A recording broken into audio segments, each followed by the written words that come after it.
A colossal serpent suddenly towers over everyone. It's the pyre serpent, Medusa's very own pet. Physical attacks are completely useless against it. The Samurai Guild leader stumbles back in absolute terror, his voice trembling as he screams, "We're not even ready to use that formation yet." Meanwhile, Kang Jinhyuk remains perfectly calm, speaking up in a cool tone, "Since you finally realize you're completely useless, why don't you just hand that thing over?" Understanding what he means, the leader hesitates, asking, "Hand what over?" Kang Jinhyuk points at the item in his hands. "Cut the act. That shield right there. You can't even use it properly anyway, so wouldn't it be much better in my hands?" The leader immediately hides the shield behind his back and snaps, "Stop talking nonsense. No sane person would just hand over a divine artifact like this." Kang Jinhyuk sighs. "Ah, is that so?" Right then, the pyre serpent unleashes a massive torrent of fire from its jaws, aiming straight at the group. Kang Jinhyuk activates his ice bracelet, erecting a massive wall of ice to shield himself from the oncoming flames. His voice remains incredibly calm as he says, "Well, then I have no other choice. I guess I'll just have to pry it off your dead body." The Samurai Guild leader still doesn't realize just how deep of a grave he's digging for himself. He yells at Kang Jinhyuk, "Wait." Just then, the pyre serpent activates its skill, roaring flames, filling the entire tunnel with a sea of fire. The crowd scatters in utter chaos, screaming at the top of their lungs as they try to run.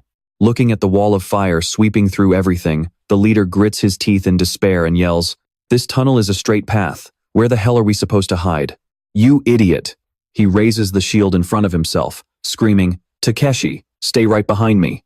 Takeshi quickly cowers behind him, clutching his head in absolute terror as the raging flames rush forward, ready to burn everything to ashes. The leader screams, "Takeshi, whatever happens, you have to survive." Moments later, as the flames slowly dissipate, almost the entire Samurai Guild has been incinerated. Even the leader who protected Takeshi couldn't escape his fate. Only Takeshi is left alive, escaping with just a few minor scratches. Kang Jinhyuk walks over, using his skill to cool down the shield that had just faced the raging inferno. He sneers, "I told you, that's not how you use it. If the wielder is clueless, even a divine artifact becomes completely useless. Don't you think so?" Kang Jinhyuk says as he picks up the shield. The system screen pops up, revealing it to be the Shield of Perseus, a divine relic used by the legendary Greek hero, Perseus, to defeat Medusa.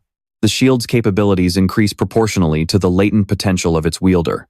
Clutching his injured arm, Takeshi glares at Kang Jinhyuk and demands, Who on earth are you? Why do you act like you already know everything?" Kang Jinhyuk replies, "Why? Why don't you use that foresight ability you're so incredibly proud of to find the answer yourself?" Completely dumbfounded, Takeshi collapses to his knees, his voice trembling, "No way, you actually know about my ability." Unable to contain his desperation, Takeshi screams, "Answer me. What exactly is your relationship with this tower? I couldn't foresee a single future that even mentions you." Just as he finishes his sentence, the pyre serpent lunges forward, breathing fire once again. Kang Jinhyuk, who happens to be standing with his back to the monster, casually remarks, "Honestly, it's a bit embarrassing to say it out loud." The pyre serpent then unleashes a wave of fire, engulfing the entire corridor. But Kang Jinhyuk simply uses his ice bracelet to manifest an ice shield. The colossal monster's flames can't even scratch it, completely blocked by the thick layer of ice. Getting a little annoyed, Kang Jinhyuk snaps, "How dare you roar when someone is trying to have a conversation?" He immediately activates his skill. In the blink of an eye, the pyre serpent is completely sealed inside a massive prison of ice. Witnessing this overwhelming display of power, Takeshi's jaw drops in shock. Kang Jinhyuk continues, "You want to know my relationship with this tower? To be honest, I'm actually an exiled god from this place." Takeshi gasps in disbelief. "A god?" His mind is completely blown. One of those supreme beings ruling the highest floors of the tower? Is that why? Is that why his power is so far beyond any normal human? Takeshi immediately bows his head to the ground before Kang Jinhyuk, crying out in a panic, "Please forgive my absolute ignorance for failing to recognize such a noble presence." Meanwhile, Kang Jinhyuk laughs to himself, mockingly thinking, "A god? Yeah, right. If I were really a god, why on earth would I be climbing this place floor by floor? I would have installed an elevator or something by now." Still playing along, Kang Jinhyuk deepens his voice, pretending to be dead serious. My current appearance is simply because I've been exiled into a human vessel, and it seems you might actually be quite useful for my future journey to conquer the higher floors. Astonished, Takeshi points at himself and stammers, "Me? Thank you so much for highly valuing someone like me, my lord." He bows down respectfully to Kang Jinhyuk once again. Jinhyuk approaches him, crouching down to his level as he asks, "So, do you want to conquer this tower with me?" Takeshi is ecstatic. Isn't this a once-in-a-lifetime opportunity to be handpicked by a literal god? With that thought, he immediately exclaims, "Thank you, my lord. It is an absolute honor. I promise I'll do everything in my power to serve you." Kang Jinhyuk instantly stands up, casting his skill, Brand of Exile, with a satisfied smirk. "Good. Since we're partners now, I shall grant you a holy brand to mark our alliance. By the way, it's the kind that will burn you to death if you ever try to betray me. See? It is not time yet, so you cannot let this secret slip to anyone. Got it?" Takeshi immediately replied, "I understand, sir." On his face, a hand-shaped holy crest granted by Kang Jinhyuk was already visible. He said, "Then make sure you carry out every single task I give you." With that, Kang Jinhyuk lifted the semi-physical barrier he had set up earlier. When Lee found out, he was absolutely stunned. He defeated the very monster that wiped out the entire Samurai Guild, all by himself? Lee Hoon bowed deeply to Kang Jinhyuk and said, "Thank you, player Kang Jinhyuk. We only survived this because of you. It is embarrassing to admit, but we were completely useless to you." Before he could finish, Kang Jinhyuk cut him off. "I appreciate the thanks, but isn't it a bit too early to act like this is all over?" Lee was bewildered. "What?" Kang Jinhyuk continued. "She isn't the type to just sit back and watch." Following the death of her pet, a sudden freezing wind swept through the area. Lee shivered as a chill ran down his spine. No way. A monster was silently drawing close. A massive, serpentine lower body slithered directly toward the group. Lee whipped around and barked orders. "Everyone, prepare for battle. And remember, whatever you do, do not look at her." Caught completely off guard, one of the members asked, "Huh? Don't look at what?" Before he could finish his sentence, the monster snatched him up. Staring directly into her blood-red, serpentine eyes and seeing his own reflection in her gaze, he gasped in terror, "You, Medusa!" In an instant, the unfortunate member was turned completely to stone. Medusa thrashed her massive tail, smashing everything in her path. Glaring down at the humans beneath her, she roared in fury, "You filthy humans! Not only did you trespass in my temple, but you dared to lay your filthy hands on my child." Medusa's sheer pressure struck terror into everyone's hearts. They gasped, "Ugh, she is too strong." Lee immediately tried to steady his crew. "Stay calm. We gathered here precisely for this moment, so attack." Lee activated Command Spirit, boosting the entire team's fear and mental resistance by 20%. Even with their eyes squeezed shut, the team charged forward bravely. One member unleashed a lightning strike, firing it straight ahead. Still burning with rage, Medusa sneered, "How pathetic. Where exactly are you aiming? Do you think petrification is the only trick I have, you trash?" With a sweep of her colossal tail, Medusa sent everyone nearby flying. As they crashed heavily to the ground, someone cried out, "What was that sound? Did someone get hit? Damn it. Keeping my eyes closed like this means I have no idea what is going on. Is everyone okay?" Medusa slithered forward, raising her clawed hand to strike, but Kang Jinhyuk intercepted her. He smashed his shield directly into the monster's face, knocking her backward. Landing back on the ground, he said with sheer excitement, "All right, everyone back off. This one is mine." The rest of the team quickly retreated. Kang Jinhyuk stared directly into Medusa's eyes, leaving her utterly shocked. "How? Why aren't you turning to stone after meeting my gaze?" The system notified. "Kang Jinhyuk has activated Eye of Greed. You are immune to petrification." Flash of a confident smirk. Jinhyuk scoffed. "Maybe because you are just too weak?" Furious, Medusa shrieked. "What an insolent human. I won't let you die quickly. I will make you rot." She activated Gorgon's domain, increasing her magic attack speed by 30%. It reduced his movement speed by 15% and activated Acid Splash. Instantly, the nest of vipers on Medusa's head spat highly toxic acid directly at Kang Jinhyuk. He countered with Demon King's steps, boosting his movement speed by 70%. Easily dodging Medusa's barrage, Kang Jinhyuk mocked her. "You seriously think you can hit me with attacks that painfully slow?" Medusa activated Snake Strike, her razor-sharp claws lunging forward to shred Kang Jinhyuk to pieces. but he was already activating another skill. The system notified. The sacred relic is responding to its master's call, boosting physical and magic defense by 300%. Kang Jin-hyuk raised his shield, easily blocking the brunt of Medusa's strike, leaving her completely stunned. Even with Gorgon's domain active, my attack was deflected. Before Medusa could recover, Kang Jin-hyuk unleashed Barrier Seal on her entire body. As glowing runes manifested around her, Medusa found herself completely trapped within his barrier. He knew exactly what he was doing. The final requirement to advance to a barrier master was successfully capturing a boss monster inside a barrier. Medusa screamed in sheer outrage. "Do you honestly think you can hold me with this cheap glass?" She began to thrash violently. As the barrier began to crack, Kang Jin-hyuk watched calmly, thinking, just watch what happens next. Medusa whipped her massive tail at him over and over again, but he swiftly dodged every single blow with ease. Kang Jin-hyuk immediately activated Hand of the Giant, gathering the shattered stone debris from her earlier rampage and hurling them back at Medusa. She swiped her claws, shattering the incoming rocks. She hissed, "How crude. Trumpery like this won't work on me, so stop throwing this garbage."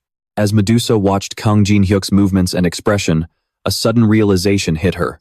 "Wait, what is going on here?" she thought. "It looks like he is trying to pelt me with rocks. But I don't feel any killing intent behind these attacks." Only then did Medusa realize she was surrounded by another barrier, leaving her utterly shocked. Kang Jin-hyuk spoke. "You realize that a little too late." Medusa thought in anger. Did he seriously use the blood from the corpses to draw those runes? Immediately, Kang Jin-hyuk activated the 3-star barrier, Sealed Coffin, a powerful binding force trapping the target. Medusa thrashed to break free, but she was bound tightly and couldn't budge. Brushing off the dust from the soles of his shoes, which he had used to write the runes, Kang Jin-hyuk said, "You won't be able to escape this barrier. I went through a lot of trouble to set this up." Medusa thrashed and screamed. "Let me go right now," Kang Jin-hyuk scoffed. "Stop wasting your energy and just stay put." He opened the system. The requirement to upgrade his barrier masterclass was to trap a boss monster inside a barrier, and he had now met the third condition to advance. Kang Jin-hyuk knew that, because capturing a live boss monster was incredibly difficult, most players would just go capture a goblin boss on the first floor. But what if you successfully capture a high-level one? Kang Jin-hyuk smiled and tapped Accept. The system immediately displayed, "You have successfully captured the highest-level boss monster among the advancement requirements. You have advanced to the high-tier class of Barrier Master, the Rune Interpreter. You can now understand the true essence of ancient runes, decipher them, and create unprecedented barriers. Barriers created by a rune interpreter are twice as effective as those made by a normal barrier master." Staring at the system screen, Kang Jin-hyuk yelled in excitement, "Awesome!" He couldn't help but think to himself, "I knew a hidden class would pop up. The harder the conditions I meet, the better the rewards. Which means I can snag even crazier rewards down the line." Instantly, a blue energy swirled around Kang Jin-hyuk's arms. They were carving the mark of the moon onto his arms, reducing the casting time for all barriers by 25% and boosting their overall effectiveness by 300%. Kang Jin-hyuk grinned with sheer excitement. "Not only that, but there are bonus points too. If I use this, a lot of people are going to foam at the mouth with envy." Just then, Medusa spoke up. "What are you going to do with me? Are you planning to kill me?" Surprised, Kang Jin-hyuk replied, "Probably. I'm thinking of skinning you to make some armor." Terrified, Medusa shrieked, "What?" Her serpentine eyes began to well up with tears, and even the little snakes on her head started crying along with her. Looking at Medusa, Kang Jin-hyuk thought to himself, normally, everyone would kill a boss monster because you get experience points, rewards, and gear. But killing Medusa yields basically nothing. Once Medusa's head leaves the temple, it loses its petrification ability, and armor made from her snakeskin inflicts continuous poison damage on whoever wears it. So, what if I capture her alive instead? Kang Jin-hyuk immediately opened the system's coin shop. He exchanged coins for a brass bowl, 3 horned goat blood, 6 hind legs of a swamp locust, and a lotus flower. He poured them into the bowl and mixed the items together. Then, he drew a mysterious link on the ground connected by a magic circle. A red light flashed from the drawing. Instantly, a video call screen popped up, showing a man. It was Rick. Looking a bit taken aback, he spoke, "Player Kang Jin-hyuk, how on earth do you know this contact info? I am truly surprised." Kang Jin-hyuk tossed the bowl aside and said, his voice dripping with mock innocence, "Huh? I just bought some random items and mixed them together. What even is this? Wow, talk about a crazy coincidence. Rick pressed further. Don't play dumb with me. I've never shared this contact info with anyone, not even the gods. I need to know how you got it. Kang Jin-hyuk quickly changed the subject, pointing forward as he spoke. Oh, now that I think about it, there's a monster over here. Rick looked in the direction he pointed and gasped in utter disbelief. A live Medusa? Kang Jin-hyuk watched the man, whose eyes were glued to the screen as if he wanted to leap right through it, his gaze filled with pure greed. He smirked inwardly. I knew he'd be interested. He's a fanatic collector of anything related to Greek mythology, so there's no way he'd pass this up. Kang Jin-hyuk drew his twin blades and spoke. Well, I was just about to take care of her. Since you're here, why don't you watch? Here I go. With that, he activated his sword stance, preparing to charge and slice Medusa up, completely ignoring the man's pale, panicked face. Rick instantly screamed, Wait, you can't kill something so precious. Kang Jin-hyuk stopped right in his tracks. The man kept babbling, Who cares how you got my contact info? Fine, I'll open a portal to you. Let's talk in person. Cold sweat broke out all over Rick's face. Kang Jin-hyuk put on a mock surprised face, knowing he had achieved his goal. Suddenly, the man flashed a strange smile and said, Things are about to get very interesting after this meeting. Confused, Kang Jin-hyuk thought, What is up with that smile? Instantly, a portal materialized right in front of him, and a voice echoed from inside. Come on in. Stepping through, Kang Jin-hyuk looked around in awe, thinking, What is this place? Before he could finish his thought, Rick spoke up. Player Kang Jin-hyuk, welcome to the 42nd floor of the tower. Tower of Trials, the city of ancient Egyptian gods, the White Oasis. The man bowed to Kang Jin-hyuk, a mysterious smile still playing on his lips. Rick bowed respectfully to Kang Jin-hyuk and said, Player Kang Jin-hyuk, welcome to the 42nd floor of the Tower of Trials, the city of ancient Egyptian gods, the White Palace.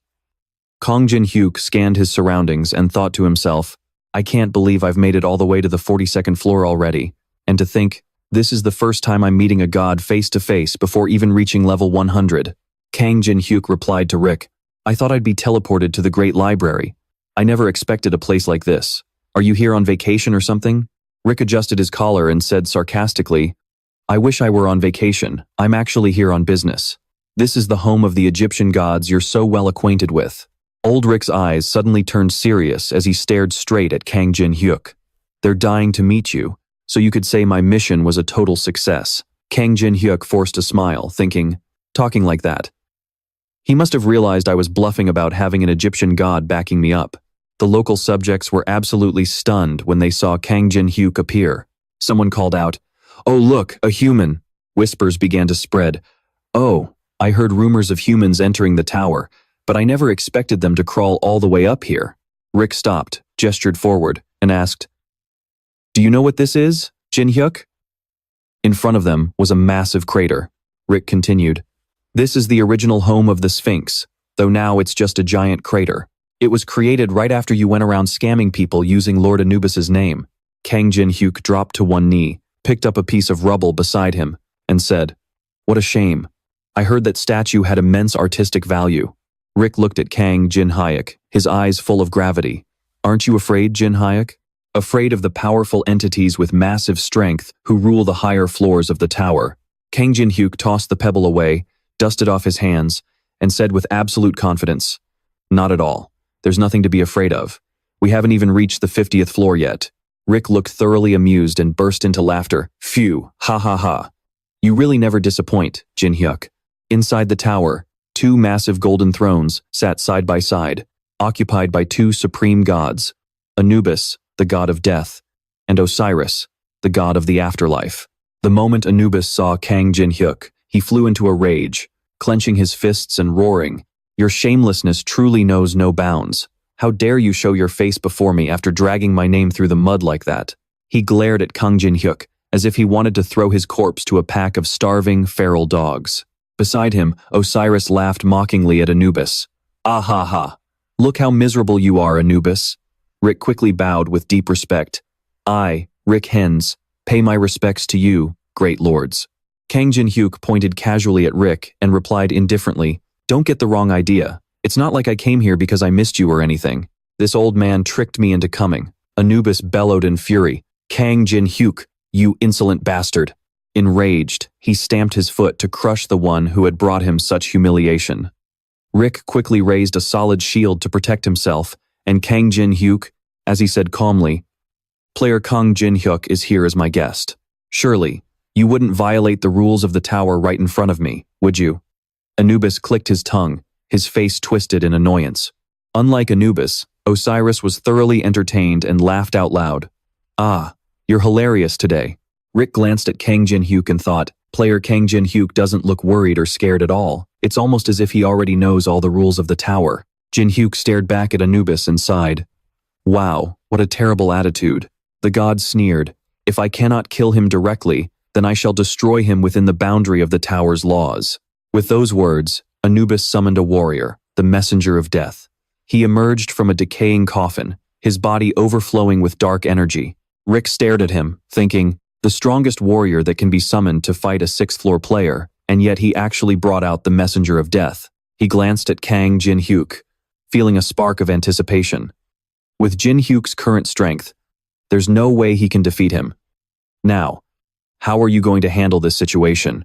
Anubis declared. "If you can survive for just 5 seconds against my warrior, I will let you choose any item from this temple's treasure vault." The system popped up. "Do you want to accept the challenge of Anubis, the ruler of the 42nd floor?" A sly smirk played on Kang Jin-hyuk's lips as he replied, "Just 5 seconds, right?" He quickly navigated the system's coin shop to buy the Imperial Blood, which cost him a whopping 1 million coins, leaving him with a measly 1,242 coins. Kang Jin-hyuk activated the Blessing of the Stars to create Sacred Imperial Blood. The system notified him, "You have accepted the challenge," activating Demon Blade King's Walk. Jin-hyuk immediately lunged forward to attack. The status window displayed, "The sudden shift in stat values has caused a critical effect, increasing received damage by 10,000%. The messenger of death crumbled to dust, turned to ash. The system sent out an announcement, "The warrior of Anubis has been defeated." He casually asked, "Well, wasn't that guy supposed to be a little tougher?" Osiris couldn't help but gasp in shock. No way! A lowly human from the 6th floor actually defeated a warrior of Anubis. The god of death standing nearby could only watch with his mouth wide open. With a slight smirk, Jin-hyuk said, "All right, what should I pick from the treasure vault?" Anubis roared, "Cut the crap! Attacking immediately after accepting the challenge is completely unfair." Before the god of death could even finish, another shout cut him off. Horus, the sun god, stepped forward with his arms crossed. "This was a promise from your own mouth. You aren't planning to violate the rules of the tower, are you?" Furious, the god of death stomped his foot, shattering the ground. "Damn it, whatever," before stomping off in frustration. The sun god glided forward and said to Jin-hyuk, "My apologies. Let me lead you to the treasure vault. Follow me." Inside the room was a glittering light, with countless piles of gold, silver, and precious jewels stacked on top of one another. The sun god gestured with his hand and said, "Go ahead, make your choice. A promise is a promise. But first, there's no doubt you'll eventually climb all the way up here anyway. So, how about this? Why don't you become a resident of this floor by choosing one of us? If you do, the power you receive will be worth far more than any cheap treasure in this vault. And you'll have us backing you up for real." Hearing the sun god's words, Jin-hyuk quietly pondered. What Lord Horus just said means he's offering a contract to become his champion, an offer each god can only make once to a human, and he's offering it to someone who's only on the 6th floor. So he finally has a god backing him up. How interesting. But Jin-hyuk spoke up, "I don't need anything like that." The sun god stared blankly. "You don't need it?" With his hands in his pockets, Jin-hyuk began to walk away. "Yeah, I don't need it. I'm going to climb way higher than this place, so why would I need help from anyone here? So, just let me pick one item from here, and we're good." The sun god grit his teeth. "You really are a cheeky human." A moment later, Horus walked out. Anubis immediately asked, "Is it done?" The sun god replied, "Yes, it is. Your hot temper really is your fatal flaw, isn't it?" The god of death snapped back. "Oh, really? Then what did that damn human choose?" Horus crossed his arms. "He chose the black ancient egg." The god of death gasped. "That black egg? Does he even know what it actually is?" The sun god continued, "I'm wondering about that myself. Though we can't be sure of that, one thing is certain. Depending on what he does with that egg, humanity might face a devastating catastrophe." Elsewhere, Alice was scrolling through her phone when she suddenly cried out, "Wait, What? The Black Ancient Egg? Why on earth did you choose that? You do realize things will go horribly wrong if it's hatched the wrong way, right? Jinhyuk asked, acting surprised. Is that so? She pointed at the Black Ancient Egg. Even if you somehow manage to survive, if this thing explodes and destroys all the cities, where am I supposed to go shopping? A second later, her body started fading into thin air. Alice screamed in frustration. I told you to stop summoning me in and out without warning. Jinhyuk rolled up his sleeves. Just stay in there for a bit. Energy kept rising from the egg as he said with excitement. For the first time in a long while, I'm going to put my absolute all into something. The black egg began to shake. Jinhyuk said with excitement, I'm going to put my absolute all into something. The black egg began to shake. He began to think. The only information he had about this ancient species was a single sentence written by Furzis, the legendary explorer of the tower. The key is making sure the mana tastes delicious. The system displayed, activating fire source, activating ice frost, activating blessing of the stars, activating true heavenly flower gardening technique. The black ancient egg was absorbing the surrounding mana. He asked himself, how is it? Delicious? The egg burst with a blinding light, and a tiny black dragon appeared. Jinhyuk was overjoyed. It hatched. It's looking for the mana it just absorbed. I just need to gather the remaining mana in my body and condense it. With that in mind, he began to form a mana pill and handed it to the little dragon. Here's your first snack. It walked over, sniffing softly, and then tilted its head as if asking, snack? It put the pill in its mouth, and a second later, it was happily wagging its tail. The system displayed, engraving the holy seal on the Black Ancient. Grand achievement. Your record as the first person to tame a Black Ancient will be recorded in the Hall of Fame. And all residents of the tower are now showing great interest in your achievement. Once you name your pet, its loyalty toward you will increase even further. Resting his chin on his hand, he asked, a name, huh? All right, since you're completely black with golden eyes, I'll name you Goguma. It squealed happily, Goguma, Goguma. Smiling as he cradled it in his arms, he muttered, you're pretty cute, but my mana probably won't even be enough for a quick bite. The system screen suddenly flashed with a message. Intermediate Administrator Rick Hennessy has subscribed to your channel, and the commission fee has decreased from 90 to 80%. Jinhyuk gasped in surprise. Rick Hennessy actually subscribed. The next morning at the office, a man spoke up. What do you think? All you need to do is show your face and do a simple interview. You already know our show is the best in the business, right? Pulling a 40% viewership rating is a guaranteed lock. The person behind that voice is none other than SDBY's station manager, Kang Byung-chan. Jinhyuk took a sip of water, picked up the stack of papers, and asked, does a station manager normally handle things like this in person? He replied, oh, when it involves someone like you, this is actually completely standard. Just having you appear and share a little bit about your conquest of the Tower of Trials will drive everyone absolutely wild. Jinhyuk thought to himself, of course, I stand to benefit from this too. Chronicles of the Tower of Trials Conquest? If I remember correctly, isn't that the only TV show that has managed to stay popular? But is this guy blind, or does he have memory issues? He doesn't recognize me at all. Noticing Jinhyuk staring at him, he asked, is there something on my face? Jinhyuk replied, no, nothing. All right then, let's talk about my compensation. I want to be paid in mana stones. Kang Byung-chan smiled and said, of course. That is not a problem. A lot of players these days request payment in mana stones. Jinhyuk asked him, so, how much can you offer me? And of course, I want to hear your absolute maximum, the manager replied. Well, normally, our rates are strictly regulated, but for a superstar like you, I can offer unlimited terms. Jinhyuk narrowed his eyes and repeated, unlimited terms? He smiled warmly. There is someone who desperately wants to co-star with you. If you agree to appear alongside this person, our station can provide you with an unlimited supply of mana stones. Intrigued, Jinhyuk immediately replied, deal. So, who is this person anyway?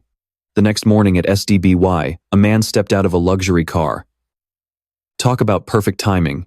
A crowd of reporters swarmed him. Mr. Hong Deokpyo, is it true that you will be a surprise guest on today's show? Has the relationship between the Black Crow Guild and player Kang Jinhyuk been restored? A woman stepped out, redirecting the reporter's attention. Look, someone else is arriving. Is that S-rank player Tian Chao from the Zhonghua Guild? And S-rank player Shueihua too. With a lineup like this, the show is bound to absolutely blow up. The viewership ratings are going to be insane. As another car pulled up, a reporter gasped. This time it's player Kang Jin-hyuk. Oh my goodness. Walking over, he asked, Hong Deok-pyo, how have you been lately? Hong Deok-pyo smiled and replied, I've been great, thanks to you. I've been running around like crazy trying to rebuild my image after that nasty scandal. Noticing the two behind him, Jin-hyuk asked, Did you bring 2 more people just to show off your connections? He replied, Well, since you were showing up, I figured the least I could do was pull some strings. Jin-hyuk smirked. Oh, really? Shuhua and Tianqiao watched quietly and thought to themselves, So that's Kang Jin-hyuk, our target. The reporters turned their attention to another car. The next person to step out had them screaming, What? It's Saintess Ataraxia. And with a short haircut, no less. Plus, Yu Jian, South Korea's strongest martial artist. Hong Deok-pyo's face paled with a hint of dread. Another major figure stepped out. And there's the sword saint, Chun Yu-sung. Mr. Chun Yu-sung, I heard you turned down offers from all the major guilds. Why did you accept the invitation from player Kang Jin-hyuk? Are you 2 comrades? He growled in response. Not a chance. He is the one man I am absolutely going to defeat one of these days. He then glared at the reporters with such intense fury that it made them incredibly uncomfortable. Ah, I see. Tianqiao analyzed the situation. Yu Jian, who should have died a long time ago, Saintess Teresa, and even Chun Yu-sung are on Kang Jin-hyuk's side. She flashed a mysterious smile and turned to walk away with Shuhua. Hong Deok-pyo rushed to stop them. Wait, where are you 2 going? You promised you'd appear on the show with me, Tianqiao replied. We already fulfilled our promise. We are no longer under any obligation to meet any of your conditions. He stood there dazed. Huh? What promise? Kang Jin-hyuk teased him. If you're gonna show off your connections, at least do a decent job of it. Hong Deok-pyo thought to himself, I worked so hard to set this up.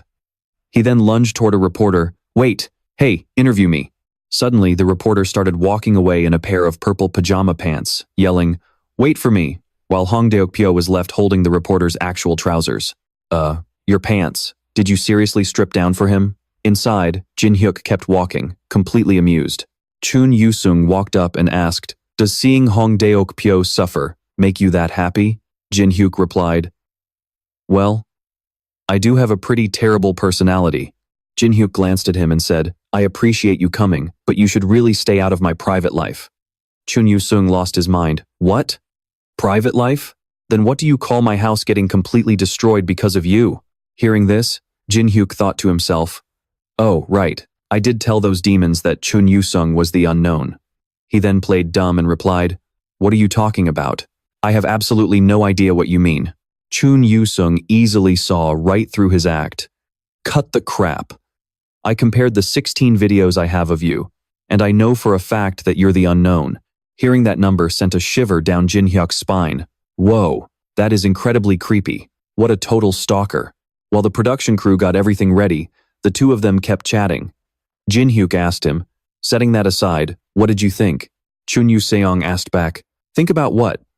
Flashing a bright smile, Jin-hyuk said, I mean that guy sent by the Demon Coalition. How did it feel fighting him? Chun Yu-seong paused for a moment before replying slowly.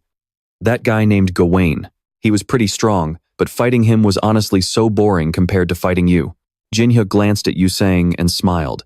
Yu Yonhua asked Teresa, So, what exactly is your relationship with Mr. Kang? Her cheeks flushed red as she gave a tender look. He is a comrade I trust more than anyone or anything else, and perhaps even more than that. The martial artist crossed his arms and squinted. Ah, is that how it is? Looks like that little girl has some tough competition. A moment later, everyone gathered at the interview area, and the reporter announced, All right, we're starting to roll. Today, we have some very special guests joining us from the Tower of Trials Conquest program. First up is player Kang Jin-hyuk, who is currently the center of attention due to his incredibly fast clearing speed. Do you have any special tips for clearing the tower? The show manager stood off camera, eagerly waiting for his answer. A special tip? Oh, I do have one. It's just doing it over and over again until you get it right. The director called for action, and the host spoke up. Today, we have some very special guests joining us from the Tower of Trials Conquest program. She gestured to one side. First up is player Kang Jin-hyuk, who is currently the center of attention due to his incredibly fast clearing speed. Do you have any special tips for clearing the tower? He replied, A special tip? Oh, I do have one. Hearing this, everyone in the observation room grew excited. Then, he confidently declared, and that is, doing it over and over again until you get it right. The host gave an awkward smile. Ah, I see. That sounds pretty obvious, doesn't it? Trying to keep the conversation going, she asked, what about when you were on the 3rd floor? Before she could even finish, Kang Jinhyuk raised his hand to stop her. You just have to dodge everything. What about the 4th floor? Same thing, just dodge everything. Their conversation left his teammates completely speechless, covering their faces in sheer embarrassment. In a private room, Kang Byung-chan clicked the remote to pause the screen. What makes you think we can actually broadcast this kind of garbage? He pushed up his glasses. Do you have any idea how much money we lose just from ruining a single recording session? You completely ruined that entire shoot and threw our team into chaos. And yet, you have the nerve to come here and demand an appearance fee? Kang Jinhyuk took a sip of his coffee and waved his hand. I answered every single question I was asked, so I did exactly what was agreed upon. Kang Byung-chan pointed right at his face. How can you shamelessly make excuses like that? Jinhyuk's face darkened as he glared. Excuses? He grabbed the man by his collar, making him gasp in fear. Jinhyuk threatened. Lee Dong-soo. You still remember that name, don't you? A memory of the two of them shaking hands on a deal flashed in Kang Byung-chan's mind, making him flinch. Jinhyuk continued. Yeah, that exact Lee Dong-soo, the CEO of the streamer agency you treat like your own brother. You and Lee Dong-soo conspired to bleed those streamers dry with slave contracts. Once, all those streamers came to this exact office to protest. I was there too, remember? That was the day I learned how this society really works. I learned what it takes to avoid being weak and getting pushed around. You taught that lesson yourself to the people you bled dry with those predatory contracts. Don't tell me you forgot your own words. Jinhyuk repeated the words Kang Byung-chan had once said. Everything is perfectly legal. There is absolutely nothing wrong with the contract. Sparks flared in his eyes. Still think I'm making excuses? Defeated, Kang Byung-chan led the way, scanning his iris to gain access. Opening up a room, he introduced, This is our vault for storing mana stones. Jinhyuk looked around and gave a sarcastic, Wow. Kang Byung-chan said, As agreed in the contract, we will give you full access to the mana stones in this room for the next 2 hours. Jinhyuk glared at him. 2 hours? Kang Byung-chan trembled as he replied, That's what's written in the contract, in a tiny little line near the margin. His voice trailed off before he quickly added, Feel free to use the mana stones here to do whatever you want. And by the way, we've placed anti-theft spells on these stones, so you won't be able to put them into any dimensional storage bags. Secretly, Kang Byung-chan was calculating everything. This meant the only thing Jinhyuk could do was absorb the mana stones. However, the average time required to absorb even a single low-grade mana stone was 5 minutes. No matter how hard he tried, the number of stones he could absorb in 2 hours would be absolutely negligible. Man, I'm a genius. Kang Byung-chan smirked.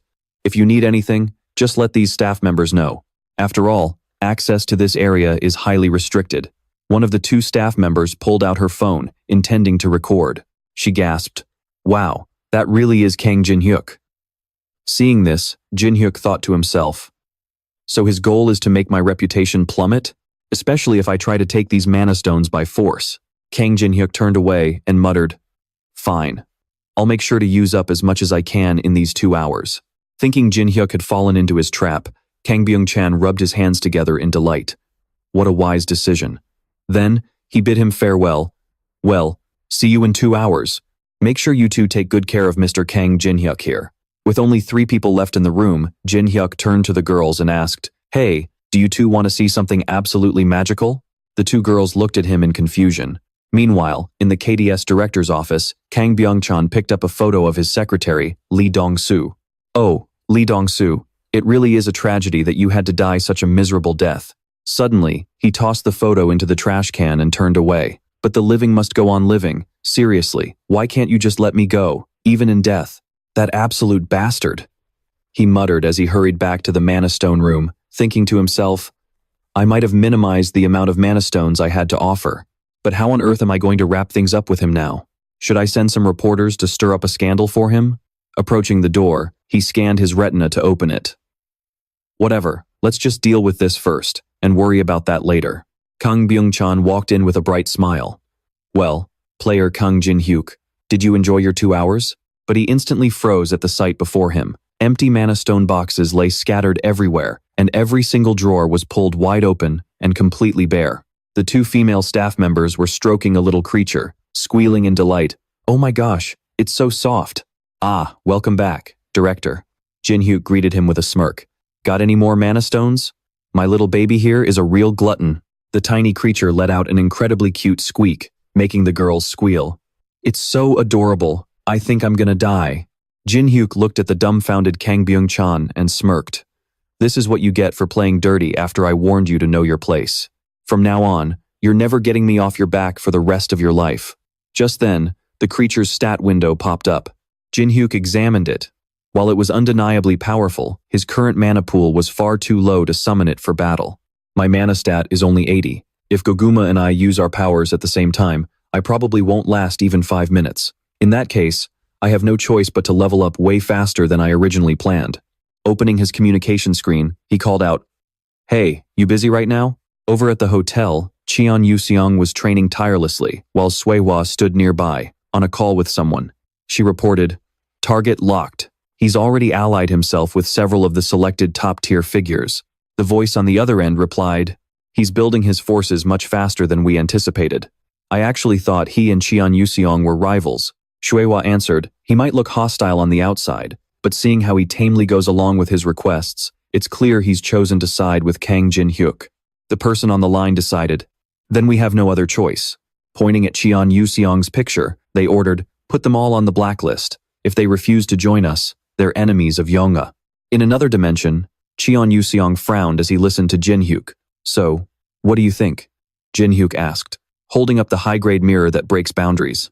Description: once activated, allows travel to any connected location below the 10th floor. Cooldown time, 90 days. Duration, 30 minutes. Allows one companion. The number of connectable floors increases based on the player's level. Right now, the two of them were on the 6th floor, the Goblin Forest, inside the Tower of Trials. Cheon Yuseong scoffed. "You said you'd show me a training method to get stronger, and you drag me into this?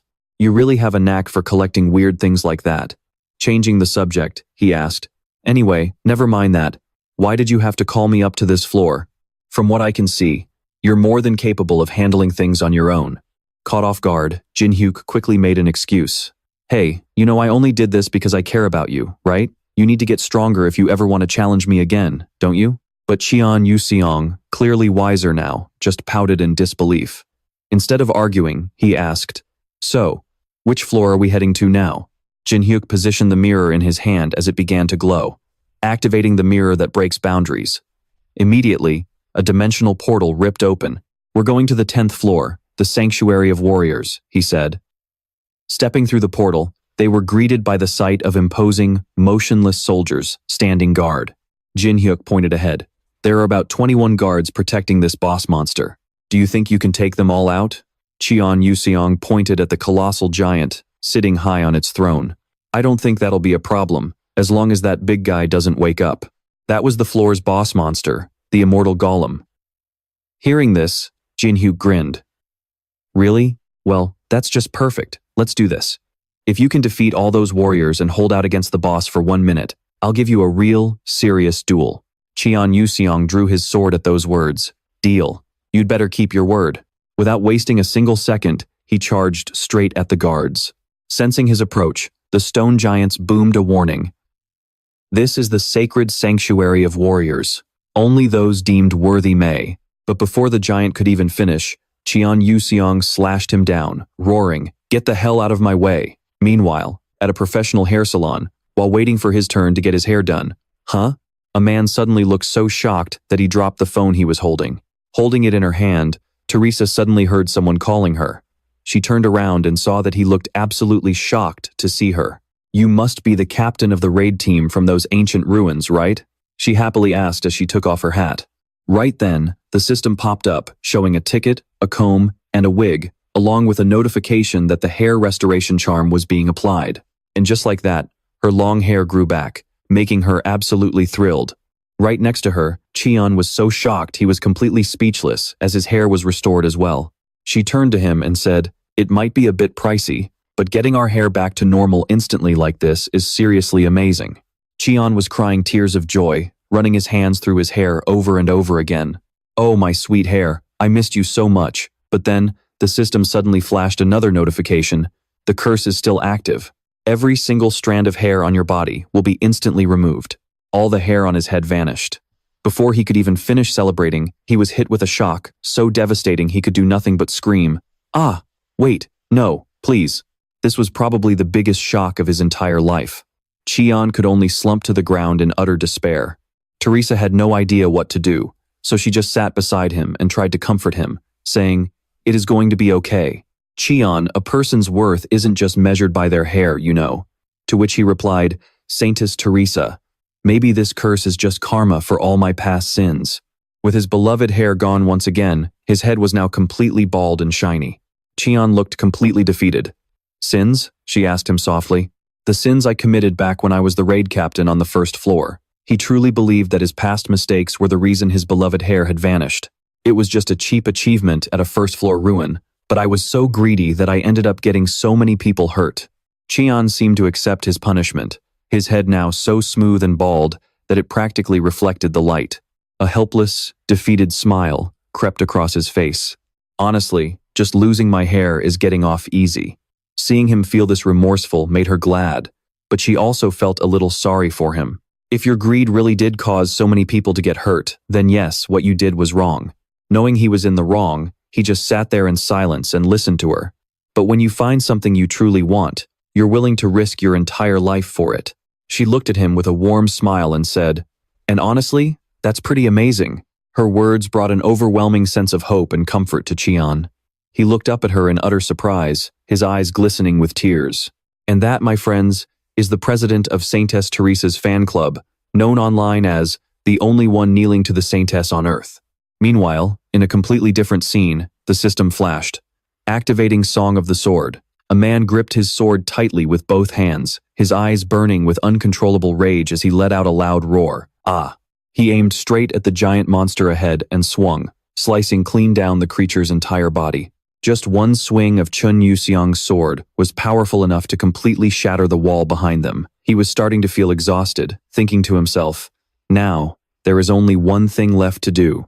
Blood was constantly streaming down from his eyes and cheeks. Yet, the giant monster in front of him seemed completely unfazed by that massive strike. He thought, "I just have to survive for 1 minute against this thing. If I can just hold out for 1 minute.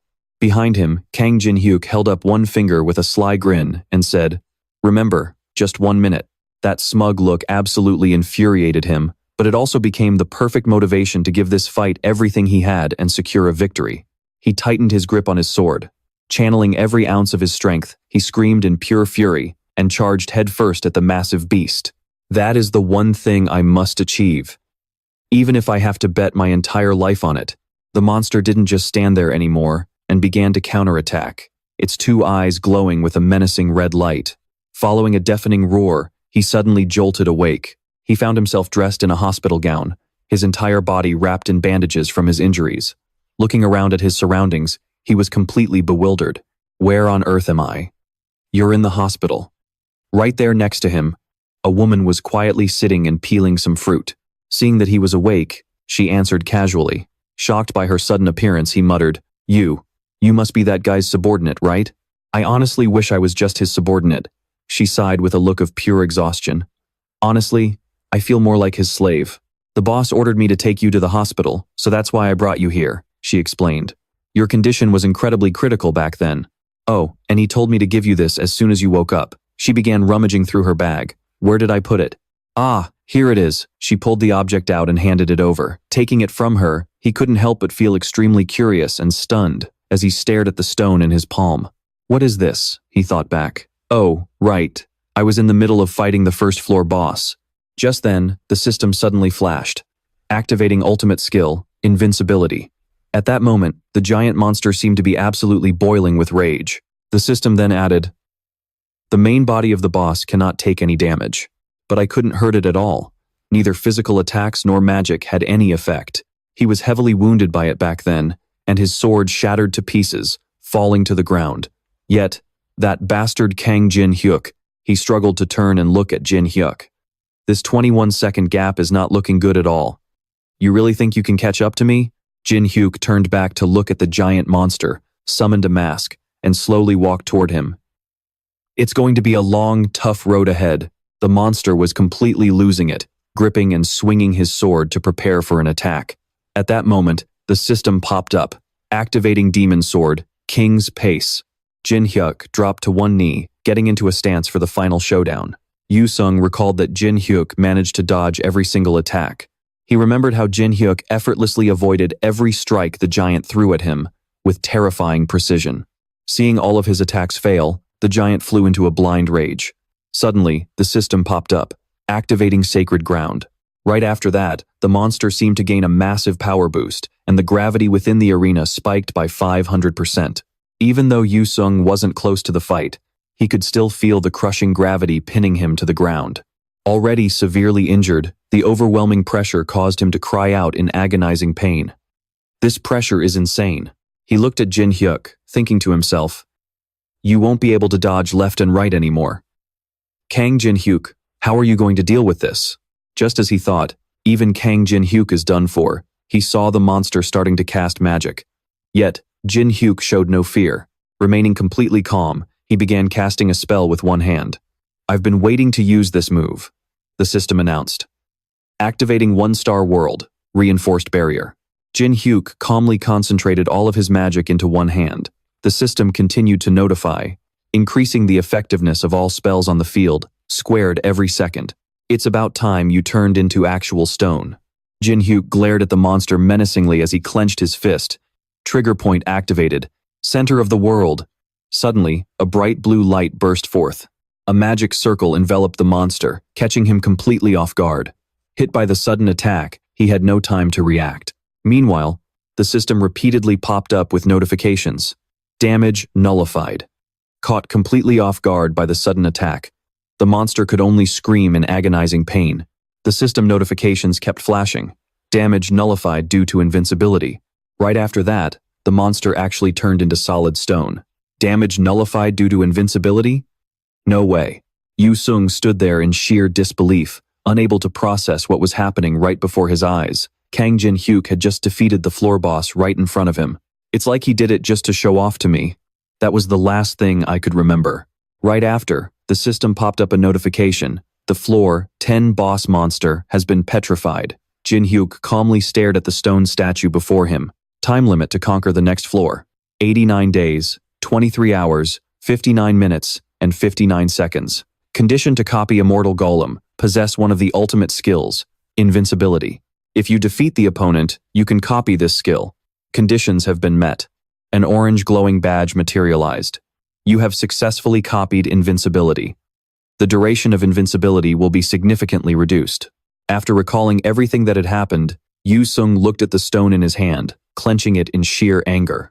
As always, he had to humiliate me from the very beginning all the way to the end. Meanwhile, on the 6th floor, in the Goblin Forest, the system kept popping up notifications. You have collected the Great Sword of the Armor, Breaking Giant. You have collected the Giant's Shield. Jin Hyuk strolled leisurely, checking out the items he had gathered.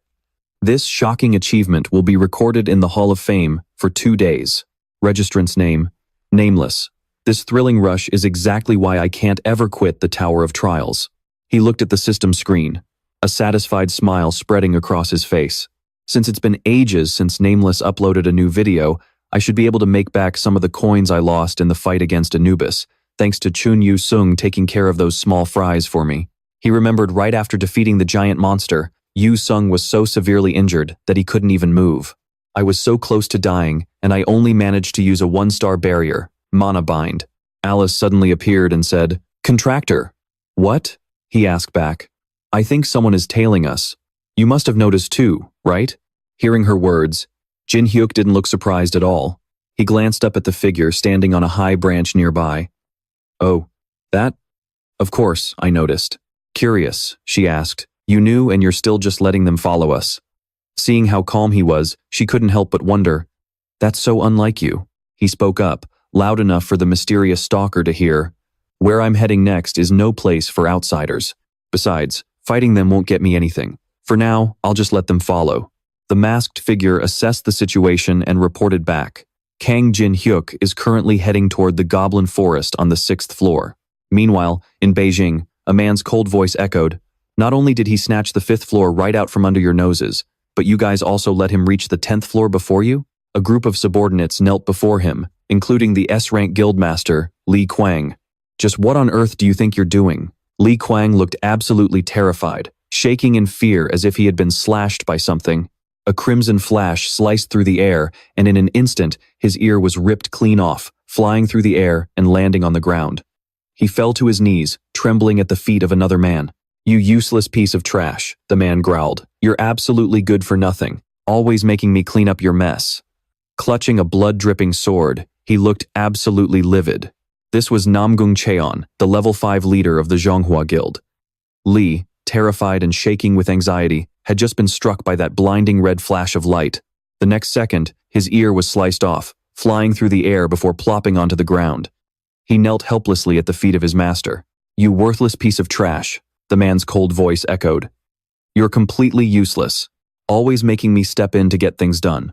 Gripping his blood-stained sword, he sneered in pure rage. That was indeed Namgung Cheon, the level 5 master of the Zhonghua Guild. Leaving him groveling, the Zhonghua leader continued to speak. Li could only endure the agony in silence as a female lackey applied healing magic to his wound. "Next time, it won't just be your ear. Every time you look at that scar, you better remember this exact moment." He issued his cold warning, then sheathed his sword. "Yes, sir." Li didn't dare to utter a single word of defiance. "I don't know why Kang Jin-hyuk is still lingering on the 6th floor, but this actually works in our favor." Turning around, he tossed his sword to a subordinate and ordered, "Get to the 6th floor. Meet up with Seolawa and Tentro, then burn down that entire forest along with that bastard Kang Jin-hyuk." Gnashing his teeth, he glared at Li with a threatening look. "And if there are any witnesses, eliminate them too." Meanwhile, on the 6th floor, inside the elf forest, a masked man sat quietly on a tree branch, observing the area. A voice crackled through his communicator, "Keep tracking the target." He replied, "Understood, sir."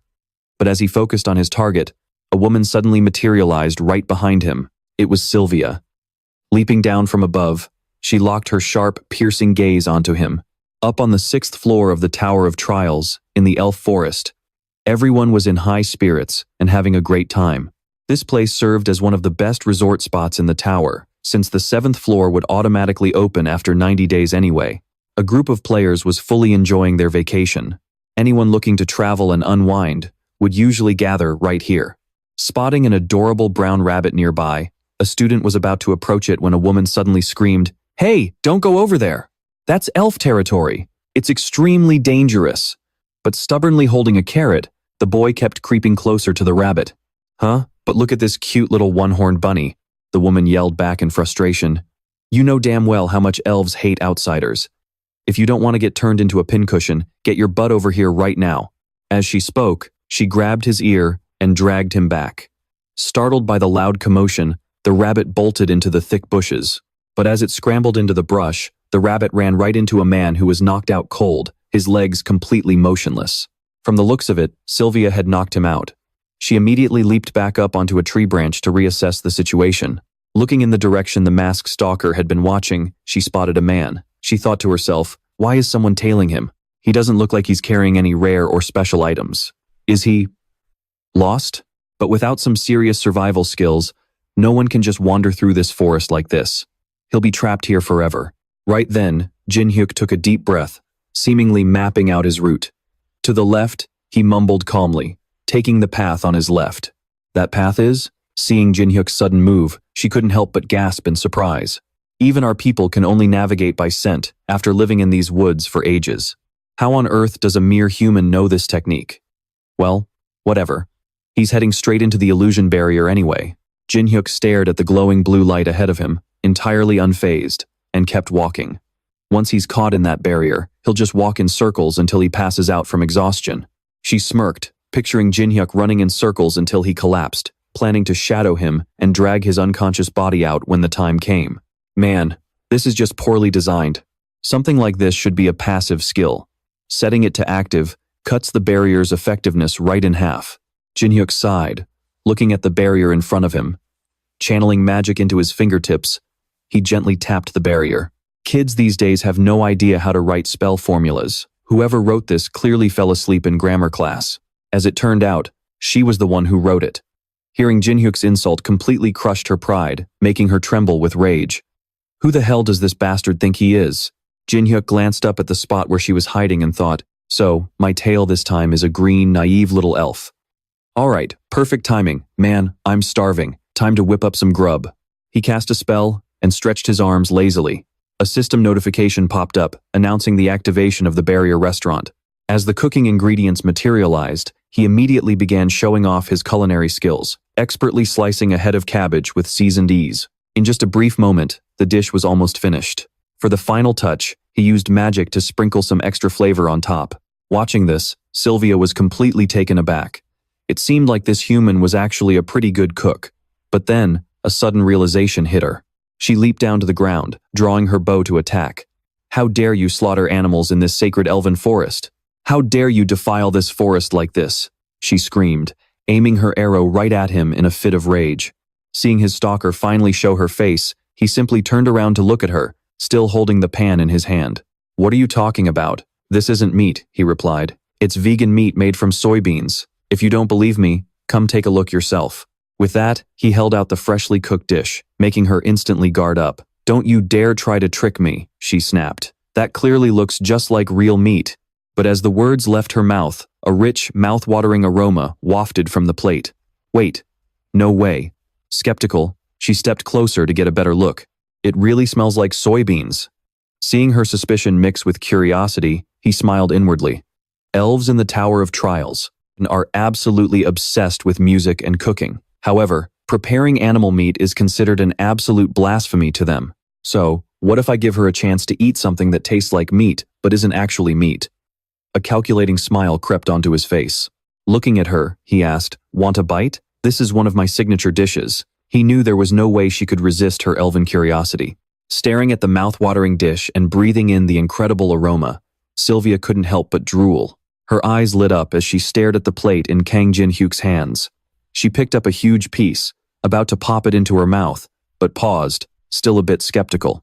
She glared at him and demanded, "Are you absolutely sure this isn't real meat?" Annoyed by her lingering doubt, he gave her a sharp, warning glare. "Don't you dare insult my passion and devotion to culinary art. Watch your mouth," he said, clenching his fist. How could a chef like me ever use food to deceive or trick anyone? Intimidated by his intense gaze, she pushed her doubts aside and took a bite of his creation. She took a massive bite. And oh my God, it was absolutely mouth-watering. An explosion of flavor burst in her mouth, making her eyes sparkle with pure delight. Oh my God, how can anything taste this incredibly good? Seeing her eat so happily, he smiled with satisfaction. She mumbled, "Please forgive my ignorance. You are truly an honored guest for introducing us to such an exquisite dish." After completely devouring 3 whole plates, she finally introduced herself with a satisfied grin. "I am Sylvia, a guard of the Elven Forest.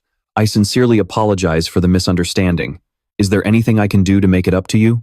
Having successfully baited her, Kang Jin-hyuk smirked and said, "How about letting me visit your village?"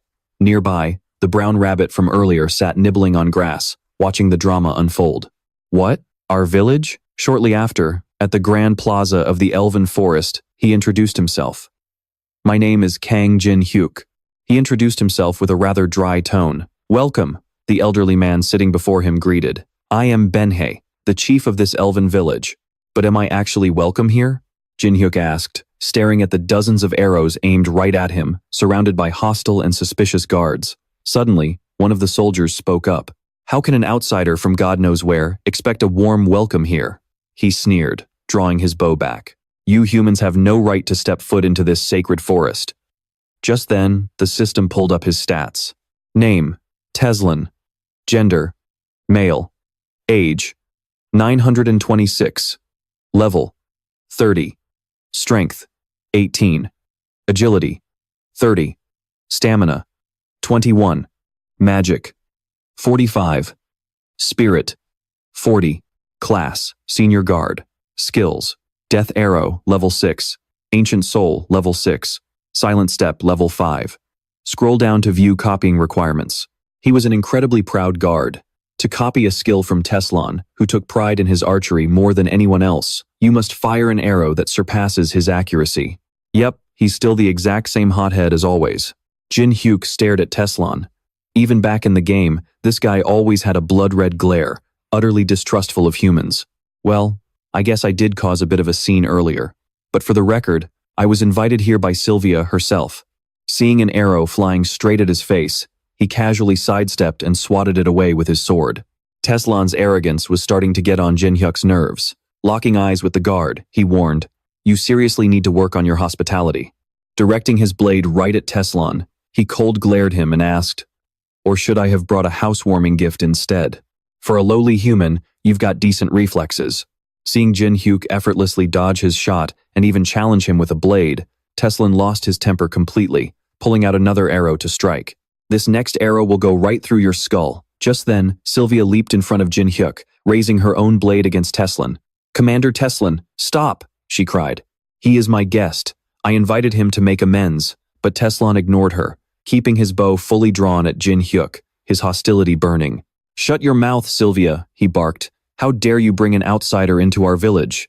Once I deal with this human filth, you'll be next to face punishment." But Sylvia stood her ground, remaining firmly in front of Jin Hyuk. "I didn't bring him here for no reason." With that, she gestured toward Jin Hyuk. "He is actually an amazing cook," Sylvia said, her mouth watering as she recalled the heavenly food she once tasted. "What is more, he can even make a dish we have never tasted before." Hearing this, village chief Penner and Teslan gasped in shock. Elves truly are massive foodies. Sylvia's words, "never tasted before," echoed repeatedly in their minds. Even though he was already drooling, Teslan stubbornly raised his bow and declared loudly, "Do you really think saying that is enough for me to let you go?" But a hand reached out, cutting Teslan off. "That is enough, Teslan," Chief Penher said, his mouth already watering heavily. "There is no need to chase him away just yet. At the very least, we should verify his skills ourselves first." Teslan strongly disagreed with the chief's decision. Meanwhile, Kang Jin Hyuk stood in the back, smiling triumphantly. The fruits grown in the elf village were incredibly special. The amount of mana they contained was equal to that of a mana stone. So, simply eating them could boost one's mana. On the harvest day of these fruits, the elves would gather together to express their gratitude to the forest. They would feast, sing, and light a campfire together, calling this occasion the Moonlight Festival. Kang Jin Hyuk activated his barrier restaurant skill. Wearing an apron, he held spices in one hand and a frying pan in the other, showing off his fascinating, high-level cooking skills. Just watching him cook and smelling the aroma made the elves drool. After a short while, the dishes were ready. Kang Jin Hyuk plated the food. A table full of unique and exotic dishes instantly captured the attention of countless elves. Kang Jin Hyuk said casually, "Everyone, please help yourselves. This is not real meat, but vegetarian meat made from soybeans." The elves began to eat. The moment they took their first bite, experiencing a flavor they had never tasted before in their lives, everyone cried out, "Oh my God!" While everyone was happily enjoying the meal, Teslan, trying to save face, did not dare to touch the food yet. He kept looking around nervously. Seeing that no one was paying attention, he reached out to grab a plate, but before he could touch it, someone snatched it away, startling him. Kang Jin Hyuk pettily snatched the plate and walked away. "You jerk, do you have any self-respect left? You pointed an arrow at me, and now you want a bite? Dream on." Teslan froze in place at Kang Jin Hyuk's words. He trembled, watching the villagers enjoy their food while he could do absolutely nothing. After finishing his meal, Chief Penner wiped his mouth with a napkin. At the same time, he offered high praise. "The flavor of this dish is truly spectacular." Then he threw the napkin aside and stood up happily, saying, "Who would have thought an outsider could bring us such immense joy? I have a wonderful feeling about this year's Moonlight Festival." After that, all the villagers stood up, responding to the chief's words with wild excitement. "We thank the Great Forest Mother." Chief Penner then announced, "The Moonlight Festival has officially begun." The elves played their instruments, creating beautiful, soothing melodies. Some beat drums, some played string instruments, and others played flutes. The elders bestowed blessings upon the younger members of the village. Sylvia also knelt down, waiting to receive her blessing. The one blessing her spoke softly, "May the divine grace of the great forest be with you always." The melodious music blended with laughter and chatter, and the light from the festival reached all the way to the edge of the forest. It looks like the elves are celebrating something, someone asked. A group was camping just outside the forest. The blonde boy replied, "Yeah, they are so noisy." A girl added, "If they were not so hostile toward us, we could have gone over to see what is going on." The blonde boy shot down her idea. "Forget about that. You know how bad their attitude is. If we get anywhere near them, they will go crazy and start shooting arrows in all directions." He did not notice that the person behind him had been gagged by a figure in black and dragged away. Because the bonfire was crackling so loudly, the cries for help went completely unheard. The blonde boy said confidently, "We are not even in elven territory yet, and it is already this amazing, right?" He turned his head as he spoke. Behind him, figures dressed in black were swarming like ants. They stood there with glowing red eyes, and two of them had already taken out the girl who was with him. The blonde boy backed away in sheer terror. A man held a knife to his throat. Before he could even ask, "Who are you?" the blade sliced through his throat. Then, the men in black stepped forward. The leader spoke, "Remember, leave no witnesses behind." Back in the elf village, an arrow struck the target. The child holding the bow cheered excitedly, while Sylvia cheered him on from the side. The village chief and Kang Jin-hyuk sat watching them. Kang Jin-hyuk looked at the kid, who was already so young yet so skilled with a bow. He said in admiration, "Their reputation is truly well-deserved. Elves really are born with a natural talent for archery."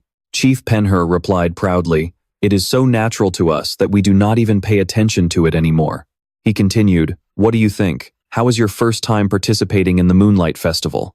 It is extremely rare for a human to be allowed into our festivals.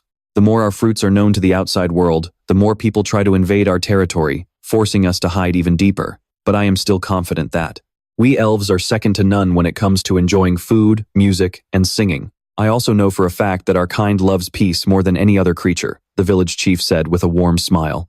Then, Kang Jin-hyuk replied, "The culture of the elves is indeed very impressive." Just as he finished speaking, a voice sneered from behind, "Who do you think you are to judge us?" Kang Jin-hyuk immediately teased Teslan, "What is it? Are you sulking because I didn't let you eat with us?" Flustered and furious, Teslan barked, "No matter how good your cooking is, at the end of the day, you're still just a human. Your very existence in this forest is repulsive." Hearing that, Kang Jin-hyuk lost his temper too. The two stood head to head, glaring intensely as if sparks were flying between them. Not backing down, he shot back. "Your face is way more repulsive, you bastard," Teslan retorted. "Are you tired of living, human?" The village chief stood in the middle, caught in a very awkward position as he tried to stop them. Suddenly, Kang Jin-hyuk grabbed a bow from someone nearby and said, "It's best not to ruin the festive mood of the festival. So, how about we do this?" Holding an arrow, he grinned mischievously. "Why don't we have an archery match? And the loser has to pack up and get lost." Teslan acted like he had just heard the funniest joke ever. Covering his face, he scoffed with utter disdain. "A pathetic creature like you dares to bet against my archery skills?" Then, he declared confidently, "Fine, set the target." The elves, who had been completely engrossed in eating and drinking, suddenly stopped in their tracks, their eyes lighting up. They rushed over like speeding arrows, shouting, "Whoa, an archery duel, let's watch." Someone even yelled, "Drop everything, and come watch." Down below, the excited elves were cheering and shouting, "Crush him." Up on the platform stood Teslan and Kang Jin-hyuk. After being tossed a bow, Kang Jin-hyuk realized nobody was rooting for him and muttered, "This is kind of a bummer, isn't it? Not a single person is cheering for me." Teslan couldn't believe how incredibly thick-skinned Kang Jin-hyuk was, so he sneered, "Humph, you're just an outsider. Why on earth would anyone cheer for a nobody like you?" As soon as Teslan finished speaking, Kang Jin-hyuk opened his dimensional inventory and said softly, "Well then, I guess I should bring out my own cheerleader, shouldn't I?" Goguma materialized out of thin air, happily chirping, "Mogi." Teslan watched Kang Jin-hyuk cuddle Goguma, overhearing him coo, "There we go, as expected of my adorable little Goguma." Meanwhile, the summoned beast wagged its tail, looking exactly like an eager little puppy. Teslan thought helplessly, "What a bizarre summoned beast." Once Kang Jin-hyuk stepped back onto the field, Teslan pointed at the target hanging from a tree and said, "Your cheerleader is cute, I'll give you that. But if you're done playing around, you shoot first. All you have to do is hit the target on that tree." Kang Jin-hyuk didn't hesitate and quickly agreed. He drew his bow and released an arrow. It zipped through the air and slammed right into the target. Seeing this, Teslan reacted as if he had expected it all along. Drawing his own bow, He sneered. Ha, not bad for a human. He then took aim with professional form, saying, but if you think you can beat me, you've got a long way to go. Suddenly, Goguma dashed forward. By the time Teslan sensed it, Goguma was already flying right in front of his face.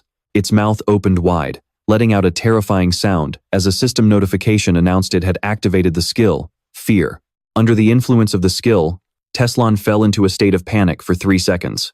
Because of that, he lost control and prematurely released his arrow. Even the spectators below, who were eating popcorn and enjoying the drama, were caught in the radius of the effect. As for Kang Jinhyuk, he grinned slyly, having already plugged his ears. In no time, everyone around them collapsed to the ground, leaving only Kang Jinhyuk standing tall and little Goguma sitting beside him. Even after regaining his senses, Teslan's body trembled violently with anger, though it was partly due to the lingering status effect. He spat. What on earth did you just do? Teslan's arrow had completely missed the target, landing straight in the ground. Kang Jinhyuk pulled out his earplugs and smirked. Wow, you really are incredibly naive. Tossing the earplugs away, both Kang Jinhyuk and Goguma, who was clinging to his shoulder, curled their eyes into crescent moons. Like master, like servant indeed. He mocked in a teasing tone. Shouldn't a person do whatever it takes to win? Just then, the system notified him. You have met the required conditions. Fuming with pure rage, Teslan snarled, you crazy human. Meanwhile, Goguma looked dejected, sitting quietly in one spot and letting out a soft, whimpering Mogi. Kang Jinhyuk walked over and scolded it. Goguma, behave yourself. This is very important. It responded obediently, Mogi. He then picked up the baby dragon, feeding it some mana stones while saying, don't do that again from now on. Being cute isn't everything, you know? Over on the other side, Teslan had recovered, though he still had a slight headache. He snapped angrily. Damn human, did you bring that dragon out just to pull a cowardly stunt like that? He then barked. Have you no shame? To his surprise, Kang Jinhyuk calmly replied, nope, none at all. The blunt response caught Teslan completely off guard. Then, a system message chimed, you've acquired absolute marksmanship. Kang Jinhyuk smirked provocatively, well, that's because I'm just a dirty human. The system panel displayed the skill information. The skill name was Absolute Marksmanship, rank AA difficulty. Description: increases understanding of bows and arrows, along with similar weapons, by 90%. After 5 seconds of concentration, accuracy increases to 100%. Teslan yelled in frustration, I don't care if you're dirty or not. I will never accept this. Having secured his victory this way, Jinhyuk, after getting exactly what he wanted, casually waves back and says, all right, let's just call that a warm-up. If you want, you can take another shot. As Taisel readies his bow, he warns, if you're planning on cheating again, I won't let it slide. But Jinhyuk couldn't care less, casually waving him off with a, yeah, whatever. He calmly says, this has dragged on for too long. Then, Taisel's eyes light up as he activates his skill, Absolute Swordsmanship. The arrow flies, slicing through the air and hitting the bullseye dead on. Below, the elves cheer in absolute awe. Perfect. Oh, as expected of Lord Taisel. Worried about Jinhyuk, Sylvia calls out from the crowd to warn him. Lord Jinhyuk, it's still not too late. Why don't you just beg Lord Taisel for mercy? She then explains, Lord Taisel is our finest ranger. A human stands absolutely no chance of beating him in archery. Just as Sylvia finishes, Jinhyuk raises his hand and says with absolute confidence, the best among the elves? Well, prepare to see someone even better. As the system announces the activation of freezing, a sharp icicle forms and knocks the target down. Then, an arrow strikes the target, sending it spinning high into the air. Someone in the crowd screams, did he just shoot his own target into the air? Confused by whatever trick Jinhyuk is playing, Taisel barks, you bastard! What do you think you're doing? Jinhyuk just smirks and replies, what do you mean? A dark, crimson aura erupts around him, as he says smugly, I'm just adjusting the difficulty to match my skill level. The system announces, fusing Blood Demon Chi and Absolute Swordsmanship. You have acquired Crimson Demon Bullet. Next, the skill window for Absolute Swordsmanship pops up. Difficulty, A class. It is a terrifying skill that massively boosts both accuracy and destructive power with a bow. By utilizing Blackfire, concentrating for just 2.5 seconds will boost your accuracy by 100%, while your mastery over bows, arrows, and similar ranged weapons will shoot up by 145%. Suddenly, Taesol gets a bad feeling that something had completely shifted in that split second. At the exact same time, Jinhyuk activates Crimson Demon Bullet, draws his bow, and lets the arrow fly. The arrow streaks like a bolt of lightning toward the target flying through the air, piercing clean through and shattering it into 2 pieces. Taesol is left completely speechless, and the onlookers are just as stunned. It's hard to believe that target was made of solid hazelwood, which should have been impossible to shatter so easily. He literally split Lord Taesol's arrow, which was already in the bullseye, in half, and completely destroyed the target. Hearing everyone's gasps of awe, Jinhyuk shoots a smug, sly look at the slack-jawed Taesol and asks, "So, how's it feel to lose to a filthy, lowly human?" Taesol drops his bow to the ground and says slowly, utterly defeated, "I couldn't even salvage a single shred of my honor." With that, he turns to walk away. As promised, since I lost, I will leave this village immediately and never return. As a ranger of the Elven Forest, I, Taesol, always keep my word. Then, as if suddenly realizing something, he bitterly corrects himself. "No, I guess I'm not even a ranger anymore."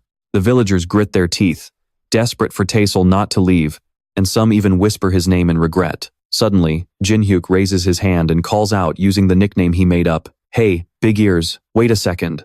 The young elf turns around with a dark look. "What now? I already said I'm leaving, or are you just looking to mock me even more?" Jinhyuk scratches the back of his neck and says casually, "Look, I get your whole pride and honor thing, but you know, it's festival season right now. If you just pack up and leave like this, it's totally going to ruin the festive mood." Then, acting like he's doing him a huge favor, Jinhyuk suggests, "So, how about we change the penalty instead?" Taesol glares at him with pure suspicion. A moment later, Taesol is seen grimacing, gritting his teeth as he growls, "I'd rather die." The elves around them are literally shaking from holding in their laughter, desperately looking away to keep from bursting. Jinhyuk, on the other hand, has the time of his life watching the spectacle, and says smoothly, "Back where I'm from, only the absolute strongest can pull off an outfit like that.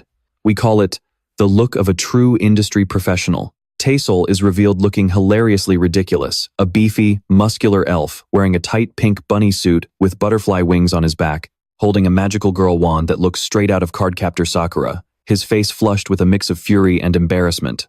His entire body is literally trembling with pure humiliation. A brown-haired elf tries to act tough and yells, "Who dares laugh at Lord Taesol?" But the second he actually looks at him, he completely loses it and starts howling with laughter. While a furious Taesol is busy kicking anyone who dares to laugh, Jinhyuk and Penner, the chief of the Elven Forest, are casually chatting. The elder chuckles, "Haha, you have a pretty sadistic sense of humor, don't you?" I never expected Taesol to accept those terms so easily. Jinhyuk asks, "Did I go a bit too far with the prank?" But as he watches Taesol throwing hands with the other rangers, he thinks to himself, "Well, the strongest ranger in town is currently a total laughingstock. I guess I'll let him take it off after a while." But the chief replies, "No, it's fine. He needed to taste the bitterness of defeat eventually. I think his obsession with protecting the Elven Forest was actually holding him back, so I'm glad we met you." With Taesol still kicking the other elves in a red-faced rage, Jinhyuk looks at Elder Penner with a warm smile and says, "Elder, this is actually better than I thought." Then, they both flashed a devilish grin. Looking at Teslan, Jinhyuk asked, "I think I could be a little more devious, don't you think?" Penheim cheerfully replied, "Haha, let's teach him a lesson. We don't get an opportunity like this very often." Suddenly, from a distance, an elven guard came running over, gasping for breath, his heart pounding wildly as he screamed at the top of his lungs, "Elder! Elder!" The villagers instinctively backed away to clear a path for him. When Penheim saw the state the guard was in, he panicked. "You're Luan, one of the guards from the outskirts." "What happened, Luan?" Kneeling on the ground with his body covered in blood, one of his arms severed and bleeding profusely, Luan struggled to scream, "We have intruders!" Flashback to earlier, while they were still patrolling outside the town, a group of masked men suddenly appeared. They started swinging their swords at anything in their path. The guards outside tried their best to stop them, but they were no match for them. One of the intruders killed several guards with a single slash. Another one used magic to wipe out 3 or 4 soldiers. Luan helplessly continued, "They're incredibly strong. Even the higher-ranking guards couldn't beat them." With that, he coughed up a mouthful of blood. Sylvia rushed over to Luan, desperately trying to calm him down. "Luan, Please stop talking. Your condition is terrible. Everyone now turned their gaze toward the elder. Penheim was shaking with rage. He suddenly shouted, ordering everyone to prepare for battle and unlock the armory. The elves quickly rushed to grab their weapons. He continued, the intruders must have surrounded the entire forest by now. Fight with your lives to protect the elven forest. The elves looked incredibly serious. Their expressions showed they were ready to fight to the death. Teslan had also stripped off his rabbit suit and put on his actual clothes. He ordered an emergency mobilization of the defense force. High-ranking guards, fall in with me. Everyone in the elf village scrambled to get ready. No one noticed Kang Jin-hyuk still standing dead in his tracks. He stared at the crowd in silence. Just moments ago they were laughing and smiling, but now they had to throw themselves into a bloodbath. He felt a deep surge of anger at what was happening. There was no way in hell those intruders were getting away with this. Meanwhile, a group of people scrambled through the forest, shouting frantically at each other as they ran. Who the hell are those bastards? Then, one of them spun around and screamed, wait, look, we're just regular players. The guy, running in front, yelled in frustration, you absolute idiots. Before he could even finish, a masked figure lunged at them. With a single strike, he slaughtered them all. The masked killers gathered, saying ruthlessly, leave no survivors. Everything within this elven forest must be erased. By now, the entire forest was engulfed in flames. The masked attackers were countless. Elsewhere in the forest, screams echoed as they mercilessly slaughtered the elven guards. An elf was brutally stabbed. He reached his hand out, desperately pleading for help, when suddenly 2 arrows flew out of nowhere. They pierced the chest of one of the masked men. The guy shrieked in shock, enemy attack, but he was instantly silenced as another arrow pierced right through his skull. Chief Penheim dropped down from the trees alongside the other guards. He looked completely devastated by the horrific scene before him. How could this happen? A female elf lay gravely wounded on the ground, tears silently streaming down her face. The chief knelt down, reaching out to the woman. Even the mothers of young children had been brutally slaughtered. He cradled her in his arms, his face twisted in agonizing despair. Bowing his head, he choked out, I'm so sorry. I failed to protect you all. Behind him, the guards clenched their fists. Casualties in a war like this were inevitable. Teslan was absolutely boiling with rage. Gritting his teeth, he bellowed, everyone, listen to my command. If you find any surviving villagers, evacuate them to the center of the village immediately. Our forces are strongest there, so it should be relatively safe. The elven guards had to force down their grief. Right now, there was no time for mourning, only for war. Kill any enemy on sight. Finally, Teslan screamed in fury. We will avenge our fallen brethren. In the name of the great mother of the forest, the guards roared in unison. Understood. Suddenly, someone stepped forward to propose a plan for revenge. Excellent. Here is my plan.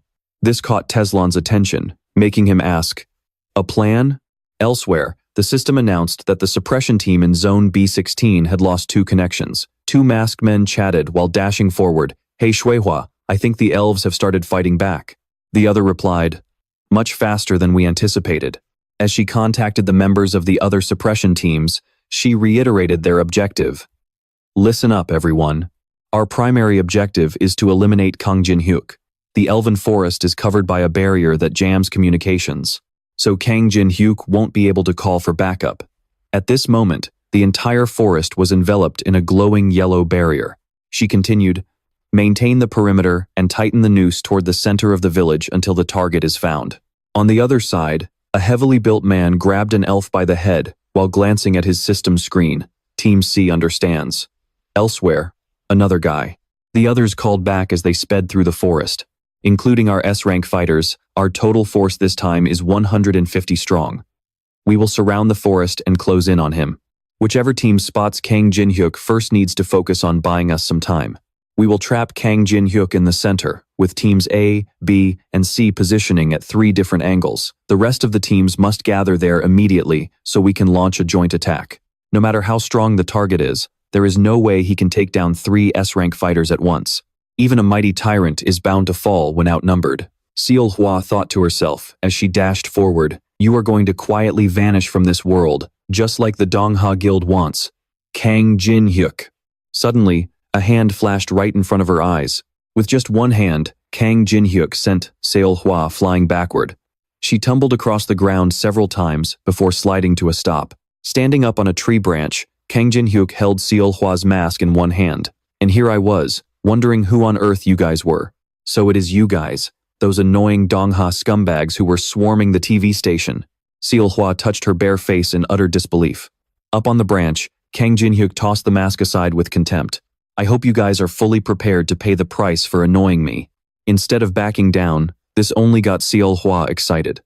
Ah, I can't believe I'm the lucky one to hit the jackpot. Meanwhile, the members of Team C were still making their way through the forest. A voice crackled through the communicator screen. Team B has found Kang Jin-hyuk. The man carrying a weapon on his shoulder replied, Team C copies that. He turned to his subordinates and barked, Move to Team B's location, double time. Before he could even finish, dozens of arrows rained down. He managed to deflect a few, but his men were instantly impaled and killed. High up in the trees stood a powerful army of elite archers, famous for never missing a single shot. Teresa, leading the charge, warned them. Where do you think you're going? You outsiders? Your opponents are right here. The leader of Team C growled in anger, spitting back with pure disdain. You filthy natives. Back with Kang Jin-hyuk, a masked assassin let out a horrific scream as he was ruthlessly cut down. Finally, the system notification popped up. Activating Sword Grave. Activating Sword Demon King's Stride. With just these two skills, Kang Jin-hyuk easily sliced through two enemies. Seolhwa screamed in fury at her stupid underlings. Don't bunch up together, spread out. Witnessing Kang Jin-hyuk's terrifying power, the underlings completely panicked. All their previous confidence vanished, and now they only cared about saving their own skins. The system flashed, activating Ice Shackle. Massive shards of ice, shaped like giant arrows, shot from Kang Jin-hyuk's direction toward the fleeing masked men, impaling them from behind. Hiding behind a tree trunk, Seolhwa watched in utter horror as Kang Jin-hyuk systematically wiped out her men. She couldn't help but grow incredibly anxious. He is way stronger than the footage showed. At this rate, we're all going to be dead before the other teams even get here. She furrowed her brows, desperately trying to think of a way to buy some time. Suddenly, an idea struck her, and she screamed, Hey, Kang Jin-hyuk! I don't know why you came to this place. Kang Jin-hyuk glanced toward the sound of her voice, though sharp blocks of ice continued to hover and swirl around him. Seolhwa continued, But I bet it's because there's something here you want to get your hands on, right? Kang Jin-hyuk merely gave her a cold, silent, sidelong glance. And what does that have to do with you? Just come out and face me, quit wasting my time. Ignoring his provocation, she maintained a confident front.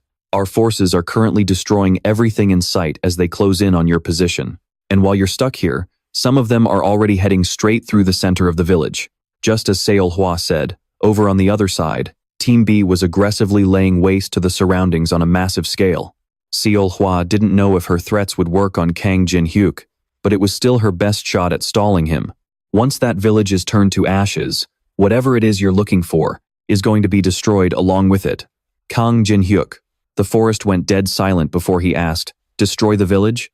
Believing her words had shaken Kang Jin-hyuk, Seolhwa thought to herself with glee, if there really is something he wants in that village, he'll rush back to protect it immediately. That'll buy me more than enough time for the backup teams to arrive. She waited in excited anticipation, hoping her scheme would succeed. But then, Kang Jin-hyuk suddenly burst out laughing. Confused and alarmed, Seolhwa tried to fuel the fire, shouting, Are you really telling me you don't care if that village is destroyed? Kang Jin-hyuk just shrugged with a look of mock helplessness.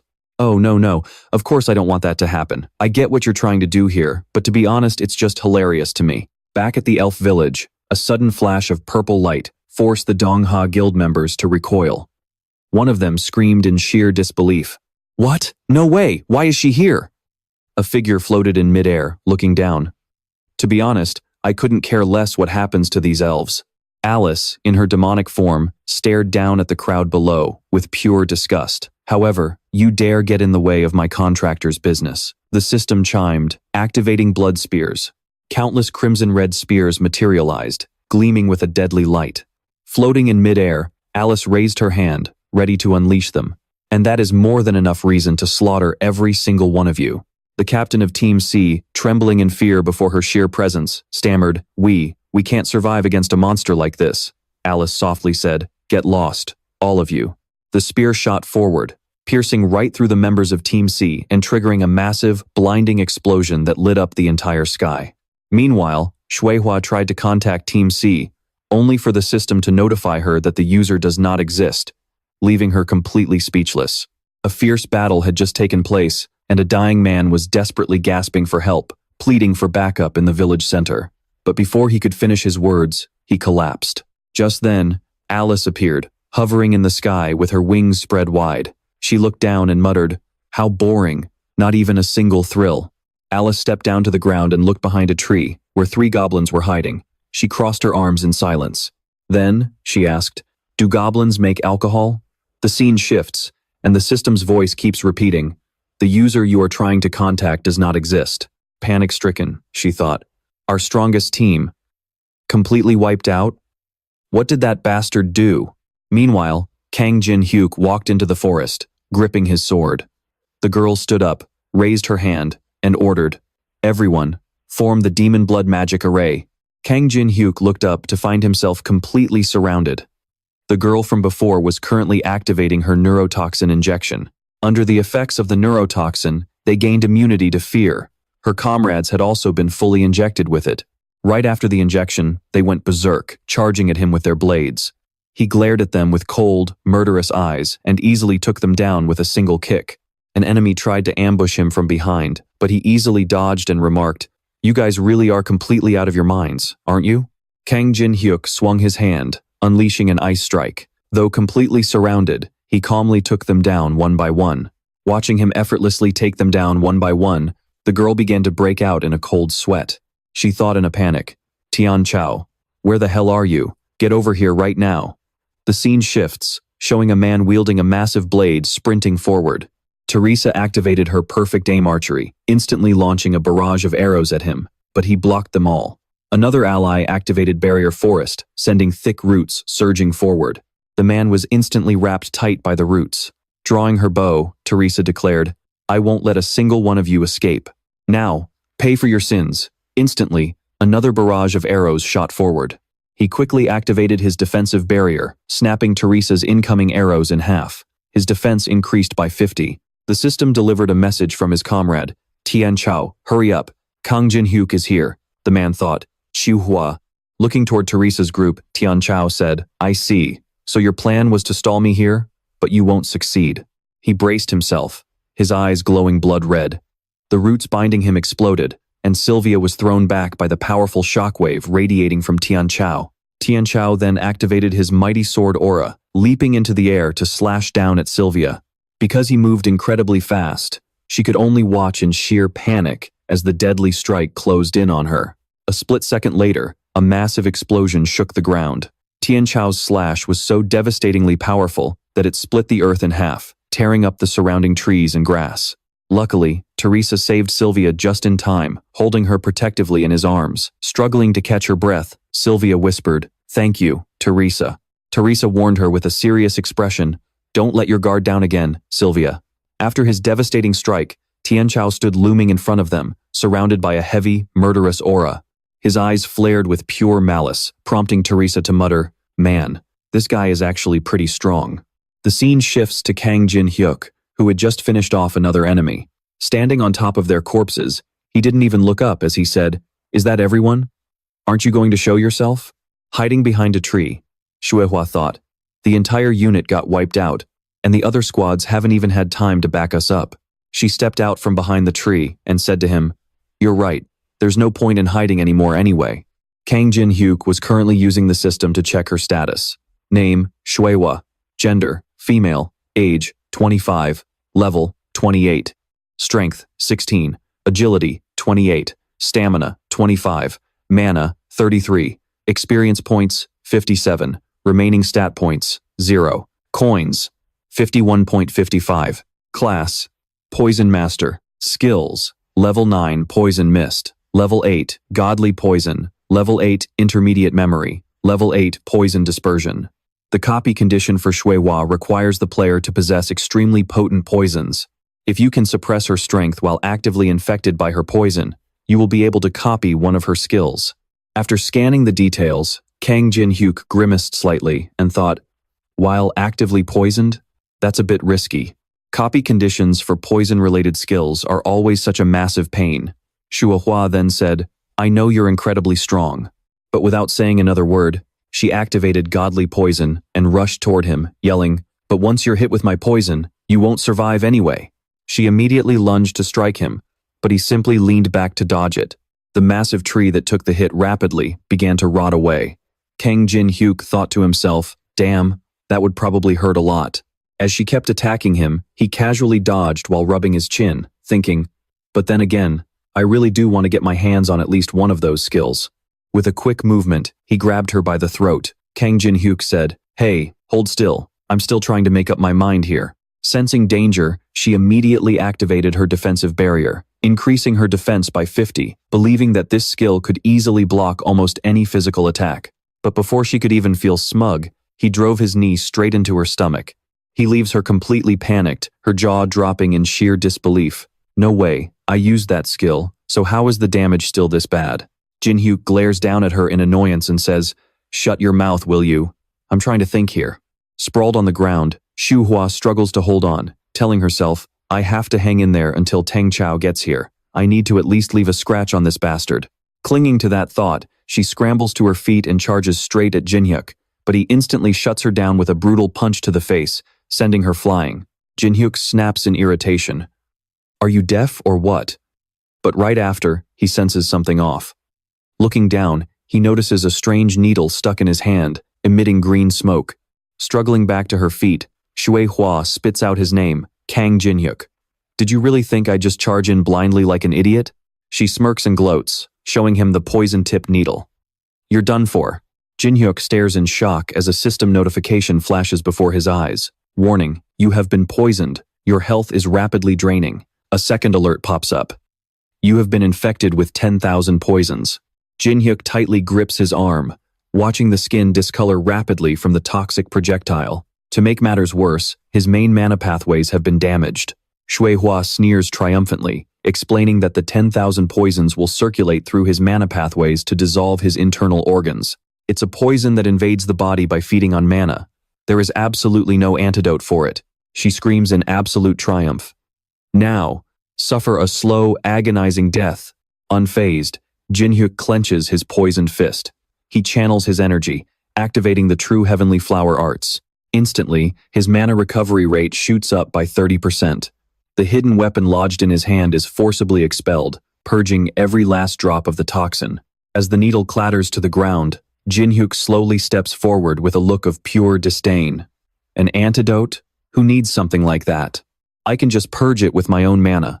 With that, he gathers intense magic power into his hand, preparing to strike Shui Hua down. Desperate, she summons her sword. Sensing the sheer danger, she almost resigns herself to her fate and mutters, "Well, looks like today's the day I die." Steel-hardened, she leaps forward, charging straight at Jin-hyuk for a final clash. But right then, a sudden shockwave hits her, forcing her to halt as blood gushes from her mouth. In the distance, Teng Chao is rushing over at a blistering speed. Hit in the shoulder by a stray projectile, Shui Hua cries out in agony. Jin-hyuk seizes the opening and lunges forward. Drained of all energy, Shui Hua drops her weapon and collapses to the ground. Just as Teng Chao finally arrives, Jin-hyuk raises his sword, preparing to deliver the finishing blow. Suddenly, Teng Chao bursts out of the bushes like a rocket. Activating his sword aura, he swings down to block Jin-hyuk's lethal blow. Teng Chao's defensive strike triggers a massive shockwave, standing protectively in front of Shui Hua. "Hey, Shui Hua, can you get up?" Then, his status window pops up. Name, Teng Chao. Gender, male. Age, 35. Level, 29. Strength, 31. Agility, 24. Stamina, 25. Mana, 33. Inner power, 55. Hidden stats, 1763. Class, Commander. Skills, Sword Aura level 10. Traps level 9. Blood Demon Strike level 9. Banishing Evil level 7. Jin-hyuk instinctively steps back, thinking, "Wait, if he's here, does that mean Teresa lost?" The system displays the copy conditions. Teng Chao harbors deep, hidden feelings for Shui Hua. He is fully prepared to sacrifice his life to save the one he loves. If you can defeat Teng Chao without taking any damage, you can copy one of his skills.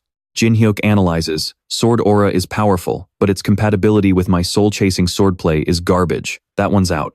What about banishing evil then? He ponders, but then a realization hits him. Wait, what's up with this system anyway? How does it know exactly what I'm thinking? Suddenly, Jinhyuk's eyes narrow, as if he's just pieced something together. At that moment, Teng Chao steps closer to support Shueihua. Noticing Jinhyuk's brief distraction, he urges, "He's distracted. This is our chance. Get up, Shueihua." Shueihua is barely clinging to consciousness from her severe injuries.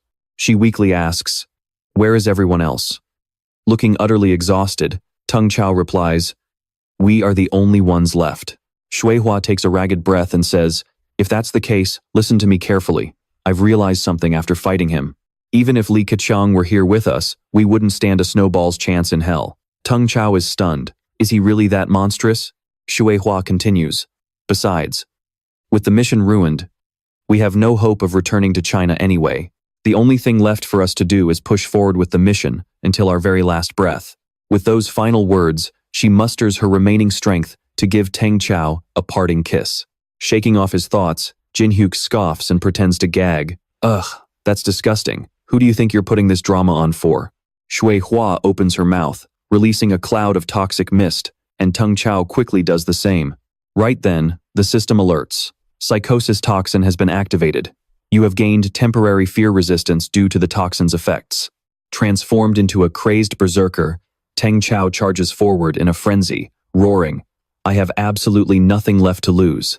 Kang Jinhyuk stood there, twirling his weapons with a sinister smirk. "Looks like you've made up your mind," he said. "In that case, it's only fair that I get serious too." With that, he activated Grave of Swords. "Your understanding of sword-type weapons has increased by 500%. Teng Chao roared, "Get ready." Shueihua Greatsword Style. Second form.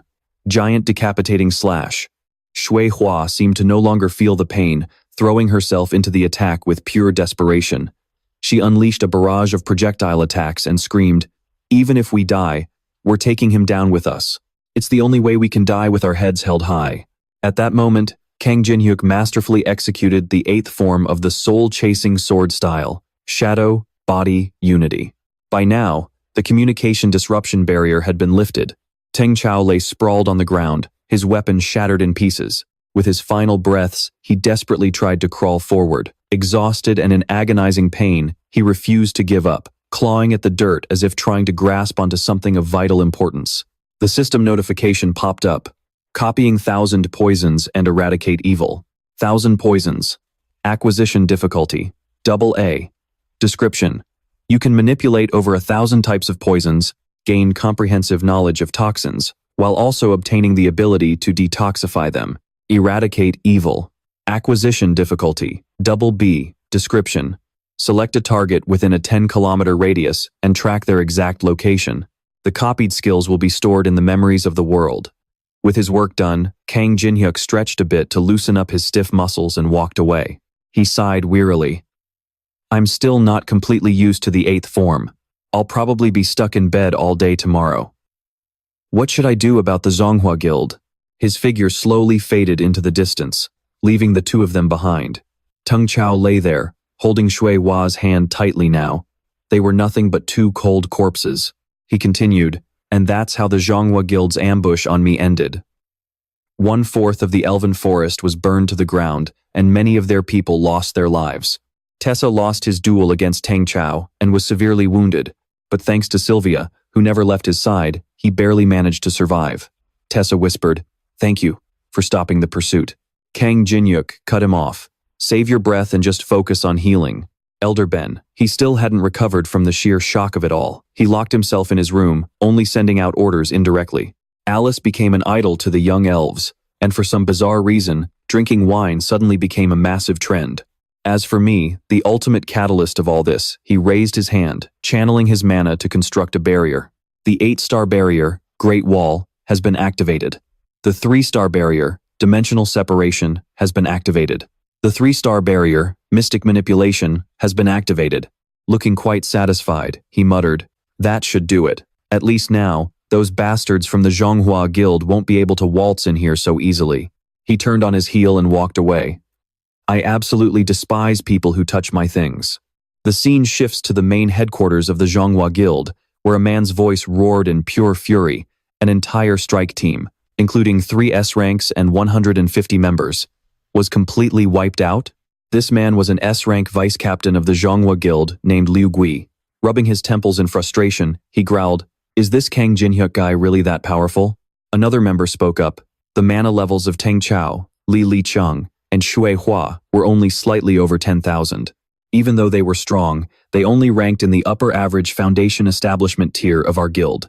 Since the association's ranking system hasn't been fully established yet, anyone with a mana level exceeding 10,000 gets slapped with an S-rank label. Even though Kang Jinhyuk is officially S-rank, we cannot compare him to ordinary S-rank players. The man next to him chimed in, "What if we deploy an assassin squad from the execution branch, with mana levels exceeding 20,000, straight to his doorstep?" A bald, middle-aged man nearby objected vehemently, "You want to send assassins to eliminate an S-rank player from another country? Have you completely lost your mind? What if that sparks an all-out war?" Liu Gui snapped, "Who cares? You think I'm afraid of a little war?" The bald man yelled back, "No one cares if you're afraid or not. Doing that will only bring us trouble with 0 benefits. You idiot." Liu Gui thought, "Damn it. Nangong Tian is definitely not going to let this slide. If he loses his mind and goes on a rampage, he might tear everything to pieces." Suddenly, an authoritative voice cut through the noise, instantly silencing the room. "Do you fools still not grasp the gravity of our situation?" The newcomer was a Murong martial artist from the 21st floor, the head of the Murong family, Murong Shu. Everyone in the room bowed and greeted him in unison. "Welcome, head of the Murong family."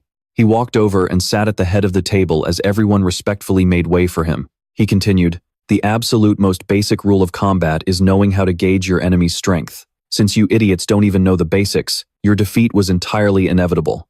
Liu Gui bowed his head, accepting full responsibility. "I am deeply sorry, sir."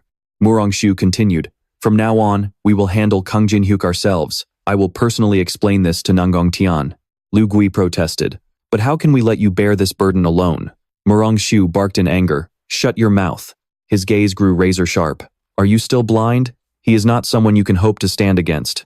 Look closely at the final scene of that footage. The way Kang Jinhyuk wielded his dual swords to finish off Teng Chao and Shui Hua, there's no doubt about it. That was definitely the 8th form of the soul-chasing sword. Even in the martial world, the soul-chasing sword art is incredibly rare. I never imagined an outsider could master it all the way to the 8th form." His eyes turned cold and sharp as he spoke, "But I'm guessing we still have a chance." The elves gathering wood to rebuild their shelter suddenly stopped in their tracks. Shocked and overjoyed, tears welled up in their eyes as they gasped, Chief! It is Chief Pai-him!" Pai-him smiled at them, though he couldn't hide the deep sadness in his heart. Stepping up onto the high platform, he addressed the gathered elves. "We have suffered immense losses from this sudden enemy ambush." Several elves in the crowd cried out, "So many archers have fallen, and so many innocent people have lost their lives." Pai-him did his best to comfort them. "Even so, we must push forward to rebuild our sacred mother forest, so that one day, the children of the mother forest can spread their wings and soar once again." Raising a fig high in the air, Pai-him called out, "Let us continue the Moonlight Festival. Let us honor those we lost and rise above this tragedy together." At the chief's word, the Moonlight Festival officially began. Gathering around a massive bonfire, they clinked their glasses to celebrate their safe return. Bursting with emotion, the elves raised their cups and cheered. "To those who have returned to the embrace of the mother, to our friends." Meanwhile, a hand was busy running the otherworldly restaurant. Mouth-watering dishes were being whipped up by Kang Jinhyuk's highly skilled hands. Pai-him whispered to himself, "Who would have thought that one day we would owe our lives to an outsider we just stumbled upon in the forest?" They watched him prepare one appetizing dish after another. An elven servant standing nearby agreed with Pai-him. "You are absolutely right, sir." Kang Jinhyuk handed a plate of treats to the children, smiling warmly as he said, "Make sure you eat every last bite." The kids took the plate and politely replied, "We will. Thank you." The others also received their delicious portions, but they couldn't bring themselves to eat, still trapped in a state of hopeless despair. Kang Jinhyuk watched them with sympathy. A race legendary for their love of food now had absolutely no appetite for the grand feast laid out before them. It seemed the trauma they had just endured was still too fresh, but they still couldn't go on starving. Kang Jinhyuk went around distributing the food to everyone. Just then, someone walked in, drawing everyone's attention. The crowd gasped in absolute shock. T-Ters? Lord Ters? Ters was dressed up as a butterfly in a fairy costume, with his shredded 8-pack abs on full display, looking utterly ridiculous. He looked neither like a man nor a woman. Kang Jin-hyuk couldn't help but tease him. Well, you seem to be really enjoying that outfit, huh? It actually looks great on you. Having to wear such a humiliating outfit only to be mocked made Ters snap. Shut up. That is not it. Fidgeting with the fig in his hand, his voice softened as he explained. I used to believe that outsiders were nothing but a threat to our forest. I thought they only wanted to invade us and steal this magic-rich fig. But during this raid, we were completely slaughtered, and I was powerless to stop it. You were the one who saved our entire village. Sure, I only wore this because I lost the bet, but I will treat this as a sign of respect for the promise we made. Saying that, Ters raised his toy fairy wand, looking exactly like a magical girl. Kang Jin-hyuk felt a bit disappointed. Man, if he is wearing it willingly, it is no fun at all. Huh? Suddenly, a loud burst of laughter echoed out. Ha ha ha, making Ters snap. Who dares laugh at me? Alice was clutching her stomach and laughing hysterically, pointing at Ters's getup. What on earth are you wearing? Oh my god, this is the first time in my life I've ever seen such a ridiculous outfit. She rolled on the floor laughing, adding mockingly, Behold, the clown of the elves, the king of fashion. Ha ha ha. Her contagious laughter instantly grabbed everyone's attention. Looking at Ters in his bizarre outfit, everyone began to snicker. Slowly, the elves began to forget their sorrow, laughing so hard that tears welled up in their eyes. Seeing them happy, Ters let go of his frustration. Watching the tribe smile again, Kang Jin-hyuk felt a wave of relief wash over him. Chief Pihim approached him from behind and called out, Kang Jin-hyuk, can we have a private word? Curious, Jin-hyuk turned around. Sure, what is on your mind? Pihim then led him to a hidden chamber shrouded by massive roots of an ancient tree. Pihim placed his hand on the door to verify his identity, disabling the protective barrier. The door slid open on its own, and Chief Pihim introduced the room to Jin-hyuk. This is our artifact vault, where the treasures of our village are kept. No one can enter here without my permission. Scanning the room, Kang Jin-hyuk thought to himself, Wow, I didn't expect this. I'm pretty lucky to get a peek at this. Pihim picked up a unique musical instrument and said, This is an instrument we call the Dakashtan. Simply playing it can greatly amplify the active buffs of anyone listening. Pihim bowed and offered it to him with deep respect. Please accept this as a token of gratitude to the savior of our forest. We will forever be in your debt. However, Kang Jin-hyuk didn't seem too thrilled about the gift. Pointing toward the other side of the room, he replied, Actually, I'm not really interested in that, but since you're kind enough to offer a token of your appreciation, why don't you give me that one instead? Pihim looked over to where he was pointing. Ah, you mean the bow and dagger of Kanya? Those have been passed down through our bloodline from generation to generation. We received them as a gift for healing a god. With that, Pihim tossed the instrument right at Kang Jin-hyuk. Pihim shook his head and said, I'd love to give it to you, but even as the village chief, I don't have the authority to do that. However, according to the prophecy, when the time comes, it will seek out its true master. Hearing Pihim say that, he couldn't do much. He could only reply, Oh, is that so? He stared at it with a mix of regret and awe, thinking, I never expected them to have something like that. What a shame. Pihim didn't say anything, but the look on his face confirmed it. At the banquet, Alice held up her glass, her voice slurring slightly. Hey, everyone, fill up your cups. I'm really starting to like you guys.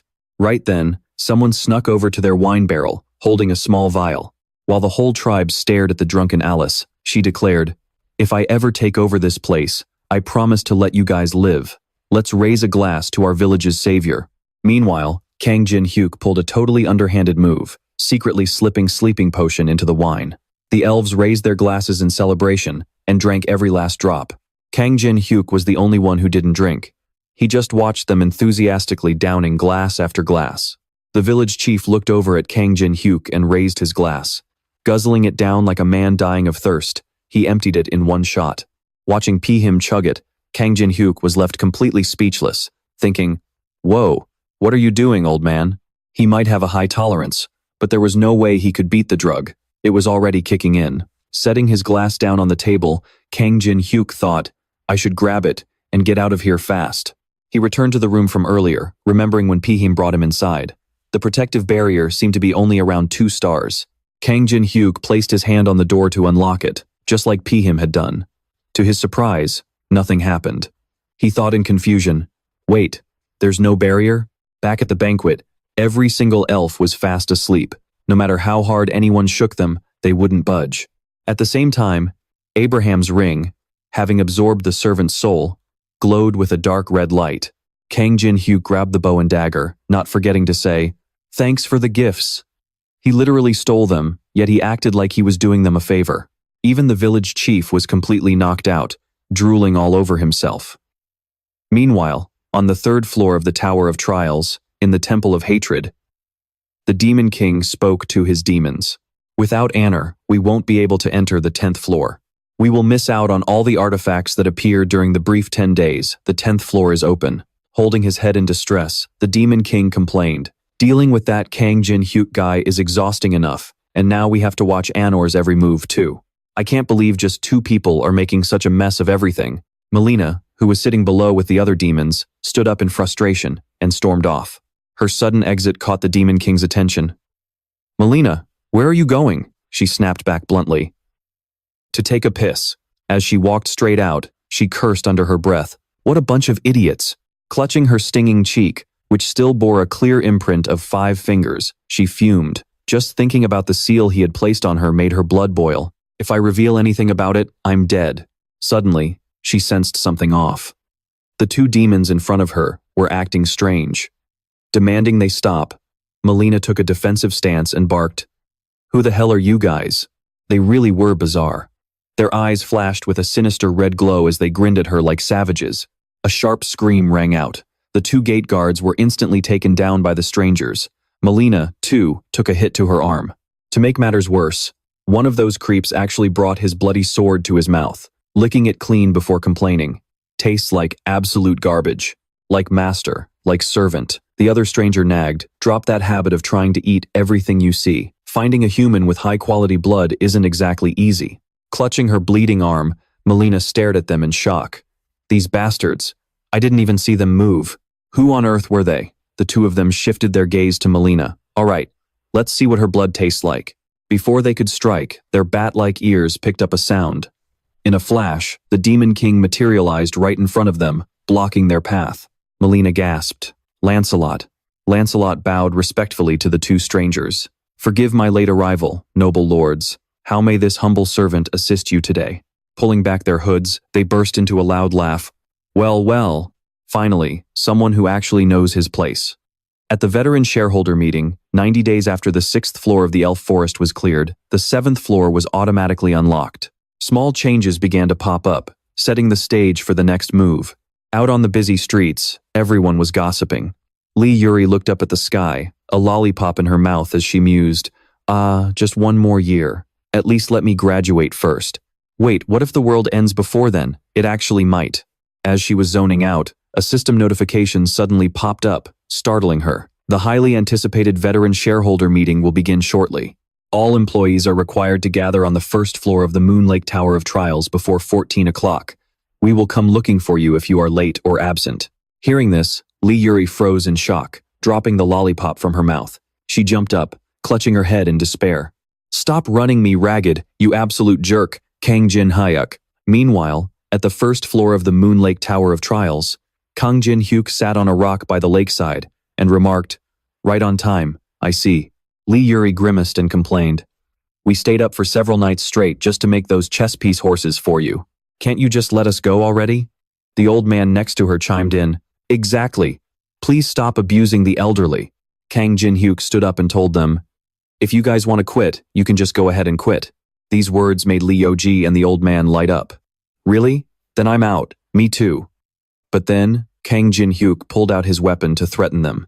"All right, we need to settle the death benefits. So, if you don't mind, could you 2 give me your bank account details?" The old man was so terrified he almost wet himself. With the economy being so tough and unemployment on the rise, it's only thanks to you that I have a job to feed myself. Yoji flipped her stance faster than a pancake. Man, having a job is the absolute best. She acted like she absolutely adored her job, even throwing up a finger heart. Raising his voice, Kang Jin-hyuk asked one more time, "So, nobody wants to quit, right?" Then let's get this meeting started. We'll begin with a quick round of introductions, and then each of you will report to me on what's been going on. He clapped his hands a couple of times and said, "Go."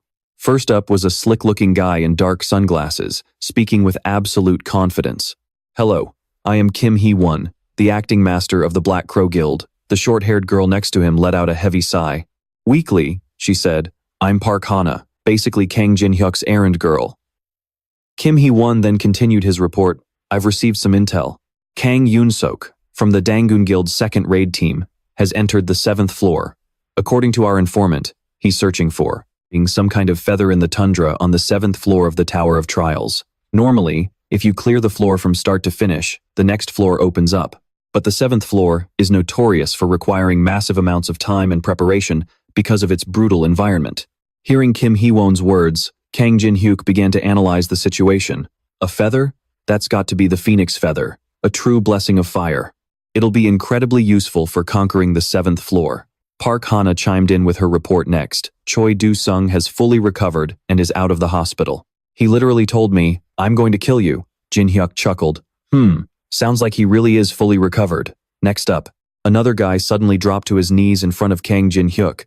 "I am Takeshi of the Samurai Guild. It is an absolute honor to meet you again, sir." He was a true swordsman, and his way of greeting certainly showed it. Takeshi bowed deeply, presenting a sword. "I have successfully stolen the item that you requested from the Temple of Medusa. I'm sure those fools are absolutely panicking right now, realizing their national treasure is gone." Kang Jin-hyuk praised him. "Excellent job, Takeshi." He took the treasure, the heavenly water torrent sword, and thought to himself, "Since I already have Khan's bow and dagger, I don't really need this sword, but I'll hang on to it to trade for something useful later." Kang Jin-hyuk called on the next person. "Hello, I am Andrea, the administrator of the 5th floor. The major factions have been fully established on the 5th floor. Although very few players visit the 5th floor these days, I am actively expanding our forces just in case things take a sudden turn." Everyone in the room froze for a solid 5 seconds, their brains completely short-circuiting. Yoji asked blankly, "Wait, did you just say you're the administrator of the 5th floor?" Kang Jin-hyuk clarified for her. "Andrea is actually the boss of the 5th floor. Managing an entire floor must be exhausting for you, huh?" They all shrieked in unison. "A boss?" Park Hana screamed. "Why on earth is a floor boss sitting right here?" The old man also yelled, "What? What the hell did you do, kid?" Everyone's jaws hit the floor, and they started running around in sheer panic. Kang Jin-hyuk observed the change in Andrea. She had matured so much. Was it because of Alice's training? Pointing toward the ceiling to calm them down, he said, "There's absolutely nothing to fear." Next up is Melina from the Demon Association. Melina stood there looking incredibly snobby with a sour face, as if she'd never smiled a day in her life. The others gasped in disbelief once again. "The Demon Association?" Jin-hyuk shot her a look and said, "Drop the attitude and give me your report." Rolling her eyes, Melina toned down her pride and replied, Fine. There's been a major development. An organization from a higher floor approached us." Kang Jin-hyuk swallowed hard, a sudden wave of tension hitting him. "An organization from a higher floor?" Melina began to recount what had happened.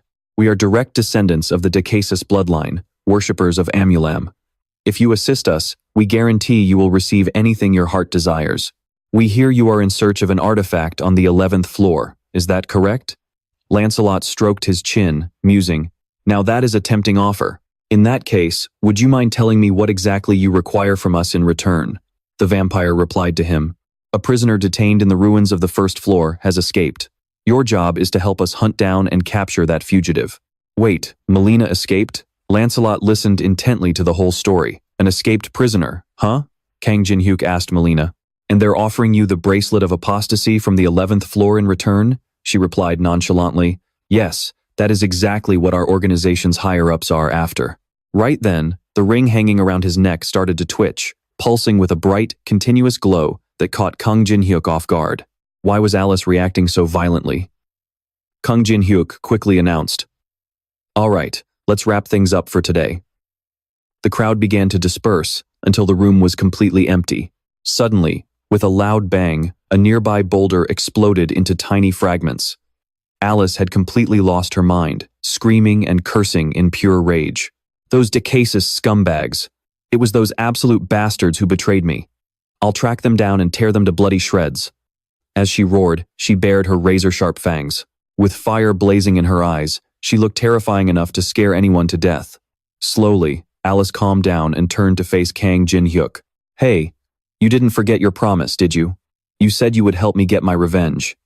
Jin-hyuk's expression grew serious as he replied, This is our golden opportunity. Clinging to his arm, she pleaded, You're really going to help me, right? Please tell me you will. Hearing him agree and reaffirm his promise, Alice's face instantly lit up. Don't worry, I'll make sure you get your revenge, no matter what. But from now on, we have to be extremely careful. Hearing this, Alice's heart skipped a beat. Right now, I don't have enough mana to help you fully restore your power. Revealing our identities to them right now is way too risky, so try to stay inside the necklace for a while, okay? Alice tried to object, but before she could finish, Kang Jin-hyuk cut her off. Using his charms to sweet-talk her, he said, Just trust me. Flustered by his handsome face, she was left utterly speechless. In the end, she had no choice but to go along with his plan. As she hung her head in disappointment, Kang Jin-hyuk patted her shoulder comfortingly. Alice pouted playfully. Fine, but I get the chicken leg today. Sure. You can have as many as you want. Kang Jin-hyuk agreed with a smile. No longer throwing a tantrum, Alice retreated back into the ring necklace around his neck. Kang Jin-hyuk let out a sigh of relief, glad that she had finally calmed down. But I need to start preparing too. Up on the 7th floor of the Tower of Trials, a raging blizzard in the tundra completely blocked the path ahead. Someone asked, So the East Sea path is blocked too? Then came a reply, Yes, there are too many glaciers, making it extremely difficult for the group to move forward. The freezing temperature combined with the high humidity makes it almost impossible to even light a fire. More importantly, our supply lines have been completely cut off by the blizzard. At the Zhonghua Guild camp, the captain of the 2nd Strike Team, Yang Yoon-sok, grit his teeth and slammed his hand onto the table. Shivering violently from the freezing cold, the reporting soldier added, We can't keep going on like this. Jang Yoon-sok growled, Stop complaining and find a way. We must clear the 7th floor, no matter what. Just then, a soldier rushed in breathlessly. Captain, you need to see this. The soldier's sudden entry startled Jang Yoon-sok. With a frustrated grunt, Jang Yoon-sok stepped outside, only to be completely stunned. Wait, isn't that Kang Jin-hyuk? Jang Yoon-sok called out. Player Kang Jin-hyuk. What brings you all the way out here? Strolling casually forward, Kang Jin-hyuk replied with absolute confidence. I'm here to clear the 7th floor, obviously. What else? He rubbed his hands together and blew on them for warmth, his entire body shivering involuntarily. Man, it is freezing out here. Yet, the biting cold did nothing to dampen his arrogant attitude. Kang Jin-hyuk continued, You guys seem to be struggling quite a bit. Jang Yoon-sok's face hardened as he replied, With all due respect, we don't need your help. We can handle this ourselves. Rubbing his freezing hands, Kang Jin-hyuk thought to himself wearily, What is this guy rambling about? Who said anything about helping? With that, he brushed past Jang Yoon-sok without hesitation, coldly telling him not to get the wrong idea. I'm just interested in the phoenix feather, and you guys just happen to be heading the same way. Jang Yoon-sok barked angrily. Our guild has claimed this route. Are you saying you're planning to trespass on our territory? Kang Jin-hyuk didn't let him finish, cutting him off. Trespassing? You've got a great sense of humor. Turning his head slowly, he gave Jang Yoon-sok a mocking smirk. If anyone heard you, they'd think the 7th floor was the private property of the Zhonghua Guild. Jang Yoon-sok's face darkened with rage as he yelled, Are you intentionally provoking the Zhonghua Guild? Keeping a completely straight face, Kang Jin-hyuk bluntly corrected him. Let me rephrase that for you. I'm just engaging in fair competition. Turning away casually, he said slowly. But hey, if you want to try and block my way, be my guest. Strike Team Captain. Seething with rage, Jang Yoon-sok was left speechless, doing nothing but grit his teeth in sheer frustration. Furious, he stomped back into his tent. Walking a bit further, Jin-hyuk spotted 2 other players trying to warm their freezing bodies over a makeshift campfire. Noticing Kang Jin-hyuk's presence, one of the men stepped forward to block him, yelling out, Stop right there, this path is off. But as Kang Jin-hyuk raised his head, the man froze in shock. Wait, what? Are you player Kang Jin-hyuk? His attitude immediately did a complete 180-degree flip, turning warm and welcoming. He began babbling excitedly in Kang Jin-hyuk's ear. Oh man, I'm a huge fan of yours. What wind blew you all the way to this freezing wasteland? Kang Jin-hyuk kept his hands stuffed in his pockets, as this dreadful weather was just too damn cold. His expression remained completely stoic as he replied, I have some business to take care of in this forest. Hearing this, the man panicked and tried to stop him. Whoa, hold on. You can't go in there. That forest is incredibly dangerous. That's exactly why we're stationed here to guard it. Despite the warning, Kang Jin-hyuk confidently marched right past them, leaving both guards utterly stunned. The man could only stammer, wait. What? Kang Jin-hyuk gave a playful grin and said, thanks for the concern, but don't worry, I'll be just fine. Looking completely dazed, the guard turned and whispered to his partner, when on earth did he even pass me? And he was literally walking on top of the snow. Once the shock wore off, the guard smiled in sheer admiration, saying, I guess an S-rank's movements really are on a whole different level. I'd better report this first. He immediately dialed Strike Team Captain Jang Yoon-sok to report the situation. Hearing the news, the captain barked an order, assemble the team and go after him immediately. Still confused by the sudden command, the guard asked, Sir, go after him? The captain explained grimly through the communication screen. Player Kang Jin-hyuk claims he's here to take the Phoenix Feather. In other words, if we follow him, we might just find out how to get it. Kang Yoon-sok growled, tail him and figure out his method. This is an order from your captain. The scene shifts to Kang Jin-hyuk, who has already ventured deep inside. Suddenly, he stops, his attention captured by a very strange track. Bending down to pick it up and inspect it, he finds that it looks like a trace left by a member of the Zhonghua Guild. He looks around, but there isn't a single body in sight. He walks over to a bizarre symbol and realizes that this must be. But before he can even finish his thought, something distracts him. It turns out to be those Zhonghua Guild members from earlier, struggling through the deep snow just to keep up with Kang Jin-hyuk. Annoyed, he asks, What are you guys following me for? I thought you said it was too dangerous here. The entire group is shivering uncontrollably from the cold. The guy who is a huge fan of Kang Jin-hyuk quickly makes an excuse so he won't upset him. We couldn't just leave you all by yourself in a place like this. I figured you would at least need a guide. Kang Jin-hyuk thinks to himself, who is guiding who? He looks with pity at the group shivering and whimpering. I'm freezing to death. At that moment, Kang Jin-hyuk activates ice shaping to construct a shelter and then activates fire element to light a warm campfire. The man gasps in awe. Wow, an S-rank player really is on another level.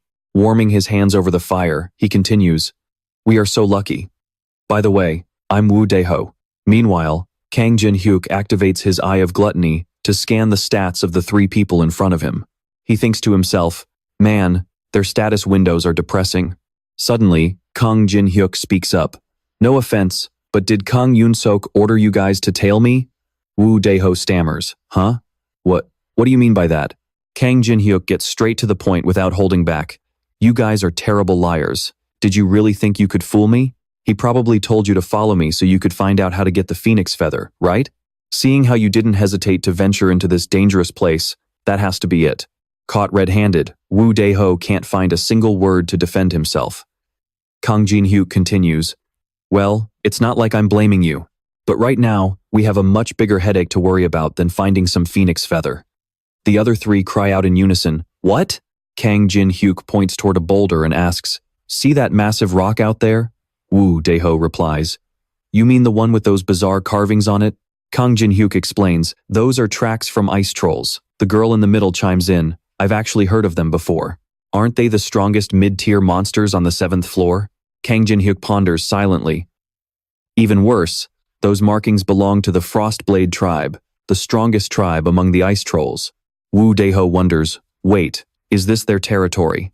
Kang Jin-hyuk calmly says, No, ice troll territory is in the western mountains, not here. That's exactly why I said this is a headache. Their presence here is highly unusual. Listening to this, Woo Dae-ho's group begins to panic. Kang Jin-hyuk thinks to himself, and this is the only route that leads to the island where the Phoenix Feather is. Could the cold-immune ice trolls be trying to get their hands on the Phoenix Feather too? Jin-hyuk's expression shifts as a gut feeling tells him that something is seriously wrong. Suddenly, a strange sound outside their shelter catches his attention. Something is slowly creeping closer and closer to them. What lies ahead are incredibly sharp weapons heading their way. Kang Jin-hyuk quickly activates ice shaping to block the incoming attack. Wu Deho's group panics and scatters outside. Wu Deho screams at them to find cover. Hiding behind a stone pillar, he wonders, where on earth did that attack come from? The guy with him replies, I didn't see anything either. Suddenly, Wu Deho realizes something and gasps in horror. Huh? Player Kang Jin-hyuk, you need to hide, quick. But Jin-hyuk doesn't seem to care at all, calmly stepping forward. Suddenly, a flash of light beams right in front of him. It's another attack, but Jin-hyuk swiftly dodges it. Jin-hyuk calls out, by now, you guys must realize these attacks are useless against me. Show yourselves. With that, the mysterious figures begin to step out of the shadows. The man speaks up. So, you're Kang Jin-hyuk. The girl beside him, with a playful yet slightly twisted look on her face, looks at him and says, ooh, you look so adorable. The ring on Jin-hyuk's chest starts to vibrate violently. He activates his Eye of Gluttony while placing a hand on his chest to soothe it, saying, calm down, Alice. That man's name is Riorda Bershin, male, age 1082. He is level 108, with 32 strength, 36 agility, 33 stamina, 34 magic, and 0 unallocated stat points. His skills are level 16 Blood Disease, level 16 Blood Spear, level 16 Blood Core, and level 16 Mana Consumption. Jin-hyuk clutches his forehead, thinking, the level gap is insane. Just using the Eye of Gluttony to peek at their status windows drained a massive chunk of my mana. And the copying conditions are ridiculous. Every single one of them comes with multiple penalties. Worried about Kang Jin-hyuk, Wu Deho doesn't hesitate to leave his cover. Struggling to move, he shouted, Kang Jin-hyuk, are you okay? Jin-hyuk looked down, smiled softly, and said, Kwok Deho, you and your friends need to get out of here, quick. Get out of this forest and call for backup. But Kwok Deho still couldn't wrap his head around what was happening. He just stood there, jaw dropped. Huh? Then he yelled again, what about you? Are you planning to fight them all on your own? Jin-hyuk summoned his relic and replied, I will be fine. He turned back, gave Kwok Deho a reassuring smile, and added, just buy me a drink, once we get out of here. Promise? Hearing those words, Kwok Deho couldn't help but tear up. The people with Kwok Deho quickly grabbed his arm, urging him, we have to go. Kwok Deho screamed back, no, player Kang Jin-hyuk. Meanwhile, Kang Jin-hyuk calmly stepped forward. The copy condition for that guy popped up in his head. Survive after saying more than 4, raise the death flag lines. If successful, you can copy any skill you want. Each time you say a line, one of your active skills will be temporarily sealed. The first raise the death flag line had already been triggered, making it 1 out of 4. The system notified him that his myriad poison skill had been sealed. Right then, an ice troll charged forward, lunging at Kang Jin-hyuk, but he was incredibly agile and dodged the attack with ease. Spinning around, he countered, driving a powerful punch straight into its stomach. Up above, the girl watching from on high spoke up with a bored expression. Trying to mock him and distract him, she called out, Kang Jin-hyuk, how is the blood of a mere human like you so sweet? You're starting to get more and more interesting. She rested her chin in her hand, enjoying the show with a twisted smile as they drew closer to Kang Jin-hyuk. Riorda Bershin spoke up, enough. He introduced himself to Kang Jin-hyuk. I've heard quite a lot about you from the demonic humans. You're far stronger than your average human. My name is Riorda Bershin of the Decasus family. The girl beside him spoke up as well. And I'm Ophelia, also of the Decasus family. Kang Jin-hyuk paused and asked, are you the ones behind all of this? From making the ice trolls show up to kidnapping humans, Ophelia replied slowly. My, straight to the point, are we? You don't seem surprised to see us at all. Stepping closer to Kang Jin-hyuk, she added, you're right. This is indeed a trap we laid out. Hearing that, he gasped in surprise. A trap? A cunning glint flashed in Ophelia's eyes as she wore a smug grin. A trap to catch someone skilled enough to notice the anomalies here in the tundra. The demonic humans gave us the names of those who survived the monastery ruins of the fallen on the first floor. A girl named Teresa de Laurentia, an unidentified man known only as Unknown, and Chun Yusung, and a guy playing the role of a porter who turned out to be a high-level player Kang Jin-hyuk. We believe one of those survivors helped Alice von Ataraxia escape. Well, what a coincidence. You're actually the very first one to make it here. She placed a finger over her lips, faking a look of innocence, and teased, now, I wonder why that is. She's only letting you know up front, so you'd better not expect any help from those people outside the forest. It turned out that everyone in the surrounding area had been secretly watched all along. Ophelia continued, because the demonic humans will be dealing with them very soon. So, is it my turn to ask now? Where is Alice? Kang Jinhyuk lowered his head and whispered, Alice. He then tightly gripped the weapon in his hand, looking as confident as ever, and said, I have absolutely no idea what you guys are talking about. Lloyd and Berthier wore sinister grins. Oh, is that so? If you're going to play dumb, then we have no other choice. As he spoke, he took off his outer coat, tossed it into the air, and got into a battle stance. He threatened, I will force you to remember. With that, Lloyd and Berthier quickly lunged at Kang Jinhyuk. He moved at an incredibly high speed, instantly appearing right behind Kang Jinhyuk. He suddenly activated Dark Battle Spirit, launching a direct attack at Kang Jinhyuk. He quickly stepped back, blocking the attack with perfect precision. Standing on the sidelines, Ophelia shouted out to remind Berthier, Do not kill him. We need to capture him alive. While unleashing a barrage of blows on Kang Jinhyuk, he barked back, I know that, Ophelia. But at this moment, things were totally slipping out of Berthier's control. Gritting his teeth, he thought, I know that, but this human is a lot better than I expected. If that's the case, while planning his next move, Berthier quickly initiated his hand signs and unleashed the skill, Bloodbind. Once Bloodbind is activated, the opponent's vision is completely blocked for 30 seconds. Suddenly, something wrapped itself around Kang Jinhyuk's eyes, forcing a sharp grunt from him. The substance continued to constrict, putting Kang Jinhyuk in a tight spot. Seizing this perfect opening, Berthier prepared to launch a sneak attack, immediately activating Bloodthorn. The slimy substance covering Kang Jinhyuk's vision suddenly sprouted countless sharp thorns. But even in this dire moment, Kang Jinhyuk didn't show a single hint of fear. Instead, a smug smirk played on his lips as he activated Fire Element, instantly incinerating Bertie's technique. Kang Jinhyuk scoffed, Cheap tricks like this won't work on me. Witnessing this, Ophelia was utterly shocked. She secretly thought, I heard he was strong for a human, but he is not lagging behind Berthier at all. Her face suddenly turned grim. Could he be the one who helped Alice escape? At this point, the fight between Kang Jinhyuk and Berthier was still a deadlock. Berthier sneered mockingly. For a trapped rat, you're not half bad. Kang Jinhyuk smugly shot back. A trapped rat, you say? Well, since you guys were nice enough to share some truth with me first, I'll let you in on an equally interesting secret.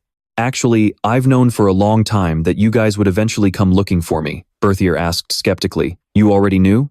I may not look it, but I have some highly reliable sources. At the exact same time, a red-haired girl leading several demonic humans breached Jang Yunsok's base. He roared to warn his teammates of an ambush. Everyone, get into defensive positions, fast. Damn it. It's not monsters, but a raid by some group, one guy screamed. There's no time to waste, move it. Just then, another group slowly approached and pulled off their hoods. They raised their swords to the sky, activating Divine Blessing. Their divine power surged by 20%. The blonde girl shouted, I'll support you. Please get into position. Jang Eunseok gasped. Is that Saintess Teresa? And Taemin and Yeonhwa too? The raiders cackled as they arrived, screaming, Kill them all. With that, they charged forward aggressively, launching their assault. A brutal battle erupted. Meanwhile, Cheon Yusung swung his treasured sword to fight off the attackers, finding it absolutely disgraceful to use such a legendary blade against mindless trash like them. Cutting back to Kang Jinhyuk's location, Berthier and Ophelia were completely stunned. As for Kang Jinhyuk, a chilling, eerie look washed over his eyes as he growled, I've prepared a little present for you guys. He pointed his scythe at the two of them and said, How is it? Do you like it? Meanwhile, Jang Yunsok's camp was being completely torn to shreds. Kang Jinhyuk's reinforcements activated Machine Master to open fire, with heavy artillery roaring and blasting the demonic humans to pieces. Countless advanced weapons detonated all over the battlefield. A swift figure activated Mana Reinforcement to flee, moving at a mind-boggling speed with Wind's Edge. Boom! The explosion echoed for dozens of meters, severely wiping out the enemy's forces. Teresa raised her sword to celebrate the victory and ordered the final push. Teresa is buffing them with divine power. We don't stand a chance against divine power, sir. Watching from high above, Lloyd saw everything. The demonic human beside him spoke up. Lord Lloyd, we should withdraw and regroup. Unable to swallow his pride, Lloyd gritted his teeth and spat. Tsk. Ophelia could feel it too. The entire snowy forest was now completely enveloped in divine power. Is this sickening sensation, divine power, Ophelia gritted her teeth in frustration. What a royal pain. She quickly contacted Berthier, who was still locked in combat with Kang Jinhyuk. Sensing it as well, Berthier looked back and replied, I know, Ophelia. Berthier immediately made his move, activating Blood Pool. Swirling red lights wrap around Kang Jinhyuk, forming a massive sphere of blood that strikes him, allowing the two Decasus bastards to make a quick escape. I can't believe we ran into an unexpected variable like divine power. We need to fall back immediately and change our plans. The blood sphere grows even larger, bursting into flames that block his vision as it attacks. Kang Jinhyuk activates his fire element to block the sphere, muttering, I thought I already told you. This kind of garbage doesn't work on me. Kang Jinhyuk watches Ophelia and Bershin turning tail to run, smirking, well, isn't this interesting? Humiliated by his defeat, he burns with rage, thinking, just you wait, Kang Jinhyuk. I'll rip you apart with my own two hands. But suddenly, Bershin feels something off. It feels like something is dragging them back. They thought running away was their best option, but instead, they're being violently pulled back. Oh no, we're screwed, we're dead. Kang Jinhyuk extends his hand and activates Ice Prison, freezing the two right in their tracks. He gives them a smug grin, sneering, what's wrong? Why don't you finish barking whatever it was you were saying? Bershin and Ophelia crash heavily into a nearby forest. Amidst the howling blizzard, a terrifying, heavy silence suddenly falls over everything. With the path ahead completely empty, Kang Jinhyuk stands there alone and sighs in relief. Phew. They're dead, right? Well, that counts as triggering the second death flag. The fire element is locked now. Geez, saying that out loud feels so incredibly cringe, even if it actually worked. Wait. The fire element is locked. So did they actually manage to slip away? Jinhyuk stands there in a daze, wondering where they could have gone. The ring around his neck begins to glow again. He gently reassures her, saying, easy there, Alice. Now is not the time. The Dangoon Guild's campsite lies in utter ruins as the survivors gather around to thank Teresa. Thank you all so much. If you guys hadn't shown up, we wouldn't have made it out alive. Don't worry about it. I'm just glad everyone is safe. But nearby, Jang Yoon-sok's eyes suddenly tense up, filled with a deep, creeping anxiety. Jang Yoon-sok stares down at the remnants of the battle left at his feet, but he keeps completely silent. Seeing this, Saintess Teresa walks over and asks, Captain Jang Yoon-sok, the casualties and damage here are far too severe. Those demonic humans will definitely come back to attack this place again. She offers a gentle smile and continues, for now, we should focus on retreating from the tower first. Jinhyuk and I will make sure everyone gets out of here safely. At that name, Jang Yoon-sok's face darkens with pure disgust. Kang Jinhyuk? Him again? I should have known. It's always that guy. His bitter attitude leaves Teresa completely speechless, but suddenly, something catches her eye. Teresa lets out a soft gasp of surprise. Huh? Then her face lights up with joy as she waves her hand, calling out loudly, Jinhyuk, over here. We're over here. As soon as Teresa shouts, two other familiar faces light up with excitement, rushing forward while yelling, Jinhyuk, bro! Kang Jinhyuk speaks in a gentle tone. Sorry for dragging you guys out here so suddenly, and thanks for agreeing to my selfish request. The young man replies with a smirk, come on, when do you ever not hit us up out of nowhere? The girl next to him chimes in, it's fine. I was actually looking to farm some new items anyway. She giggles, adding, your timing was actually perfect, Jinhyuk. With that, she and Kang Jinhyuk suddenly turn to look behind them, spotting a very familiar man standing silently nearby. Jinhyuk remarks, I definitely didn't expect to see you here. Teresa chimes in, we managed to stop the demonic humans for now, but we can't let our guard down yet. We still have no idea who is pulling the strings behind all of this. The young man adds, I can't believe the demonic humans actually dared to raid a major guild like this. What on earth is really going on here? Kang Jinhyuk slowly walks over and explains, they've partnered up with the high-ranking vampires from the upper floors of the Tower of Trials. I'm willing to bet they're plotting something big here in the tundra. Hearing this, the entire group gasps in shock, shouting in unison, wait, what? Jinhyuk continues. From what I've gathered, their ultimate goal is to trigger a massive jailbreak. A heavy, uneasy feeling settles over the four backup members as they press for details. A jailbreak? What do you mean by that? Jinhyuk explains, the ice trolls guarding the chamber where the phoenix feather is kept are completely immune to the cold. At the same time, the phoenix feather is widely known for its legendary frost-resistant properties. However, if you combine that phoenix feather with a specific second item, It can actually be used to open up a teleportation portal. Resting his sword lazily on his shoulder, the aloof man scoffs. And what does any of that have to do with this jailbreak you keep talking about? Aren't you reaching a bit too far with that theory? Jin Hyuk recalls the disturbing traces he found back in the forest. Actually, a massive number of Dangun Guild members have been kidnapped. I suspect they're planning to fuse human sacrifices with the phoenix feather to break out of the tower. Hearing this, Teresa suddenly starts to tremble, whispering in horror, "Oh no." She buries her face in her hands, completely terrified. Is it going to be just like the Amsterdam jailbreak? Seeing her panic, the cold man steps forward and places a reassuring hand on her shoulder. Don't worry, that's not going to happen. I'm sure this guy already has a plan sorted out. He then glares at Jin Hyuk, speaking with clear irritation. Stop beating around the bush. Jin Hyuk, just spit out the plan already. Jin Hyuk lets out a smug chuckle, teasing, Heh, I knew you'd get me. You've been stalking me this entire time, haven't you? The scene shifts to a dark, cavernous cave deep within the mountains, where a vicious, terrifying voice echoes through the shadows, roaring the names of Ophelia and Bershan. The two can do nothing but prostrate themselves on the cold ground, trembling in anticipation.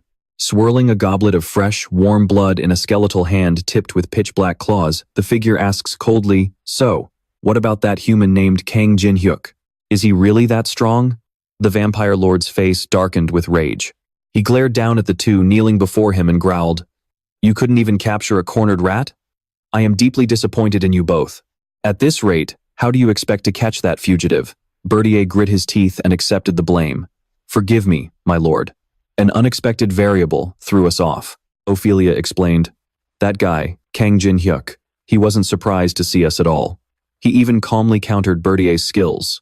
The lord slowly hissed, He was able to counter our skills?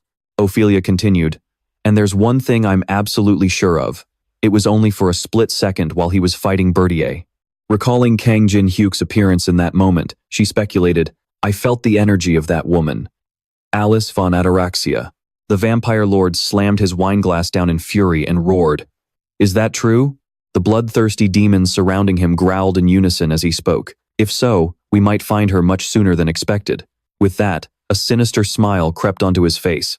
His eyes flashed with a murderous glint as he said in excitement, I can't wait. Meanwhile, the forest was crawling with Kang Jin Hyuk's search drones. He began assigning tasks, saying, Taemin and Zhonghua, you guys guard the edge of the forest together. We'll use the drones to distract the demonic humans. He turned and added, Teresa and the stalker will split from the group to handle their own mission.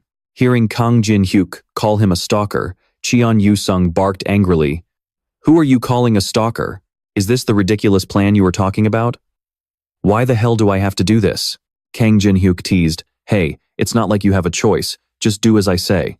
While Teresa tried to calm him down, Cheon Yu-sung snapped, Just you wait, one of these days, you're going to die by my blade. Kang Jin Hyuk watched him, amused. Honestly, I don't get why he complains so much when he always ends up doing exactly what I tell him to. With that, he ordered the Dangun Guild to abandon their camp and evacuate their members out of the tower. But there was one stubborn person who flatly refused to leave. Jang Yoon-sok. Kang Jin Hyuk said with a sigh, Look, I really don't care if you get left behind. But he was still curious about one thing. By the way, why are you even following me? Jang Yoon-sok replied with a tremble. Are you seriously asking me that because you don't know? He yelled, This is Dangun Guild property, and I'm the one in charge here. Kang Jin Hyuk was completely speechless at his stubbornness. Seriously? Jang Yoon-sok then asked, Anyway, where are we going? Kang Jin Hyuk casually replied, Us? We're heading to a freshwater lake. Jang Yoon-sok asked in surprise, A freshwater lake? That lake is where the highest concentration of mana is on the 7th floor. Whenever the tribe is in trouble, the chief of the Frost Sword clan comes here to gather mana and turn the tide. Jang Yoon-sok looked at him with sheer doubt. He thought about the ice trolls of the Frost Sword clan who lived there. With that, both Kang Jin Hyuk and Jang Yoon-sok stepped into the Frost Sword clan's territory. Jang Yoon-sok was holding a white flag, symbolizing surrender. He grumbled and snapped. But why do I have to carry this stupid thing? Kang Jin Hyuk smirked. Isn't that the responsibility of the person in charge? You literally just said you were the one running this place. Jang Yoon-sok looked around and noted. Wow, you were right. The ice trolls really aren't attacking us. Kang Jin Hyuk explained. The ice troll tribe isn't actually that aggressive. They value honor highly, and above all else, they prioritize their families. So as long as we hold up a white flag like this, they won't attack us. Jang Yun-sok glared at a fierce ice troll carrying a massive log and muttered, "Honor my ass. They're nothing but brute monsters." After walking for a while, they finally reached the ice troll's lair. Their leader looked down at them and boomed, "I have heard much about you. You defeated my clansmen with your bare hands. You seem to possess great strength. So why did you surrender so easily?" This giant was none other than Karakul, the chief of the Frost Sword clan. At that moment, Kang Jin-hyuk snatched the flag from Jang Yun-sok's hands. Meanwhile, Jang Yun-sok stood there with his jaw dropped, thinking, "Is this really an ice troll? How can someone be this massive?" Without hesitation, Kang Jin-hyuk threw the white flag onto the ground. With a sly grin, he said, "I never had any intention of surrendering. I only played along so I could get here without having to fight my way through." Karakul's face darkened instantly as he roared, "What?" He was absolutely furious. Given his giant stature, you can easily imagine the terrifying power of his rage. Karakul growled like a wild beast. "Are you saying everything you did was a lie? Do you possess no warrior's pride? How dare you stand before me so shamelessly after committing such a cowardly act?" With those words, he swung his massive mace up, preparing to strike Kang Jin-hyuk. Looming over him with his massive frame, he bellowed, "Wash away that stain on your honor with a glorious death. By the ancient laws of our ancestors, I, Karakul, chief of the Frost Sword clan, demand a duel." Following his words, the ice trolls let out a deafening chorus of roars. Their roars were deafeningly loud. Right then, Kang Jin-hyuk turned to Jang Yun-sok and asked, "So, what do you think? Still want to be the one in charge?" Jang Yun-sok shook his head violently. He was completely petrified by Chief Kako's overwhelming presence. Kang Jin-hyuk turned around with a sinister smirk. "All right then," he said. "Just stand there and watch." The scene shifts to the past, inside the headquarters of the Zhonghua Guild. It was nearly midnight when a teapot was suddenly smashed to pieces, followed by a furious roar. What in the world is going on? It was none other than Namgung Cheon. He bellowed, "Are you telling me every single member, including 3 S-class players, died in the Elven Forest?" He was so enraged that he gnashed his teeth in sheer fury. That was when Elder Murong finally spoke up. "I don't think Kang Jin-hyuk is someone you can handle."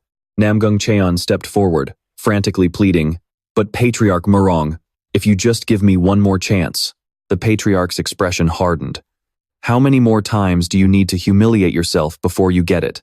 Stay out of his way." Namgung Cheon's blood boiled with rage. He clenched his jaw, trying to hold back his boiling anger, but his eyes flared with murderous intent. Suddenly, pushed past his limit, he couldn't hold it in any longer and screamed, "Arg! You bastard, Kang Jin-hyuk! I will rip you to pieces!" He stormed out into the street like a madman, his mind consumed by bloodlust as he muttered, "I'll kill him. Kang Jin-hyuk must die by my hands," he hissed, rushing off in a desperate search for Kang Jin-hyuk. Meanwhile, back in the Frostblade tribe's cave, the chieftain's massive club came crashing down. Kang Jin-hyuk smoothly slipped to the side, effortlessly dodging the deadly strike. Realizing he missed, the giant beast instantly activated Chieftain's roar, unleashing a deafening screech that ripped through the air. In response, Kang Jin-hyuk calmly activated his 2-star shield, Distortion Shield. He easily warped the trajectory of Kako's sonic attack. A smirk of pure confidence spread across his face. Kang Jin-hyuk thought, "The more we fight, the more certain I am. This guy is leagues above a regular troll." Jin-hyuk then activated Ice Form, conjuring thousands of razor-sharp ice shards that shot toward Kako at blinding speed. The barrage slammed directly into the chieftain's head, forcing a painful grunt out of Kako. Seizing the opening, Kang Jin-hyuk lunged forward with 2 swords in hand and leapt high into the air. His eyes gleamed with razor-sharp focus as he locked onto the chieftain. He unleashed Sword Tomb, slashing down with devastating force. Fresh blood sprayed across the cavern walls. The chieftain threw his head back, his eyes glazing over as he began to lose consciousness. But Jin-hyuk didn't let up. He rushed in to deliver the finishing blow. Watching from the sidelines, Jang Yun-sok couldn't believe his eyes. No way. Did he really just take him down in under 5 minutes? The giant chieftain collapsed onto the ground, leaving a massive crater beneath him. Kako wheezed, admitting defeat. "You are truly strong, human. I yield. Just grant me a warrior's death." Kang Jin-hyuk leaped forward and landed right next to Kako. "I don't care about your warrior's honor," he said coolly. but I do know a thing or two about frost troll traditions. He leaned in and whispered, the loser must submit completely to the victor. It is a sacred law that can never be broken. And from our fight, I can tell you're more than strong enough to wipe out those demonic humans and Decus's lowlifes. So why are you serving them anyway? Kako turned his head away, remaining silent for a long moment before finally speaking. I assume you're referring to Burton and Ophelia.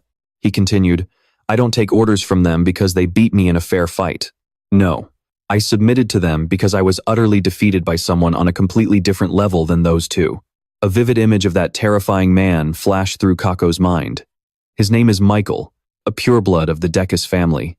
As long as he draws breath, even if my entire tribe fought alongside me, we wouldn't stand a ghost of a chance. The Frostblade chieftain lay battered and broken on the ground, looking up at Kang Jinhyuk to beg, I know there's no hope left for me or my tribe. So please, at least let me die with dignity. Jinhyuk pondered Kako's words. A pureblood from the Decus family, huh? I think I get the picture now. He looked down at the giant and said, You're Kako, right? Forget about that honorable death crap. How about making a deal with me instead?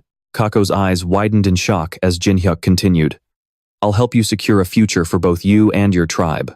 Besides, you have to follow my orders anyway. Pointing back at Jang Yunsok, Jinhyuk added, I'll leave this guy here as collateral. Yunsok looked around to see who Jinhyuk was pointing at, only to realize it was him. Me? Meanwhile, over at the demonic humans camp, they were busy firing off dark magic projectiles. Their sentries were actively hunting down Lancelot's scout drones. Watching his drones get shot down one after another, Lancelot said with an amused grin, Don't you find this a bit odd? Those spy drones they sent are getting spotted by us way too easily. They should have been much more discreet. What do you think, Lord Michael? Michael simply offered a smirk of approval. Ellet, you're pretty smart for a human. Michael called out to Ophelia. Standing behind him, she spoke up, Yes, my lord. He ordered Ophelia to head to the freshwater lake. Michael, being incredibly sharp, had already anticipated their move. He remarked, It has been quite some time since we last heard from the Frostblade clan. It seems Kang Jinhyuk has already swayed them to his side. I believe these drones are merely bait to lure us in. If Karakal makes even a single suspicious move, wipe them all out. Receiving her orders, Ophelia replied, Understood, Lord Michael. He then turned to another subordinate, commanding, Bershan, prepare that thing. Bershan immediately obeyed, right away. Spreading his massive bat-like wings, Michael took a powerful step forward and said to Alot, Demonic human, I shall rid us of those annoying things floating in the sky. Grateful, Ellet chuckled and said, Thank you, Lord Michael. A crimson ring of light swirled around Michael as he prepared to attack, activating his weather manipulation. The weather instantly took a turn for the worse. A fierce blizzard began to howl, and a raging tornado swept away every single drone without leaving a trace. Over on Taemin's side, the signal suddenly cut out. He urgently called out, No, we lost connection with the drones. I think he realized we were watching. Zhonghua quickly activated her heavenly flower divine art. The time has come. We will be there soon, so get ready. Taemin rapidly tapped on his system interface to prepare, replying, You got it. With everything neatly arranged, Taemin put their defenses into high alert. He pressed a button to activate their forces. The cannons and the mechanized division were fully armed and ready. On the demon side, the wolves howled incessantly. Riding atop his beast, Elot was closing in on their position. As they drew near, Ellet ordered all the demons to prepare for the assault. Meanwhile, Ophelia soared through the blizzard, riding the wind. Is he aiming for the phoenix feather by taking advantage of the frost trolls? Clever. Ophelia accelerated, rushing toward the freshwater lake, but suddenly screeched to a halt. A terrible premonition washed over her. Don't tell me they've already sided with him? Kang Jinhyuk had indeed joined forces with Chief Karakal and the Frostblade clan. Fuming with rage, Ophelia spat, Stupid fools, there is a reason I set up our military base at Canyon Lake. She then roared, Activate Mana Storm. Ophelia conjured swirling vortexes of black lightning. Because of this, I can easily wipe everyone out all at once. The Mana Storm expanded rapidly, engulfing the entire freshwater lake. The lightning shredded everything in its path, triggering a massive earth-shaking explosion. The force of the blast caused a nearby cliffside to collapse, sending rocks and debris flying everywhere. Ophelia touched down on the ground, a smug smirk on her face. What a shame, his blood tasted so sweet. The thunderous explosion echoed throughout the forest before plunging the area into a dead silence. The sudden blast startled Zhonghua.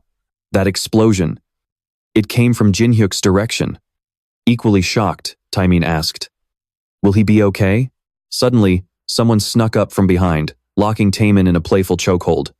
"Yeah, I'm doing just fine." "Did you miss me?" Taemin nearly jumped out of his skin. It was Kang Jinhyuk. Startled half to death, Taemin cursed.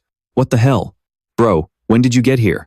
You could have at least made some noise so we'd know you were coming. You scared the absolute crap out of me." Confused, Zhonghua asked, "Wait, if you're here, then who is over at the lake?" Kang Jinhyuk looked toward the lake, saying nothing, only wearing a bright, mischievous grin. Meanwhile, Ophelia's smugness instantly vanished, replaced by sheer shock. What on earth? Before her eyes, Karakal was standing tall once more, seemingly larger and far more powerful than before. As the two-star illusion barrier shattered, Karakal's figure began to fade into thin air. Ophelia started to panic, realizing, was it all just an illusion? But why? Suddenly, she felt something approaching from behind. She quickly whipped her head around. Activate Star's blessing. Teresa appeared, exactly as Jinhyuk had predicted. She warned her enemy, "If you surrender now, I will spare your life." "Surrender," Ophelia sneered, muttering to herself. "I let my guard down." She raised her sword and swung it fiercely at Teresa. "But you know what?" She spat. "I absolutely despise divine power." Meanwhile, Zhonghua crouched low, taking a starting stance like a sprinter. "It's time." She bolted forward, launching herself like an arrow. On the demon side, an alarm was raised. "Enemy contact! Someone is approaching us!" A lot barked out an order. "Even if it is just one person, do not let your guard down. Fire." The demons unleashed their dark shooting bullets. While Zhonghua single-handedly maneuvered through the barrage of dark shooting bullets, the Dangun Guild relentlessly bombarded the demons with artillery. Taemin cheered from the sidelines. "Get him, sis." Even with his mana shield activated, Elot couldn't withstand the raw power of Taemin's cannons. Caught completely off guard, Elot gasped, "What the hell is this? How dare they launch a preemptive strike with such pathetic numbers?" Elo's forces were thrown into complete chaos by the sudden onslaught. Teresa descended with an aerial strike, letting out a battle cry. She unleashed a fiery punch before drawing her sword, which surged with immense power. Divine energy flared in Teresa's eyes. Struggling to hold back the divine power on her own, Ophelia gritted her teeth. Ugh, how annoying. Meanwhile, the Frostblade clan began to rally. Karakal commanded, "There is no time to just stand and watch. We still have a long way to go, so move it." Raising his greatsword, Karakal declared, "It has begun. There is no turning back from this fight." At that moment, Teresa lunged forward to strike her opponent, a brilliant flash of light erupting from her blade. Teresa charged straight at Ophelia, delivering a heavy blow that sent her crashing down. Ophelia struggled to get back on her feet, battered and bruised. Gritting her teeth, she spat out in disgust. "You filthy knight!" Staring dead at Teresa, she screamed, "You are a real pain in the ass." Just then, he raised his hand, let out a devious smirk, and said, "Don't tell me you forgot that while we're busy fighting here, the demonic humans are launching an assault on your allies. For all you know, they're on their knees begging for mercy right now." Teresa let out a confident laugh and shot back. "No way in hell." She lunged forward, swinging her sword as she yelled, "My friends are not that weak." Meanwhile, over where Zhonghua was, she had a firm grip on one guy's head, making him scream in terror. "Ah, help me." She slammed his head down and delivered a devastating kick that sent him flying into several other guys, knocking them all off their feet. Lancelot stood there, taking it all in, and realized that she was indeed Zhonghua. Simply put, she's a total monster. She isn't losing any ground even while being completely cornered by our forces. With that, he recklessly charged in like a madman, but suddenly let out a sinister laugh.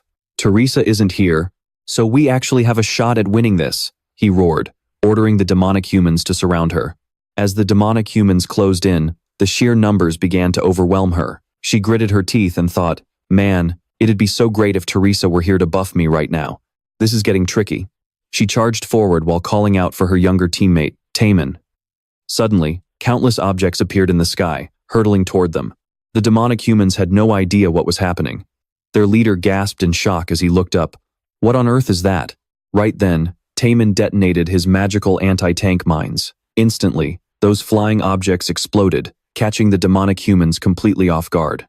Zhonghua quickly got clear of the blast zone, running over as fast as she could, panting heavily. Seeing this, Lancelot screamed at the top of his lungs. Zhonghua is running away. After her. Don't you dare let her escape. The demonic humans quickly mounted their wolves to give chase, shouting insults along the way. Running away already? What a coward. Another one yelled, "Grab her." Just then, a sinister voice echoed inside Lancelot's head. "Oh, Lancelot, Lancelot. How could you be so blind? That is a total trap." He stopped dead in his tracks, blew a loud whistle, and barked at the demonic humans. "Stop." By this time, Zhonghua had made it back to Taemin's side, still catching her breath. Suddenly, Taemin went, "Huh?" He noticed that those bastards had abruptly halted. Still panting, Zhonghua asked, "What? So what do we do now?" It turned out the two of them had secretly buried landmines under the snow. We were supposed to lure them right over here. Kang Jin-hyuk frowned, thinking to himself, "Did they figure out it's a trap? That completely wastes all those mines." Suddenly, Jin-hyuk sensed something was off, and he yelled at everyone to fall back to the other side of the hill. Right then, Lancelot activated the dark gravity bombs, and the entire forest began to blow up. They quickly deployed their bomb droids, sending them heading straight toward Jin-hyuk's group. Jin-hyuk and the others quickly retreated, scrambling for cover. But the enemy spotted them, shouting, "Over there! They're running out of the forest!" Lancelot ordered his men to tear down the forest and hunt them down, and his subordinates yelled in agreement as they gave chase. As Lancelot chased after them, he sneered to himself, "Trying to outrun wolves in waist-deep snow? How utterly foolish." Jin-hyuk's group of 3 ran for their lives, not daring to look back. Taemin shouted, "Damn it! This thick snow is making it impossible to run." Zhonghua urged, "Hurry up, Taemin." With Lancelot closing in, he gloated, thinking he was about to win. "I've got you now." But suddenly, he realized something, and froze in his tracks. Suddenly, in the distance, a figure emerged right next to Jin-hyuk's group, wearing a mask to hide his true identity. Lancelot shrieked as he recognized this person as the mysterious remaining survivor, better known as Unknown. Flashback to the headquarters of the Zhonghua Guild, where the guards were in complete panic after discovering an intruder. One of them screamed, "Who are you?" The intruder slowly drew his sword from its sheath. Meanwhile, a high-ranking guard, monitoring the situation through a comm device, noticed something was terribly wrong and frantically reported, "Master Namgung Cheon, we have a huge problem." Before he could finish his sentence, an explosion ripped through the area behind him, making him scream in pain. Namgung Cheon's eyes widened in shock as he raised his hands to shield himself from the flying debris. Could the intruder be Unknown? Unknown pulled a piece of paper from his inner coat pocket and spoke, "Now, listen up, you pathetic Zhonghua losers. Is this pathetically weak guild really supposed to be the strongest in China? You'd all be better off hiding in some corner and opening a restaurant instead." Confused by the sudden insult, Namgung Cheon asked in disbelief, "Wait, what? What the hell are you talking about?" Unknown ignored him and kept reading from the paper. "I'm taking your guild seal. If you know what's good for you, never show your faces in front of me again." Namgung Cheon put his hand up to stop him and barked, "Hold on, let me speak." "What are you even talking about?" Paying absolutely no attention, Unknown continued reading, "If you have an objection, then get your asses to the 7th floor of the Tower of Trials right now." Namgung Cheon kept desperately trying to cut in. "No, I get it, but please, just let me talk." But he couldn't get a single word in because Andrea was still going on and on. "Not only me, but you'll also have to face Kang Jin-hyuk, the strongest guy in the universe. We're gonna beat you so bad even your own parents won't recognize you." At this moment, Namgung Cheon started to boil with rage. He screamed, "What? How dare you?" With that, Andrea threw down the piece of paper in his hand and said, "Time to fly." Suddenly, a massive explosion went off, and Andrea vanished along with it, leaving behind a fuming Namgung Cheon. Cutting back to Kang Jin-hyuk, Lancelot was completely bewildered, thinking, "Who are they? I've never heard any reports about the demonic humans forming an alliance with anyone." Just then, one of his men spoke up. "Lord Namgung Cheon, that's Kang Jin-hyuk's squad. We're sensing some incredibly powerful energy signatures." Gritting his teeth, Namgung Cheon snarled, "Kang Jin-hyuk, you acted like you were all alone, yet you had the nerve to call in backup to ambush us." Meanwhile, Kang Jin-hyuk's group slowly walked up to the person acting as Andrea. Andrea walked past Kang Jin-hyuk and muttered, "How dare you make me read that childish letter? One day, I am definitely going to make you pay." Kang Jin-hyuk grinned with amusement and replied, Yeah, I got it. Then, he shouted, "Now, let's deal with these guys first." With that, he dashed forward. Andrea followed suit with a grunt of agreement.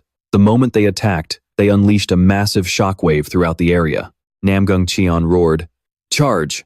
Wipe them all out." Lancelot also ordered his demonic humans to attack. A slight misunderstanding between the two sides had accidentally ended up causing the demonic humans and the Zhonghua Guild to fight each other without even knowing why. Kang Jin-hyuk smirked triumphantly. This is more than enough to turn the tide of this heated battlefield. Ha ha ha. By this point, the battle between the Zhonghua Guild and the demonic humans had become incredibly intense. Lancelot immediately activated the Knight's Oath and roared, "Clear out these pests quickly and go after Andrea."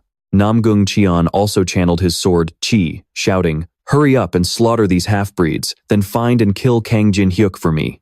As the battle grew more savage than ever, Kang Jin-hyuk and his crew smugly sat back to watch the show, having an absolute blast. Before they made their quick escape, Kang Jin-hyuk didn't forget to leave them with some sarcastic parting words. "Hey, take this chance to let it all out and clear your minds." Kang Jin-hyuk then led everyone to the Valley of Eternal Ice, telling them it was a secret spot that only he knew about. Everyone's jaws dropped in surprise. Kang Jin-hyuk continued, "Let's draw up our plans here, and use this time to warm up a bit." Just then, a deep, booming voice echoed, "Welcome, I've been waiting for you." Kang Jin-hyuk patted Karkal's stomach and said, "Oh, you're early?" Meanwhile, Taemin and Yeonhwa shrieked in terror. "What is an ice troll doing here?"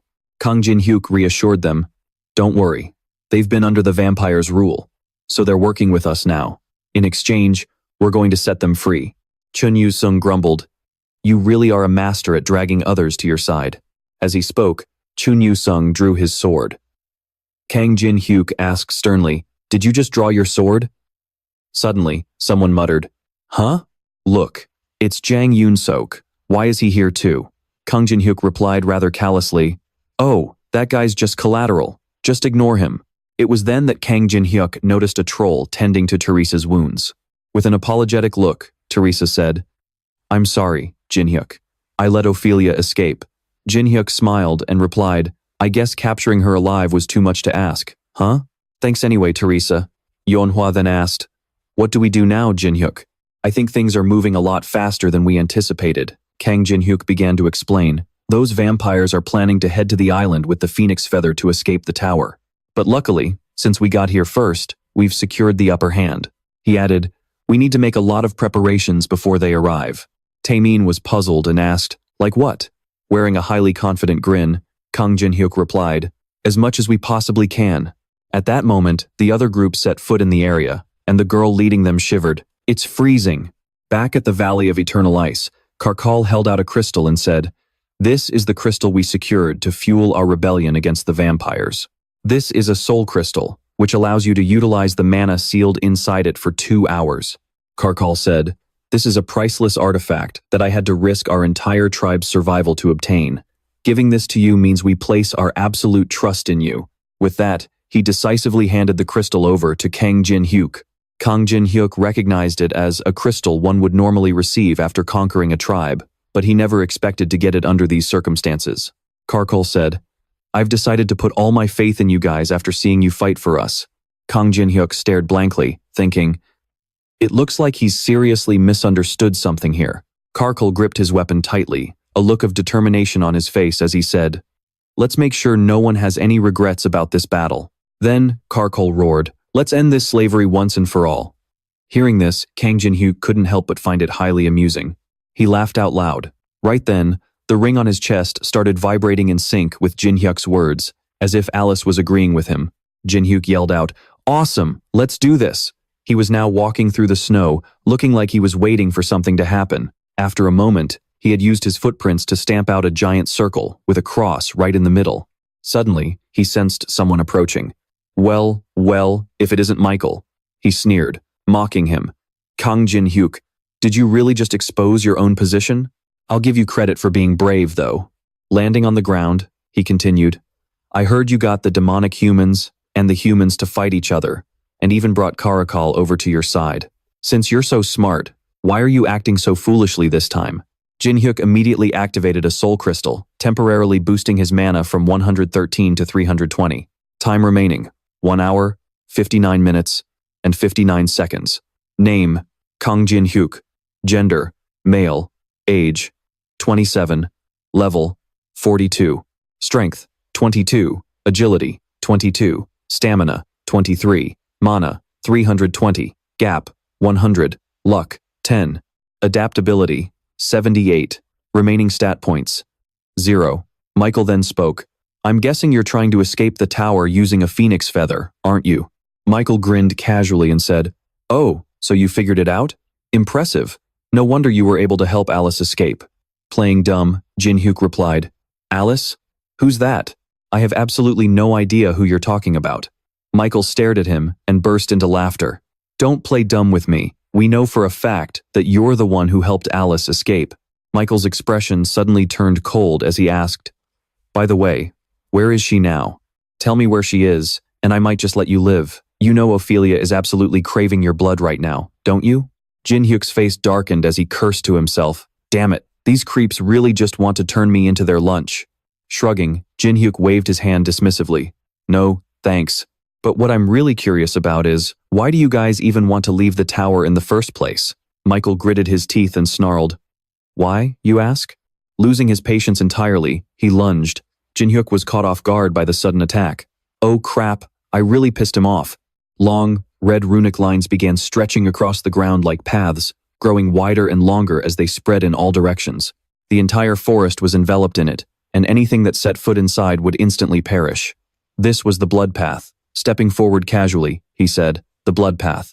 It's a skill that sacrifices human blood to breed creatures. And finding sacrifices is a breeze, considering you pathetic humans willingly deliver yourselves right to me. Right then, hordes of grotesque creatures began to manifest. Michael continued, We call these mindless beasts blood demons. What do you think? They're pretty cute, aren't they? We need that phoenix feather to smuggle these blood demons out of the tower so we can harvest even more blood. He let out a sinister, twisted laugh as he shrieked, I'll keep using that blood to breed even more blood demons. Until I have an army large enough to conquer this entire tower. Jin-hyuk thought to himself, this is a twist I didn't see coming. Did the existence of those outside the tower turn into a wild card before the tower even appeared? Michael barked an order like a tyrant. Bring me that phoenix feather. Instantly, the mindless blood demons surged forward on command. Jin-hyuk sighed and muttered, You really love making things difficult, don't you? Swarms of blood demons rushed to tear him apart. But Jin-hyuk remained completely unfazed, saying, But honestly, it doesn't matter.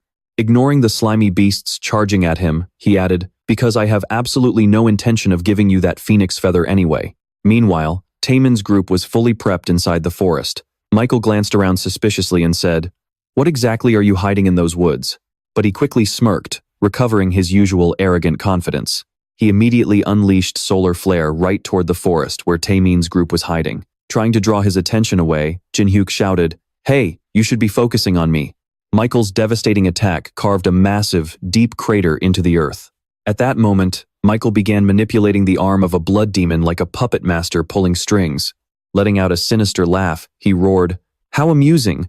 I'm going to make you beg me to end your life. Meanwhile, Taemin was drenched in sweat, panting heavily as he struggled to catch his breath.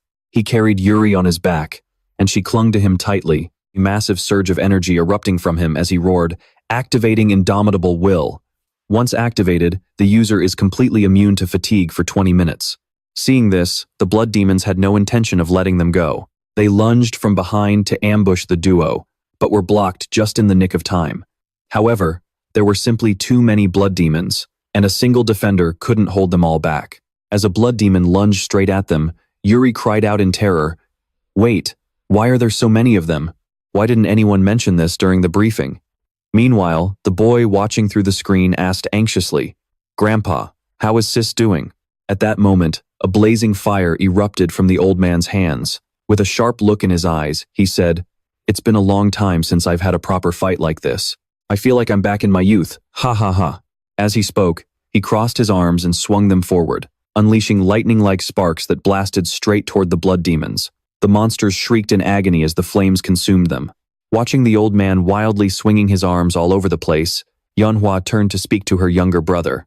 He's fighting hard since their attributes matches pretty well, but it will probably take him at least 20 minutes to wrap this up. From Taemin's shoulder, Yuri watched the older man struggle. impatient. She pinched and pulled Taemin's cheek while yelling, "Hey, mister! Can't you do that any faster? I don't think I can hold out much longer on my own." Getting pinched so hard it hurt, a cold sweat broke out on Taemin's face as he cried to Yuri, "Yuri, this is seriously dangerous." Down below, the older man tried to draw the magic circle while fighting back, saying, "Yuri, drawing this entire circle with my feet is going to take some time, so please, just hold on a little longer."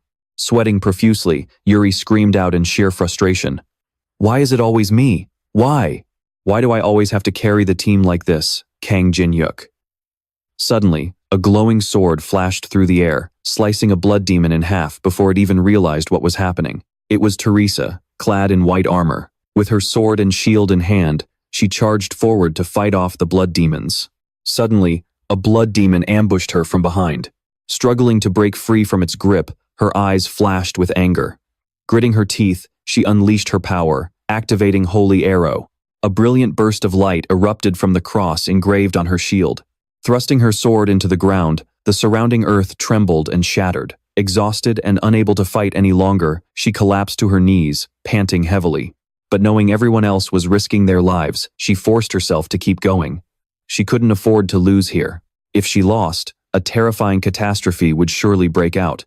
Forcing herself to stand, she pulled her sword from the ground, ready to face the blood demons once more. There was no way she would ever let that happen. On the other side of the battlefield, Kang Jin-hyuk charged with his emerald sword, while Michael activated Blood Fist, throwing a bloody, metallic-smelling punch. As they collided, a terrifying shockwave exploded between them. The Blood Fist smashed down, but Jin-hyuk narrowly dodged it as the ground cracked wide open. Suddenly, massive blood-red hands surrounded him from all sides, leaving no room to escape. The Blood Fist clenched shut, trapping him tightly in its grasp. It seemed like he was about to be crushed to pieces. But then, a blinding golden light burst from the center of the giant fist. Kang Jin-hyuk had activated Blessing of the Stars. The explosive power shattered the massive blood fist into pieces. Drawing his hand back, Michael muttered in surprise, "So, you can even use holy attribute skills." Before Michael could even finish his sentence, Jin-hyuk's feet touched the ground as he pushed off for his next move. He lunged forward instantly, cutting Michael off mid-sentence. Luckily, Michael was agile enough to dodge the strike, but a look of shock flashed across his face. Straightening up as if realizing something, Michael turned to face Jin-hyuk behind him and said, "I see. I get it now. You really are no ordinary human." Jin-hyuk's gaze sharpened as his dagger gleamed. He scoffed at Michael. "Your attack completely failed, yet you seem pretty pleased with yourself." Just then, two of Michael's servants approached and reported, "My lord, everything is ready." A sinister smile spread across Michael's face as he ordered, "Excellent. Draw your swords. Let's attack him together." The two servants exchanged looks, drew their blades, and bowed. "Yes, my lord." Seeing the bad odds, Jin-hyuk complained, "3 against 1? That's playing dirty." One of the servants smirked at his reaction and taunted, "You say that, but you actually look pretty excited." The other servant stepped up and threatened, "This is your last chance to tell us where Alice is. Confess, and we might just spare your life." Playing dumb, Jin-hyuk smirked and grinned. "Like I said, I have absolutely no idea." Before he could even finish his sentence, a voice roared, "You're lying!" Suddenly, a massive blood fist lunged at him from behind. With a cold glare, Jin-hyuk swung his dagger, slicing through the bloody hand while seamlessly dodging the servant's follow-up strikes. Infuriated, the servant screamed, "Where is Alice?" before swinging his sword wildly at Jin-hyuk again. Unfazed, Jin-hyuk firmly repeated, "I already told you, I don't know anything. How many times do I have to keep repeating myself?" As soon as he spoke, another blood fist blindsided him from behind, sending him flying before he could even react. It was a cheap sneak attack from Michael's servant. Smirking arrogantly, he sneered, "If that's how it's going to be, I guess I'll just have to beat the answers out of you." A barrage of blood fists closed in on Jin-hyuk from all directions, forcing him to raise his sword to defend against the relentless onslaught. On the other side, Yuria held out her hand as a glowing purple light appeared. She smiled confidently and said, "Done." Suddenly, massive cracks ripped through the ground, forcing Michael's group to cry out in shock and panic. What on earth is this? She was activating her 4-star barrier, Binding of the Mortal Realm. As a colossal blue barrier materialized around them, they stared in utter disbelief. How did you even have the time to set up a barrier of this scale? Before they could recover from the shock, Jin Hyuk, holding a ring, mocked them. All you guys do is babble, Alice this and Alice that. Do you really miss her that much? While channeling mana into the Bram ring, a woman wearing black high heels suddenly appeared the moment Jin Hyuk finished speaking. She missed you a lot too, and I hope you can all work things out. But in the end, he finally got his wish and met Alice. Standing there in a black outfit with her platinum blonde hair, she raised her hands, which were covered in sharp claws. The tower's restrictions have been weakened, increasing the maximum usable power by 20%. She clenched her fists and let out a scream, completely unleashing her power, an energy so intense it could tear everything to pieces. Michael's underlings were shocked. How could she still have so much power after being trapped in those ruins for so long? With fury in her eyes and a cruel smile on her face, she pointed right at them. Alice von Ataraxia had lost far too much during her long exile in the void. You will pay for everything you've done, you pathetic traitors. Just then, Karakal showed up, gripping a massive mace and radiating pure, deadly intent. Suddenly, a notification popped up for a video call. The caller, Kang Jin Hyuk. Jin Hyuk's face appeared on the screen as he smirked. Hey, Jang Yoon Suk, the time has finally come for your uselessness to actually be useful. Hearing that, Yoon Suk's face turned completely dark. He gritted his teeth and barked back. What did you just say? Seeing him fume, Kang Jin Hyuk quickly tried to play it off with a smile. Hey, just kidding. I actually really need your help here. Go find and destroy the Catalyst Mana Stone that's keeping the curse on Karakal. You have to be quick. I don't know how much longer everyone here can hold these guys off. Hearing those words, Karakal's eyes filled with determination. Brimming with resolve, he charged straight at the swarming blood demons. Let's do this. White Wild Beast has been activated, and a transparency effect has been applied to the equipped weapon. Attack power has increased by 15%, and attack speed has increased by 15%. With just one swing of his mace, the blood demons were instantly ripped to shreds. There's no way brainless monsters like these would actively guard that mana stone on their own. The blood demons shrieked in confusion, all of them looking up as Alice soared high into the sky. Looking down at the chaos from above, Alice activated Blood Palace. She waved her hand, and a massive blood sword emerged from a magic circle, radiating a power so terrifying that the blood demons shrieked in sheer terror. A swirling vortex of black and white energy erupted in midair. Its sheer pressure was so overwhelming that it almost blew Iona and her group away. What on earth is happening? We are going to get blown away. The shockwave was so massive that even Yoon Sok and the others struggled to hold their ground. Teresa struggled to keep her footing, thinking, that's the direction where Jin Hyuk is fighting them. I hope he's okay. Seeing this, Michael couldn't help but marvel. Who would have thought she could wipe out over half of my demons with a single blow? Energetic, aren't we? With that, he summoned his blood hands again. Down below, Jin Hyuk looked at Alice and said, it looks like you and he have a lot of catching up to do. Why don't you take care of Michael? I'll handle these weaklings first, and then I'll back you up. Alice turned to him, clearly annoyed. Are you implying that I can't take all of them on at once? He sighed helplessly. No, I just don't want you to carry the entire burden alone. Aren't we partners? Hearing that, Alice looked at him, her eyes wide with surprise and a touch of warmth. He continued, oh, and Alice, there are a few places where I think the stone might be hidden. Let's search together. Having to be with Karakal, Yuri thought, why do I have to scour everywhere with this vulgar creature? I'm the leader of the second team of the Zhonghua Guild. But before Yuri could even finish that thought, Karakal spoke up firmly. Don't worry, I won't let anything happen to you. With that, he scooped him up and placed him in his palm, leaving him speechless. But just as it was turning into a touching moment, who would have thought Karakal was actually thinking, there's no way I can lose my only way of contacting Kang Jin Hyuk. Meanwhile, Kang Jin Hyuk gave Alice a confident smile and said, never mind, I'll tell you all about it once we wrap things up here. Hearing that, she sighed helplessly. What's that supposed to mean? How boring. The third testament has been fulfilled. Invincibility for 1 second has been sealed. Pointing at the two minor thugs standing next to Michael, he smirked. Hey, you trash. I'm your opponent. The two looked at Michael for approval. Michael nodded, then turned his attention back to Alice. It's been quite a while, hasn't it, former head of the Ataraxia family? How have you been keeping lately? Hearing his voice made Alice fly into a rage. She rushed forward to attack him. You bastard! Keep my name out of your filthy mouth. A flash of light erupted, and a shield of blood hands wrapped around him to block her strike.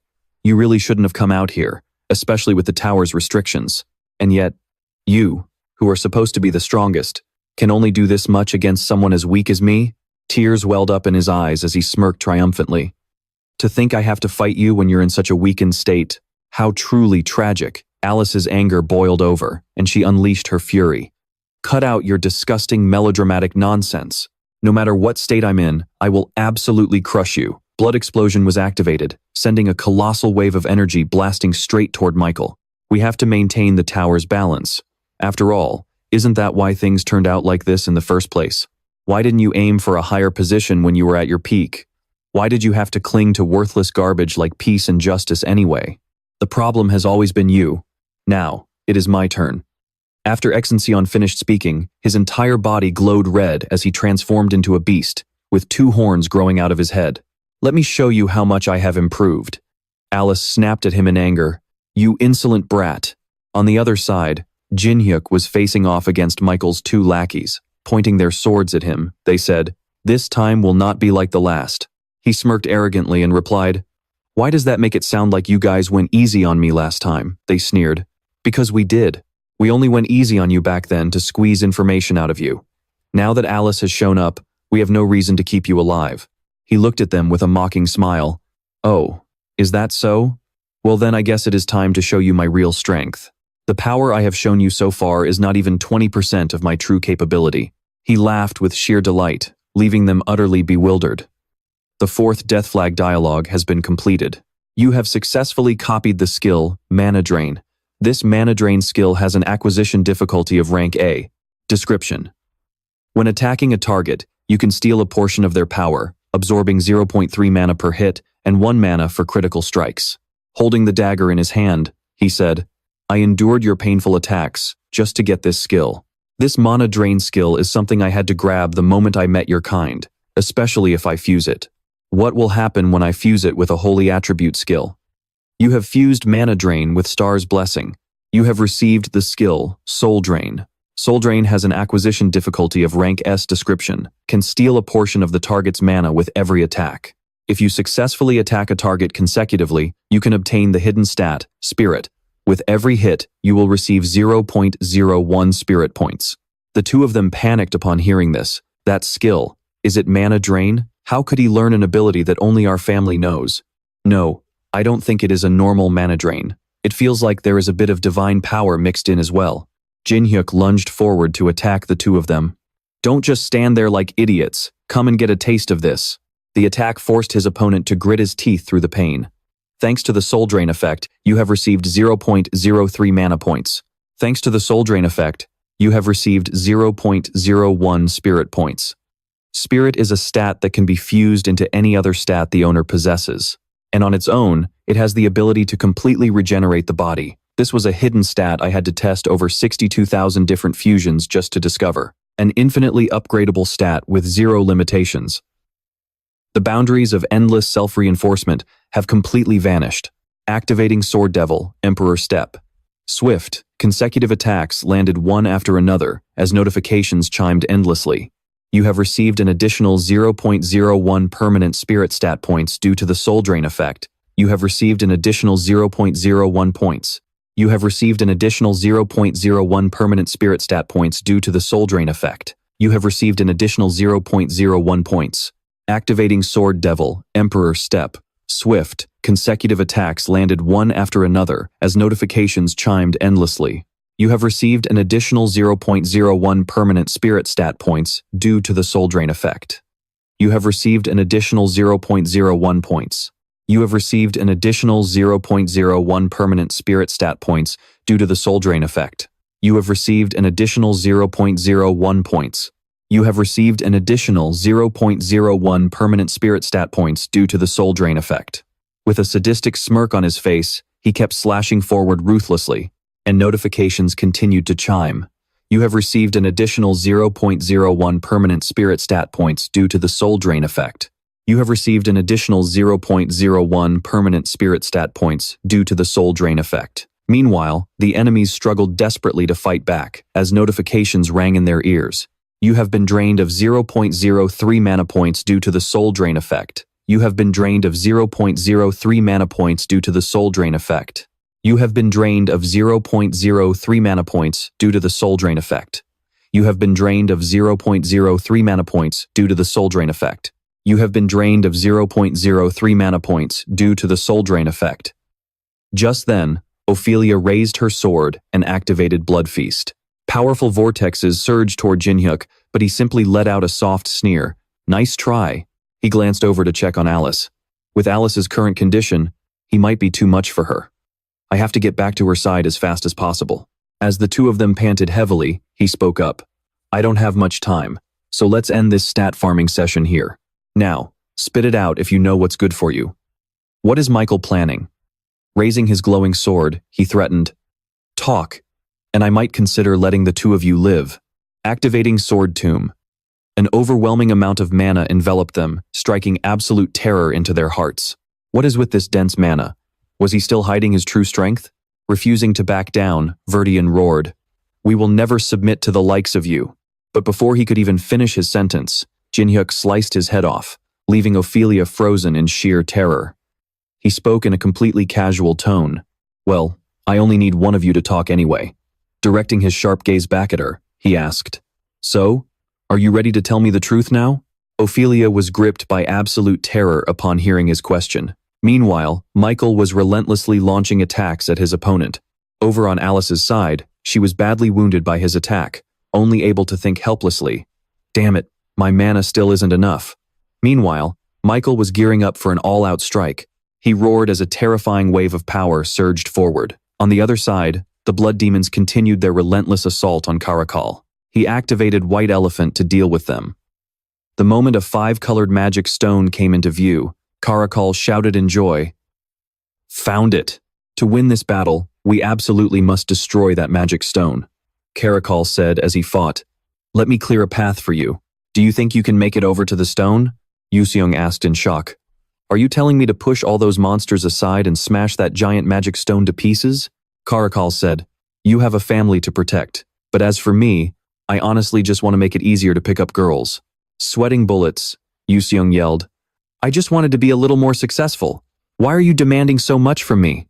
While fighting off dozens of blood demons clinging to him, Caracal told him, don't overcomplicate life like that. The meaning of life is much simpler than you think. It's just about focusing on what you can do right now. Yuseong screamed in fear. Caracal continued to speak as he fought.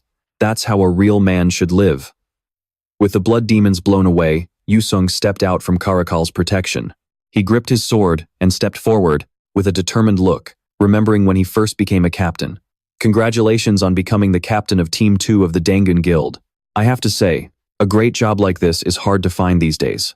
With this, you'll get everything you want. Money, power, and love. He remembered the moment he proudly held his sword, doing what he could in that single split second, doing what he could right now, focusing on what was right in front of him in this very moment. Decisively, he brought his sword down, shattering the stone into pieces. The mana source of the blood wayport was destroyed, and the magic circle was gradually fading away. Over on the other side, Michael was also shocked to see this. As for everyone else, Teresa shouted in joy. The magic circle is broken. Kang Jinhyuk smiled with a proud look and said, I knew those two could do it.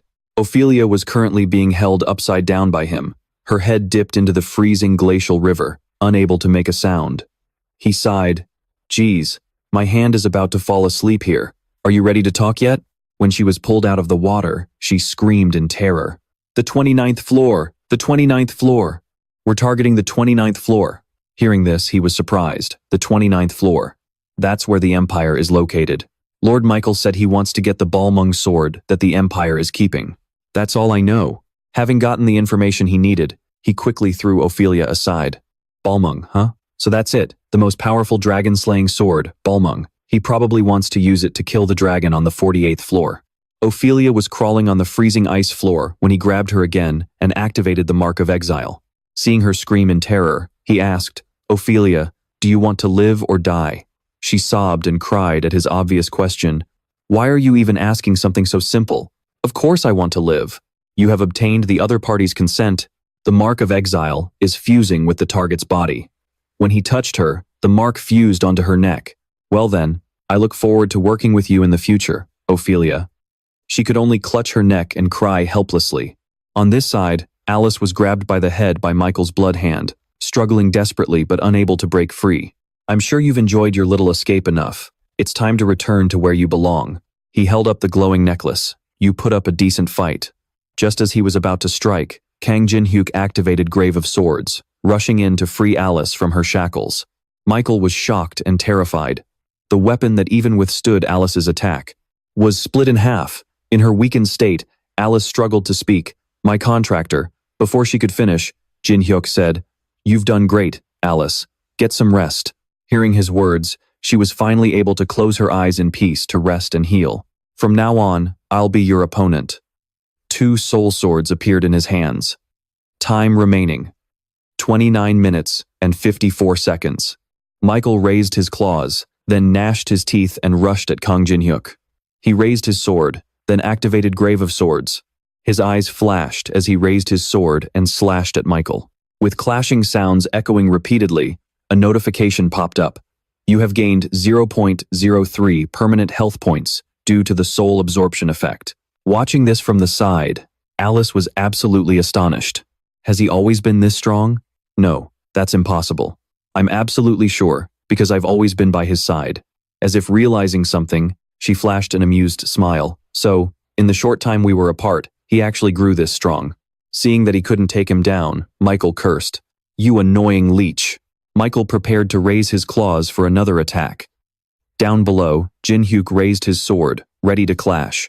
A giant fist crashed down toward Jin-hyuk. I will crush you. But as the massive, powerful fist swung down, it was unexpectedly enveloped by a wave of magic. Seeing this, Michael was left completely speechless. Jin-hyuk's counterstrike had just landed, successfully blocking the attack.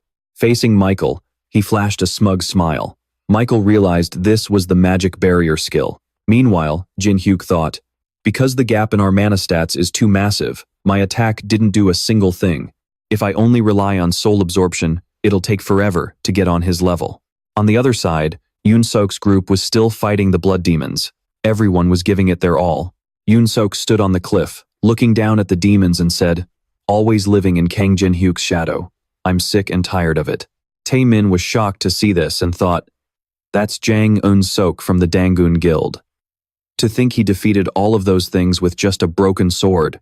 This guy is easier to handle than I thought. Seeing a weakened Calico on the side, Yuri screamed, Chief Calico is dying. Is anyone there? Help us, please. He's my comrade who went through life and death with me. Seeing this, Teresa immediately slid down and said, I've got this. She then activated her healing gospel to treat Calico's wounds. After using her power for a while, Teresa finally wiped her sweat with difficulty and said, he is out of danger now. Hearing this, Yuri said with a mix of joy and worry, Calico, can you hear me?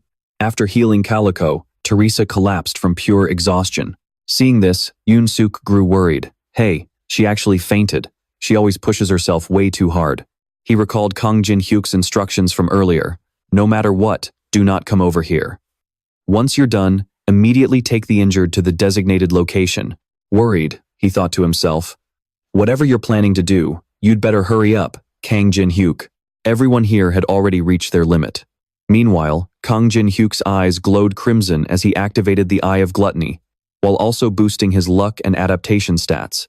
Below, all of Michael's stats were shrouded in mystery. Except for his name, Michael. Everything else, including his age, gender, class, strength, stamina, agility, mana, and skills. Bloodline level, moon-hiding nails level, mana barrier, and mana absorption showed absolutely no stats. Kang Jin-hyuk saw that the copy condition for Michael, the hunting dog of the Decasis household and the highest-ranking vampire of his bloodline, was as follows. If you can survive a battle with this vampire, who is usually only encountered on the highest floors of this tower, you will be able to copy one of his skills. Jin-hyuk was thrilled to see this, thinking, thank goodness there are actually copy conditions visible this time. Seeing him smile, Michael was puzzled. Laughing to yourself again? You really are an interesting human. Raising his hand, Michael activated moon-hiding nails. Let's see how long you can keep that smile on your face. As Michael's attack closed in, Kang Jin-hyuk activated Sword Tomb to block it. The two swords in Jin Hyuk's hands stabbed straight into Michael's moon-hiding nail's arm. Smugly, Michael sneered, "Those annoying teeth of yours. I'm going to pull them out one by one." Hearing this, Jin Hyuk let go of his swords and flashed a confident smile. "Oh, really?" He activated Red Mana Bullet, and the sword in his hand suddenly transformed into a dazzling golden bow, shooting an arrow straight toward Michael. The arrow grazed him, drawing blood. "Too many cheap tricks."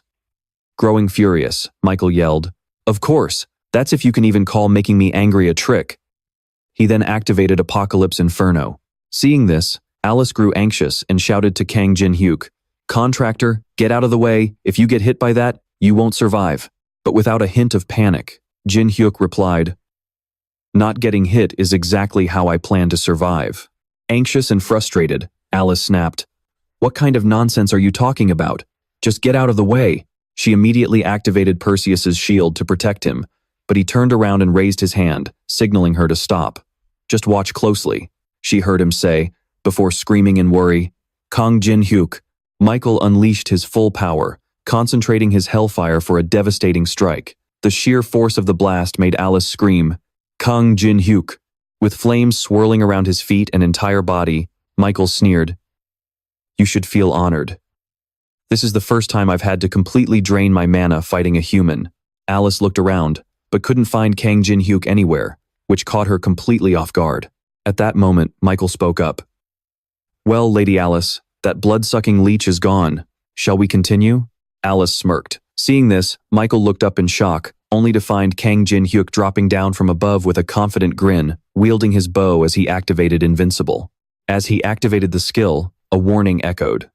Using a skill that goes against the laws of causality will place a massive burden on the user's mana.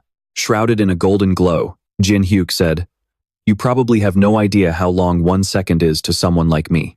Swinging his bow down toward Michael, he added, "It's more than enough time to beat you down so hard, you'll be picking your teeth up off the floor, especially after you've completely drained all your mana." Terrified, Michael desperately tried to activate his magic barrier, but without enough mana, the barrier failed to manifest. The bow crashed down on Michael, releasing a blinding flash of light. Michael's face was filled with sheer terror as he thought, "This is impossible. How on earth did he survive my hellfire?" Michael stared at Jin Hyuk's confident, completely unscathed face. He was completely untouched. Michael managed to catch Jin Hyuk's bow, his face darkening as he spoke. "It's true that I'm at a bit of a disadvantage right now. After all, I never expected to fight with my mana completely depleted." Gripping the bow tightly, he sneered. "But even so, did you really think I would lose?" Hearing this, Michael scoffed with pure disdain and said, "How could a pathetic creature like you ever beat me?" Michael then unleashed a devastating punch right at Jin Hyuk, catching him completely off guard. The impact sent him flying backward. As Jin Hyuk struggled to stand below, Michael raised his fist again, ready to strike him down with another blow. But before the blow could land, Alice dashed forward, raising her hand to block his heavy fist. Seeing this, Michael only grew more furious. His face twisted in anger, he spat. "Lady Alice, why are you protecting this fool?" Alice snapped back. "Did you seriously think I would just stand by and do nothing?" Alice easily blew Michael back. He propped himself up on the ground, struggling to stand, his brow furrowed as he gritted his teeth in sheer rage. He muttered, "You really shouldn't have done that.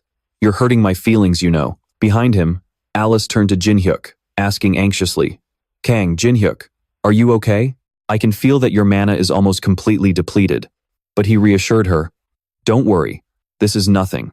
He thought to himself, "To be honest, my only goal is to protect Alice anyway."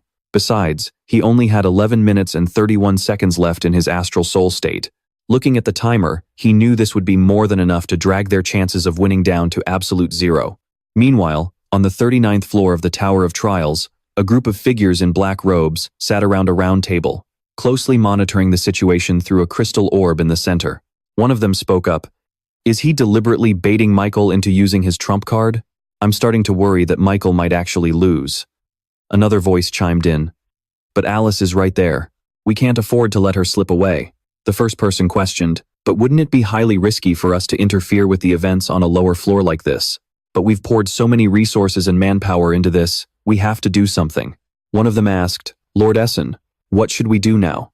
The man with the crimson eyes replied, "Keep watching the battle. It's not over yet." Back on the battlefield, Alice grabbed Michael's arm. Refusing to back down, he demanded, "How could you side with these lowly humans, Lady Alice? Even though you've been dethroned, I still respected you. Isn't this a blatant betrayal of your own kind?" Alice fired back in anger. "Betrayal? How dare you accuse me of betrayal?" She grabbed him by his collar, screaming, "What you and your people did to me, that's what real betrayal is. Besides, I never sided with humans. I only side with my contractor." While she kept Michael distracted, Jin-hyuk leaped high into the air, gearing up for an attack. With a powerful kick, he sent Michael flying backward as the vampire shrieked in agony. Jin-hyuk shouted to Alice, "Use the blood spear."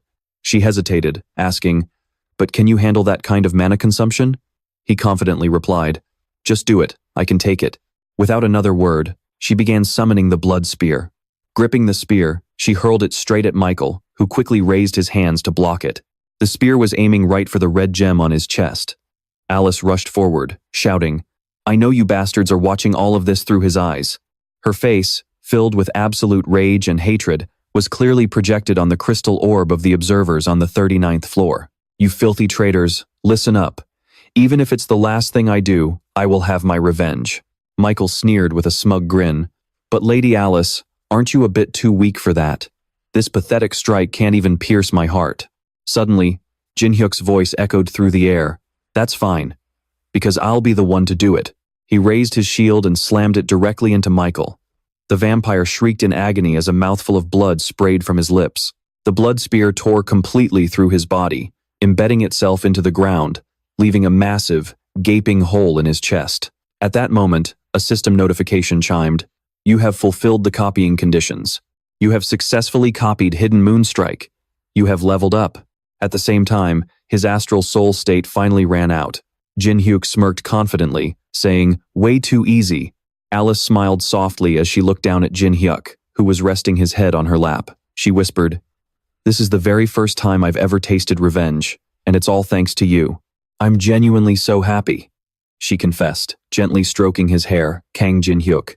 "To be honest, a part of me didn't believe your words at first. I just couldn't understand why you would go so far to help me." Brushing the hair from his eyes, she saw that he had already drifted off to sleep. She smiled and murmured, "But now, I trust you completely. Thank you." Back on the 39th floor, one of the cloaked figures stared at the screen in disbelief. He slammed his hands on the table, springing up from his chair as he yelled, "No way! How could a warrior of his caliber lose to a pathetic human?" Another figure sighed. "The blood port has been completely destroyed too.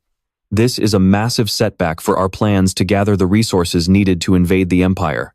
Essen slowly tapped his fingers on the table, lost in deep thought as he calculated his next move. He said calmly, "There is no need to rush. While losing the blood port is unfortunate, we haven't lost everything yet. Discovering Alice's location alone makes this worthwhile." He slammed his hand on the table, his eyes flashing. "Kang Jin-hyuk, from now on, I will be keeping a very close eye on you." Spotting Jin-hyuk slowly opening his eyes, Teresa called out excitedly, "Hey everyone, he's finally awake." He found himself wrapped in a warm blanket, with the entire group gathered around him, looking relieved. Seeing him sit up, Teresa explained, "You were gone for so long that we got worried and went out to look for you. We found you passed out on the ground, so we brought you back here." She then added, "There was no one else in the area where you fought, just some dried-up vampire corpses." Noticing him staring quietly at his necklace, she asked gently, "Jin-hyuk, is something wrong?" Snapping out of his thoughts, he turned to face her. "You look like you're doing fine. Thanks a lot, Teresa." Then, he turned to everyone present and said, "Great job, everyone." Then, he grinned and said, "I'm absolutely starving. Let's grab some food." Meanwhile, two groups of people, one in red and one in black, were locked in a fierce battle. One of them raised a clenched fist, shouting to halt. "Everyone, stop right there!" A girl in red pointed at them, asking, "You guys, why are you attacking us? Did Kang Jin-hyuk order you to do this?" The man in black, wearing a long-nosed white mask, replied in confusion, "What kind of nonsense are you talking about? We're clearly here to wipe you guys out, so we can go after Kang Jin-hyuk." As he finished speaking, he suddenly realized something. "Wait, Kang Jin-hyuk's orders? Aren't you guys Kang Jin-hyuk's allies?" Hearing this, the girl's mind instantly snapped. The leader in black furiously ordered, "Damn it, stop the fight, everyone fall back." Meanwhile, Ophelia, who was watching the fight from the side, couldn't hold back anymore. She snapped, "These useless demons. I was wondering what they were up to, and it turns out they're just wasting time here." She slumped down, rubbing the back of her neck and sighing. "At least I'm still alive. But what is up with this stupid crest? Why does it burn every time I think of that guy?" Then she suddenly paused, a realization hitting her. Burning? Just then, a guy in red appeared right in front of her. She pointed an angry finger at him and screamed, You're that rude bastard." He pointed right back at her and mocked, "Haha, weren't you acting all high and mighty before? You seemed pretty arrogant. And yet, you got sealed too." Hearing this, she furiously drew her sword. "How dare a mere human like you mock me?" Seeing her burning with rage, he quickly backtracked. "Whoa, I was just kidding." Suddenly, a loud warning blared out. Fights between slaves are strictly forbidden. The brand of banishment will burn as punishment. The crest on the back of her neck began to glow. She screamed in pain. "Ah," while the other guy shed tears of joy. Meanwhile, Kang Jin-hyuk obtained the Phoenix Feather. Its acquisition difficulty was AA. Description: simply possessing it increases cold resistance by 50%. When combined with the right ingredients, it can craft an item with highly unique abilities. Kang Jin-hyuk, wearing an apron, held the Phoenix Feather in his hand. He confidently said, "With this, clearing the 7th floor will be a piece of cake. But first, let's grab some grub." Everyone was off to the side, enjoying the abalone, shark fin, and exquisite delicacies he had prepared. Teresa praised, "I've never tasted anything this delicious in my entire life." Zhonghua asked in surprise, "Wow, you're actually good at cooking too?" Hearing everyone praise him, his ego swelled. "Oh, it's just a basic skill." He then glanced at Kaku, who was nearby, and saying to him, "Thank you so much."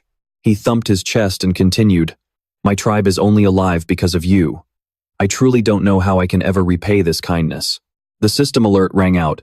"You have received the recognition of Kaku, chief of the Ice Blade tribe. The conditions have been met." Next, he received the White Beast badge. For 5 minutes, attack speed will increase by 15%. Weapons and equipment also gain an additional stealth attribute. Depending on the mastery level, the stealth attribute will vary in intensity. He laughed, leaving Kaku completely bewildered. "No need for thanks. It's not like I did this for free, you know."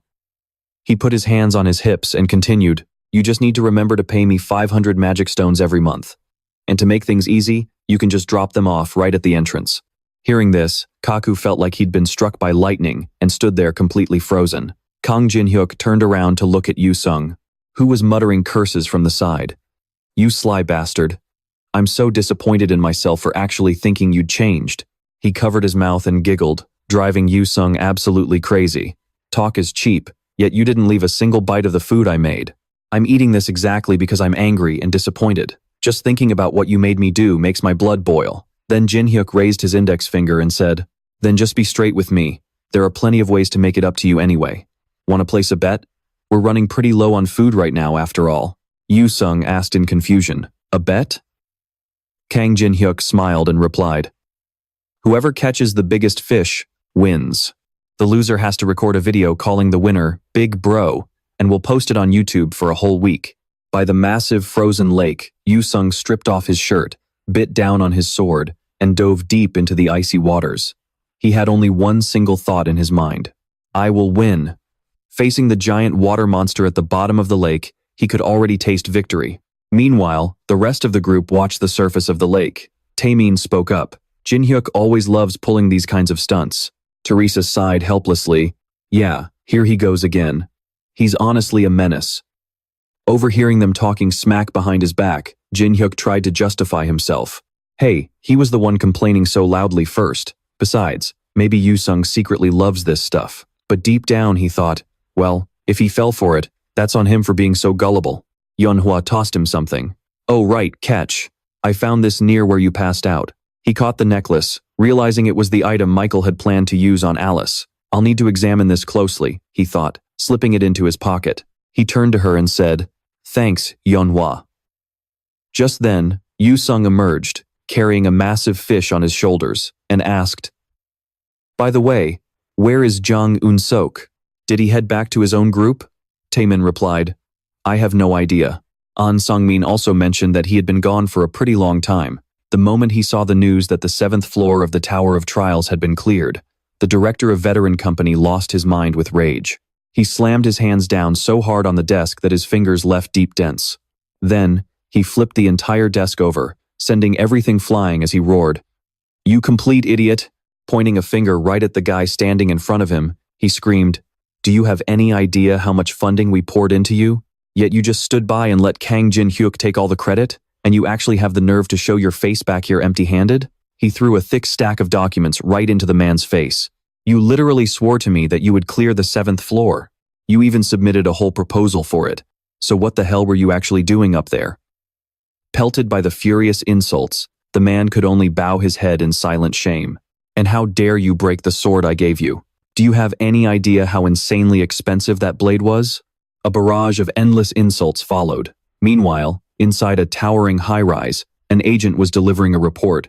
"Sir, the 7th floor has been cleared. I am aware." The man receiving the report was Kim Tae-chun, the president of the Awakened Association. Was it player Kang Jin-hyuk again? According to the report from the Zhonghua Guild, a conflict broke out with a faction from the higher floors.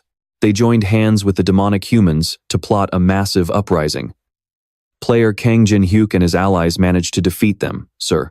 "Mr. President, should we reach out to player Kang Jin-hyuk?" The president replied, "No, there is no need. For now, let us just watch from a distance. Showing our hand too quickly would be highly unwise.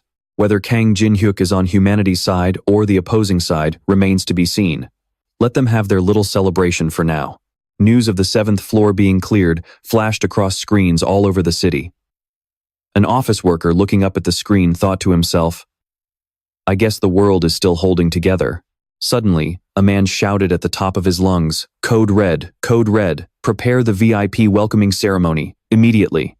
A female employee broke out in a cold sweat as her manager practically skipped past her, screaming, "Alert everyone, go, go, go. Remember your training, people." A group of men in black suits and dark sunglasses rushed out with a massive red carpet, rolling it all the way to the front entrance. "Hurry up." Several other employees scrambled to scatter rose petals along the path. Everything must be absolutely flawless, not a single mistake. The moment a foot stepped onto the red carpet, every single employee bowed in deep respect, paving the way to the main seat. "It is an absolute honor to meet you, ma'am. We wish you a wonderful day." Alice walked inside, completely bathed in the staff's utmost reverence. "We will ensure you have the absolute best shopping experience of your life. Our honored VIP guest." She casually tossed a massive pile of gold and glittering jewels onto the table. "Not a bad welcome. Here is your deposit." The employee's eyes lit up like Christmas trees at the sight of the gold. "From this moment on, whatever I touch is mine. No questions asked." Resting her chin on her hand with an air of pure elegance, she commanded, "Begin." Watching her ride around on a palanquin carried by 4 men, followed by a small army of staff hauling shopping bags, the manager couldn't take the excitement and fainted right on the spot. Another staff member shrugged, "Just ignore him. He is just overwhelmed with joy. His way of showing excitement is just a little weird, that is all." Seeing Alice's radiant smile, Kang Jin-hyuk watched from behind and smiled with relief. Looks like she is completely back to her normal self. He stared down at the Poway necklace in his palm. Its difficulty was off the charts. The description read, "A necklace forged by High Priest Poway with the divine help of the gods. Specifically designed for sealing, it is exceptionally effective against dark attribute entities." He recalled how Michael had desperately tried to use this very item on Alice. So, his plan was never to kill her, but to seal her away? Is there some deeper plot going on here that I am missing? Well, I better hold on to this for now. While he was deep in thought, a staff member squealed in panic. "Oh my God! The receipt just keeps printing. She just touched the support pillar." Just then, a system notification popped up. "You have received an invitation from Rick Hennessy. By presenting this invitation, you may attend the Masquerade Ball hosted on the 1st floor of the Tower of Trials." The Masquerade Ball? This was a unique event quest that usually only triggers once you reach the 25th floor. Back when the Tower of Trials was just a game, he had actually attended it once before. He took off his mask with a wry smile, thinking, "Of course, back then, nobody else was playing this dead game, so I was the only one there. I just ended up dancing around by myself like a lunatic, and then set the whole place on fire for laughs. But this time, it was going to be completely different. This time around, there will probably be countless awakened players invited. Turning to Alice, who was still on her wild shopping spree, he said, "Alice, it looks like we have our next destination." Alice just looked back at him, completely clueless. Meanwhile, footsteps echoed through a bustling street. The first floor of the Tower of Trials, in the neutral zone known as the Nameless City. Walking closely behind Kang Jin-hyuk, Alice whined, "You promised me I could shop until I dropped." He brushed off her complaints with a casual wave. "The place we are going is for shopping too, so stop pouting." Soon, they arrived in front of a pair of doors marked with the letters H and T. Alice peered at the door. "Is this it? I do need to pick out a dress for the ball." As the doors swung open, the two guards outside gasped. "Wait, what? You are here too?" Inside, Chun Yu-sung was standing patiently as a tailor took his measurements. Yu-sung whipped around, glaring at him with pure rage. Gritting his teeth, he growled, "We had a bet, and you just left me to do all the heavy lifting by myself. What kind of stunt is that?" Chun Yu-sung was practically radiating fury.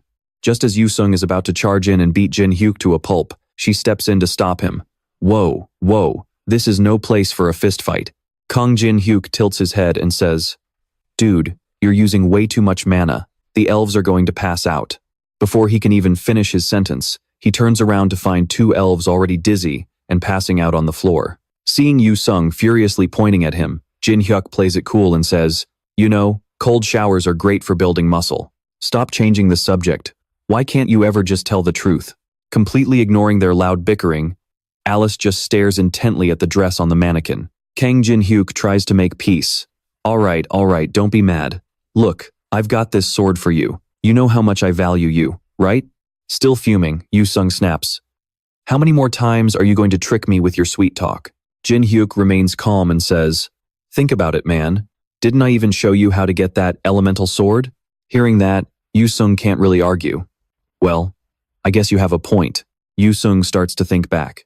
Yeah, if he hadn't carelessly broken it during the fight with the giants, that sword would have lasted a long time. Kang Jin-hyuk smirks proudly. "Exactly, and aren't you looking for a new sword anyway?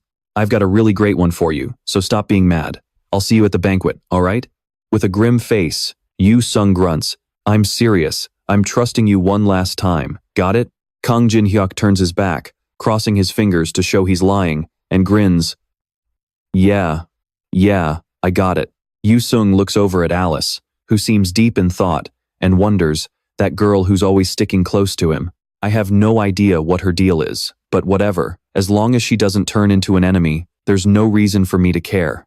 Kang Jin-hyuk leans down and says to the old elf, "Sorry about what just happened." Wiping the sweat from his forehead, the old man replies, "Don't worry about it, it's in the past now." He then stands up with a smile and asks, "You two are looking for something to wear to the banquet, right? I highly suggest you go with black." Walking along, Jin-hyuk replies, "That's true, but that's not the only thing we're here for." The old elf asks, "Are you looking for something else?" Jin-hyuk leans down, sniffing the incense, and says, "This incense contains snow mustard flower. I smelled it the second I walked through the door." Jin-hyuk's eyes grow sharp as he asks, "Isn't it extremely unusual for an elf designer on the first floor to have a flower that only grows on the snowy peaks of the 16th floor?" Looking alarmed, the old man clasps his hands tightly together.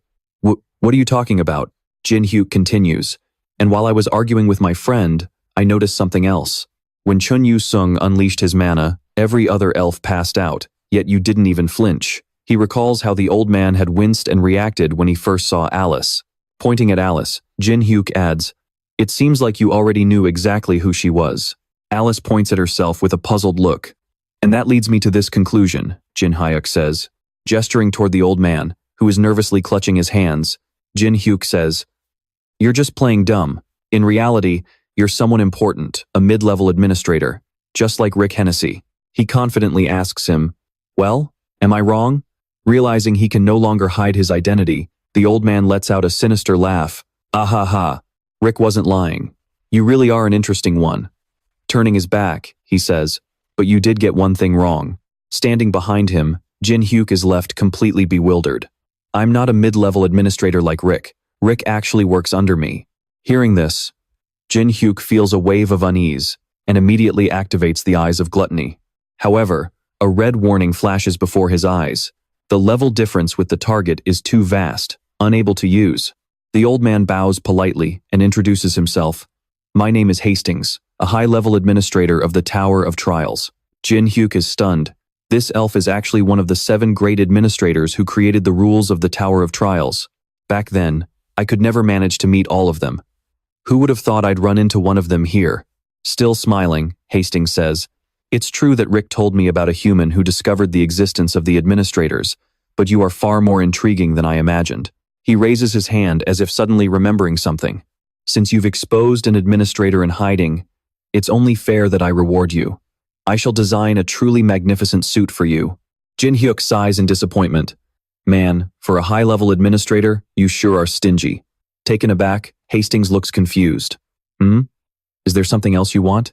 Glaring at Jin Hyuk, who is pointing a finger at her, Alice says in disgust, "Would you put your hand down already? It's incredibly annoying." Holding the invitation in her hand, Alice asks Kang Jin Hyuk, "Did you really challenge him just to secure an invitation for us?" "I was just testing the waters. I had a feeling he'd agree." Jin Hyuk looks at her, puzzled. "Besides, don't you love banquets?" "Well, yes, but that's not the point." Worried about him, she warns, "Do you seriously not know how terrifying Hastings really is? Those administrators are monsters. They're the ones who literally wrote the rules of this entire tower. In my entire life, I've only ever encountered a single high-level administrator." Gently scratching the little dragon's chin, Jin Hyuk replies, "Don't worry, Alice. I know exactly how dangerous they are." Flashing a sly grin, he adds, "But no matter how dangerous they are, if you play your cards right, you can squeeze a ton of benefits out of them." Suddenly, a notification pops up. "The banquet attire is complete. Have a wonderful time, Hastings." Jin Hyuk turns to Alice and says, "Well, I guess it's time for us to get going too." Looking at the absolute luxury of the tower from outside, some onlookers couldn't help but gasp in awe. "So, this is the masquerade ball that only chosen awakened from the tower are invited to? Do you guys think Maya and Teresa will show up today? Man, I'd love to meet them. Hey, do you think Nameless got an invitation too?" At that moment, 2 men walked up. One was a massive guy wearing a red mask, and the other was a slender man in a suit wearing a white mask. They must be from the Samurai Guild. Wow. Are those actual, real-life heroes who fight on the front lines? It turned out to be the master of the Samurai Guild, Hoshikawa Yoshio. He muttered to the man beside him, "Tsutomu, look at that crowd."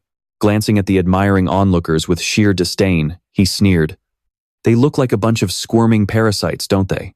Feeding off the strong without ever fending for themselves. Seeing a pile of trash gathering in one place makes me want to sweep them all away." Tsutomu replied, "Boss, you're just pissed because our guild's treasure got stolen, right? Even if you slaughtered everyone here, it's not like that treasure would suddenly grow wings and fly back to us." Hearing him ramble on, Yoshio snapped, "Tsutomu, all you had to do was agree with me." Tsutomu suddenly remembered, "Oh right, there's something I need to tell you. I heard that the Zhonghua Guild got invited too. You know what they say, fewer enemies mean a better life, so we might as well team up with them." Before he could even finish his sentence, Alice walked right past and bumped into him. Glaring at her in fury, he barked, "Hey, you're in my way." But the moment those words left his mouth, he was slammed flat onto the ground. Seeing this, Yoshio yelled, "Tsutomu, what did you say? In your way?" Alice looked down on him with utter contempt and said, "What about now?" she demanded again, raising her voice. "I asked you, am I still in your way?" Tsutomu lay crushed on the ground as Alice kept drilling him. "Why aren't you answering me?" Seeing his silence and lack of response, she activated her absolute authority, crushing the weakling with her overwhelming mana, and asked again, "Did you hear me? What about now?" Yoshio was completely dumbfounded by the sight. He thought, Tsutomu, one of the top rankers in our Samurai Guild, was beaten that easily by some young girl? Looking at Alice standing with her hands on her hips and the masked man behind her, he had absolutely no clue who these people really were. Fearing a bigger scene, Kang Jin-hyuk placed a hand on her shoulder from behind. "That's enough. It won't end well if someone here finds out who you are." Hearing that, she let out a sigh and deactivated her absolute authority. What a pain. Seeing that the situation had calmed down, Yoshio spoke up, "I'm glad you could convince her to stop. This really is enough. As fellow awakened, is there really any need to go this far? But if it's our fault, let me apologize on his behalf." Kang Jin-hyuk narrowed his eyes and echoed, "Convince her to stop?" He raised an ice hammer high in the air, activating his glacial sculpture, and slammed it right down on Tsutomu. The giant let out an agonizing shriek. Yoshio's jaw dropped in absolute shock. Alice covered her mouth, feigning surprise. Oh my goodness. He corrected them. It seems you guys got it all wrong. I told her to stop so that I could step in and beat this guy myself. Get it now, Master Yoshio of the Samurai Guild? With that, he smirked and dropped the ice hammer. Then, he activated his Eyes of Gluttony. Yoshio could only watch in utter disbelief. His profile popped up. Name, Hoshikawa Yoshio.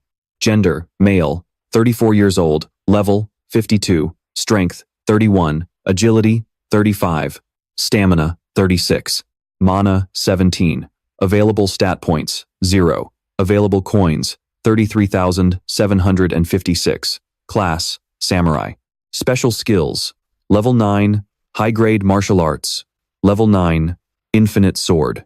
Looking at his stats, Jinhyuk was amused and mocked him inwardly. This is all it takes to be the leader of one of the top 7 guilds in the world? And why are the copying conditions so incredibly complicated? It's getting harder by the day. Enraged by his arrogance, Yoshio growled, "You bastard, you know who I am, and yet you still dare to treat us like this?" Cold sweat rolled down his face, but he tried to play tough. "I'm sure you know we are prime partners with the Zhonghua Guild, right? Do you really think you can survive the wrath of such a massive guild?" Taking off his mask, Jinhyuk casually replied, "Well, I'm not so sure about that." The moment Yoshio saw his face, he froze in shock. Jinhyuk smirked. "Do you think I can handle it?" It was only then that he realized this was Kang Jinhyuk. The surrounding crowd began whispering in excitement. "Oh my god, it's Kang Jinhyuk. Then who's the guy standing right in front of him? What about the woman next to him? Is she his ally?" Jinhyuk raised his index finger and activated glacial sculpture. "Geez, you guys are way too loud." He conjured up a massive wall of ice, striking terror into Yoshio's heart. He calmly reassured him, "Relax. I just put this up to block out the noise." He slowly stepped closer to him. "I'm sure you've heard plenty about me, right? And an empty threat like yours isn't going to work on me at all." Stepping on a block of ice, he said, "Honestly, I don't give a damn about whatever games you're playing." A sword of ice gently tapped against Yoshio's mask. He flicked the mask off Yoshio's face and said, "But I do hope you keep this in mind.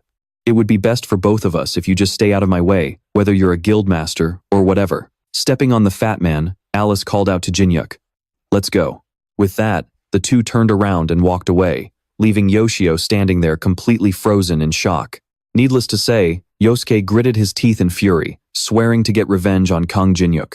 Meanwhile, the two made their way into the main hall of the masquerade ball. Standing beside him, Alice whispered in awe, "Even though this is just the first floor, they really went all out with the decorations, didn't they?" Looking around, she realized she had never been to a party with this many people before. It felt kind of strange.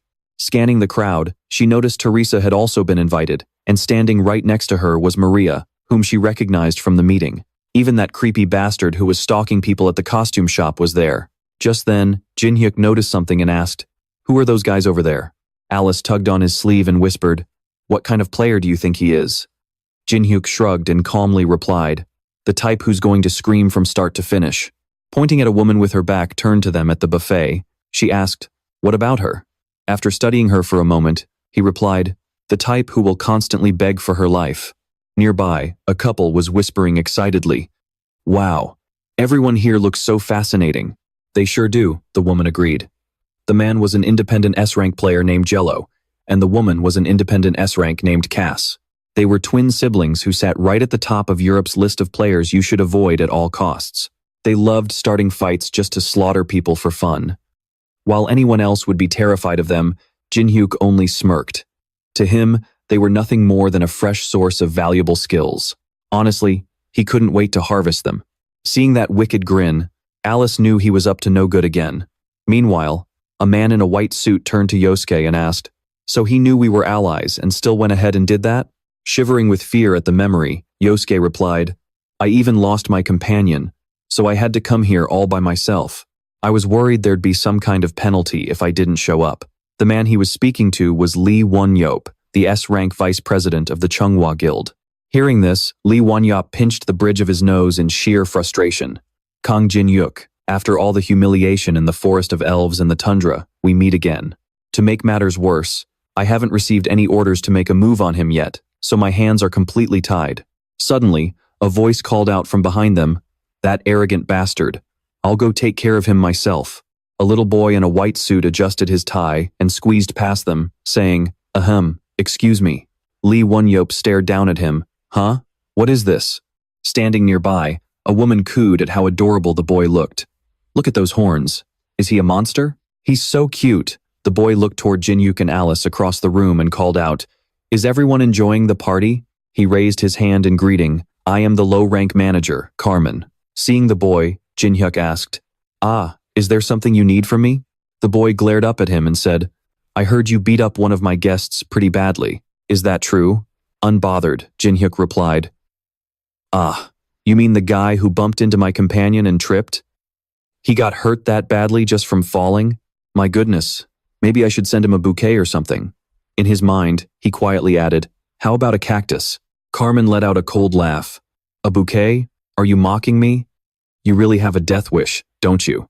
Instantly, he summoned and stood atop the crown of a massive, dark tree. The surrounding players gasped in terror. Seeing this, Jinhyuk took off his mask and said, "A host threatening his own precious guests? What a chaotic party. If you try to kill me, you won't get away with it either."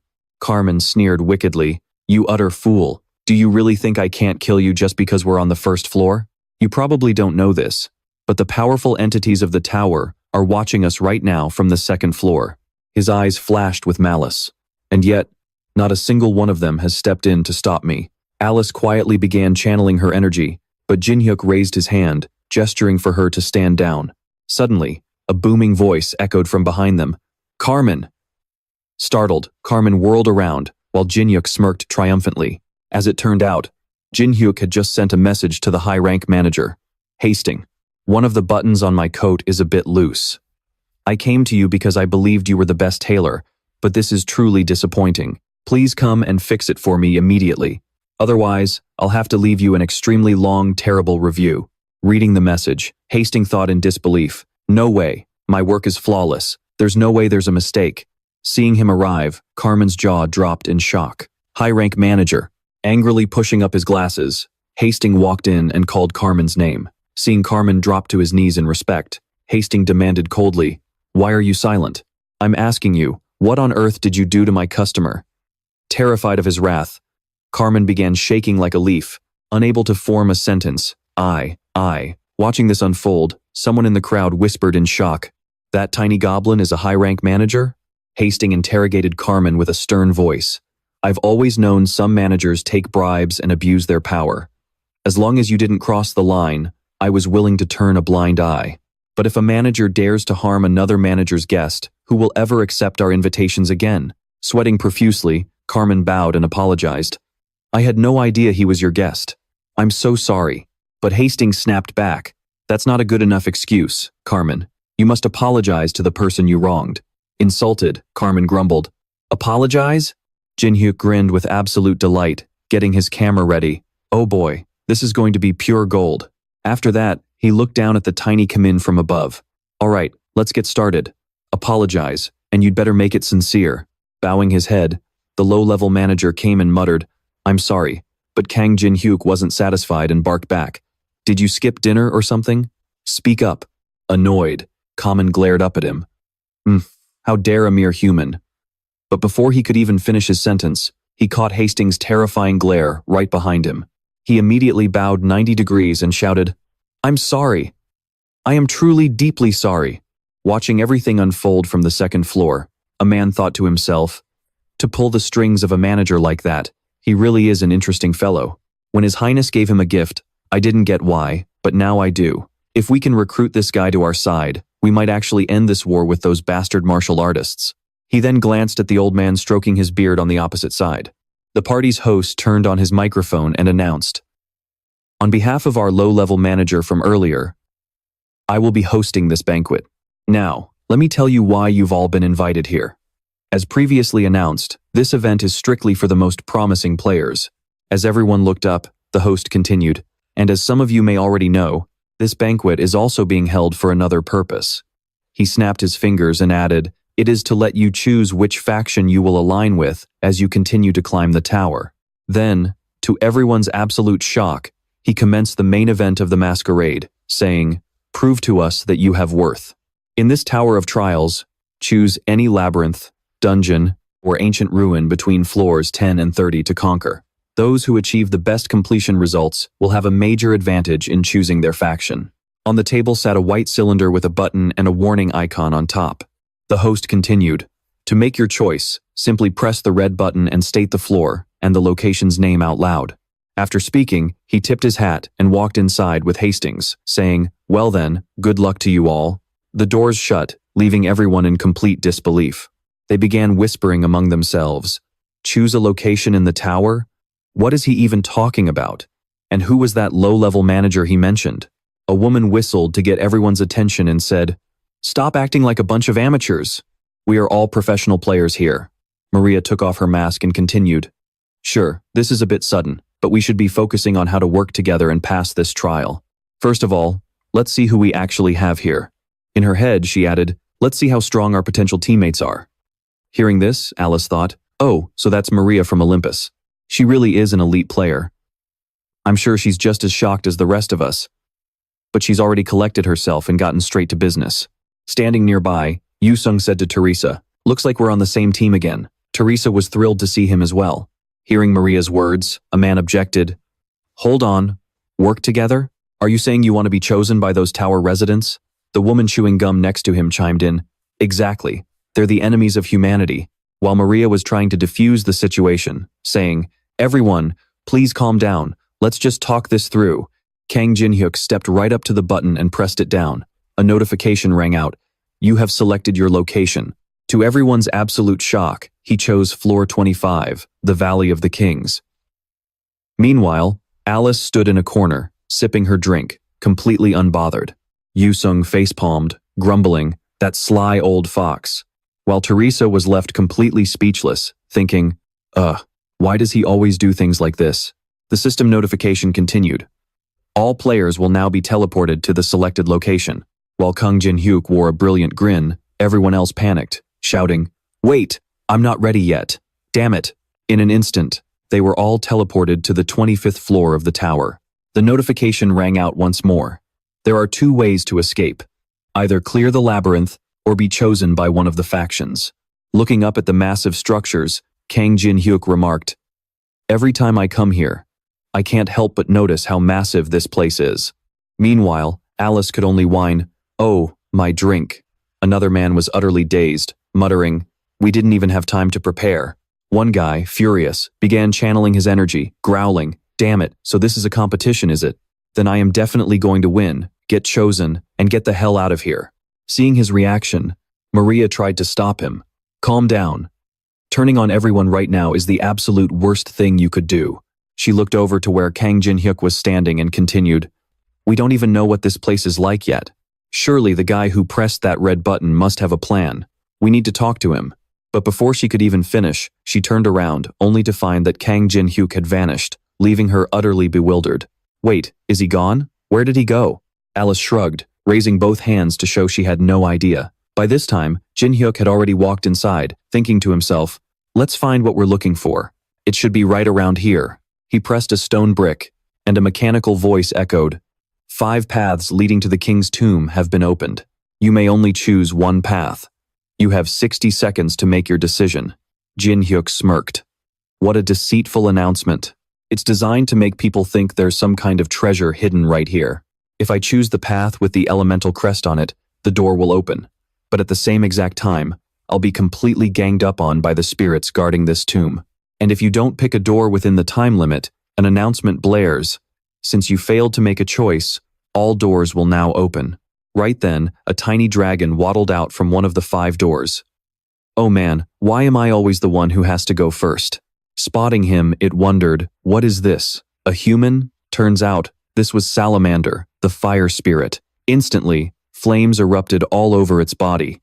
"Don't blame me for what happens next. I am Salamander, the guardian of the king's tomb. I will make you pay for trespassing in my noble king's resting place." Jin-hyuk just looked back at the little dragon behind him and asked, "You hear that? He wants to kill me.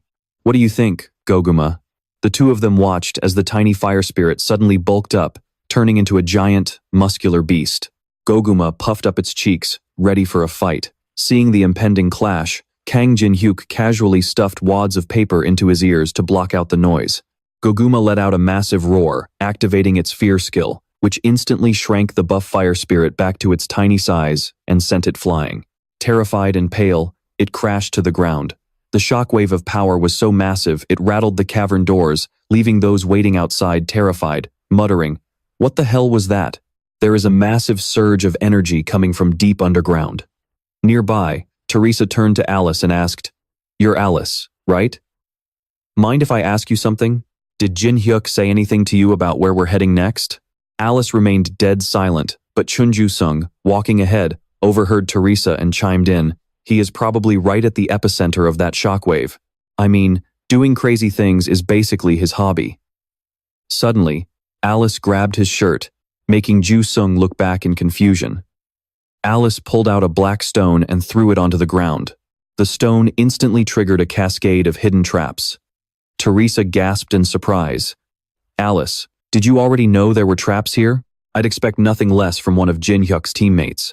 Teresa smiled, but a chilling thought crossed her mind. For some reason, she looks incredibly familiar, and why does she give me such a creepy, terrifying vibe? Just then, a hand gripped the stone doorframe as someone crawled out, groaning, "Ugh, my head." Everyone watched, wondering what on earth was going on. It was Sylph, the green wind spirit, looking completely dizzy and on the verge of passing out. Then Gnome, the earth spirit, snapped, "Salamander, what the hell are you doing?" Undine, the water spirit, popped up next, complaining, "Didn't you promise we wouldn't all have to come out and deal with this?" Wisp, the light spirit, peeked out too, yawning. "I'm so sleepy." The water spirit looked around in disbelief. "What?" She then jumped back, screaming, "Salamander, what are you doing face-planted on the ground like that?" Salamander snapped back impatiently, "Shut up. You think I chose to do this? There's a freaking monster here." "A monster?" the spirits gasped. They turned to look at the shadow looming opposite them. It was Goguma, the ancient dragon, grinning widely and letting out a tiny squeak. Watching the screen, the old man gasped as all 5 spirits bowed flat on their faces before Goguma. He slammed his desk and stood up, shrieking, "Is that an ancient dragon? How the hell did Kang Jin-hyuk get his hands on one?" Meanwhile, Jin-hyuk activated his crest of banishment. A notification popped up. "You have made all 5 spirits your subordinates. This is an unbelievable achievement. You have received 5,000 achievement points.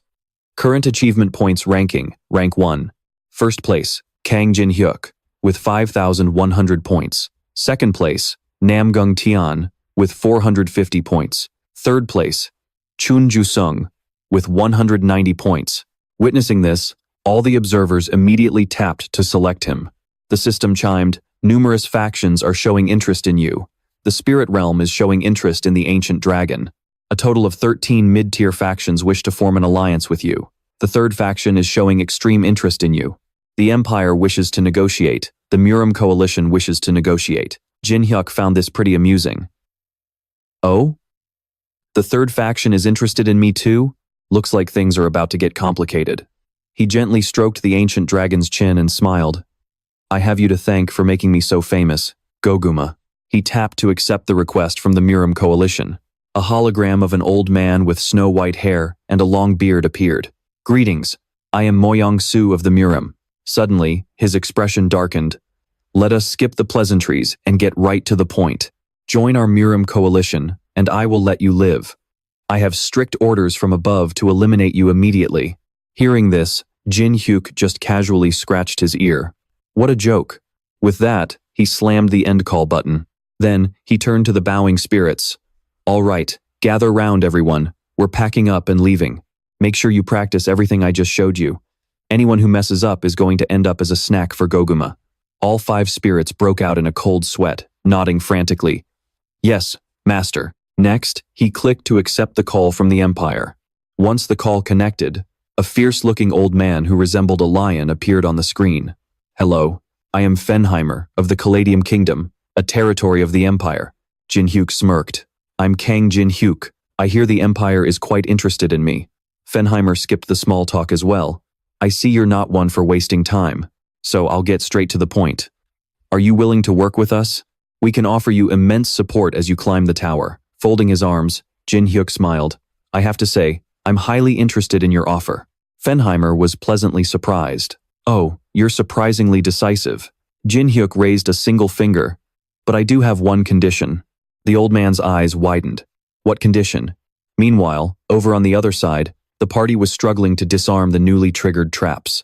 Maria asked, "How's it looking?" The woman sighed. "Maria, at this rate, it's going to take us hours to clear all these traps." Maria's heart sank as she thought. With that in mind, except for the group following that white-haired girl, not a single person dared to take another step.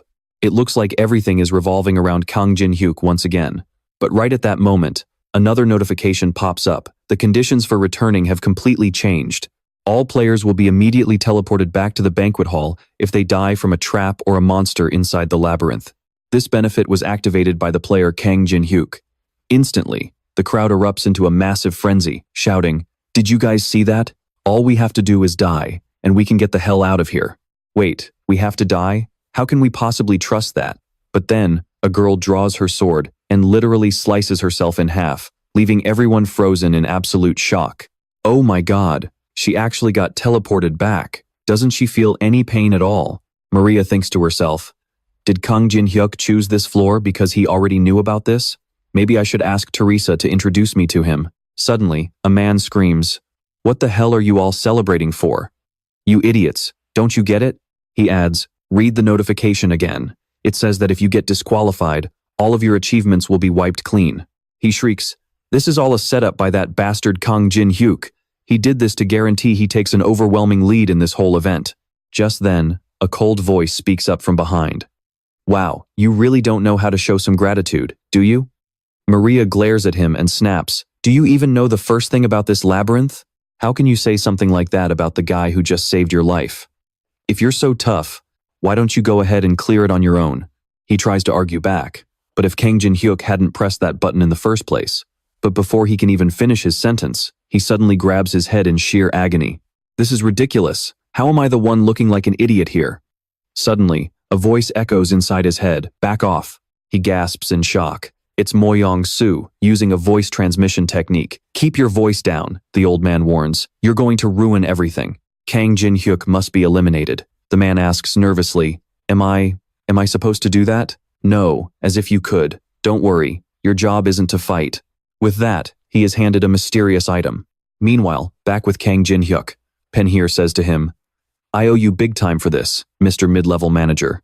You'd better keep your end of the bargain, Kang Jin Hyuk." Jin Hyuk replies coolly, "Of course, I won't forget what you did for me. But if anything so much as touches me even by a single molecule, you're going straight into Goguma's stomach." Folding his arms, he adds, "And don't make me repeat myself." He plants his feet right on the heads of two spirits, activating the battle mode for all 5 spirits. Cruelly crushed under his feet, the earth and fire spirits can only whine about their miserable fate. Ugh, this is exhausting. Just let me die already. Hearing this, the water spirit snaps. "Are you crazy? Do you seriously want to get eaten by that dragon?" Watching the 2 spirits under his feet carry him and Goguma forward, Kang Jin Hyuk gives them a rare compliment. "Not a bad ride. Pretty smooth. Thanks." Suddenly, he spots something ahead and orders them to stop. The exhausted spirits immediately collapse onto the ground, gasping, "Oh, thank goodness!" But as he looks down, he's startled to find a girl's blood-soaked body lying on the ground. Wait, why is a player's corpse just left here like this? If she was killed by a monster or a trap, shouldn't she have been teleported straight back to the banquet hall? The fact that she is still lying here means, his eyes narrow, another player killed her. Just then, a girl with a sickening, sadistic smile asks, "Well, can you feel it?" The blonde twins chime in, "Oh yeah, wow, this is amazing. The smell of blood is so sweet." The boy grins, "Let's go hunt him down." Years ago, those twins were forced to watch their own parents get brutally slaughtered by a psychopathic killer. At first, they could only huddle in a corner, crying in absolute terror. But even in the depths of that nightmare, the twins found the courage to fight back. Grabbing sharp knitting needles, they stabbed the killer over and over again, relentless and showing no mercy. Together, they fought back and successfully avenged their parents. But that was also the moment they crossed a line, and there was no turning back for them. A system notification flashes. If you can fulfill their deepest, darkest desires, you can copy the skill. Share everything. He curses under his breath. What the hell? Since when do skill copying requirements come with an entire backstory? Is all this drama really necessary? Before he can finish his thought, the twins charge forward with sadistic smiles, weapons raised, but he effortlessly dodges their strike. As he blocks their incoming blades, he analyzes their moves, their speed, strength, and synchronized attacks. They actually have some serious skills. With a quick counter, he kicks the brother back, but the boy just grins wider, cackling, "I knew it." The sister chimes in, "You're insanely strong." Even after being blasted back, the twins just laugh. "Let's go again." They trigger their equipment, combining two separate pieces to activate their unique skill. Twins. A new notification flashes. Copying the weapon of a high-level opponent and sharing its attributes. Synergy activated. Attack power has increased by 200%. The brother begs, "Please, just let me get one hit in. I want to feel your blood pooling on my hands. I've never smelled anything so sweet before." Jin-hyuk sighs, rubbing the back of his neck in absolute boredom. "Man, I have zero motivation for this. But fine, bring it on." Meanwhile, elsewhere in the tower, a crowd gathers around Penheer to offer their congratulations. "Congratulations, Lord Penheer. Getting Kang Jin-hyuk on our side is a massive win." But the old man quickly raises a hand. Now, it's far too early for celebrations. I merely pulled a few strings to get a promise out of him. Oh, please, there's no need to be so humble, my lord. Well, it was all thanks to your help anyway. Either way, he's going to be a devastating asset in our power struggle on the middle floors. Excellent work, Lord Penheer. Watching from afar, Moyang-Su's blood boiled. I can't stand seeing those Empire bastards look so damn pleased with themselves. I made a huge mistake acting so hastily over a single ancient dragon. Just then, a dark figure materialized behind him and called out, "Lord Moyang-Su." Without even turning around, he recognized the voice immediately. "Is that you, Blood Demon cult leader?" The man smirked. Well, I never imagined someone from a prestigious Orthodox sect like you would actually seek me out. Quite a pleasant surprise. Keep your voice down. No one else can find out about this." Hearing his warning, the cult leader asked, "Fine. So, who do I need to eliminate? Is it that Kang Jin-hyuk guy those Empire bastards keep talking about?" With a cold, sharp glare, Moyang-Su replied, "No. Get rid of the group cooperating with Kang Jin-hyuk. Before we can even think about taking down Kang Jin-hyuk, those pests are going to be a major pain in the neck." He let out a sly chuckle. Well, I don't care who the target is, but since this violates the floor regulations, my fee won't be cheap. Are you sure you can afford it?" Seeing Moyang-Su silent and visibly fuming, the leader quickly lowered his tone. "Hey, I was only asking. No need to get tense. Don't be mad." Once the Blood Demon cult leader vanished, Moyang-Su spat, "Arrogant cultist bastards." He thought to himself, if I let Kang Jin-hyuk side with the Empire, I'm a dead man walking, even if I try to switch sides now. In that case, clutching a small iron box in his hand, a dark thought crossed his mind. I'll just have to put an end to him myself. Meanwhile, on the other side of the battlefield, the twin brothers were relentlessly launching attack after attack at him. As both of their spears came crashing down, he activated Demon King's Sword Walk and unleashed the soul-devouring sword to slash them down. A system alert chimed. "You have received 0.3 mana. Sensing something unusual, the twins muttered. "It feels like something was just pulled out of us. We've never felt like this before." Hearing them talk, he blasted them back with both hands and declared, "The way you guys express your joy makes me sick." The heavy blow sent them flying back, slamming hard into the ground. Dusting off his hands, Jin-hyuk thought, I really want to get that share everything skill, but how on earth am I supposed to satisfy these absolute creeps? I've never felt so utterly defeated in my life. Struggling to get back on their feet, the twins groaned. He's too strong. Yes, he's way too strong. Drawing a glowing green sword, he thought. This is taking too long. I guess I'll just have to end them. But to his surprise, he looked down to see the twins suddenly kneeling before him. What are you two doing? Looking up with deep longing, the two kids pleaded. We realize now that even in a 2-on-1 fight, we can't defeat you. If we can't kill someone with blood as delicious as yours, then we want to at least become your family and live by your side. Breaking into a cold sweat at their bizarre request, he immediately activated the flame of banishment on both of them. A system notification popped up. Copy conditions met. You have successfully copied Share Everything. Share Everything. Difficulty, Rank A. Description, allows the user to temporarily use the skill of an acquaintance. You can also share emotions or even memories if your bond with the target is close enough. Staring at the prompt, Jinhyuk blinked in disbelief. I can't believe it was that easy. Is that really it? Well, works for me. But before he could celebrate, the two kids scrambled up and clung to him. We're a family now. We'll stay together forever, until the day we die. His face darkened at their creepy enthusiasm, and he could only manage a flat, yeah. Meanwhile, on the other side, Yu Sung asked, Alice, where on earth is Kang Jinhyuk? She blankly replied, I don't know. Then where are we going? I don't know that either. Frustrated by her half-hearted answers, Yu Sung snapped, Do you know anything at all? Seeing him lose his temper, Teresa quickly grabbed his arm. Whoa, calm down. Alice turned her head back and insisted, I don't know how to explain it, but I'm absolutely certain it's this way. Secretly, she thought, because the flow of pure mana connecting me to my contractor is pointing directly down that path. Flashing a bright smile, she pointed ahead and said, If we go this way, we'll meet my contractor. I mean, Kang Jinhyuk is just over there. Yu Sung muttered skeptically. Is that so? Suddenly, a man shrouded in a dark, ominous mist materialized before them. In that case, I cannot let you go any further. This is where your lives end. It was the blood demon cult leader of the Murim, Yoho. Sensing the immense danger, Teresa and Yu Sung quickly stepped forward. Lady Alice, get back. Alice anxiously thought to herself, Kang Jinhyuk, where the hell did you go? You're so far away that I don't even have a drop of mana left. Meanwhile, Jinhyuk and his new family were walking and chatting. Oh, that's right. Where was it again? On my thigh, he said. Oh yeah, on my thigh. Stabbed them in the thigh with a metal bar about this big. You could literally hear their bones shattering under that metal bar. Listening to the two kids babble on endlessly, Jinhyuk's face went dark. He thought, losing patience. My social battery is seriously about to run out. Walking ahead without turning around, he said, Casey, Jude, since we're so close now, listen up. Hearing him call their names, the two kids beamed with joy, eagerly waiting to hear what he would say next. He turned around, flashed a bright, friendly smile at them, and said, From now on, you two are not allowed to kill people just for fun. Can you promise me that? With that, he quietly activated the stigma of banishment to set a new rule. The kids jumped up in protest. Why? We've been doing this ever since we awakened, and not even the police have tried to arrest us. Seeing how stubborn they were, he sighed inwardly. These kids are such a handful. Massaging his temples in sheer exhaustion, he thought. Fine.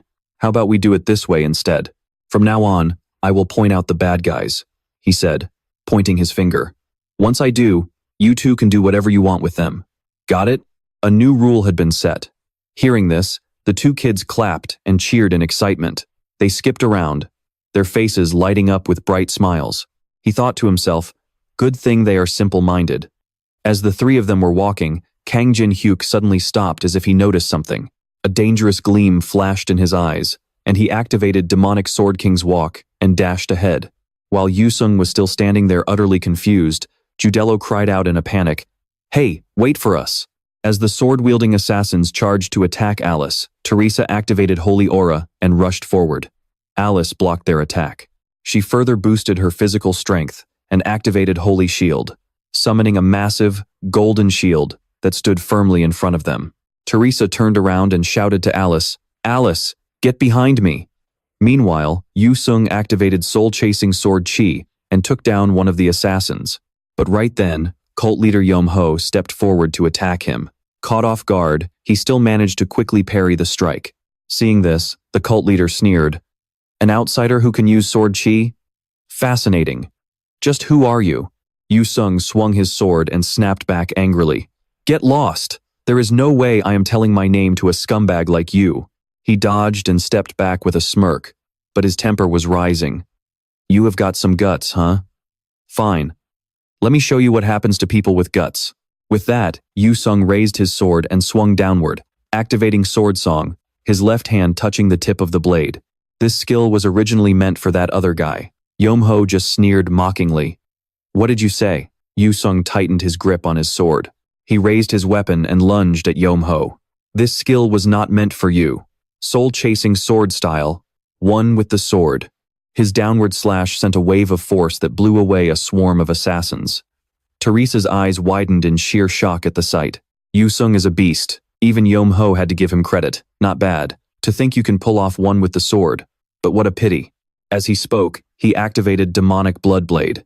He thrust forward, and Yu Sung's sword stood no chance of blocking the devastating blow. The impact blasted him back. Seeing Yu Sung still desperately trying to resist, Yomho remarked, "You really are strong. But unfortunately for you, I am your opponent." He continued to struggle to block Yomho's relentless attacks, but the power gap was just too massive. He let out a painful cry and spat out a mouthful of blood. Seeing him drop to his knees, Yomho could not help but compliment him again. "To reach that level all on your own, you have done incredibly well. What a waste of talent," he said, sounding genuinely disappointed. He raised his spear, preparing to impale the young man. Right at that moment, a blinding light burst forth. Teresa activated Battle Cross to strike Yomho, saving Yu Sung in the nick of time. As Teresa landed gracefully, Yomho was sent flying back. The impact dragged a long trench in the dirt. He grunted in irritation. "What an annoying skill. Coming here with holy power. You have made a huge mistake." Teresa gasped as she looked back and saw a group of sword-wielding assassins surrounding Alice. Yomho gloated to Teresa. "You should have just focused on protecting that little brat." He then mocked Alice. "And look at you, hiding all the way in the back. I take it you are not much of a fighter, huh?" Sensing that Kang Jin-hyuk was nearby, Alice closed her eyes and murmured softly, "You are late." In an instant, Kang Jin-hyuk wielded dual swords and activated Sword Tomb, slashing downward as he landed gracefully. Suddenly, the swords of every single assassin shattered into pieces. A ruthless coldness flashed in his eyes. Right after, the assassins collapsed one by one. Yomho and the surviving thugs stared in utter disbelief. Looking at Kang Jin-hyuk's back, they realized they could not even track his movements. Teresa was overjoyed to see him. Seeing Teresa tending to Yu Sung's wounds, Jin-hyuk could not resist throwing some shade. "How do you manage to lose every single time?" Teresa quickly defended him. "It is not that Yu Sung is weak. It is just that those guys are too strong." Ignoring Yu Sung's glaring face, he asked in his usual annoying tone, "Is that so?" Kang Jin-hyuk pointed left and right and finally gestured toward the cultists. He said, "Aside from us, everyone else there is a bad guy." At that, Casey and Judello jumped out, weapons in hand, laughing with pure joy. They cheered. She said, "They are super strong, yippee." The deadly duo raised their weapons and charged, ruthlessly wiping out the assassins. Sensing the tide of battle turning against them, Yomho quickly made a decision. "Another group of elite warriors? We are at a serious disadvantage. We need to fall back for now." He planned to regroup. But as he was brainstorming a strategy, a sudden gush of blood burst from his mouth. His eyes went wide with shock. What on earth just happened? A spear had completely impaled his chest. Kang Jin-hyuk stood with his back to him and spoke. "Yomho, don't get cocky. You are just a mid to high tier grunt in the cult. Fighting you is honestly pretty boring." Seeing Yomho get taken down, his subordinates cried out in terror, "Leader!" Seeing that the twins were taking too long to clean up, Kang Jin-hyuk yelled, "Hey kids, those bad guys are still breathing." The two kids giggled in delight and threw themselves back into the fight. Staring at Yomho's lifeless body slumped on his knees, and Kang Jin-hyuk casually patting Alice's head while watching the fight, Yu Sung stood in disbelief, amazed at how effortlessly he defeated an enemy who had completely overwhelmed him. Watching his trump card get completely crushed in a single blow, he gripped his sword tightly, staring at Kang Jin-hyuk's back with bitter frustration. "How much harder do I even have to push myself to finally catch up to you?" Seeing that all the assassins had been wiped out, Kang Jin-hyuk praised the two kids, patting their heads and saying, "Good job." Then, he told them, "I still have some unfinished business to take care of. You two go on ahead and make sure you steer clear of all the traps." Thrilled by his praise, the two kids skipped happily ahead. Teresa was completely shocked and muttered, "Those two are actually pretty famous." Meanwhile, Kang Jin-hyuk patted Alice's head as she angrily scolded him. "What took you so long?" He casually replied to Teresa, "Yeah, they're the new hires at my company." Over on the side, Chun Yu-sung listened to him while staring at Yuho's corpse. Clenching his fists, he asked Kang Jin-hyuk, "What are you planning to do next?" "From what I remember, it takes at least 20 days to clear this labyrinth." Hearing this, Kang Jin-hyuk scoffed mockingly and said, "20 days? You rookies must have way too much free time on your hands." Seeing that Chun Yu-sung did not snap back in anger like he usually did and just stayed silent, he turned to ask Teresa, "What is wrong with him?" Teresa had no idea either and just shrugged. Kang Jin-hyuk didn't think much of it and decided to just let it go. Then, he began bragging to everyone. These little guys are going to open the path to the king's tomb for us. Once we grab the right item from there, we can clear this labyrinth in just 1 hour." He said this while holding Goguma, pointing down at the spirits gathered around his feet. Cuddling Goguma, Teresa squealed in delight. "Oh, they're so adorable." Meanwhile, Alice looked at the spirits and said helplessly, "You're getting way too many pets." Kang Jinhyuk then ordered them, "All right, enough playing around. Lead the way." The spirits, who had been busy posing, immediately obeyed. However, at that moment, among the fallen assassins, one of them was not completely dead yet. 15. Hearing their conversation, he opened his eyes but remained completely still, playing dead while plotting something. Meanwhile, in a high-rise building of the Zhonghua Guild, a rank A elite was busy processing a mountain of paperwork. Sigh, there is just so much work to do. Getting up from her desk, she walked over to the glass window, looking down at the bustling crowd below. Liao Wei and Lord Namgung Cheon have been inside the tower for 24 hours now. When are they going to return? Watching the people below walking around, some laughing and chatting, others talking on their phones, she thought, everyone looks so peaceful. Do they even realize how fragile their peace is right now? With all the world's top players completely missing? Finally, she closed her eyes, thinking there was no need to cause panic among the public. On her desk sat a thick pile of documents detailing the protocols for handling dungeon breaks. Back in the labyrinth, the Tomb Guardian spirits were using their energy to unlock a secret door. With the combined strength of all 5 spirits, the path to the king's tomb was finally revealed. Teresa gasped in awe at the sight inside. Walking into the royal tomb, they were greeted by mountains of gold, silver, and precious jewels piled high. Alice, completely unfazed, just shrugged and found it rather ordinary. Kang Jinhyuk warned everyone, "Do not touch any of that treasure." Just then, a notification popped up, stating that those who enter the tomb may choose only one piece of treasure, and those who get greedy will suffer the king's curse. 27. Kang Jinhyuk warned them once again, "Only take one." Then, he pointed to a bell hanging high above and said, "See that bell? If you ring it, the path to escape the labyrinth will open up." As Kang Jinhyuk climbed the pile of treasure to find what he was looking for, Chun Yu-sung stood there, completely dumbfounded, and muttered, "Is it really that easy?" Kang Jinhyuk replied impatiently, "Yeah, so if you're just going to complain, feel free to ring the bell and go home. I don't want to hear it." He paced around, scanning his surroundings as if searching for something. It should be around here somewhere.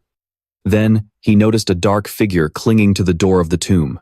It turned out to be the assassin who survived earlier. He asked, "What are you doing here?" Chun Yu-sung drew his sword while Teresa readied her shield behind him, saying, "I didn't even realize you were still breathing." The assassin pulled out and unrolled a scroll, which turned out to be a painting of vast mountains. At the foot of the mountains was a crowd of people. He activated a secret art and performed a teleportation spell. Kang Jinhyuk gasped in surprise. Teleportation? At that moment, a group of people materialized from the painting. It was none other than the old man, Liao Wei, and his subordinates. The surviving assassin immediately fell to his knees, reporting, "The Blood Demon Guild has been completely wiped out along with our leader." Hearing this, the old man growled in anger, "Useless trash. I knew we couldn't trust that cult." Having figured out what was happening, Kang Jinhyuk sneered, "Well played, Liao Wei. To think you used a divine artifact just to find me. The administrators are going to be furious if they find out, aren't they?" Opening a box containing a small pill, Liao Wei scoffed, "Nonsense. Those administrators can't interfere inside this tower." His subordinates readied themselves for battle. Swallowing the pill, he sneered, "Even if I slaughter all of you right here, no one will ever know. So what is there to worry about?" As he bit into the pill, it immediately activated the 9 Revolutions Restoration Pill. Liao Wei, who was once a frail, withered old man, suddenly burst out of his clothes as he transformed into a towering, muscular giant. He roared in excitement, "I can feel the power surging through me." All of his stats would be doubled for 1 hour. However, any power not used within the designated time limit would simply vanish 45. His overwhelming pressure began to bear down heavily on Chun Yu-sung and Teresa. Yu-sung couldn't help but be amazed by his sheer magical power. Alice looked on with utter disgust at these pathetic, low-life creatures. But just as she was about to charge forward, she was shocked to find herself suddenly sucked back into the necklace around Kang Jinhyuk's neck. Furious, she demanded, "What do you think you're doing? It is not a good idea for you to get involved in this. Just stay put." Meanwhile, the leader ordered his subordinates to slaughter them. Attack! On my command. Yes, sir. Teresa gasped in horror. There are way too many of them. But Kang Jin-hyuk, standing coolly to the side, completely ignored the danger and casually asked, "Oh, is that so? Then we will just have to bring in some backup of our own." He summoned 5 spirits, activating their battle mode. The 5 cute, tiny spirits suddenly transformed, growing into towering giants. He ordered them, "Go. Tear them apart. Spirit Task Force. Show them the true power of martial arts." Seeing this, Liao Wei's men couldn't help but feel a chill of terror run down their spines. Teresa and Yusung stood frozen on the side. Feeling completely lost, Teresa asked, "So, what are we supposed to do now?" Liao Wei slammed his fist into the ground, shattering the earth into a million pieces. Creeping up from behind, he launched a surprise attack at Kang Jin-hyuk, aiming a heavy fist right at him. With his gray elephant fist technique, he effortlessly dodged the strike. As the piles of treasure scattered in all directions, Liao Wei snarled in fury. "You arrogant piece of trash!" He kept unleashing a barrage of punches at him, but Jin-hyuk agilely dodged every single strike. This only fueled his rage. "Stop scurrying around like a rat and fight me." But just as he was preparing his next attack, he suddenly heard Kang Jin-hyuk say, "Found it." He calmly looked at Liao Wei standing in the distance and smirked. "Why did you stop talking all of a sudden?" Then, with a bright smile, he held up an ivory-shaped horn and asked him, "Oh, I'm sure you know exactly what this is, right?"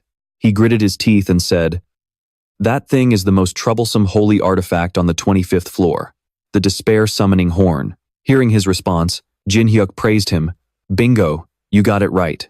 Every single time this holy artifact is blown, it summons a massive disaster, and rumor has it that the 4th blow will grant a massive blessing." Hearing this, Liao Wei ground his teeth in pure anger. "Do you think I'm a fool? Summoning 3 disasters in a cramped space like this. Do you honestly think you can survive? If you think you can scare me." Before he could even finish his sentence, Jin-hyuk blew the horn for the first time, activating the Despair Summoning Horn. Seeing this, the man gasped in sheer terror. The first disaster was arriving. Suddenly, from the top of the tower, a colossal scorpion-like monster materialized. The first disaster of the tomb, the Black Scorpion, had arrived. Mo Yong-su's subordinates were slammed back by the scorpion's massive claws, sending gold coins and treasures flying everywhere. Right then, Teresa suddenly noticed, "Wait, where is Alice? I don't see her anywhere." Hearing this, Yusung turned to her and shouted, "Teresa, worry about saving yourself first." Over on the other side, Kang Jin-hyuk activated his battlefield settings. Liao Wei, witnessing this, was gripped by fear and rage. "You absolute lunatic, have you lost your mind?" Staring at him, holding the Despair Summoning Horn with a raging torrent of water swirling behind him, he screamed, "Is getting yourself killed not enough for you, that you want to drag all of us down with you?" Seeing his terrified expression, Jin-hyuk just smiled mockingly. "You're making a mountain out of a molehill. I'm just getting started." He took 2 or 3 quick steps and leaped high into the air. Seeing him leap up, Mo Yong-su yelled at him to stop and jumped after him, barely dodging a heavy stomp from the scorpion. Gripping his sword as he jumped, he saw a sight that scared him out of his wits. "You crazy bastard, stop right now." But Jin-hyuk simply blew the horn once again, summoning the second disaster. Still suspended in midair, Mo Yong-su froze in pure terror. Looming right in front of him was a gargantuan mouth lined with razor-sharp teeth. The second disaster of the tomb, the predator of the swamp, had arrived. The monster's tentacles lashed out, attacking Liao Wei and his subordinates.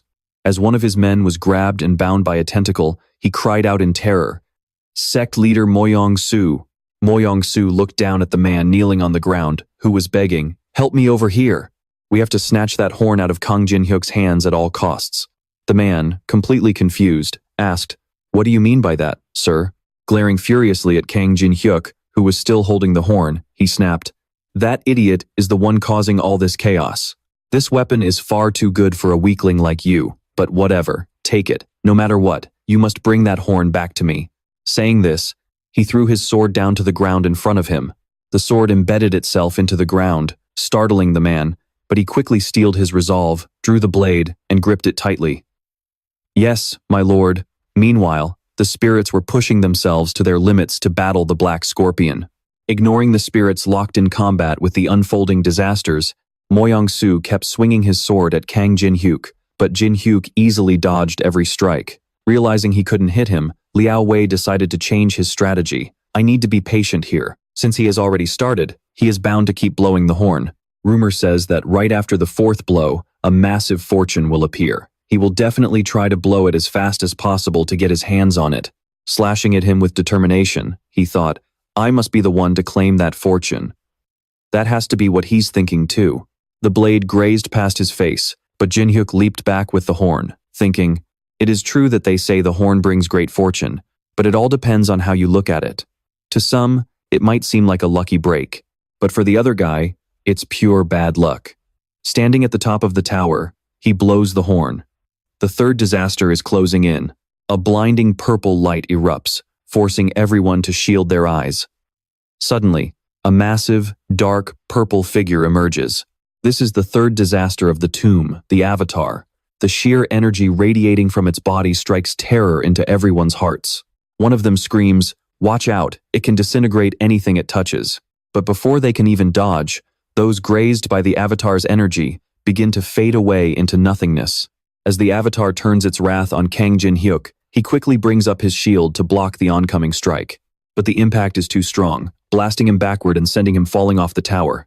But as he falls, he secretly thinks, now, all I have to do is drop this thing and make it look like an accident, and my job here is done. With a smirk, he lets go of the horn. The moment the horn hits the ground, one of Mo Yong-su's lackeys snatches it up. Delighted, Mo Yong-su reaches out his hand. Good, very good. Bring it here to me, right now.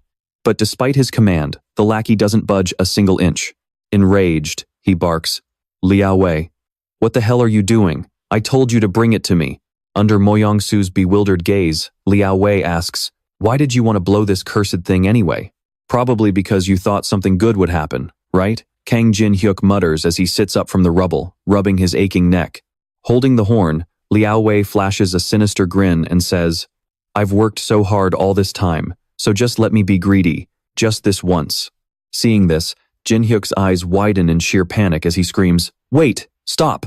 But Liao Wei already has the horn at his lips and blows it once more.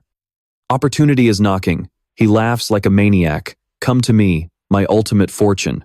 And just like that, the king's tomb returns to its quiet rest. Back at the Chinese guild tower, Xiao Ting watches the chaos outside and drops her teacup in utter shock.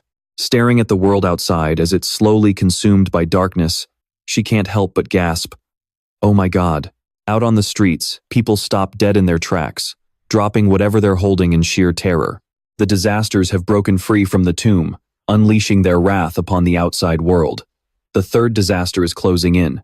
Watching Teresa pace back and forth inside the tomb, Yu Sung-hoon can't help but sigh. Hey, you'd better save your energy, Saintess. He pulls out a potion bottle and pops the cap off with his teeth, saying, there are only two ways out of here. Either you completely drain my power, or we wait for the timer to run out.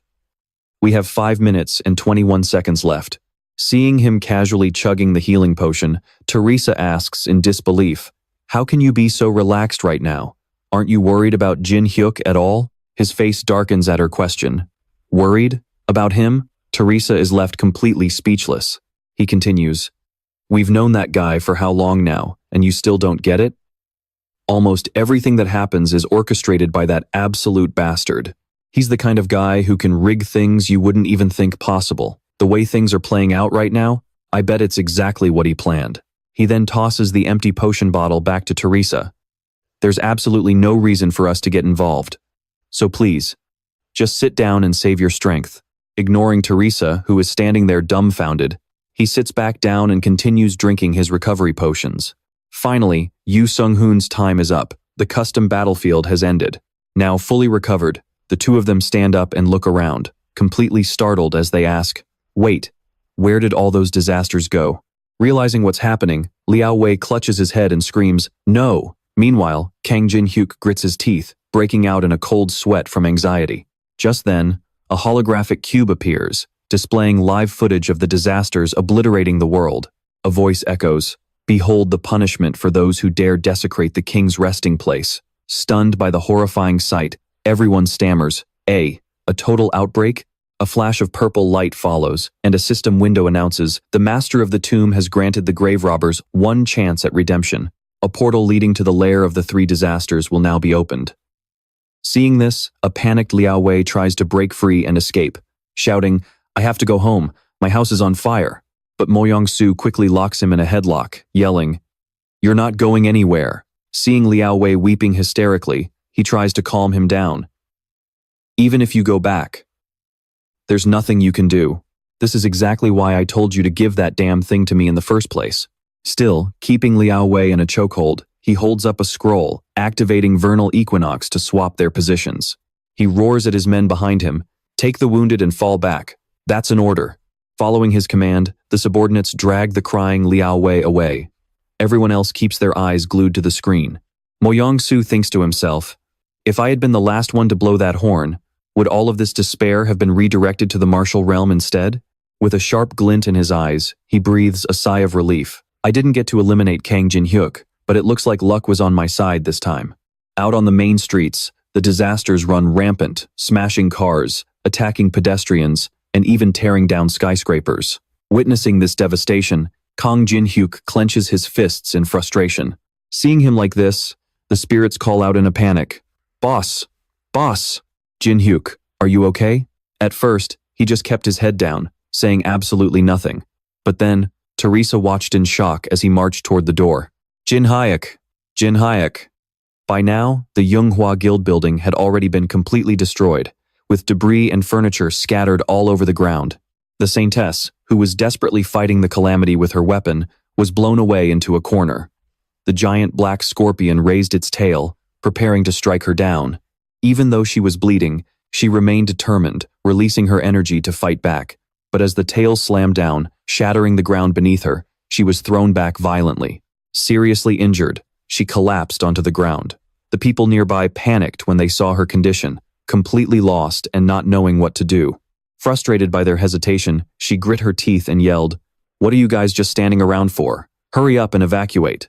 As they scrambled to run away, she leaned on her spear, forcing herself to stand tall before the massive black scorpion. Gripping her weapon tightly, she thought, "I have to buy as much time as possible until Lord Namgung returns." She looked incredibly small before the giant scorpion's lethal claws. Yet, her resolve did not waver as she thought, "Even if it is only for a single second, I will keep fighting." Just as that thought crossed her mind, two figures, one clad in black and the other in white, flashed past her, charging straight at the black scorpion. Kang Jin-hyuk turned to Chun Yo-sung and asked, "Do you think you can keep that scorpion busy for over 10 minutes? Yo-sung was taken aback for a second, but then a confident smirk appeared on his face. 10 minutes? I could easily tear this piece of trash apart in that time." As he spoke, he pointed his sword at the monster and activated battlefield selection. System. Teleporting user to the selected location. In an instant, he and the monster vanished, warped away to another location. Now, left alone with Jin-hyuk, the Saintess looked up and asked, "Are you really Kang Jin-hyuk? What are you doing here?" He casually replied, "What else do you think? I am here to farm some experience, of course." Just as the helpless citizens were about to be mauled by another monster, Teresa leaped into action, activating sacred reinforcement to block the beast's attack. "So many people still haven't evacuated. I have to buy them more time so I can save as many as possible." The monster lunged forward, thrusting its razor-sharp claws at her, but she quickly raised her shield to block the strike. But her strength was no match for its overwhelming power, and she was pushed back. Unleashed, the monster immediately turned its wrath on the surrounding crowd. Its claws ripped straight through their bodies. Slowly, their minds were overtaken by the divine will. Almost instantly, the victims' eyes turned blood red as veins popped across their faces. Screaming in pure agony, sharp black claws began sprouting from their hands. Teresa watched in horror, gasping, "Are they mutating?" The moment the claws slid out of their bodies, they fully transformed, suddenly turning into mindless, frenzied zombies. They lunged at her. She threw up her shield, and a female zombie bit down so hard on it that its teeth shattered. Yet the creature didn't seem to feel a thing. It grabbed her sword barehanded, coating it in thick blood. Teresa's eyes widened in sheer terror as the other zombies kept swarming her. The monster opened its maw, bearing rows of razor-sharp fangs. Over on the other side, the black scorpion swiped its massive claws at Yo-sung, but he swiftly leaped high into the air, dodging the blow with ease. He immediately activated one-on-one mode. All of Chun Yo-sung's stats increased by 10%. As he swung his sword to attack, the Black Scorpion's stats were simultaneously reduced by 10%. Seeing the terrifying intensity in Chun Yo-sung's eyes, Kang Jin-hyuk thought, I've never seen him make an expression like that before. That's right, at the end of the day, he isn't all-powerful either. Yo-sung's eyes flashed as he activated Sword Song, cleanly severing one of the scorpion's legs. The wounded Black Scorpion screeched in agony. Watching it, Yo-sung smirked triumphantly. Meanwhile, another monster, resembling a giant man-eating flower, was using its massive vines to wreck cars and tear up the streets. Standing atop a building, Kang Jin-hyuk looked at the system notification, Hidden Quest activated. Defeat all 3 calamities. The quest rewards will vary depending on your completion rank. Just then, Alice's voice echoed in his mind. Contractor, do you need help? I can easily slaughter all of them on my own. But Kang Jin-hyuk immediately shot down the idea. Absolutely not. There are too many people watching us here. Kang Jin-hyuk recalled his original plan. I originally planned to unleash them upon Murim, and then steal their martial arts manuals and the 9-turn restoration pill amidst the chaos. I never expected that Leeway Bastard's greed to ruin all my plans like this.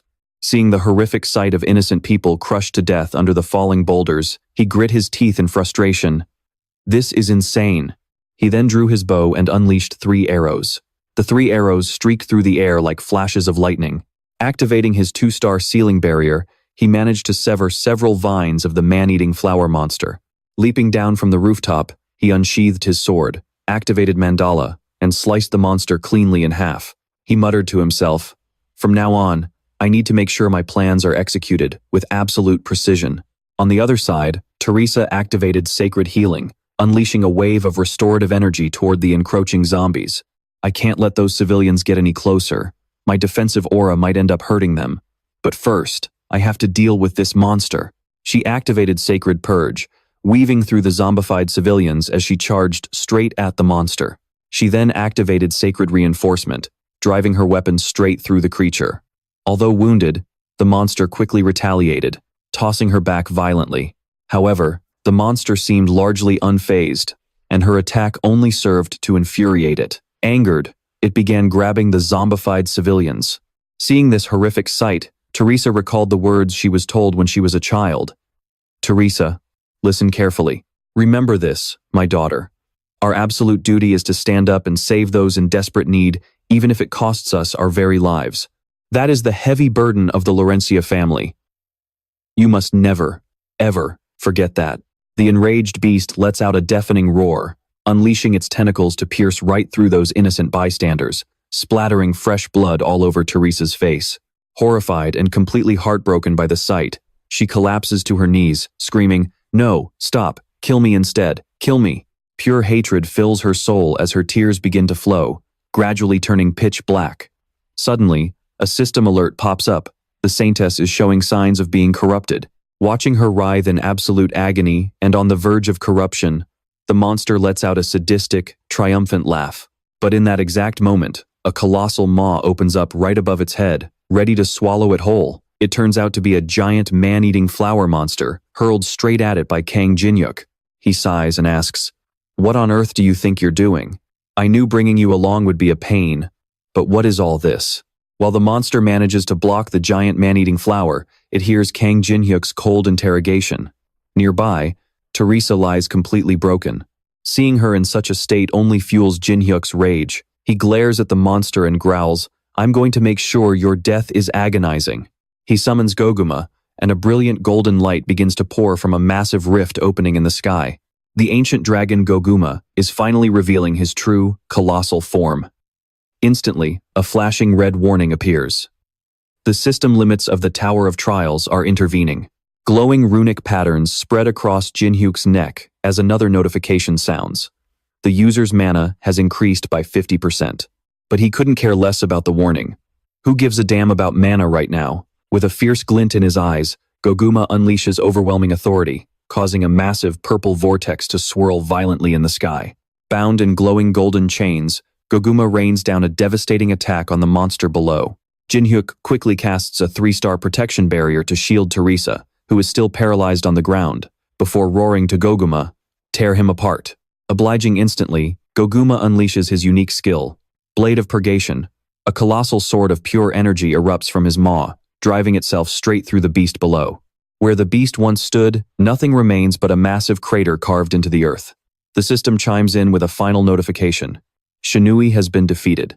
Upon closer inspection, the monster's severed, charred remains lie pitifully small amidst the smoking ashes.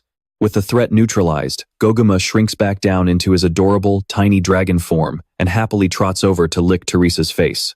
Seeing that Teresa isn't responding, he looks up at Jinhyuk with big, worried eyes, silently asking why she won't wake up. Jinhyuk's eyes glow a fierce crimson. He activates his Eyes of Gluttony, completely stunned that Teresa has fallen into such deep despair. Sensing this, Alice chimes in from within, asking, "Wait. Did the Saintess actually break?" He gently props Teresa up and replies, "No, not yet." Inside, Alice rests her chin on her hand and warns, "Jinhyuk, you do know what it means if a Saintess truly falls to despair, right?"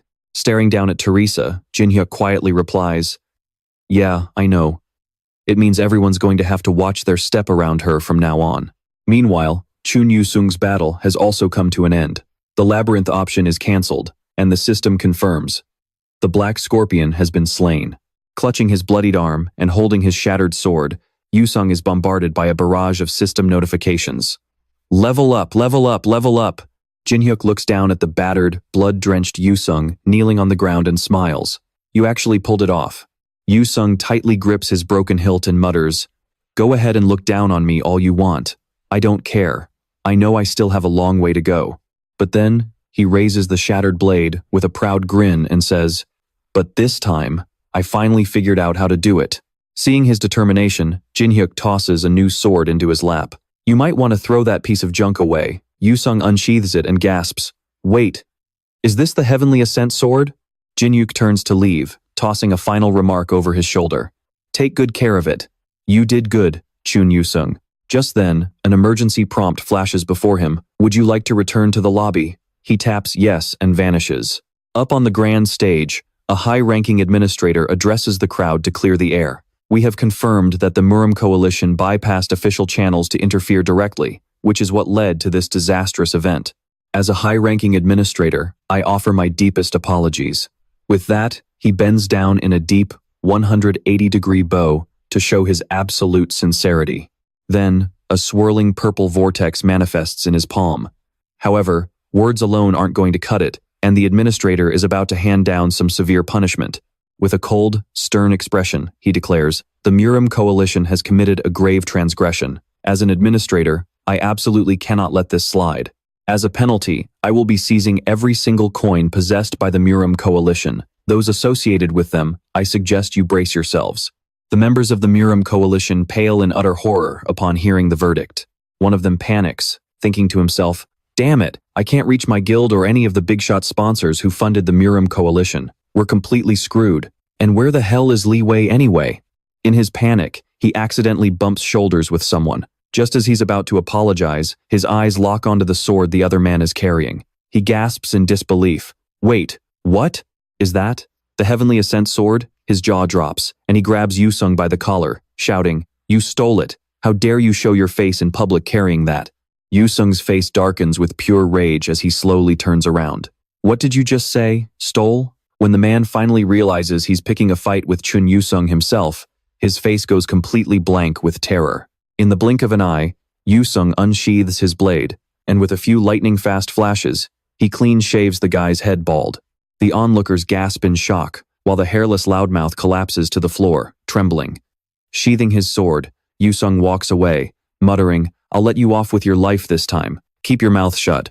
Looking back at the guy's pale, utterly bewildered expression, Yu-sung can't help but marvel at the incredible sword in his hands. Not bad. Right then, a flurry of notifications popped up above Kung Jin-hyuk's head. "You have met the requirements to copy." The copying condition was to use someone else to defeat Yoshio.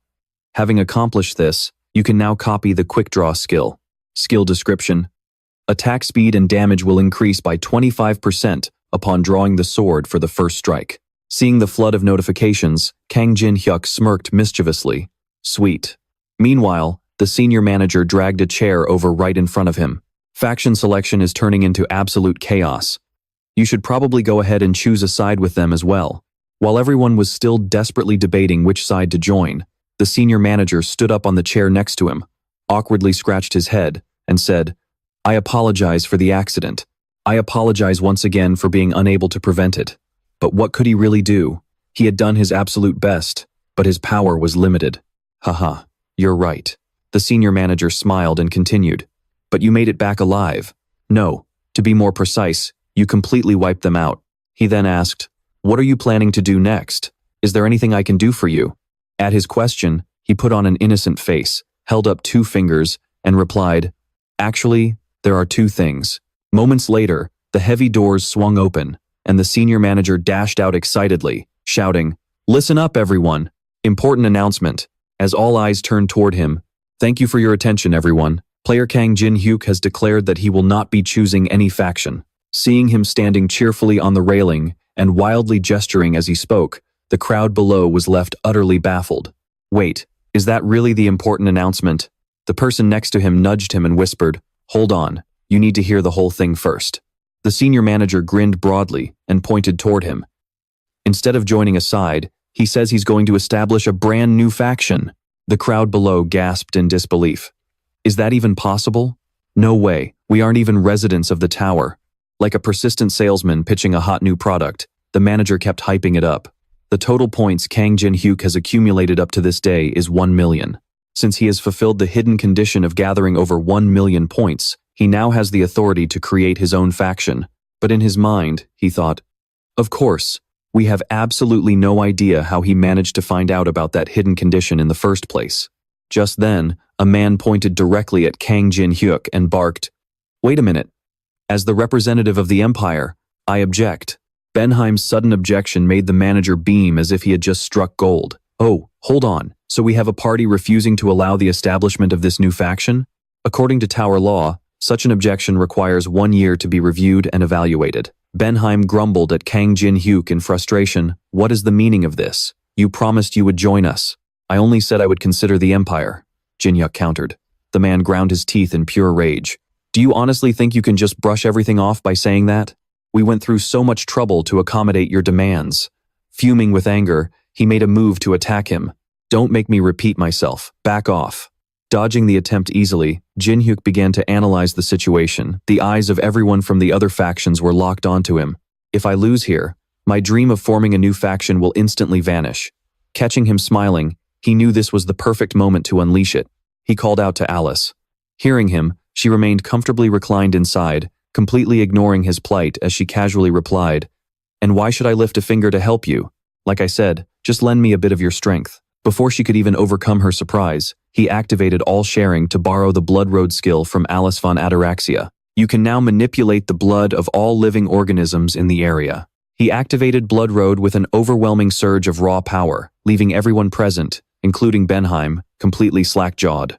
Benheim felt the blood inside his own veins violently boiling. Staring in utter shock at the monstrous force radiating from Kang Jin-hyuk, he thought, "He is absolutely not someone we can ever hope to persuade." As Kang Jin-hyuk let the terrifying energy of Blood Road explode, the entire room was bathed in a chilling crimson glow, striking absolute dread into everyone's hearts. With a cold, heavy tone, he asked Benheim, "Do you still wish to object?" With the blood in his veins boiling, Benheim stumbled backward under the immense pressure. Panicking, he shielded his face and shrieked, "I withdraw everything I just said. Please, stop this." Not wanting to push him any further, he immediately deactivated the skill. Well then. The senior manager looked at Kang Jin-hyuk with a mix of awe and apprehension. He suddenly recalled what a man had once told him about the youth. "I think you should keep a very close eye on him." With an excited grin, that man had said, "I can guarantee you, he's going to be a massive source of entertainment for us." Recalling those words, the senior manager let out a delighted chuckle. "You were absolutely right." Instantly shifting back to his cheerful, professional self, he announced, "Since all objections have now been rendered void, please choose a name for your faction." Upon hearing that, Kang Jin-hyuk paused to contemplate, and a name soon came to mind. The establishment of a new faction has been registered. The faction's name, Veteran Company. Clearly frustrated, Benheim stepped into the magic circle and muttered, "We'll meet again soon." He casually tossed out a parting message.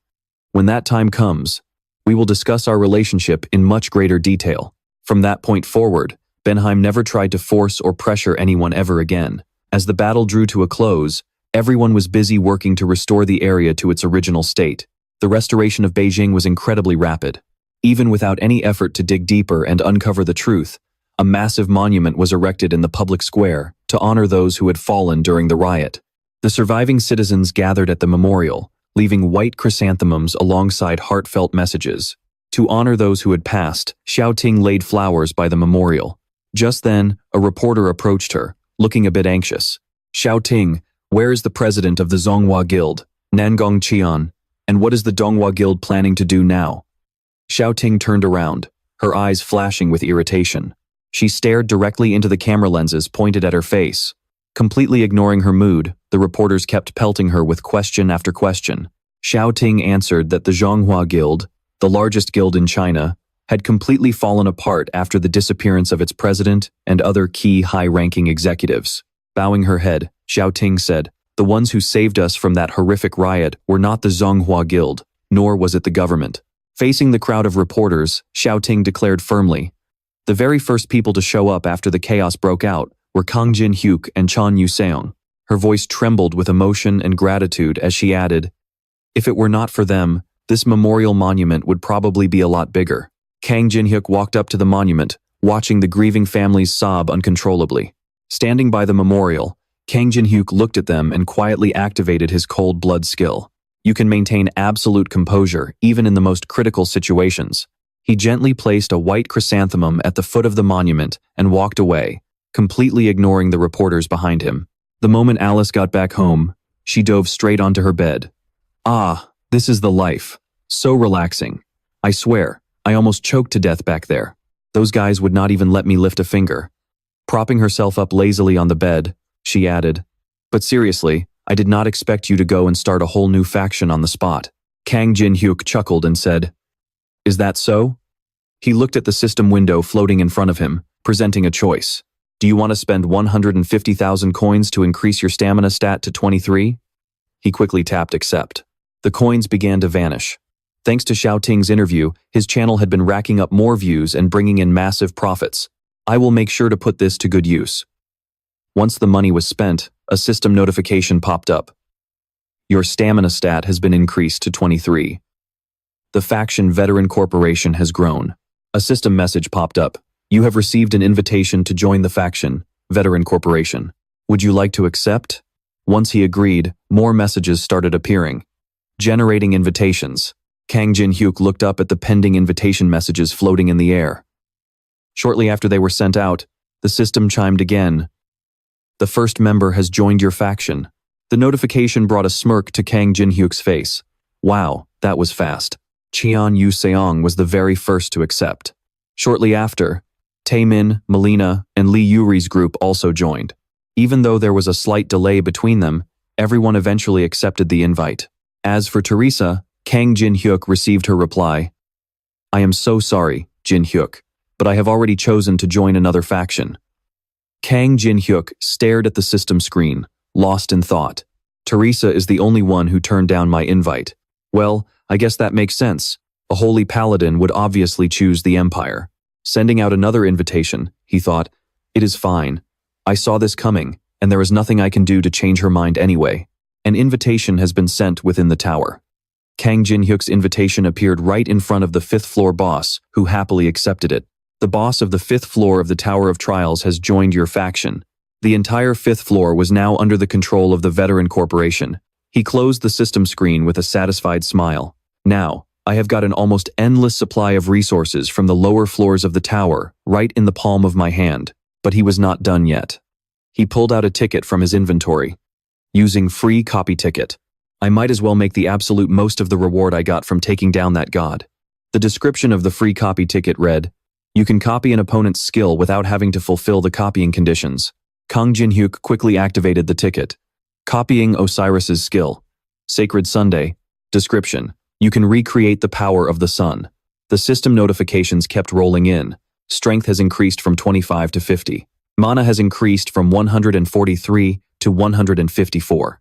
Now, Kang Jin-hyuk thought, it is time to allocate my remaining stat points. Watching the status screen light up with updates, he took a deep breath and let out a sigh of relief. All right, that is done.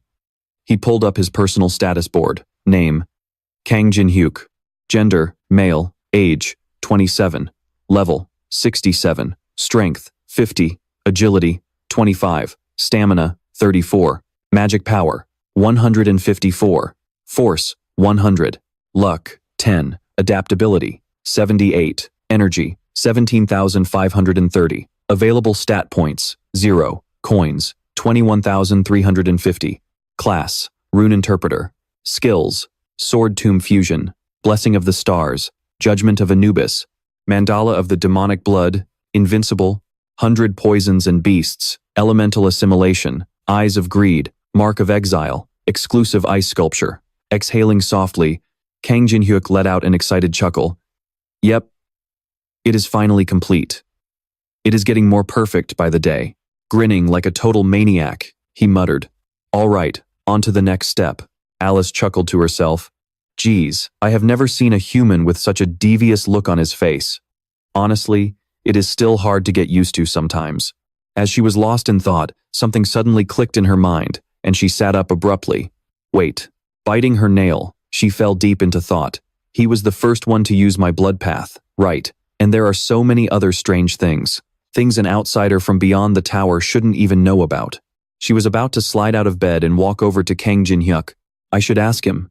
But the moment she stepped out of bed, a bizarre sensation washed over her, freezing her in her tracks. Seeing her get out of bed, Kang Jin-hyuk asked, "What are you up to?" Alice stared at her hands in confusion, rubbing her head as she tried to recall. What was I going to do? I feel like I was about to ask you what we should do next. Seeing Alice look so flustered, Kang Jin-hyuk replied, "Is that so? Next, we are headed to the 8th floor." He grinned slyly. Of course, before that, I need to take care of some unfinished business first. Earlier, just as the high-ranking administrator was about to open the door, Kang Jin-hyuk called him back. He handed a letter to the high-ranking administrator and asked, "Could you please deliver this to someone named Yang Ho-myung in the Murim?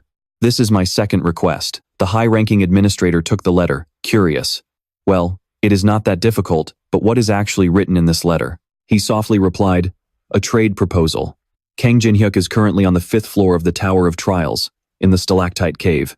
A moment later, a figure walked up and stood right before him. He slowly opened his eyes and looked up at where the man stood, greeting him politely. "You have arrived, leader of the Murim's Black Wind Guild, Yang Ho-myung." Standing on the rocky ledge and looking down at Kang Jin-hyuk, he pulled out a book and chuckled with amusement. Let us cut straight to the chase then. At the same time, Jin-hyuk activated his Eye of Gluttony. The Murim is one of the major factions on the middle floors of the Tower of Trials, home to those who have fully mastered martial arts. The Heavenly Demon is considered the absolute strongest in this region, and the Heavenly Demon cult was established to worship him. Within this cult, Yang Ho-myung is highly undervalued compared to his actual strength. And now, as the Murim's forces are slowly dwindling, his thirst for power has reached an all-time high. Clasping his hands behind his back, Yang Ho-myung stared down authoritatively at Kang Jin-hyuk. "What is it that you want, anyway?" Kang Jin-hyuk's system displayed his information. Name: Yang Ho-myung. Gender: male. Age: 43. Level: 65. Strength: 35. Agility: 45. Stamina: 26. Magic: 11. Chi: 58. Available stat points: 0. Class: Martial Artist. Skills: Dark Heaven Art, Shadow Shield, Dark Heaven Step, Barrier Chi, Mixed Death Chi. The system chimed with a notification. Copy conditions. Yang Ho-myung is currently obsessed with the desire to become incredibly powerful. If you give him even a tiny glimmer of hope for success, you will be able to copy one of his skills. Having read the notification, Kang Jin-hyuk broke into a smug grin and tossed the book over to Yang Ho-myung, who caught it in one swift motion. Staring at the book in his hand, he asked in confusion, "What is this?" Yang Ho-myung asked curiously. "Handing this to me out of nowhere, what is your game?" Kang Jin-hyuk simply brushed it off. "Just take it. I have already got what I wanted." Clutching the book in his hand, Yang Ho-myung grew even more bewildered by the answer. Already got it? What on earth is he thinking? Well, whatever. Even if things take a turn for the worse, the elites of the Black Wind Guild are right here with me anyway. He stared at the secret manual in his hand and chuckled gleefully. And if this really is the sword manual of the legendary swordmaster, it will be an incredible asset in my rise to the top. Yang Homyang eagerly opened the manual. Finally, there is hope. A cold system notification chimed. Copy conditions have been met. Flipping to the first page, it was nothing like what he had imagined. There was only a sloppy doodle and a brief note, titled Bobby. A cat showed up outside my house today. It is super cute, so I named him Bobby. Turning to another page, there was another doodle titled Bobby. Today Bobby scratched me and ran off. From this day forward, I swear I will hate him forever. Reading the notes, he stood there completely dumbfounded. He demanded, "What on earth is this?" Kang Jin-hyuk casually replied, "That is the childhood diary of the swordmaster. It was incredibly tough to steal, you know." Hearing that, Yang Homyang furiously slammed the book onto the ground and roared, "Are you messing with me?" He screamed at Kang Jin-hyuk, "Do you know how much money I spent just to get here, and you called me out for this absolute garbage?" Kang Jin-hyuk calmly straightened his slightly disheveled clothes and said, "You guys are terrible at doing business, so I figured I should show you this instead." He clenched his hand into a tight fist and confidently declared, "As the disciple of the Black Emperor, the heavenly dragon god." Hearing the name, he gasped in shock. What? The Black Emperor, the heavenly dragon god, the right hand of the heavenly demon, a grand elder whose power rivals even the Black Wind Guild? He pondered deeply over the name. How could the title of such a legendary figure come out of the mouth of a mere outsider? His subordinates behind him were about to charge forward, but Yang Homyang quickly held them back. "Stand down." Seething with rage, Yang Homyang stepped right up to Kang Jin-hyuk, radiating intense, killing intent. "How dare you defile the name of the master I once served? I am going to shut that mouth of yours forever." With that, he leaped high into the air to strike Kang Jin-hyuk. Smirking as his plan fell perfectly into place, Jin-hyuk thought, "Exactly what I wanted." Utilizing his blinding speed, Yang Homyang lunged right behind Kang Jin-hyuk. But Kang Jin-hyuk remained perfectly calm. He activated his Dark Heaven art to clash with Yang Homyang's strike. Die. A massive explosion of black light erupted, shaking the very ground beneath them. The fifth floor shook violently, sending debris and rocks flying everywhere. He watched in utter disbelief as Kang Jin-hyuk stood there, casually taking the full force of the attack without flinching. "No, this is impossible. How could you block my Dark Heaven technique so easily?" Instead of answering, Kang Jin-hyuk threw Yang Homyang straight into the opposite boulder. His subordinates watched in absolute terror, shouting, "Captain!" But Kang Jin-hyuk was not stopping there. He channeled mana into his arm, fusing his sword-grave skill with the Dark Heaven technique, and the surging power left him absolutely thrilled.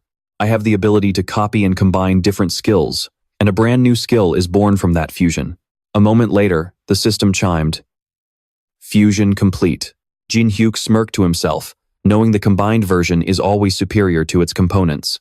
At the same time, he activated the Dark Heaven Demon's sovereign technique. As his men helped him to his feet, Yang Homyang stared in absolute awe at the massive power erupting from Jin-hyuk. "Is this a technique used by Hwang?" Without offering any explanation, Jin-hyuk unleashed his attack on Yang Homyang before he could even react. Shadow Annihilation Hand. The blast was so devastating it literally tore right through the mountain. Yang Homyang gasped in horror when he saw a massive hole leading straight outside, blown wide open by just a single punch. If Jin-hyuk hadn't held back, he would have been blown to pieces. Walking up to him, Jin-hyuk asked, "So, what do you think? Do you believe me now?" Clenching his fist, Jin-hyuk flashed a wicked grin and said, "I am the disciple of Hwang." The sunlight streaming through the opening seemed to snap Yang Homyang back to reality. That is right. Tears welled up in his eyes as he recalled a rumor that the great master had once ventured out of the tower to recruit a brilliant talent. Hwang has finally made his move. Without a second thought, Yang Homyang knelt and bowed his head deeply to Jin-hyuk, declaring, "I pay my respects to the disciple of the great Hwang." His terrified subordinates quickly followed suit, bowing down and chanting, "We pay our respects to the disciple of the great Hwang." Yang Homyang was overwhelmed with joy, tears streaming down his face. "This is my chance to finally grow stronger." Jin-hyuk couldn't help but smirk with satisfaction, looking down at the crowd, kneeling at his feet. These martial arts guys are so gullible. All it takes is a few moves from their master to make them swallow the bait, hook, line, and sinker. Perfect. Now I can dump all the tedious work on this 8th floor onto him. The 8th floor of the Tower of Trials is a massive, Earth-like maze spanning 10,000 kilometers. It is so vast that it even has its own unique ecosystem, but aside from its massive size, there are no real threats, making clearing the 8th floor a breeze. All we need to do is find the energy stones hidden somewhere inside this labyrinth. Meanwhile, elsewhere, a red-haired woman wearing sunglasses made her appearance. She was the Demonic Association's secret trump card. Melina had been sent to investigate the situation on the 8th floor. She strutted down the street, looking effortlessly cool. Hundreds of labyrinth entrances were packed with stalls selling raw materials salvaged from the maze, easily enough to make a fortune. She pushed up her sunglasses to look at a nearby jewelry stall. Seriously, I've been working myself to the bone because of Kang Jinhyuk, so I definitely deserve to relax and have some fun. She cheerfully asked the shopkeeper, "How much is this?" But before she could finish, something caught her attention, and she quickly slid her sunglasses back on. Breaking into a cold sweat, she bolted from the stall as fast as her legs could carry her. Kang Jinhyuk had actually been standing right behind her this whole time, which was exactly why she was trying so desperately to escape. He quickly closed the distance to catch up with her. "Where do you think you are going?" Jinhyuk finally cornered her, and the two dragged each other into a narrow alleyway. Jinhyuk asked, "So, you came to the 8th floor to investigate the double image phenomenon?" She did not bother hiding it and replied, "Yeah, that is right." Holding an ice pack to her cheek, she turned to Jinhyuk and said, "Lulut mentioned that its symptoms on the 8th floor are becoming more and more obvious." Hearing this, Jinhyuk fell into deep thought. The double image is a strange phenomenon where certain floors in the tower move at a much faster rate than the others. Melina continued to whine about her face stinging from her injury when she suddenly sensed a powerful presence nearby. She swiftly threw a dagger ahead. The mysterious shadow countered aggressively, instantly parrying her attack with a sword. Jinhyuk quickly stepped in to stop them, shouting, "Hold on, we are on the same side here." He stood between them, blocking the shadow, and scolded Melina. "Seriously? You throw a dagger at someone the very first time you meet them?" Melina snapped back. "Well, who hides in the shadows from their own allies like that?" The dark shadow began to fade away, gradually revealing a slender figure. "Let us introduce ourselves." As the shadow completely dissolved, a mysterious girl, clad in black, appeared, holding a long sword. Jinhyuk introduced him politely. "This is Wool Young of the Black Wind Association." The remarkably talented young man held a sharp sword in his hand. His name was Wool Young, 22 years old, male, level 47. His current stats were 20 strength, 55 agility, 19 stamina, 2 mana, and 60 internal energy. He had no class, and served as a bodyguard. His skills included Shadow Slash, Silent Steps, Sword Flash, Dark Heaven Technique, Protective Chi, and Loyalty. The system displayed the copying condition. Currently, Wool Young is only by your side due to Yang Homyong's orders, not because he trusts you. If you can earn his trust, you will be able to copy one of his skills. Jinhyuk thought to himself, earn Wool Young's trust, huh? I wonder how on earth we're supposed to do that. Melina points at Wool Young's clothes and giggles. What is up with this outfit? Are you shooting a movie or something? The moment she says that, countless sharp blades surround Melina's neck, making her break into a cold sweat. Kang Jinhyuk warns Melina to behave herself, saying there are at least 30 people hiding in the shadows. Melina grins, points her finger, and says, "Awesome! So you have enough manpower to clear the 8th floor," she says in admiration. "I'd expect nothing less from you." Melina waves goodbye and says, "Great meeting you. Bye. See you at the next meeting." The system displays a notification. Activating the Mark of Exile, Melina immediately turns around with a handprint on her face and calls out, "Hey leader, let's get moving." In a rugged rocky area 20 kilometers from the 8th floor entrance, a purple-haired girl calls out, "Captain, the scout team didn't make it back this time either." A man steps forward. He is an A-rank hunter from the Stone Guild, Jack Friedman. He looks lost in thought, thinking, something's not right. There shouldn't be any major threats on this floor. Jack Friedman frowns and wonders, what the hell happened out there? He then activates his power. The system announces that body fortification is active.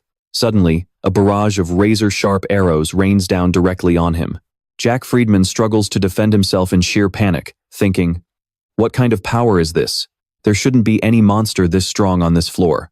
Suddenly, Jack Friedman's teammate screams, "Ambush! Everyone, get ready for battle!" The three of them are stunned to see a horde of goblins. "What? They're just a bunch of goblins?" The purple-haired girl says confidently, Leave them to me. The system announces the activation of Fireball. After a massive explosion, she gasps in disbelief. What? No effect? They're way too fast. Suddenly, a goblin leaps up and slashes her face, making her scream before she coughs up blood and collapses. Someone screams at the top of their lungs. Catherine! A group of allies rushes over, cursing. These bastards are using poison. Watch out, everyone. Another screams. Captain, give us the order. As Jack Friedman fights, he analyzes them. These are absolutely not normal goblins. They are incredibly strong, and at this rate, everyone will be wiped out. Then, he spots someone in the distance, none other than Wool-Young, putting a finger to his lips, signaling him to keep quiet. Jack Friedman stares, having no idea who this is. Wool-Young points his finger, and 10,000 arrows shoot up into the sky as a voice shouts, "Understood." Jack Friedman and his crew stand there, mouths wide open. Even in defeat, the tiny goblin doesn't stop screeching. Just then, someone steps forward and stomps on the goblin. Jack Friedman looks up and asks, "Who are you?" The man is Kang Jin-hyuk, wearing a mask, with Melina following closely behind. He simply replies, "Nobody." Kang Jin-hyuk eyes the symbol on the goblin's head, thinking, "This symbol?" Another wave of thousands of arrows flies toward them, but Kang Jin-hyuk activates his power. The system announces the activation of Shadow Moonclaw, and a colossal hand sweeps in, catching the arrows mid-air. He looks at a group of giants and asks, "Are you guys with those spear throwers?" The system announces the activation of Devil Sword King's Stride. The enemies don't back down, activating their demon prison tactic and shifting their target from Jack Friedman to Kang Jin-hyuk. But he unleashes his power. The system announces the activation of Dark Heavenly Demon Emperor Art, and with a single punch, he blasts the entire group, sending them crashing to the ground. Jack Friedman is left speechless by the sight, thinking, "I couldn't even track his movements." Wool-Young glances at the protagonist. The system notifies that Wool-Young's respect for you has increased by 5 points, now standing at 5 out of 10. Kang Jin-hyuk thinks, so he's the type who respects this kind of person. Melina looks at the fallen monsters and asks, "What is wrong with these monsters? We've never seen these things on the 8th floor before." Kang Jin-hyuk kneels down to take a closer look at the monsters. This is the mark of a 9th floor boss. Plus, goblins aren't even supposed to live on this floor. Kang Jin-hyuk stands up and says, "Looks like this is the work of the Double Pulse." Melina looks at him, confused, and asks, "Say what?" Then, both of them glance upward, where a group of people is hovering around a crystal ball. Kang Jin-hyuk's face appears inside the sphere, but he is masked. The 8th and 9th floors have officially merged. A hand touches the sphere, showing the faces of Melina and Kang Jin-hyuk, and a voice says, "Well, we have a rather interesting troublemaker here. It's a girl, but her body is covered in ape-like fur." She laughs out loud, raising her hand and shouting, "All for our great one." In a bathtub, Min Jung-woo is soaking with a toy duck. He sighs, "Ah, this is the life, so relaxing." Suddenly, the system announces an incoming emergency call, startling him into covering himself as he gasps, "You?" Kang Jin-hyuk smirks and says, "Hey there, let's make a deal." Min Jung-woo sighs, "Seriously, Jin-hyuk? Next time, could you please contact me in a more normal way? I'm begging you." Meanwhile, a few ninjas are repeatedly slashing at wooden logs, chatting as they slice. The goblins seem to be running away in a panic. Watching this, Wool-Young lets out a sigh. Kang Jin-hyuk holds something up and takes a sniff. Seeing this, Melina asks, "What is that?" Kang Jin-hyuk lets a goblin sniff it and replies, "Nothing special. Just a drug that only works on monsters with this red mark, making them completely obedient." The moment the goblin sniffs it, it stands up straight with a massive grin on its face. Melina looks at it and thinks, so that's what enslavement looks like. Pretty cool, actually. A vehicle pulls up. Kang Jin-hyuk says, "All done." He points forward and says, "Let's move out." A carriage pulled by goblin slaves moves along as the goblins strain to pull the people inside. Melina asks, "Is this why you captured them? Just to use them as a ride?" Kang Jin-hyuk replies, "The 8th floor is massive, so conserving our energy is absolutely crucial. But the real reason I built this carriage isn't even for travel." Melina asks, "Your real reason?" Kang Jin-hyuk grins and replies, "It's to prove that these cheap tricks won't work on the new master of this place." Wool-Young turns to Melina and says, "I wanted to ask you something, since you seem close to my lord. Is he always this ruthless?" Melina laughs and replies, You really are a newbie, aren't you? My lord, well, That bastard will stop at nothing to get what he wants. Just watch him closely and you'll see. Hey, pull faster. Out of everyone I've ever met, he's the closest thing to a demon king. Hearing this, Wolyung mutters, a demon king? Right then, Catherine coughs up blood. Someone calls out, hang in there, just a little longer. Jack Friedman puts his arm around Catherine and says, we're almost at the exit. Suddenly, a voice booms. Everyone, halt. Jack Friedman looks up and asks, who's there? Reveal yourselves, or we'll attack. The figure points to himself and asks, oh, me? I'm just a loyal servant. Saying that, he grins, baring his teeth. As the carriage rolls up, Kang Jin-hyuk stands up and says, so, they haven't started tearing each other apart yet? Melina looks at him and asks, what? The system announces, purchasing cheap mining pickaxe. Activating 3-star enhanced barrier. He extends his hand as flames erupt, saying, let's see if you can still sit tight after this. The system announces, activating fire source. Suddenly, a beam of light shoots from the forest into the sky. The system says, forcibly enhancing cheap mining pickaxe. Melina watches in disbelief and asks, that actually works? The system announces, temporary diamond mining pickaxe. Acquisition difficulty, unknown. Description, a pickaxe forcibly crafted using one element's power. Excavation area increases by 200% upon use. Time remaining, 23 hours, 59 minutes, and 59 seconds. Kang Jin-hyuk orders the goblins to the base of the wall. Melina scoffs, thinking, how ridiculous. Then she sighs, and a bottomless pit suddenly opens up right before her. Melina continues to think, at this rate, we'll probably clear this floor in less than 1 week. Kang Jin-hyuk points and calls out, hey, you missed a spot. Hearing him, Melina thinks, how does he even come up with these crazy half-baked plans anyway? Should I switch sides? A voice bursts out laughing.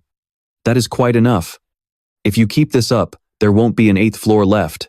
He chuckles and says, I get the message you're trying to send, nameless. Then, pointing to 3 people, he warns, don't make any sudden moves, I've got hostages. And that person is none other than Jack Friedman. The precious people our hero worked so hard to save are currently resting in a very comfortable place.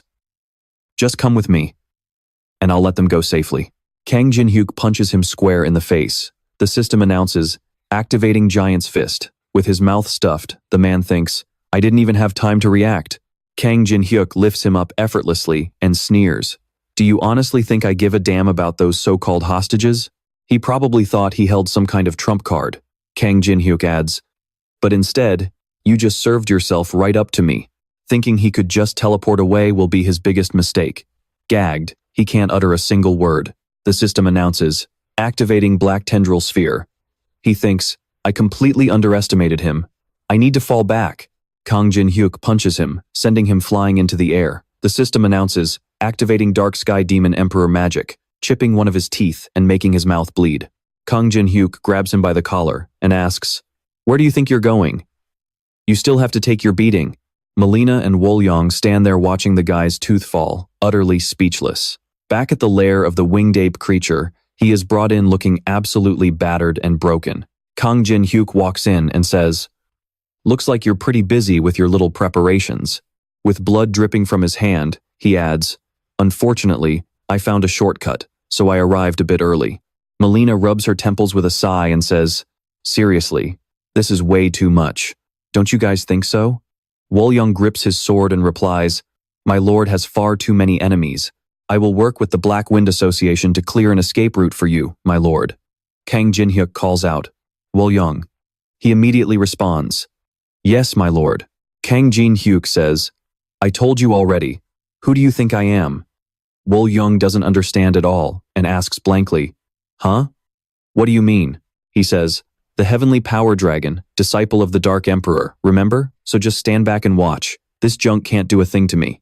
Kang Jin-hyuk adds, no matter what, just follow me and trust me. I have never let a single one of my people die in battle. How long has it been? The last time someone actually worried about his safety. He had forgotten long ago. Is this what it feels like? Wolyung replies, yes, sir. The system announces, Wolyung's loyalty to you has increased by 20 points. The white-haired girl orders, guards, Get rid of those rude intruders for me. Whoever eliminates them will be rewarded with the 8th floor territory. A giant appears and says, I am Kango of the Black Stone tribe, and I will be your opponent. Kang Jin-hyuk raises his fist as the crowd gasps.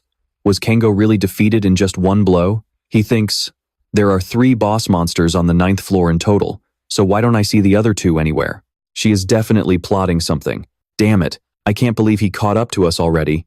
I need to find a way to buy some more time. Raising her hand, the white-haired woman yelled at the top of her lungs, You bastards, attack him. What are you all just standing there for? Bring me that arrogant human's head, no matter what. Jack Friedman looked extremely frustrated. The system notified him that the live stream feature was unavailable. Somehow, he had to contact them somehow. Over in the United States, someone at the Awakened Association was screaming, Are you kidding me right now? What do you mean we can't broadcast? Jack already reached the 8th floor and went completely off the grid. The speaker was a woman named Ashley, who worked in the media department of the Awakened Association. A man taking notes chimed in, Russian and Indian players are making some incredibly aggressive moves right now, throwing off the entire global balance of power. We can't afford to send American players to back him up right now. We have to look out for our own defense first. That man's name was Harris, the captain of the emergency reinforcement team at the Awakened Association. He said, You know this better than I do, Ashley. Besides, the 8th floor is basically just one giant maze. As long as he puts in the time and effort, there is no way he won't find his way out. Look, I know Jack is your boyfriend, but you don't need to lose your mind over this. Furious, Ashley snapped. National security, my ass. You won't even bother to save our own players. Leaning against the wall, she gritted her teeth and thought, Jack is definitely in danger. She could feel it in her bones. The system chimed in. Shared vision request from Jack Friedman is connecting. A message popped up. Ashley, can you see this? Nameless is actually here. I don't know how, but the 9th floor boss is down on the 8th floor, and he brought a whole army of monsters with him. Jack Friedman said, You have to warn the world, Ashley. The rules of this tower are completely different from what we knew. Feeling a wave of relief, Ashley smiled and thought, Jack. The system announced, Livestream started, go. What on earth is happening? I thought live streaming was blocked on the 8th floor. In the chat, a user named KidFoxFit commented, Why are there so many monsters on the 8th floor? Another account named Kim Dyslexia commented, Can't you read? It literally says, Those are 9th floor monsters. Below that, other accounts chimed in. They probably found a loophole in the shared vision skill and exploited it. Oh my god, look, it's Nameless. What is he even doing there? Isn't Nameless the only player who can actually defeat Kang Jin-hyuk? Clenching his blood-stained fist, Kang Jin-hyuk said, You still don't want to get your hands dirty? Are you just going to let me do all the heavy lifting and hog all the EXP? Another voice barked, You arrogant fool who doesn't know his place. The white-haired woman shrieked, Enough playtime. The system announced, Atasha has activated lightning. Wool Young shouted, My lord. Off to the side, Melina smirked. Another voice declared, We are our master's guardians, the 5 elemental spirits special task force. What did you just say? The elemental spirits that belong on the 25th floor are all the way down here, and they're teaming up with a human? An orange-colored spirit muttered, Yeah, well, our master beat us within an inch of our lives. Kang Jin-hyuk replied, Guess it's your turn now. 5 elements, combat mode. Reaching out his hand, Kang Jin-hyuk said, Wool Young, now's the time, get ready. The spirits replied in unison, Yes, master. Suddenly, they all clashed. Watching the chaos unfold, Melina commented, Wow, what a mess. But I bet having those spirits at your beck and call feels pretty amazing, doesn't it? Hearing her words, Kang Jin-hyuk turned to stare at her. Melina stared back, completely speechless. The system chimed, activating Mark of Exile. Melina smirked and said, Let me show you what my Vladivostok daggers can do. Alice's voice suddenly echoed in his mind, asking, Need some help? Kang Jin-hyuk replied, No, I'm good. Everything is still under control. At least, for now it is. Meanwhile, inside a cozy little house, Zhonghua was excitedly showing Teresa around and welcoming her. As soon as Teresa walked in, she couldn't help but gush over how beautiful the place was, making Zhonghua blush with embarrassment as she confessed, It's actually my grandfather's house. Taemin, who was sitting on the couch, waved warmly when he saw Teresa walk in, saying, Hey, long time no see. Suddenly, Teresa's eyes caught what was playing on the screen. Zhonghua quickly chimed in, explaining that Jin Hyuk was on the American news again, which was why they were watching. Teresa immediately felt awkward. She had thought she was the only one who knew his secret identity, but it turned out these two siblings had known he was nameless from the very beginning. Taemin suddenly frowned and complained. The 8th floor was supposed to be completely boring, but now these weird level 9 monsters are popping up out of nowhere. Zhonghua quietly pondered the appearance of that monster, completely oblivious to Teresa, who was staring intently at the TV screen. Back on the other side, she grimaced, staring closely at the girls fighting alongside Jin Hyuk, wondering who they were since she had never seen them before. Meanwhile, Wol Young delivered a fierce downward slash, sending monster blood splattering everywhere. Right after, shadow guards emerged from the darkness, launching a relentless assault on the giant beast. Standing nearby, Melina couldn't stop praising Wol Young's power, confidently declaring that victory was already theirs. But their celebration was cut short when a massive footprint slammed down, leaving both of them completely frozen in shock. 2 9th floor boss monsters, the Lizard King and the Black Fang, suddenly appeared, sending massive shockwaves throughout the entire 8th floor. Seeing this, the female monster's face lit up with pure excitement. Those 2 massive creatures seemed to be carrying the bones of a colossus. It permanently destroys the opponent's weapon, while the Pure Blood's curse inflicts permanent wounds on any living creature. Jin Hyuk could also feel a complex, heavy bloodlust radiating from these weapons. On the other side, the trio was already bickering among themselves because of the delay of the 2 newly arrived monsters. They kept blaming each other, but the female monster had no time for nonsense. She immediately ordered the 2 beasts to take care of Jin Hyuk's group. Black Fang, however, was incredibly arrogant and dismissive, treating them as nothing more than harmless pests. He took the lead and charged in with his wolf pack. Remaining dead calm, Jin Hyuk gave Wol Young a quick signal, and the boy got the message instantly. Wol Young immediately ordered the dark guards to charge and protect his lord. But with just a single punch, Black Fang sent them flying, coughing up blood. He lunged forward recklessly like a starving wolf with his jaws wide open. At that exact moment, Wol Young flew in, his eyes razor sharp as he slashed toward Black Fang. He zipped around, unleashing a barrage of shadow burst slashes that left the beast unable to even scream, blood dripping onto the cold ground. Black Fang glared back with intense malice, spitting out threats against those low-life hunting dogs. Over on Melina's side, she wasn't slacking off either, frantically punching and kicking one lesser demon after another. Suddenly, Jin Hyuk called out to her, totally ruining her focus and making her snap in frustration. To her surprise, he fused an illusion right before her eyes, calling it her ultimate lifeline. With only 20 minutes left on the clock, Jin Hyuk ordered, "If you want to get out of here alive, protect this until the fusion is complete." Melina smirked back at him. As long as she got to live, she would do whatever it took. With that, Melina didn't hesitate to whip out her serpent summoning whip to clear a path. With both sides taken care of, Jin Hyuk charged forward and summoned Sylphie, who resembled a massive bird, flapping her wings to whip up a gale and trigger wind ascension. Using the powerful drafts to launch himself a great distance, Jin Hyuk lunged straight at the Lizard King, who laughed, thinking some idiot was just diving headfirst into his own grave. But in an instant, a massive pair of wings unfolded, activating Goguma's flight mode and carrying Jin Hyuk high into the air.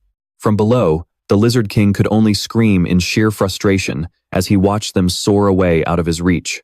Outside the tower, the livestream had already cut off the moment Jin Hyuk activated Wind Ascension. Iona couldn't believe her eyes and rushed forward in a fit of rage, looking ready to rip the TV off the wall. But luckily, Taemin held her back. Meanwhile, in the control room, the old man was grumbling non-stop about Jin Hyuk dumping way too much work on him. Imagine forcing a poor old man to divert his signal to unknown stream. Piling such ridiculous tasks onto an elder is just unfair. But then again, Jin Hyuk did promise to bring him a scale from an ancient race that no one else possesses. So, the old man had no choice but to bite the bullet for the sake of this once-in-a-lifetime opportunity. Still, he couldn't help but wonder why he wanted the barrier activated, since high-ranking entities weren't even allowed on the 8th floor. As he was lost in thought, a barrage of error messages suddenly flashed on the screen, sending him into a panic as he rushed to check the main system. But the moment he left, a mysterious shadow slipped in, quietly praising Jin Hyuk's impeccable preparation. Yet, that figure simply reached out toward the 8th floor's anti-intrusion barrier and crushed it with utter contempt. He sneered, "You aren't the only one who knows how to plan ahead, you know." Up above, a flock of strange purple birds was flying frantically across the sky. Standing on Goguma's back, Kang Jin-hyuk swung his sword and shouted, "Get me closer to its head." Goguma responded with a loud squeak. Jin-hyuk asked, "Did you bring all of these down from the 9th floor? No wonder there's a whole army of them." The system announced the activation of Sunlight Burst. Jin-hyuk drew his bow and smirked. "With this many targets, it won't hurt if I thin them out a bit, right?" The system announced the activation of Demon Slaying Bullet and Lightning Armor. He then channeled his power to clash with a girl who possessed massive, feathered wings. The system reported a rapid boost in defense as lightning enveloped his body. Jin-hyuk grinned. "I did it." Goguma bared its teeth as Jin-hyuk muttered, "Awesome. But then again, I shouldn't have spoken too soon." The system announced the activation of Lightning Strike as Jin-hyuk unleashed the electric surge directly at the winged girl. She screamed in rage. "Damn it. All of you. Charge." She grimaced, thinking to herself, even those commanders can't get anywhere near unknown. This was her home turf, yet they didn't flinch. No. This can't be happening. We clearly have the advantage in numbers. What if we just try to hold them off? Just then, a voice echoed, "Is that item?" The system announced that at 00 hours and 00 minutes, the fusion was complete. The thread of destiny has been created. The thread of destiny is now reacting to the boundary-bending mirror. No warrior would ever turn down a call from their savior. Looking at the scene before her, the white-haired girl thinks, "No way, did the tables just turn in an instant?" Kang Jin-hyuk stands right in front of the white-haired girl and says, "Your lackeys are busy, yet you're just standing there watching?" He steps forward, adding, "Let's do this." She smirks and says, "Do you honestly think you can take me on alone?" The system announces, activating Lightning Armor. A barrier of lightning is established. Activating Mandala, allowing the user to predict the enemy's attack trajectory. Activating Lightning Whip. She thinks, "Damn it, did he actually predict my attack and block it with his bare hands? Is he hiding his true power?" The system announces, activating Demon Sword King. Kang Jin-hyuk puts on a black mask and says, "You're finished." She gasps, "Wait, I have something to say." The system announces, activating Dark Heavenly Demon, Emperor Art, Punishment Ring, Shattering Skill. Woolyung calls out with a bright smile, "My lord." A wolf howls, "Retreat." Melina collapses onto the ground, sighing, "My goodness, it's finally over." Woolyung says, "The spirits are cleaning up the remaining stragglers, my lord. Congratulations on conquering the 8th floor. The system keeps chiming. You have leveled up." Kang Jin-hyuk thinks to himself, feeling like something is missing. Lying on the ground covered in blood, the white-haired girl sneers, "Now that I've taken your blow, I know one thing for sure. You are absolutely nothing compared to him." Suddenly, a red orb appears. Kang Jin-hyuk looks up with a scowl, thinking, "Damn it, I thought I was fully prepared, but he's actually here, the Demon King." Going back 1 hour, Jin-hyuk had called Melina over, proving that he knew exactly why she was aware of the double image phenomenon, as it was something seen when conquering a new floor. However, he was quite puzzled as to why Melina refused to reveal her reasons for investigating it, which made him extremely curious. He immediately inflicts the brand of exile on Melina, making her writhe on the ground and spill the entire truth. It turns out it was an order from her superiors, along with a promise to let her meet someone very special. Jin-hyuk froze when he heard about this special person. And now, he is the one experiencing the crushing pressure before their actual meeting. A massive, dark figure slowly descends to face him, causing Jin-hyuk to tremble despite himself. With a grim face, that special individual glares down at him. He raises an eyebrow and asks just 2 words. "Is it you?" He then slowly removes his mask, delivering a heavy, threatening line about the one who ruined his plans, catching Jin-hyuk completely off guard. Suddenly, he notices something about him, finally understanding how Jin-hyuk could possess that item. He sees right through to Alice's desperate protection hidden deep inside him. He seems to praise her dedication, even though her host will soon meet his end. Jin-hyuk struggles to look up, activating his Eye of Gluttony. However, the system repeatedly alerts him of errors due to the massive gap in power between the two of them. On the verge of collapse, he desperately clings to the notifications, hoping for any tiny shred of information. Then, at the most critical moment, his luck stat activates. Grasping onto this lifeline, Jin-hyuk begins to mutter something based on the information. As the other figure leans in closer to hear, Jin-hyuk screams at him, "Makedros, the Death Eater." In that exact instant, time seems to stand still for both of them. Following that is the sheer shock in his eyes and Jin-hyuk's excited smile. At that moment, Makadros releases his mental projection, leaving a weakened Jinhyuk to collapse to his knees. Even so, the demon is genuinely intrigued by him and decides to give Jinhyuk a chance to explain. He is highly curious about how he knows his true name, completely unaware of the system window displaying his name and rank right between them. From what Jinhyuk knows, Makadros is a count ranked 26th among the demons, possessing incredibly formidable power. Jinhyuk can sense Alice losing consciousness due to the pressure of the barrier, and he notices that everyone else has been frozen solid. According to his calculations, his chances of winning a one-on-one fight against him are 0%. Faced with the demon's constant, suffocating threats, Jinhyuk has only one move left. He kneels respectfully and solemnly introduces himself as the Black Apostle of the Rotting Heart Demon King, Burial. Makadros, however, remains skeptical of this Black Apostle claim. Jinhyuk has no choice but to explain how he contacted the human organization known as the Demonic Human Alliance, which worships demons, to gather information on him, the Death Eater. He claims that Demon King Burial could not care less about ranking disputes within the demon realm and simply does whatever he pleases.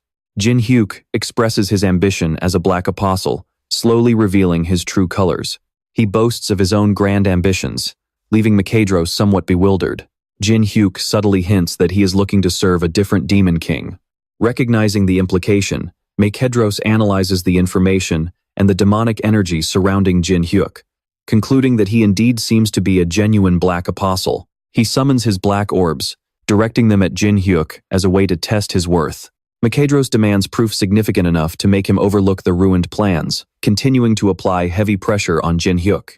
Grasping the key to the situation, he confidently makes his claim to the Death Eater Makadros, while simultaneously activating Sacred Sanctuary. Gradually, the demon feels an entirely different environment, enveloping his mental projection. As the scene slowly unfolds before him, his consciousness begins to blur. The Egyptian god Osiris is sitting dazed on his throne, staring blankly into the distance. Suddenly, his eyes flash open, followed by a furious roar, blaming the arrogant mortal who dared to use his powers without permission. The blinding brilliance of the sacred sun God has truly manifested. Though not yet perfect, it is still highly impressive to Makadros. Suddenly, Jinhyuk pops up again, asking Makadros what he thinks of his ambition and devotion. Makadros chuckles, praising Jinhyuk's uniqueness. As the mindscape shatters and reality returns, the ice barrier begins to melt away. The moment everyone wakes up, they feel like they have just experienced something incredibly bizarre. Looking around, the small fry are already foaming at the mouth.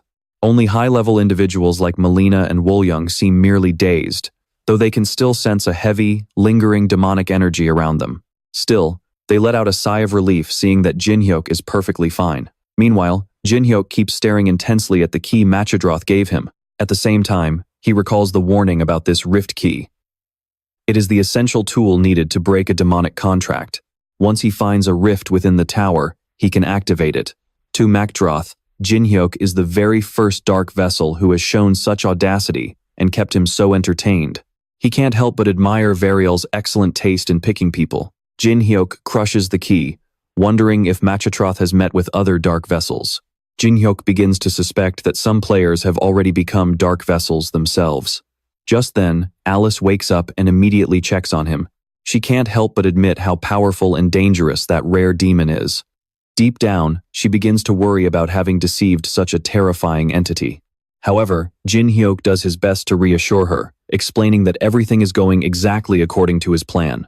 The moment he touches the frost stone of the 9th floor, a series of successful conquest notifications pop up. Woolyung approaches to congratulate him, asking about his future plans.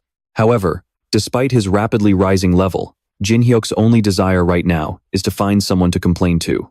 Meanwhile, back in a locked room, the old manager is deep in thought, staring at the barrier that used to be completely stable. Yet, the moment he stepped out and returned, a bizarre hole had somehow appeared in it. But Jinhyuk isn't buying it. He refuses to believe a mid-level manager could create such a flimsy barrier. As Jinhyuk scolds him, the man can't even argue since he wasn't there at the time. The old guy had no choice though, because the Murim was in total chaos that day, and he couldn't just sit back and ignore it.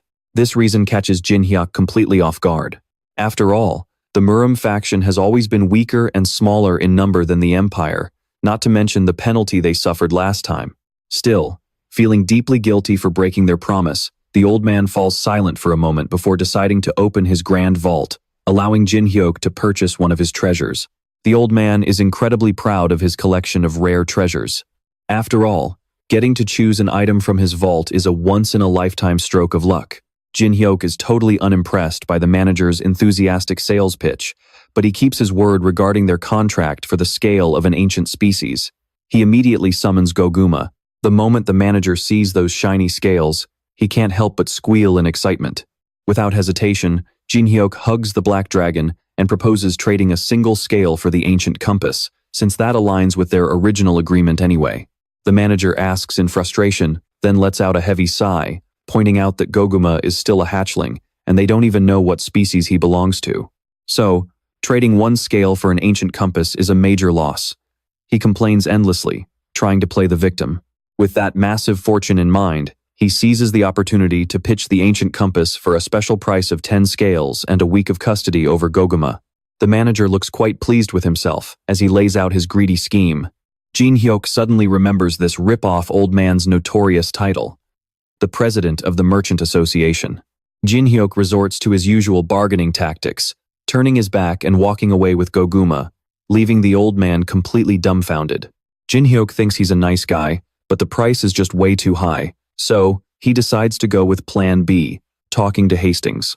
Instead, he brings up the severe crime of a manager breaking a contract. Memories seem to flood back with every word Jin Hyuk speaks. First, it was a low-level manager, then a mid-level one. He wonders how a high-level manager would react to this. The manager immediately lunges forward to stop him, finally agreeing to settle the deal for just one scale. In the end, the two of them set a trembling Goguma down, looking utterly devious as they prepare to pluck a single scale. Knowing he can't fight back, Goguma whimpers helplessly with tears welling up in his eyes. The two of them are momentarily stunned by the baby dragon's sorrowful face. Even though they still want that scale, Goguma cries out again as tears stream down his face. The blinding light of pure innocence strikes the eyes of these two wicked men. Ultimately, the manager can only postpone receiving the scale and hands the compass to Jin Hyuk first. Holding the rift compass, which can guide someone to any crack inside the tower, Jin Hyuk is highly satisfied with this trade. However, the mid-level manager doesn't forget to warn him about what will happen when this news gets reported to Hastings. Suddenly, Jin Hyuk stopped in his tracks, remembering he still had some unfinished business. He brought up a stubborn, low-level manager named Kamen to the old administrator, someone who had constantly been interfering with his work. Because of that, he demanded the guy receive a fitting punishment. And of course, the old administrator was more than happy to grant Jin Hyuk's special request. He promised Jin Hyuk that Kamen would never cross his path again. Meanwhile, in a private chamber, Kamen was groveling on the floor, desperately begging for forgiveness. Sitting above him, the high-level figure gently stirred his coffee while unleashing a relentless barrage of scolding. He complained about the sheer effort it took to merge floors 8 and 9, even sending Kamen a high-level monster, only for him to fail so miserably. It wasn't just a mistake, Kamen was flat-out useless. Instantly, black tentacles sprouted from the surroundings, wrapping tightly around Kamen and squeezing the life out of him. No matter how much Kamen cried and begged, Hastings the Goblin just grimaced and completely ignored his pleas. Once the nuisance was dealt with, he got up from his seat with a heavy sigh and turned to comfort a bizarre goddess statue nearby. He told her not to worry, promising he would never let anyone set foot in this sacred place, which finally brought a warm, creepy smile to the statue's face. The next day, a video of the unknown player's battle was uploaded to the Hall of Fame, triggering an absolute storm of praise and gossip in the comments section. This quickly sparked a massive debate, with users constantly comparing the mysterious unknown to Kang Jin Hyuk and wondering who would win in a duel. Back at the Temple of Ruin, Jin Hyuk was busy reviewing his status window. He couldn't help but smile, proud of jumping 7 levels in one go. But then, he noticed a special guest arriving and offered a polite greeting. It was Alice, but she looked incredibly annoyed as she held up her new pet's collar, complaining that the guy just wouldn't fall in line. Flashing back 15 minutes earlier, when Bellis was lying half dead on the floor, Alice was the one who activated the Blood Road to sign a contract and save his life. When their eyes met, she warmly welcomed her loyal subordinate back. Alice gave him a choice once more. Did he want to continue serving her? Naturally, Bellis agreed, but back in the present, he was throwing a total fit, screaming at the top of his lungs about why a noble of the night like Alice would ever sign a contract with a human like Jin Hyuk. He kept throwing a tantrum, insisting he would rather die than accept this. Jin Hyuk didn't even bother arguing, and just let out a heavy sigh. Back at the apartment where they all lived together, Alice couldn't have predicted she'd have to witness Bellis lose his mind in a fit of rage, or the absolute beatdown Jin Hyuk was about to hand him. After that brutal re-education session, Alice walked over to comfort a battered Bellis, telling him he'd get used to it eventually. She even tried to assure him that Jin Hyuk was actually quite kind-hearted. Just then, Jin Hyuk received a strange message. He headed straight out the door, reminding Alice to keep her unruly subordinate in line. Stepping into the bustling, crowded city center, Jin Hyuk blended in with the crowd before making his way to a stone bench where a strange figure was waiting. Taking the initiative, Jin Hyuk asked, "Does the Empire really have this much free time on their hands?" Benheimer took off his stylish sunglasses, praising how impressive the world outside the tower was, and remarking on how well he blended in. But Jin Hyuk immediately shut him down, telling him he stood out like a sore thumb in his tourist getup. The two of them then moved into a nearby cafe to talk. But as they spoke, Jin Hyuk's eyes widened in shock at what he heard. According to Benheimer, the heavenly demon had ended his seclusion, and a player had already run into him on the 24th floor. Jin Hyuk massaged his temples, processing the news of Murim's ultimate powerhouse, a monster who was bound to be a massive pain to deal with. This was happening way ahead of schedule. According to the original game's storyline, the heavenly demon shouldn't have appeared until players had cleared the middle floors. What worried him most was the potential alliance between the righteous Murim alliance and the demonic cult in the upcoming conflict. Jin Hyuk asked, "Don't tell me you came all this way to ask me to take down the heavenly demon?" But Benheimer shook his head, replying that the Murim invasion was the Empire's problem to solve. Asking Jin Hyuk to assassinate the heavenly demon would be asking far too much. Before Jin Hyuk could ask what they actually wanted, Benheimer explained that their defense systems had been completely paralyzed after the recent war. Because of that, they discovered a Murim spy had infiltrated the Empire. Now, he wanted Jin Hyuk's help to expose the traitor's identity. They made a deal. If Jin Hyuk could catch the spy, the Empire would offer him their full, unconditional support as he climbed the tower. Standing up, Benheimer said he would get in touch once everything was set, but added that he had one final warning. According to a double agent inside Murim, they were plotting something massive, meaning Jin Hyuk had better start preparing himself. On his way back, Jin Hyuk walked in deep thought, connecting the dots. The onslaught of powerful forces from the lower floors, the heavenly demon making his move, and the looming war between major factions. As Jin Hyuk looked at his current situation, he realized the game's old storyline was unfolding at a breakneck pace. He really had no idea how much longer he could keep dealing with these unpredictable events on his own. In a brief moment of agitation, his leaking mana caused a nearby mirror to shatter instantly, drawing startled looks from the crowd. He forced himself to calm down, deciding he needed a change of pace first. Back at the apartment, he gathered everyone and took them to the entertainment district on the first floor. It seemed almost no one knew about this place, not even Alice. But just as they reached the entrance, Bellis suddenly jumped out and blocked their path. Alice acts professional as she leads the way. He quietly thinks to himself that he will do his absolute best to become the perfect subordinate. However, he immediately gets a good beating from Alice for trying to show off. On the other side, Jin Hyuk spots Teresa, looking shy and shrinking back to one side. The moment she sees him, she forces an awkward smile, leaving Jin Hyuk completely clueless as to why. It turns out Teresa was fantasizing about a private date, even though she knew perfectly well that Jin Hyuk and Alice are always joined at the hip. Thinking she is just feeling awkward, he puts his arm around her shoulders to comfort her, telling her she doesn't need to feel pressured to join his company if she feels uncomfortable. Jin Hyuk points her towards Stalker, saying he invited him along just so it wouldn't be boring. However, the guy seems pretty annoyed and doesn't really trust this training ground.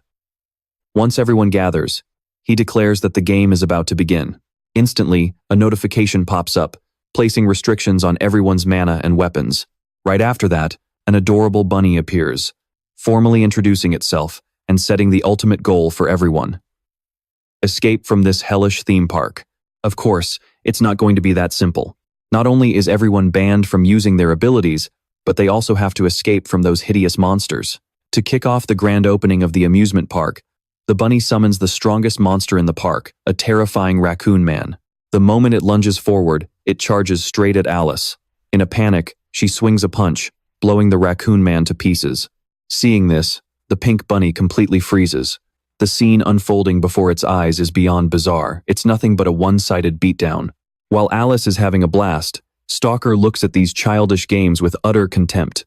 Jin-hyuk also feels like they're way too overpowered for this, so he decides they might as well just use it to blow off some steam. Left speechless in the middle of the chaos, the pink bunny can only watch its amusement park get utterly demolished by a bunch of humans and demons. It cries its eyes out. Cut to the 24th floor, where the Murim forces are stationed in the Imperial City. Here, the city lord is relentlessly praising a man, complimenting him for single-handedly wiping out the Empire's prestigious night guilds. Expressing regret that they didn't meet sooner, the man gazes thoughtfully into the distance, reflecting on what he had received from Namgung Cheon and this Murim faction. Compared to this, the world outside the tower feels like child's play. The city lord gives him permission to leave the tower to eliminate Jin-hyuk and pave the way for everyone. However, the man believes he can only handle Jin-hyuk alone, and that dealing with all the people surrounding him would be a tough challenge. Besides, the harder he tries, the more those people will put their lives on the line to keep Jin-hyuk safe. The city lord immediately understands the situation. They must take out his companions first, starting with the most troublesome one. The man is certain that person is Saintess Teresa de Laurentia, who holds significant influence in Amsterdam. A sad-looking girl speaks up. So it wasn't a date, and you didn't go to the amusement park alone together. It was just a company trip? Sitting there, Teresa chuckles and says, "Yeah, but it was still so much fun." Teresa smiles, thinking back to how she and Kang Jin-hyuk had a blast, destroying that bizarre place together, which made all her worries and stress completely melt away. The red-haired girl thinks to herself, all her worries and stress? Has she still not let go of what happened in Beijing? Resting her chin on her hand, she says, "I feel like you've been spending too much time with Kang Jin-hyuk, Teresa. You're starting to sound exactly like him, using violent words like destroy." Teresa responds, "Me? No way." Teresa laughs and adds, "But going to that amusement park this time actually taught me one thing. Jin-hyuk might seem mean and selfish, but he's surrounded by good and influential people. I think I finally understand why. Every time I see Jin-hyuk, he's always overflowing with confidence. He always knows exactly what to do and never hesitates. Being around him is always so fun and exciting." Teresa smiles wistfully and says, "But now I get it. He can't spend as much time with me as he used to." Hearing Teresa's words, the red-haired girl smiles softly and thinks, anyone else in her shoes would be insanely jealous, but she just seems a little sad. What a pure girl. She giggles and says, "In that case, introduce him to me. I'm a sucker for bad boys." Annoyed, Teresa slams the table and says, "Hey, stop it." Teresa looks up at the sky and gasps, "Huh? What is that? Why is the sky turning red?" Suddenly, a loud crash shakes the spot where they are sitting. Startled, the red-haired girl cries, "What was that? An earthquake?" Wincing, Teresa thinks, "No, this isn't an earthquake." Suddenly, Teresa leaps to her feet, her face filled with shock as she gasps, "Oh no!" On the 5th floor of the Tower of Trials, in Andrea's territory, Kang Jin-hyuk stands coaching a purple-haired girl, telling her, "When you move, you have to watch your opponent's feet." Moving around, she replies, "Got it." Dodging her attacks, Jin-hyuk chuckles and says, "Good. Now don't forget to mix in some feints. The upper floors are open now, so I assume you have fewer players bothering you, right?" Smiling, she says, "There are still some pretty strong players who show up from time to time, but they're no match for me because I've gotten super strong too." The system announces that the ultimate punishment is being activated. Kang Jin-hyuk swings his leg up to kick, shouting, "Ha!" Caught off guard, she grunts, "Erg." He smirks proudly while she sits on the floor, hanging her head and asking, "How do you block that so effortlessly?" Jin-hyuk looks down at her with a warm smile, thinking, she really has grown up a lot.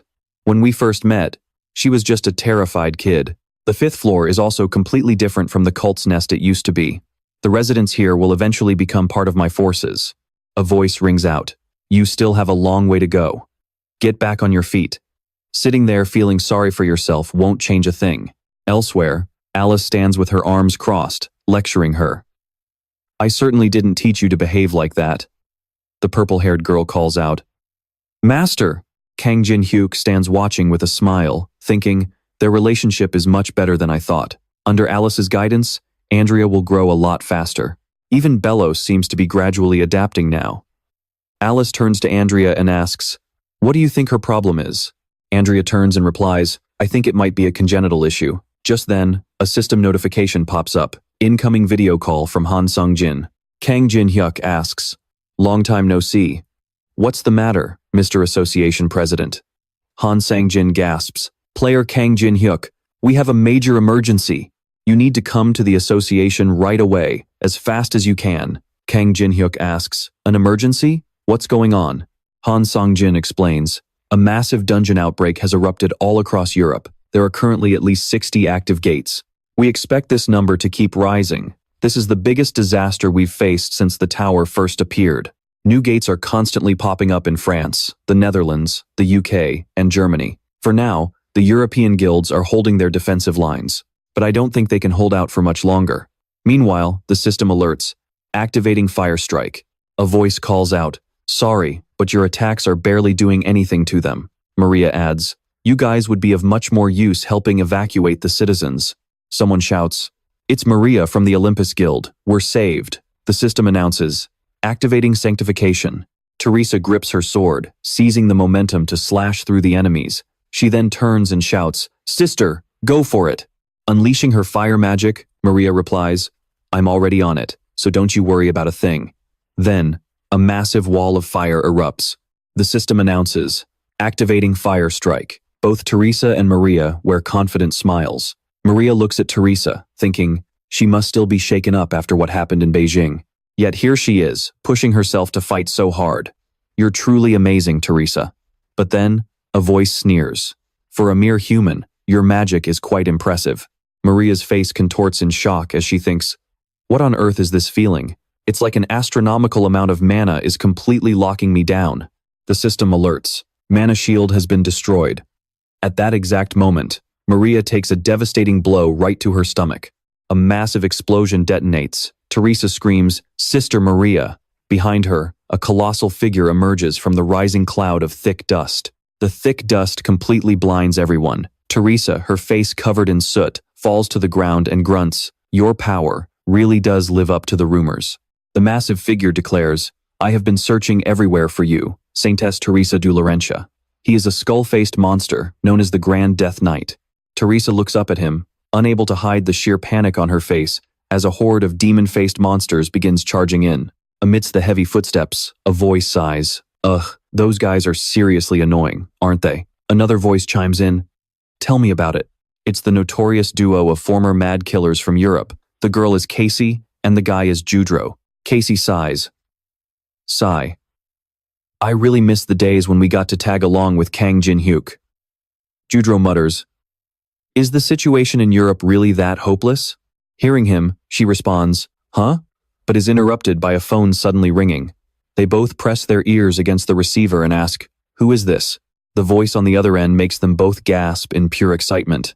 It's actually Kang Jin-hyuk, he asks. Where are you two right now? Overjoyed, Casey shoves her hand over Judro's face and says, we're in Dortmund, Germany, big bro. Judro excitedly chimes in, boss, this place is in complete chaos right now. We've got a massive dungeon outbreak on our hands. Walking through a crowd of people, Kang Jin-hyuk says, listen closely. There's something I need you two to do. Even with Casey pulling his hair, Judro keeps grinning into the phone. A favor? Like what? Casey pokes her head closer and asks, what is it, boss? The two nod in agreement, saying, yes, yes. Oh, seriously? Sure, that doesn't sound too hard. Back at the Awakened Association, it has been 3 hours since the massive European dungeon outbreak began. Estimated casualties are already around 40,000 people. All communications between European nations have been severed. The major European guilds are doing everything they can to hold the line. But without outside help, it's only a matter of time before the entire European continent is completely wiped out. Once Europe falls, the next target will be, well, I'm sure you all know. Those grave words were spoken by Han Sang-jin. He continues, this is an emergency mission. Then, bowing his head deeply, he pleads, we beg of you, fellow Awakened, please fight with everything you have for the survival of humanity. Belos smiles warmly and asks Kang Jin-hyuk, how is Sister Teresa doing lately? Please tell her that I miss her so much. Kang Jin-hyuk gently pats her head and says, sure, I'll let her know. Overjoyed, Belos skips away, humming happily to herself. Standing nearby, Alice asks Kang Jin-hyuk, With Europe in such total chaos, how could that saintess of yours possibly be doing okay? Right now, Andrea needs to pour all her effort into getting stronger. If she gets distracted, it will directly impact our overall power. So, since this outbreak is happening outside the tower, you shouldn't get yourself involved either, right? Kang Jin-hyuk nods. Yeah, with your current strength, there's not much you could do anyway. I need you to stay here and focus on training, Andrea. What do you say? Alice smiles faintly and replies, no problem, leave it to me. Just go and handle your own business. The scene cuts back to Maria, lying wounded on the ground. Just as the Grand Death Knight closes in to deliver the finishing blow, Teresa suddenly leaps down out of nowhere. Maria looks at the Grand Death Knight, thinking, holy power is supposed to be the ultimate counter to these undead, yet he only suffered minor scratches. Damn it, there's nowhere to run, to escape. Suddenly, there was a massive explosion followed by a blinding flash of light. The Grand Death Knight spoke, I'm surprised you managed to hold out for so long against me. Teresa lay collapsed on the stone ground. The Grand Death Knight remarked, those paladins are a real pain, aren't they? Lord Veilordum said, I understand why those Murim folks specifically requested that they kill you.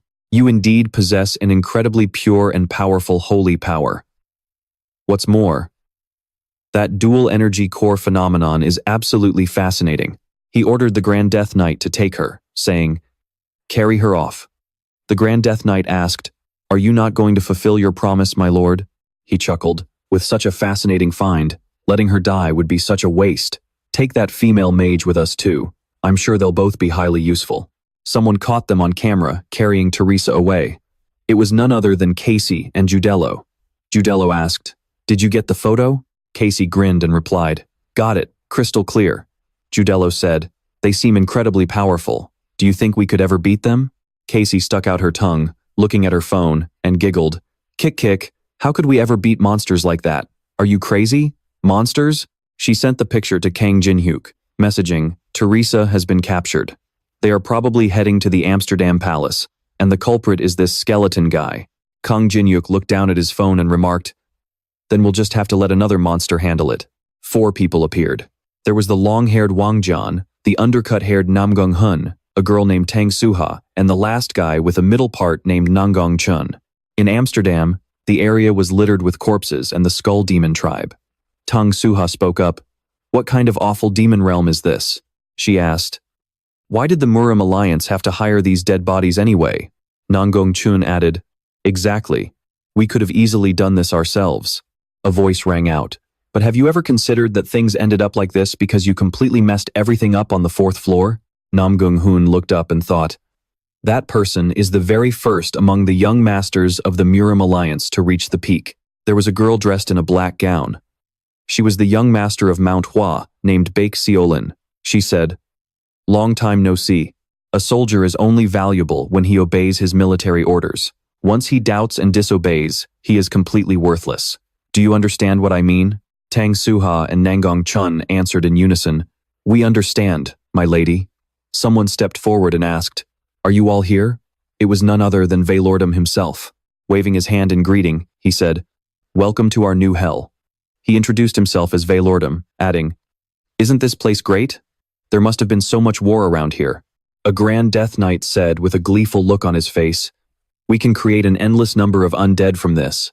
Baek Seolin glared at them and snapped, enough nonsense. We came to see if you have fulfilled your promise yet. Veilordum replied, you guys are so incredibly boring. Teresa de Laurentia, the saintess? Veilordum laughed, saying, how could a mere mortal like her ever stand a chance against me? Nanggong Chun raised his broken shield and laughed. So that woman finally met a miserable death, huh? Veilordum chuckled, oh ho ho, now that is a much better reaction. Then he laughed with pure joy. Up in the sky, several helicopters were flying as a voice said, we are almost at Amsterdam. The gates in this tower that lead to Europe have all been occupied by the enemy, the Awakened Alliance. The squad leader, Kim Taejin, warned, that means once we go down there, we will have absolutely no way out. Are you certain that you and your team members will succeed? Player Kang Jin-hyuk smiled and replied, of course we will, absolutely. The 4 of us are more than enough. A girl smiled and said, we've already been through something exactly like this back on the 4th floor.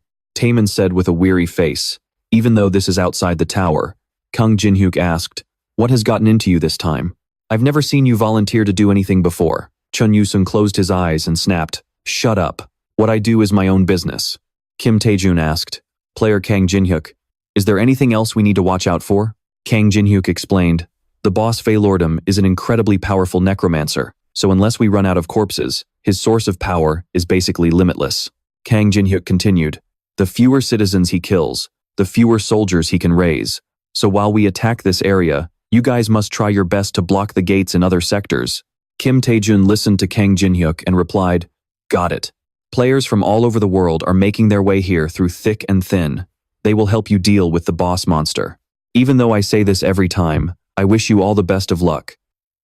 The helicopter pilots, currently under attack by a swarm of monsters, cried out, "We have enemies attacking us from all sides." They were creatures with humanoid bodies but sharp teeth, long arms and legs, horns on their heads, and a pair of wings. The system notified, activating Machine Sovereign. Taemin, who was at the controls, yelled, "Leave this to me." Activating Mana Bullet. A blue beam of light shot out and hit a helicopter, causing a massive explosion to erupt. He yelled, "There are too many of them. I cannot wipe them all out. They're going to crash right into us." Kang Jin-hyuk smirked and called out, "Hey, Stalker, watch closely." Then, he slammed his hand down on the red button. The door slid open, and he stepped toward it. Chun Yu-sung stared at Kang Jin-hyuk and demanded, "What on earth are you doing?" Kang Jin-hyuk, already stepping outside, replied, "Just watch how a real master does it." Kang Jin-hyuk plummeted toward the vast body of water below, yet he still managed to grin and say, "How are they going to react when something like this happens?" Chun Yu-sung's jaw dropped at the sight before his eyes as he screamed, "Kang Jin-hyuk!" As he plummeted down with helicopters all around him, the system notified, activating reinforced barrier, activating partition barrier, activating 1,000-year ice bracelet, glacial cover. Now, all the monsters in the sky are frozen solid. Kang Jin-hyuk is sitting on the back of one of the frozen birds. Spirit battle mode. The girl says happily, "Yuna, his strength is seriously unreal. No matter how many times I see it, I'm just so glad we're on the same team." Looking at the scene before him in disbelief, Veilordum mutters, "Oh ho! Fighting like this?" He reconstructed the spells to make them even more efficient. He puts a hand on his chin and says, "Looks like our visitor is quite a talented mage." Jin-hyuk thinks, that's probably what's going through his head. And knowing Veilordum, his next move will be to summon a giant monster. Then, out of a purple light, a bone dragon emerges. The system announces, activating shared vision. All right, now we just sit back and wait. Veilordum says gleefully, "Okay then, get ready to die." The system announces, the bone dragon has cast fear. A deafening noise erupts, making everyone cover their ears. Chun Yu-sung grimaces and swears, "Damn it. At this rate, we're going to get knocked out before we even start." Kang Jin-hyuk grins, cradling a little creature in his arms as he says, "Goguma, show them what we've got." The system announces, activating fear. The skill of the higher tier entity has nullified the skill of the lower tier entity. The bone dragon's fear has been cancelled out. Veilordum gasps in shock and screams, "Is that a Goguma?" As Goguma squeaks and chirps, the bone dragon crashes to the ground. Veilordum stares in disbelief, thinking, unbelievable. How does a human have such an ancient race in his possession? Is this the guy those wanderers warned me about? He must be Kang Jin-hyuk. Then, Kang Jin-hyuk appears right in front of Veilordum, landing on the back of a bird. Standing on Goguma's back, Kang Jin-hyuk laughs and says to Chun Yu-sung, "What do you think? Fun, right?" With an angry look on his face, Chun Yu-sung yells, "If you can do it, so can I." Chun Yu-sung scowls, thinking, I say that, but how on earth does he fight while riding a thing like this? Kang Jin-hyuk tells Yuna and Taemin, "We'll handle things here, you two go on ahead." Hearing this, Yuna and Taemin give him a thumbs up. Kang Jin-hyuk stands on Goguma's back, ready to face a bone dragon. Standing on a bird's back, Chun Yu-sung asks, "Just the two of us are going to take that massive thing down?" The main character replies, "Yeah, but since we have to fight Veilordum later, we need to conserve our mana." Kang Jin-hyuk swoops down, grinning as he shouts, "Let's go draw its attention." As the bone dragon chases after Kang Jin-hyuk, he chuckles and says, "Looks like that did the trick." At the Amsterdam Palace, everyone has already gathered. The system announces, activating shared vision. Depending on the level of understanding between you and your target, the sharing limit may expand or contract. Sharing vision. A voice calls out, Cass, Cass. She replies, Sigh, what is it? Jello says, that guy next to us keeps glancing over. Cass replies, don't worry. They won't figure it out. Jello says, you know, you're totally right. Tapping on her phone, Cass replies, they're just idiots. Seeing Teresa with her hands tied, they think to themselves, Jin-hyuk really did ask us to find her, but she's bound by some weird spell. And with that Death Knight guarding her, we've got a real problem on our hands. Jello says, Cass, I think it's looking at us. Cass reassures him, come on, no way. These undead are brainless, they'll never notice. Jello whimpers, Cass, I think it's actually heading our way. Cass says, I told you, Jello, that's not happening. Why are you overreacting? Still tapping on her phone, Cass says, you know, not everyone is looking at you. It's probably just staring because we're unusually gorgeous undead. Standing right in front of them, the Grand Death Knight says, looks like some rats have snuck in here. The two run off, laughing as they shout, we're busted, get ready. Now, let's cut back to the other trio. The Bone Dragon, Kang Jin-hyuk, and Chun Yu-sung are heading in another direction. The system announces, activating Light Sword. That's the power Chun Yu-sung uses to fight it. Jin-hyuk complains that he told him to save his mana. He never listens, does he? Chun Yu-sung yells back, if I don't use this, it'll take forever to win. Kang Jin-hyuk nonchalantly replies, you're such a scrub because you never think things through. We're pretty close to our target, but we still have a ways to go before reaching the Amsterdam Palace. Suddenly, a voice rings out, splendid! It's none other than Valodam. He admits he never expected this kind of tactic, praising him for being incredibly creative.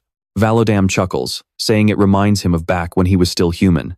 Just then, the system suddenly alerts that the light sword is being activated.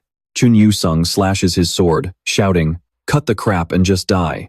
Valodam takes a hit right to the face but sighs, why are the humans here so incredibly boring? How dare he attack me while I'm still speaking? How annoying. Valodam rubs his temples in utter frustration.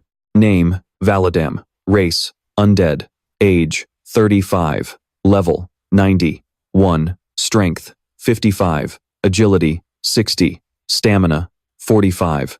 Mana, 213. Skills, Great Magic, Elemental Magic, Dark Magic, Necromancy, Corpse, Puppetry, and Curses. Description: Valodam was once a legendary mage who aimed to conquer the tower, but once he hit his absolute limit, despair consumed him, driving him to sign a contract with the Demon King and transform into a demon. He's willing to do absolutely anything just to acquire knowledge. Copy condition: ever since becoming a demon, he has harbored a deep hatred for all living things. Show him just how bitter and agonizing life can truly be. With a sharp glare, Kang Jin-hyuk warns, physical attacks like that are completely useless on him. This is just a clone. Unless we hit his main body, only magic attacks will work. Chun Yu-sung grimaces, muttering, tsk, what a pain in the ass. Valodam narrows his eyes, thinking, how does he already know about that? Valodam whines, saying he's just a weak, pitiful demon who didn't want any of this, claiming they forced his hand. All of you, just bring it on. Kang Jin-hyuk notes, your reliable allies, the Murim warriors. Suddenly, Baek Seol-rin appears in France. Helicopters swarm the sky. A white-haired guy chuckles and says, man, you've been pretty active lately, haven't you? It's none other than Baek Jin-ho, the leader of the White Tiger Guild's third team. He laughs, teasing Jang Yoon-sok. Didn't you used to care only about chasing girls? That's Jang Yoon-sok, the leader of the Dangun Guild's second team. He smiles and replies that lately, he's trying to keep his life simple. Jin-ho smirks. Well, you certainly look a lot better lately. Then, both of them leap from the helicopter. Suddenly, a flash of light streaks down, followed by a massive boom. Jin-ho wears a mocking smirk as the system alerts that Beast Howl is being activated. All enemies in range will target the user, increasing defense by 30% for 30 seconds. And just like that, humanity's counterattack has officially begun. Even far from home, the players dispatched to Europe are risking their lives to crush the invaders threatening all of mankind. But the invaders aren't taking this counterattack lightly either. Valodam and his allies have gathered in full force. Valodam commands, you guys deal with this trash. I'll go finalize the spell to wipe this entire place off the map. Hwangbo Gyunak sneers, pointing directly at Chun Yu-sung. Well. If it isn't the loser who got wrecked back on the 4th floor. What was your name again? Chun Yu-sung. Chun Yu-sung grinds his teeth in anger, giving Hwangbo Gyunak a death glare. Kang Jin-hyuk laughs, pointing right back at Hwangbo Gyunak. Ah, you mean the guy who got beaten so hard he had to crawl around picking up his own teeth before running away with his tail between his legs? Livid, Gyunak barks at Kang Jin-hyuk. You bastard, do you have any idea who I am? How dare you insult the Namgung clan? I never said that. You guys clearly played dirty by releasing that giant monster fruit and running away. Dang Soha chimes in, exactly. You played dirty. Kang Jin-hyuk scoffs. How pathetic. Is it because you fought so terribly that day that you now need a bodyguard to babysit you everywhere you go? Suddenly, Baek Seol-rin appears behind them. Name, Baek Seol-rin. Gender, female. Age, 25. Level, 115. Strength, 51. Agility, 83. Stamina, 56. Spiritual power, 170. 2. Remaining stat points, 0. Skills, White Plum Cloud Sword. Xuan Wang Sword Art, 30. 6 Plum Blossom Divine Sword Style, 24 Plum Blossom Sword Art, and Red Cloud Divine Art. Baek Seol-rin's immense pride in the Mount Hua sect is truly immeasurable. If you can force her to unleash all her ultimate techniques and successfully dodge every single attack for 5 minutes, you can copy one of her skills. Kang Jin-hyuk recalls a warning he received. According to spy reports, the Murim faction is plotting something massive. With someone as prominent as Baek Seol-rin of the Mount Hua sect arriving, it's clear they are deeply invested in this plot. Suddenly, Chun Yu-sung steps forward, reaching for his hilt. Leave this place to me. You go deal with Valadam. Besides, you're far better equipped to deal with magic than I am. Jin-hyuk asks, there are a ton of enemies here. Are you sure you've got this? Yu-sung smirks, drawing his blade as he charges. It's just enough to get my blood pumping. Now go. Jin-hyuk nods. All right, I'm counting on you. Hwangbo Gyunak barks, hey, you bastard. Where do you think you're going? Gyunak tries to give chase, but Yu-sung kicks him right back toward his allies. Don't even think about pursuing him, Yu-sung warns.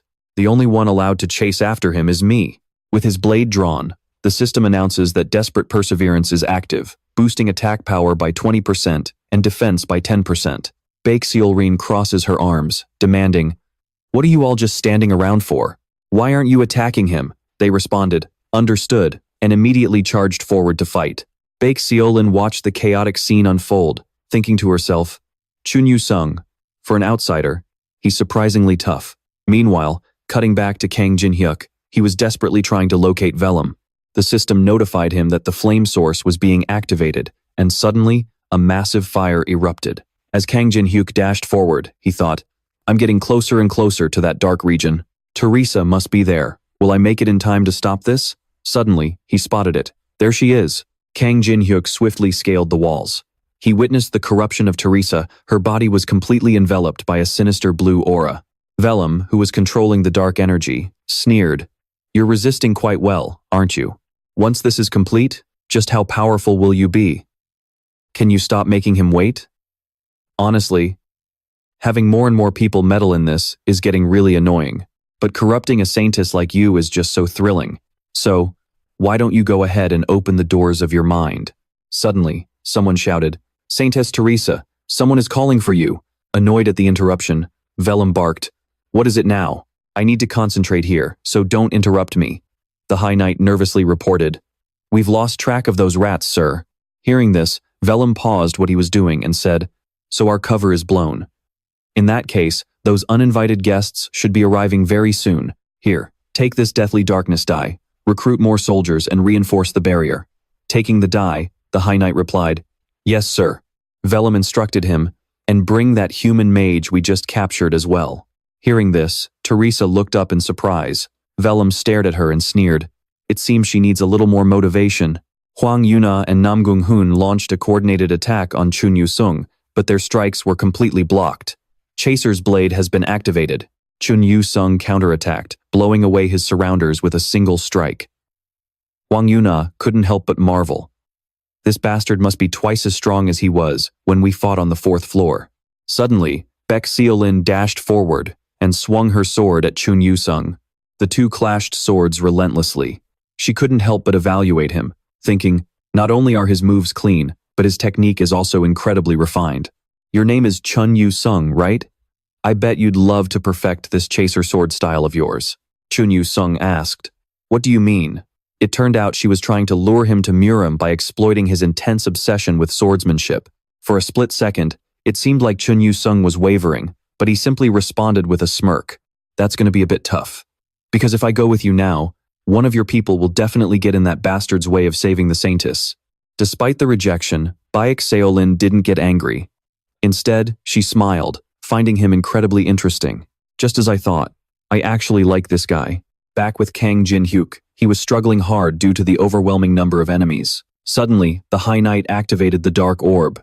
The minions surrounding Kang Jin-hyuk crumbled, and the ground beneath him began to crack. Fortunately, Kang Jin-hyuk noticed the anomaly just in time and quickly pulled back into a defensive stance.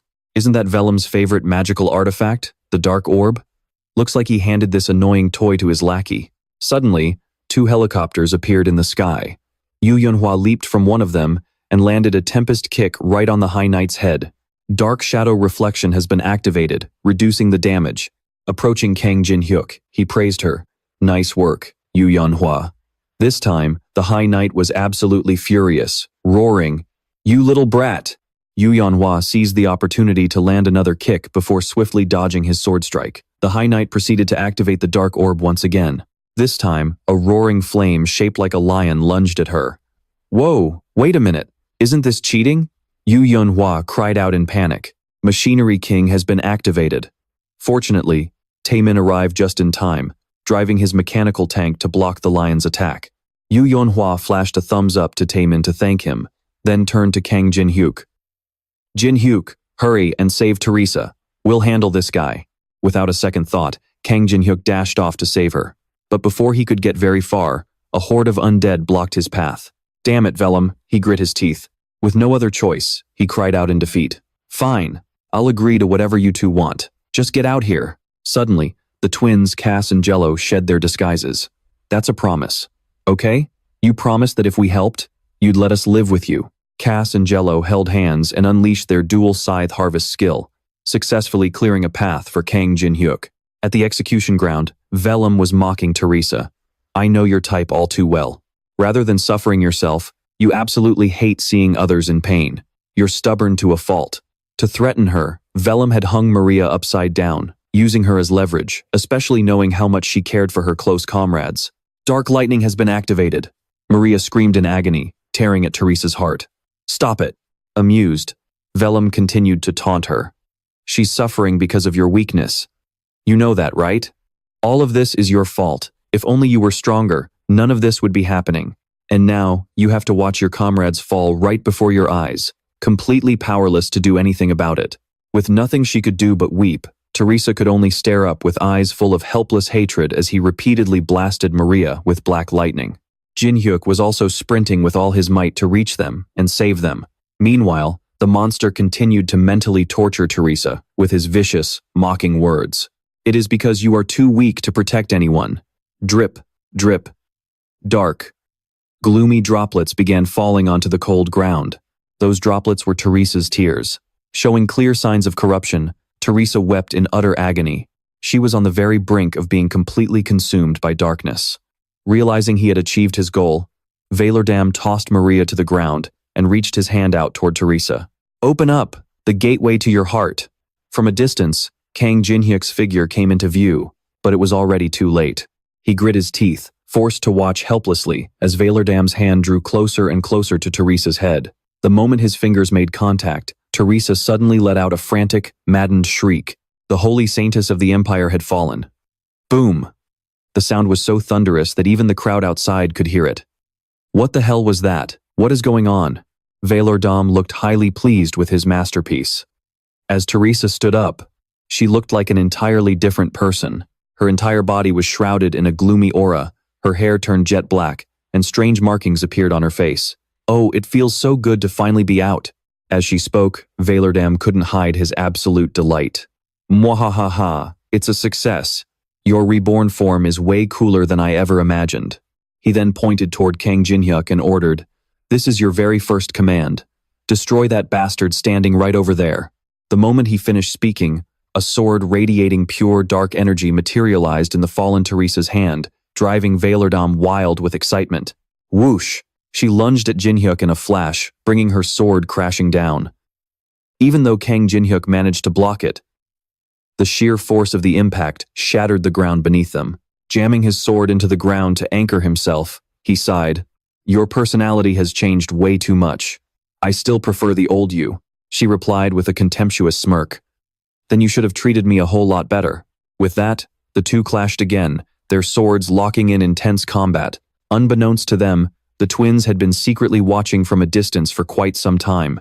They stared at the fallen Teresa with sparkling eyes full of admiration, whispering, "Whoa, she is so unbelievably cool."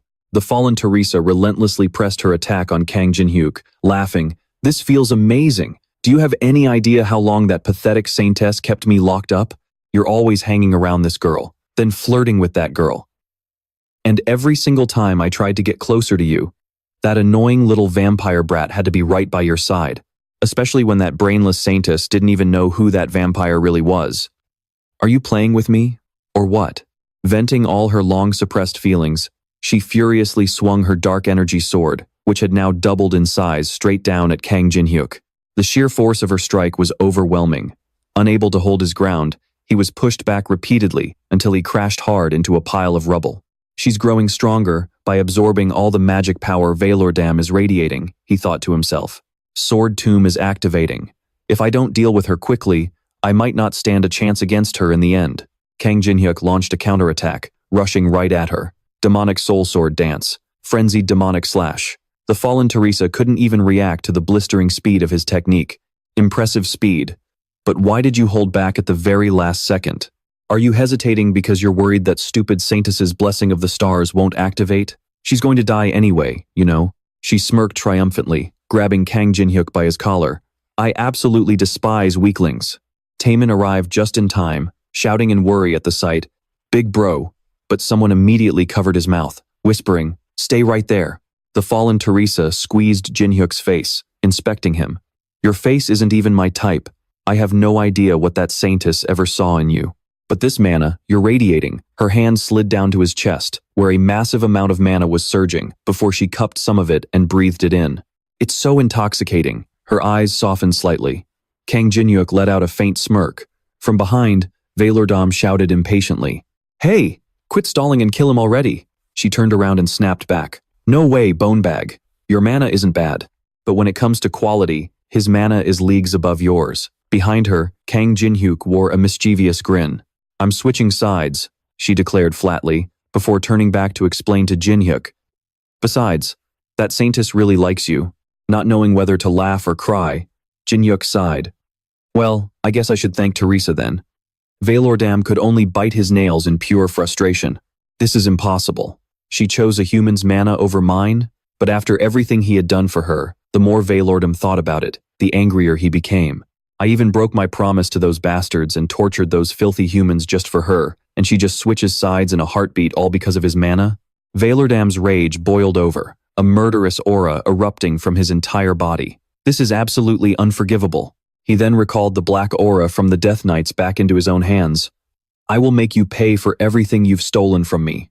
Black Aura Awakening is activating. Boom. Dark clouds began gathering in the sky. The fallen Teresa turned to Jinhyuk and said, "Leave the Death Knights to me." Hearing the commotion, the corpses they were fighting suddenly rushed off in the same direction. Baek Jinho looked on in confusion. What the? Where are they suddenly running off to? Suddenly, Kim Taichin remembered Kang Jinhyuk's instructions. Hold them off for as long as possible. So he quickly turned and yelled to Baek Jinho and Jang Yunsok to stop them at all costs. "We have to stop that horde of corpses." As things start heating up, Kang Jinhyuk's lips curve into a smirk. And so, it begins. Beirodum unleashes massive amounts of mana, forming a giant skeleton. The surrounding corpses are pulled into the air, absorbed to fuel the colossal beast. This is the battle against the 14th floor boss. Kang Jinhyuk says, "That giant monster is constantly absorbing corpses to complete its physical form." Yeon and Taemin stare in utter shock with their mouths wide open. What the hell is that thing? What kind of stupid, terrifying monster is that? Kang Jinhyuk calmly instructs the group, "Hey, make sure to block all those monsters rushing toward Beirodum, okay?" fighting off the corpses with all their strength. Qian Yusung and Baek Jinho shout. The Awakened Alliance is probably fighting them too, but how on earth can they stop undead hordes scattered all over Europe? Kang Jin-hyuk adds, if those monsters reach Beirodum, they'll make him way bigger. It'll be a nightmare to deal with him then. Charging forward through the smoke, Yeon and Taemin volunteer. Got it. Leave them to us. Standing in the midst of the chaos, Kang Jin-hyuk distracts the monster by taunting it. I'll buy as much time as I can, so keep your eyes locked on me. Sniff, sniff, Goguma catches a scent and points forward, sweating bullets as it carries Goguma. The earth spirit says, yes sir. Beirodum's monstrous form is almost fully complete. As he wildly rampages and smashes everything, even the Death Knight can't help but marvel. Oh dear, looks like Lord Beirodum is absolutely furious this time. Suddenly, the fallen Teresa approaches. Hey, you bag of bones, you're the one who crushed that saintess, right? But this time, things are going to be very different. Fallen Teresa smirks at the Death Knight. I'm way better than she ever was. The Death Knight replies, I am always ready to fight a fallen saintess. I'm also pretty curious to see what you've got. Fallen Teresa takes her stance. Leaping at the Death Knight like a mindless corpse and swinging her blade down, she snaps. And honestly, that mouth of yours is really starting to piss me off. Parrying Teresa's strike, the Death Knight seizes the opening and swings back at her. Your movements are definitely much faster, but you're also talking way too much garbage now. She locks blades with him excitedly. Save your breath. The two clash in a fierce struggle. The Death Knight wonders, why did you abandon your master like that? You could have become so much stronger. Before he can even finish, Teresa plants her boot right on his face. None of your business. You're seriously driving me absolutely insane. She thinks to herself, while it's true that Kang Jin-hyuk's mana is incredibly alluring, Beirodum has a nearly infinite source of mana, and the charm of Kang Jin-hyuk's energy just isn't enough to make up for that massive gap. Suddenly, she remembers what happened in her mind earlier. No matter how much she tried to comfort her, Teresa wouldn't stop sobbing. But the moment she grabbed onto Kang Jin-hyuk, she instantly stopped crying. Well, what other choice do I have? Fallen Teresa thinks to herself helplessly while keeping up the fight. The twins, Casey and Judro, have been staring at Fallen Teresa with absolute admiration. That spirit, those eyes, and even that tattoo on her face. She's my ultimate role model. She is so incredibly cool. Please take me under your wing, big sister, Judro cries out emotionally. Kang Jin-hyuk quickly snaps these two starstruck guys back to reality. You twins don't have time to stand around gawking. Go do what I told you to do earlier, and get over to Yeon. The twins finally snap out of it. Oh, right. Got it. Meanwhile, Kang Jin-hyuk recalls Fallen Teresa's words. You'd better keep that mana of yours in top shape. As long as I don't get bored of you, that saintess won't have to worry about crying anymore. Running helplessly, Kang Jin-hyuk thinks, wait, does that mean she'd just switch sides again if she met someone with better mana than mine? Well, looks like I have yet another reason to train my mana.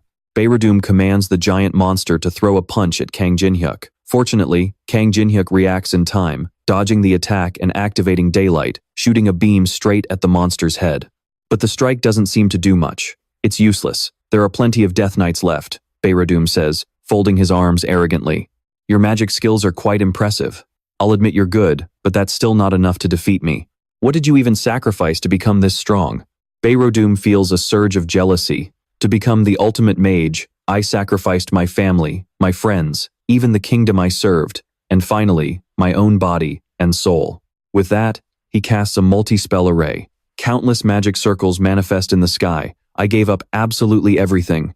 Casey and Judro, who are supporting Maria, stop and stare in disbelief. Are you kidding me? That many magic arrays? Kang Jin-hyuk looks up at the massive arrays above him and scoffs, then immediately activates fusion, combining it with fire element and ice sculpting. A notification pops up. You cannot combine any more skills. But he refuses to back down, activating multi-layered barrier and forcing daylight into the mix. Then let me show you how it's done, he yells with excitement. A success notification flashes, overriding the red warning screen behind it. Beirodum is completely frozen in shock by the brilliant magic radiating from Kang Jin-hyuk. Wow, it's so beautiful. Teresa looks up at Kang Jin-hyuk's colorful, overlapping magic arrays in awe. This is infinite magic. You can freely use any magic skills without consuming any mana. However, the skill's current state is unstable, and restrictions will apply. Faced with his infinite magic power that could only be used for 1 minute, Everyone was absolutely stunned by the breathtaking beauty of the spells. Kang Jin-hyuk simultaneously unleashed daylight and crimson magic bullets, raining down a relentless barrage of attacks on Velodam. Without skipping a beat, he activated Breath of the Snow God to freeze the monster's legs, immediately following it up with Hellfire to burn Velodam alive. Facing Kang Jin-hyuk's brutal chain of magic attacks, Velodam broke out in a cold sweat. He thought to himself, did he just exploit the instability of my cursed seal to trigger that explosion? How is this even possible? Could a mere human's magic actually dwarf everything I have built over a lifetime of blood, sweat, and tears? Overwhelmed with bitter resentment, Velodam screamed in his head, "This is so unfair." Just then, the system notification popped up, declaring that the copying conditions had been met, dealing Velodam a bitter taste of reality. The system was now copying immortal creation. Kang Jin-hyuk kept piling on the attacks and scoffed, "Unfair? You've lived this long and still haven't figured it out? Life is never fair, pal." He stacked multiple magic circles right over Velodam's head and activated the ultimate spell, Infinite Eternal Atonement. Boom! The spell pierced straight through Velodam, making him scream in agonizing pain. The victor was decided, and right on cue, the time limit finally ran out. A notification announced that the infinite magic had expired. Kang Jin-hyuk stood there, letting out a heavy sigh of relief. Yu Sung asked, "Wait, is he dead?" Jin-hyuk chuckled and nudged him. "You dummy, don't go jinxing us like that." Suddenly, a dark shadow spoke up. "You really are something else. Even if it was only for a moment, you managed to create a spell that far surpasses what I could do back when I was a great archmage. But unfortunately for you, I am not that easy to kill." It turned out that the dark shadow was none other than Velodam himself. Unfazed, Kang Jin-hyuk calmly replied, "Yeah, my attacks definitely did a number on you, but I already know you won't die unless your life force container is directly destroyed." He continued to mock him, "And I bet you hid that life force container somewhere close by, tucked away real nice and tight, didn't you?" This clearly made Velodam a little nervous. He growled, "You know suspiciously too much about me. If you knew all that from the start, then why did you bother with such a useless struggle? Now you're completely out of mana." Jin-hyuk wagged his finger. "A useless struggle? Oh, you're hurting my feelings. But actually, isn't this getting interesting? Even someone like you fell right into my distraction." Velodam was still confused. "Interesting?" Crash.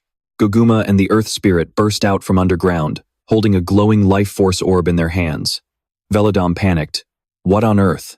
Isn't that the orb containing my life force?" Little Goguma wore a mischievous, smug grin as he leaped into Kang Jin-hyuk's arms, earning a warm praise. "Good boy!" Velodam grabbed his head in sheer panic. "Damn it! I thought he had already unsummoned his beasts. Did he do all of that just to keep me distracted?" Kang Jin-hyuk smugly tossed the orb in his hand. "You hit it pretty well, but guess what? Goguma has an incredibly sharp sense of smell." He spun the orb on his finger.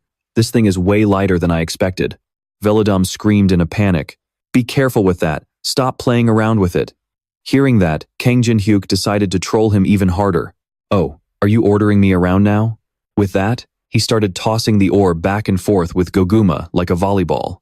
Seeing this, Velodam couldn't take the anxiety anymore and desperately begged, "I will serve you like a slave. Just please, stop." Kang Jin-hyuk's expression turned dead serious. "You've caused more than enough trouble, so don't bother begging. You've killed countless innocent people here, and you even tortured someone I care about. When those people begged you for mercy, what did you do?" He paused, then tossed the orb right into Goguma's mouth. "Did you show them any mercy? And don't even think you're getting off easy." Velodam trembled violently, too terrified to utter a single word. Kang Jin-hyuk continued to threaten him. "Goguma is going to slowly swallow your life force orb like it is a piece of candy." Suddenly sensing danger, Kang Jin-hyuk noticed a sharp blade flying straight toward him. He quickly grabbed Goguma to block it. "Sorry about that, bud, but I don't have a single drop of mana left right now." Using his pet as a shield of friendship, the life force orb in Goguma's mouth shattered to pieces. It turned out to be Belin's doing, and with his life force shattered, Velodam dissolved into nothingness, cursing his luck. Notifications flooded the screen, stating that the boss monster of the 14th floor, Velodam, had been defeated. The special item, the Archmage Robe, has appeared. Player who dealt over 90% of the damage, Kang Jin-hyuk. Player who dealt the finishing blow, Belin. Rewards will be distributed proportionally based on the damage dealt. Kang Jin-hyuk glared in annoyance. Oh, so she really had the nerve to steal my kill? Bellin was also surprised, saying, I thought my golden opportunity had finally arrived, but I didn't expect things to turn out like this. Well, at least I can call this a successful revenge. Seriously, the rumors about how hard it is to kill you certainly weren't exaggerating, Kang Jinhyuk. With this kind of strength, entering the middle floors will be a breeze for you. Let's have a rematch once we are both fully recovered. With those words, she dashed away, leaving a completely exhausted Kang Jinhyuk to collapse onto the floor, unable to even stand up. Seeing Teresa walk over, he asked, What about that antisocial guy? She replied, He said there was no point in fighting anymore, so he just hopped through the portal and took off. Basically, he got scared and ran away. When he asked her what she was planning to do next, she honestly replied, I should head back too. There is no reason for me to stay here and absorb your mana anymore. Before handing her body back to Saintess Teresa, she didn't forget to warn him, While I'm away, make sure you take good care of that little saintess. She withdrew into her subconscious and helped Teresa back up. After all, we're roommates now. Tell Teresa that I gave him a good scolding, so you two should try to get along from now on. Otherwise, I might just steal him away. Holy Teresa smiled. Seeing her say goodbye, fallen Teresa smiled back and thought, How adorable. As soon as Holy Teresa regained control of her body, she threw herself into Kang Jinhyuk's arms and said emotionally, Jinhyuk, it is so good to see you again. The twins screamed, Huh? What just happened? Where did that other big sister go? No, wait, come back. Seeing that everyone was safe, Chun Yu-sung turned and walked away. Kang Jinhyuk wrapped his arms around Teresa, glancing at Chun Yu-sung and thinking, Oh, trying to act cool, are we? He smiled and said to Teresa, It really has been a long day, hasn't it, Teresa? In a forest crawling with Jiang Shi, Iona and Jang Yun-sok stepped forward to clear them out. The Lich, who caused the massive dungeon break across Europe, had been defeated, but countless undead armies still remained all over the continent. Players from various countries have been working together to wipe out the remaining threats, but cleaning everything up will still take some time. With 10,000 casualties from the European dungeon break, this has officially become humanity's worst disaster since the tragedy in Beijing. All of humanity has united to establish the World Awakened Organization to protect people from the threats of the Tower. Awakened associations from all over the world, along with many major guilds, have sworn to conquer the Tower of Trials for the survival of humanity, and to work together regardless of religion, race, or personal issues. At least on the surface. Standing outside the tower and looking up, Belos exclaimed, So this is what the world outside looks like. It is so beautiful. It feels similar, yet so different from where I used to live, Kang Jinhyuk replied. It actually looked even better before. Well, we are currently in the middle of rebuilding it anyway. Belos lowered her head, feeling guilty. Ah, is it because of that tower boss? Kang Jinhyuk patted her head. Why do you feel guilty? You did not do anything wrong. You are on my side, so keep your head held high. Belos stared at Kang Jinhyuk, completely dazed. Alice, who was sitting nearby, interrupted. Yeah, he is right. A tower boss monster should not be so soft. You should always look composed. Andrea once told Alice, Whatever you say is absolutely spot on. Kang Jinhyuk secretly thought, Why do I feel like she has been acting more and more arrogant ever since Belos joined us? Do I need to teach her a lesson? Belos looked at Alice with admiration. Oh, my master is indeed incredible. Looking toward the tower, Kang Jinhyuk thought, When the tower first appeared, I just thought of it as a game and that I could play it casually. But from what happened to Iona's grandfather to Beijing, and now Europe, even if I conquer the entire tower, it won't mean a thing if there is nothing left afterward. Chun Yu-sung walked up, Kang Jinhyuk said. Finally showed up, Mr. Stalker? The two of them sat on a bench and started talking. Kang Jinhyuk asked, Seeing you like this puts me at ease. So, how did it go? Chun Yu-sung replied. Fighting those 5 great sex guys was not that hard, but out of nowhere, someone else suddenly appeared. That guy. He defeated me with just a single blow. His strength is on a completely different level from the other Mura martial artists. He called himself the Dark Emperor of the Heavenly Dragon Fist. Kang Jinhyuk was stunned. The Dark Emperor has already started making his move? I was wondering why I could not get in touch with Woolyung. Looks like our cover is blown, but I'm not even done dealing with him yet. He looked disappointed. Chun Yu-sung said blankly, Why do you look so let down? By the way, how is Teresa? He replied. She is still recovering in the hospital, but she will be back on her feet soon. Someone is already taking care of her, he replied. I see. He started walking away. I have other things to tend to, so I'll be off. Leaving a disappointed Kang Jin-hyuk sitting alone. He really just turned around and walked out on me like that? Alice asked him. Did that girl end up falling after all? Are you sure it's fine to just leave her like that? He said. Yeah, she'll be fine. It's just that she has two personalities now, Alice asked, puzzled. Two personalities? He explained. Her fallen personality has decided to lie dormant deep within her subconscious. As long as they keep getting along like they are now, there won't be any problems. Alice clicked her tongue. Fine, let me know if you change your mind. The three of them began to walk. Kang Jin-hyuk thought, the core of cultivating the Black Heavenly Demon Emperor technique is demonic energy. Who would have thought the Demon King's curse would be this useful? And she turned out to be even more helpful than I imagined. Perhaps unexpected variables aren't always a bad thing. Suddenly, his phone rang. It was a level 1 security alert. He picked up. Hello? Han Sang-jin said. Player Kang Jin-hyuk. This is the president of the Awakened Association. I'm sorry to call you out of the blue like this, but could you come over to the association right away? Someone wants to meet you. They said it's extremely important, and it seems to involve the Empire's faction. He spoke while looking up at the two people in front of him. I'll send a private jet to pick you up.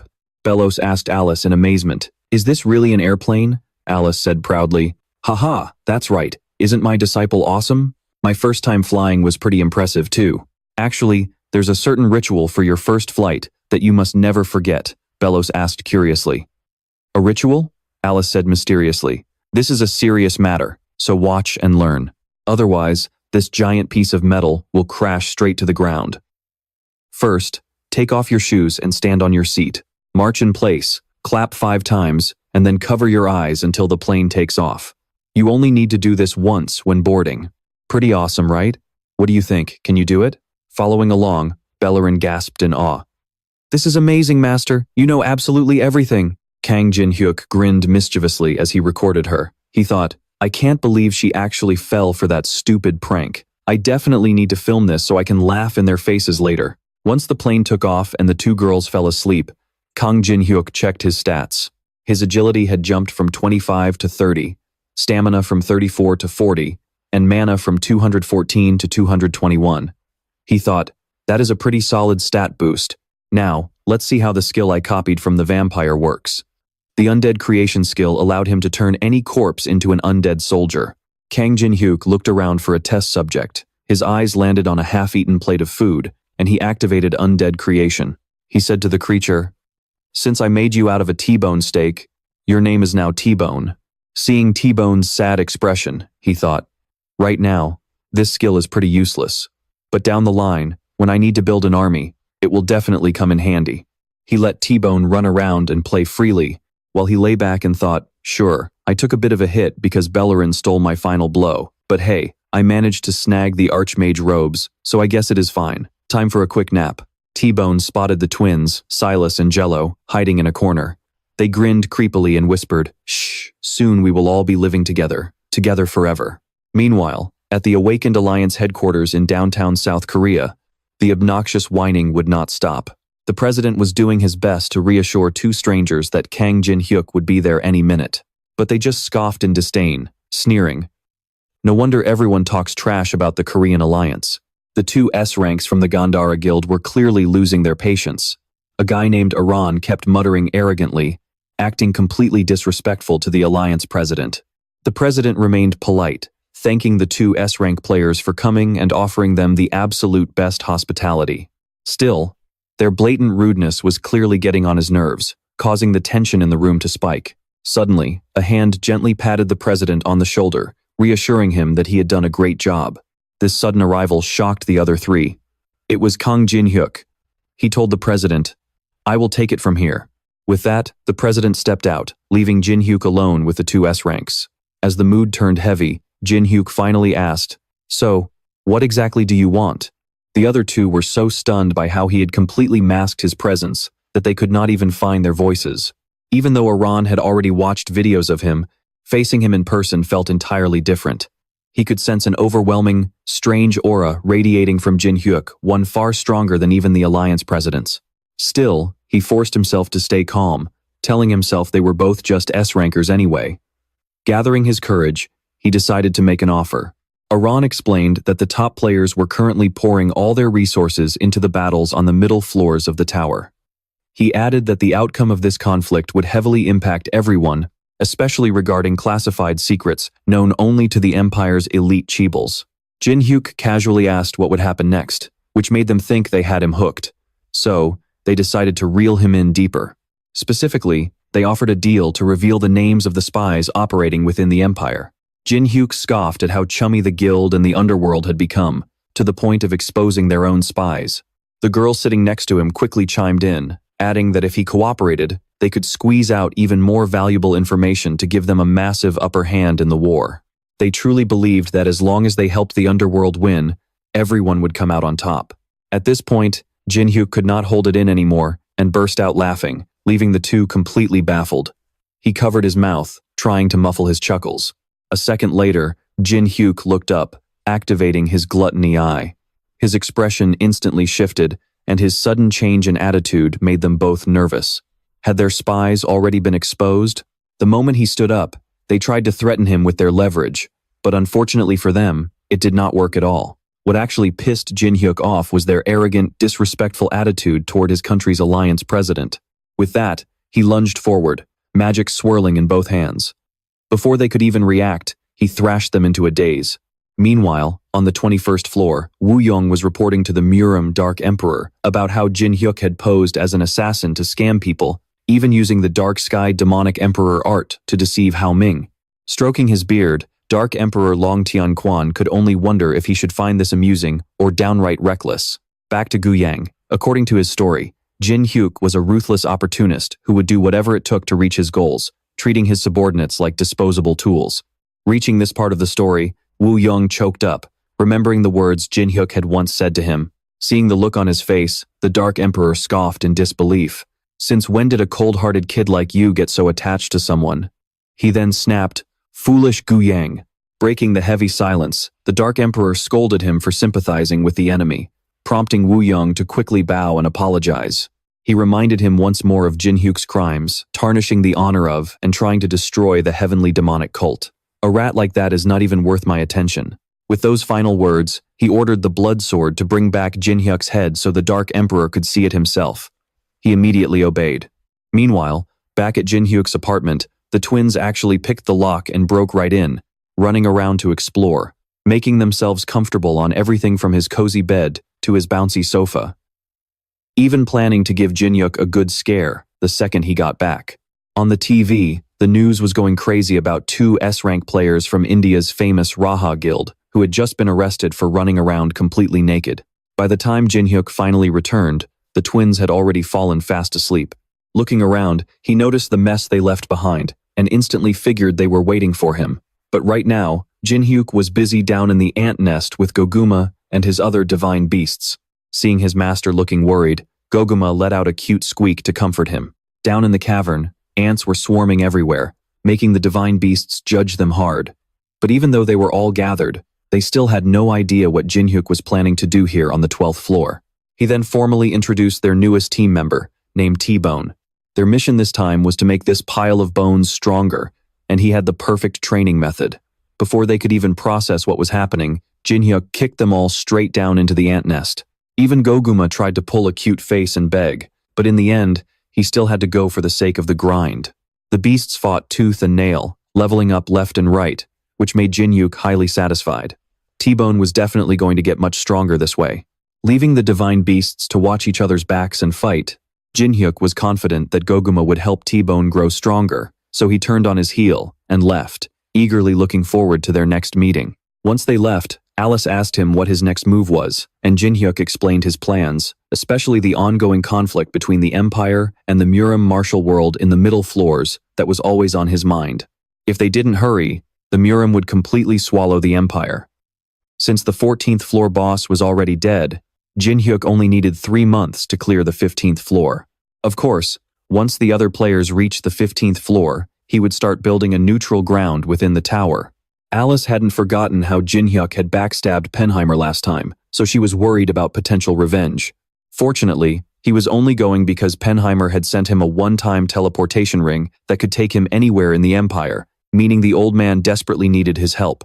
Even so, Jin-hyuk didn't hesitate to justify his past actions as just a necessary means to an end, claiming anyone would have done the same. And now, to achieve his own goals, Penheimer needed to build a relationship with Jin-hyuk. For now, Jin-hyuk would use him to establish a foothold in the empire. As soon as the teleportation was complete, it dropped Jin-hyuk right into the designated royal palace. Opening his eyes, he was dazed to find himself sitting on the floor, surrounded by scattered documents. And to top it off, the man standing right in front of him was none other than Emperor Reinhardt III. But before he could even register where he was, the guards targeted him due to his sketchy appearance, instantly ruining his first impression. If you had to describe Reinhardt III in one word, it would have been majestic. However, after his successor mysteriously died, the emperor seemed to wither away, losing his will to live and simply waiting for death to take him. As the guards lunged at him, Jin-hyuk blocked their attacks and spotted Penheimer, the loyal Grand Swordmaster, escorting the emperor away. He called out while dodging the guards, but the old man had absolutely no intention of helping and quickly vanished from sight. Jin-hyuk figured the old man was probably testing him. Besides, killing anyone here would ruin his relationship with the empire, so his goal was to keep everyone alive. As long as they were breathing, he was good. Jin-hyuk immediately slipped into battle mode, throwing punches that sent the guards flying and leaving them groaning on the floor. Suddenly, a powerful, youthful voice boomed from behind the crowd, ordering everyone to step aside. Two young knights, known as Grand Swordmasters Abraham and Mackenzie, stepped forward, confidently claiming they would handle this. Jin-hyuk instantly activated his Eyes of Gluttony to see right through their skills and weaknesses. And he hit the jackpot. To copy Abraham's skill, the system required him to target the sore spot of his best friend, Mackenzie. By exploiting this critical weakness, Jin-hyuk could instantly copy a skill from the young Grand Swordmaster, making him realize just how twisted the system could be. But then, something suddenly clicked in his mind. If all 10 of the Empire's Grand Swordmasters were gathered here, who on earth was defending the front lines against the Murim? Before he could think further, Abraham cut him off, demanding he surrender as he summoned his sword intent. The entire room gasped in awe as the Grand Swordmaster's sword intent manifested. But Jin-hyuk couldn't care less. He casually summoned his own sword song for everyone to see, leaving both knights utterly speechless. The tension in the room instantly skyrocketed.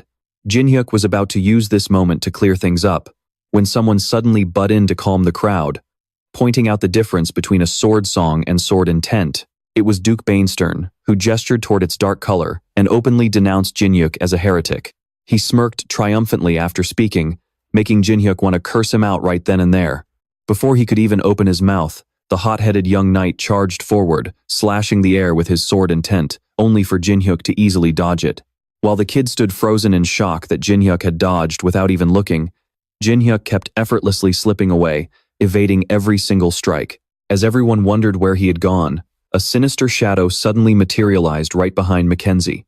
Before Abraham could jump in to stop him, his best friend's helmet was snatched off, exposing Mackenzie's blindingly bald head to the entire room. Before anyone in the meeting room could even process what was happening, they were all blinded by his insanely shiny head.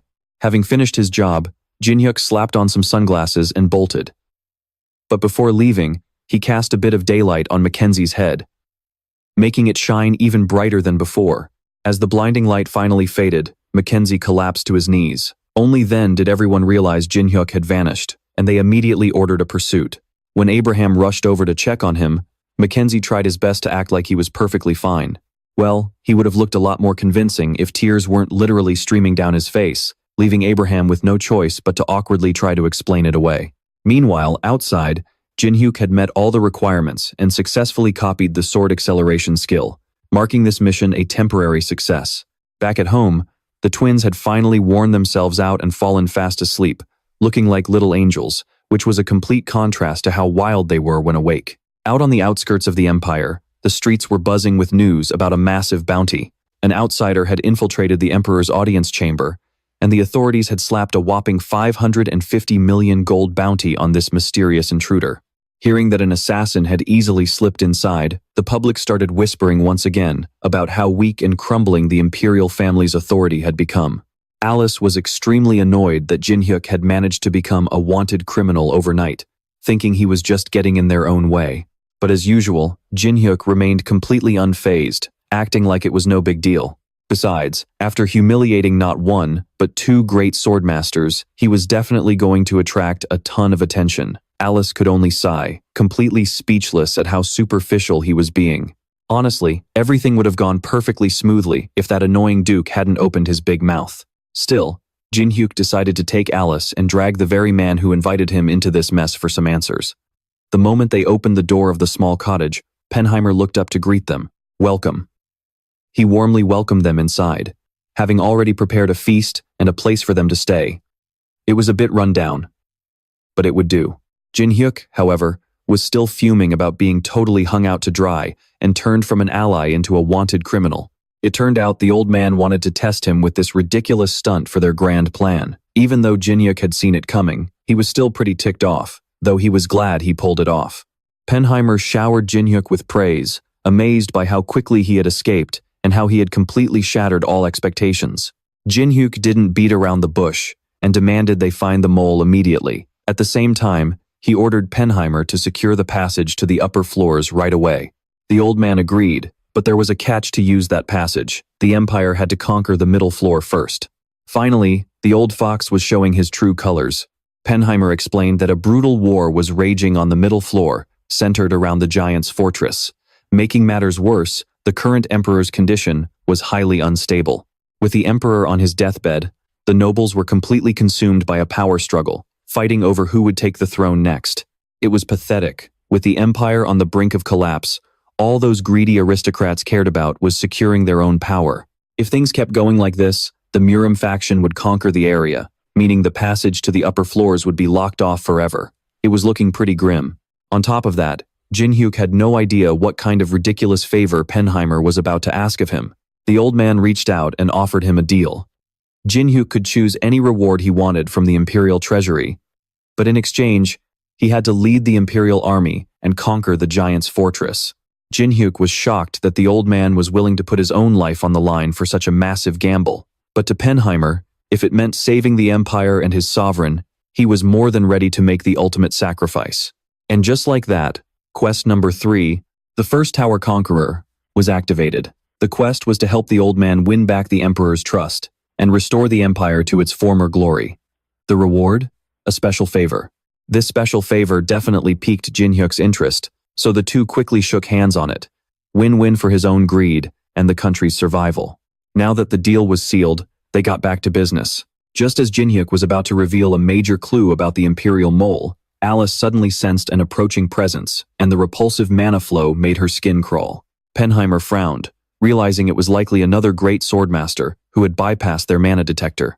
Jinhyuk couldn't help but mock him for the security slip-up, and the old man could only sigh and resolve to make up for it by fighting. The door suddenly blasted open, and a swarm of slimy, grotesque zombies lunged at them like starved beasts. Caught off guard, Alice quickly threw a punch, obliterating one of them. She then went on a rampage, tearing through them one by one. Seeing the chaos, Penheimer leaped into action as well. The two of them fought side by side, protecting Jinhyuk from the onslaught of these filthy creatures. Watching from behind, Jinhyuk immediately recognized this as necromancy, a dark art that was highly taboo within the empire.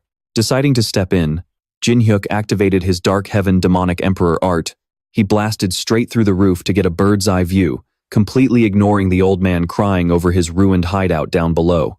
Sure enough, a massive horde of slimy zombies was snarling up at him. Seizing the moment, Jinhyuk gathered them all in his sights and unleashed his crimson demon bullets upon them. They dropped like flies, one by one, and once the area was completely cleared, Jinhyuk finally touched back down. Suddenly, Jinhyuk turned toward the distance and coldly ordered the hidden puppet master to show themselves. Sure enough, a white-haired man stepped out of the shadows, smiling as he introduced himself as Gaiwan from the Demonic Cult Alliance. Meanwhile, Velen smirked and said, "Welcome. So you've finally arrived, Chun Yusung?" Stepping out of a glowing blue portal, Chun Yusung appeared with a deadpan, serious expression on his face. Velen then gestured around to introduce their new surroundings, asking, "This is the Murim, located right in the middle region of the Tower of Trials. So, what do you think?" "What a beautiful view," Chun Yo-won thought to himself. He never expected the Murim world to catch up with him so quickly. Suddenly, Baek Seirin spoke up. I bet you're feeling pretty grateful right now, aren't you?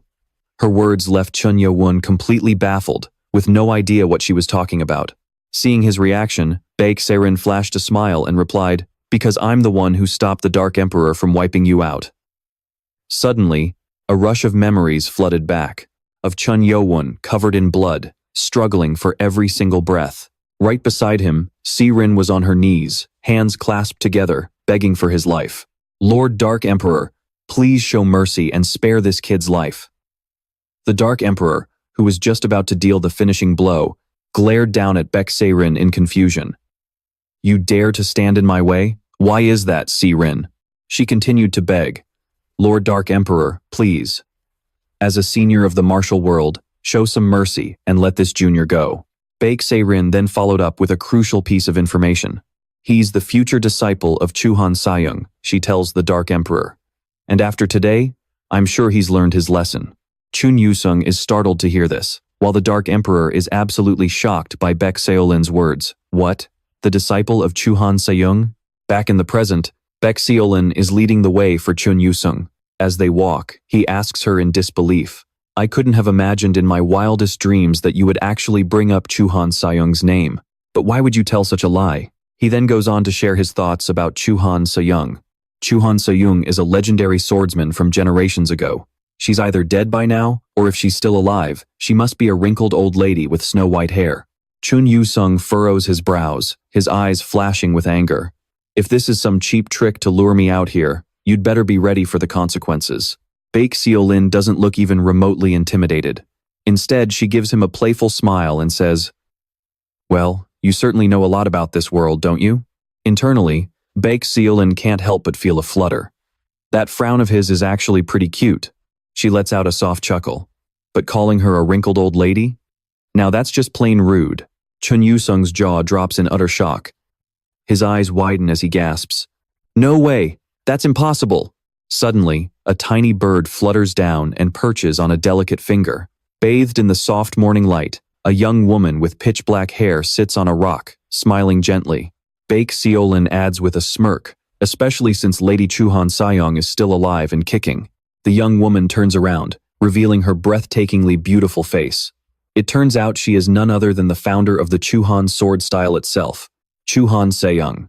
Seeing Chun Yu-sung arrive, she looks him up and down and asks, "So, you're the junior who's been using my Chuhan sword style?"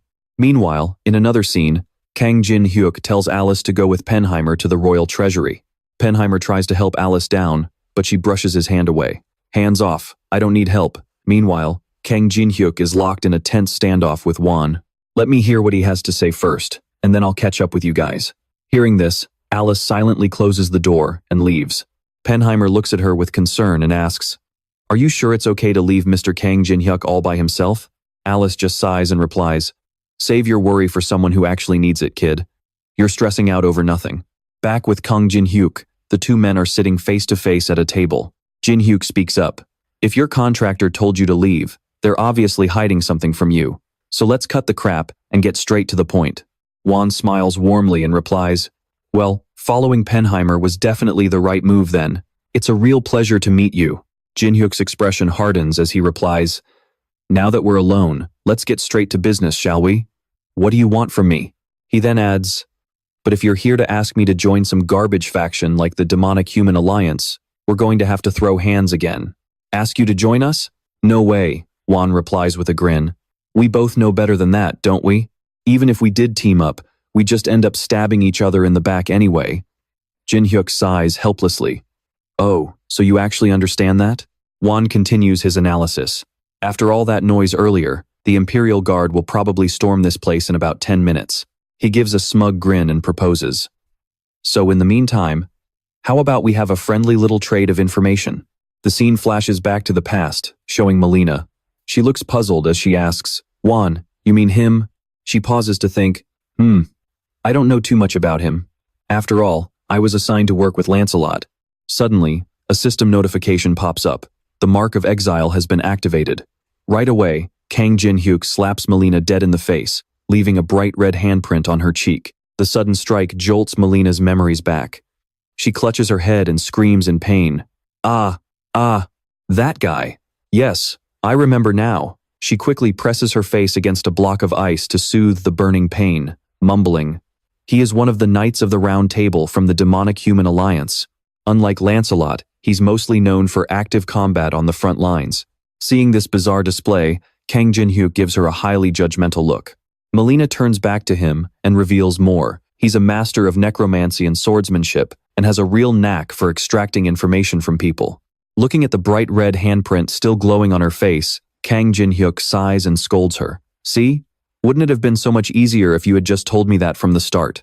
Back in the present, Wan activates the shackles of truth, targeting their hands. Instantly, both Wan and Kang Jin-hyuk's hands are locked flat against the table. The system announces the rules. Each side will take turns asking one question, and those questions must be answered with absolute honesty. If anyone lies or remains silent, the shackles will pass judgment on them. Wan asserts once more, only the absolute truth is permitted. And that rule applies to me as well. At that moment, his true colors show as his red eyes glow intensely, a twisted smile spreading across his face. I'm sure you have a ton of questions for me too, right? So let's have a little fun before the guards crash the party. Kang Jin-hyuk just scoffs and chuckles. You absolute psycho, so you really want to bind both of us like this? The next second, a rush of excitement washes over him, making him completely forget his hands are locked. Fine, bring it on. As soon as the words leave his mouth, the system chimes in. You have accepted the shackles. The guards had already arrived and were about to storm the house. This way, the soldiers took their stances and barked, surrender now. But before they could even finish their warning, they realized the place was completely empty.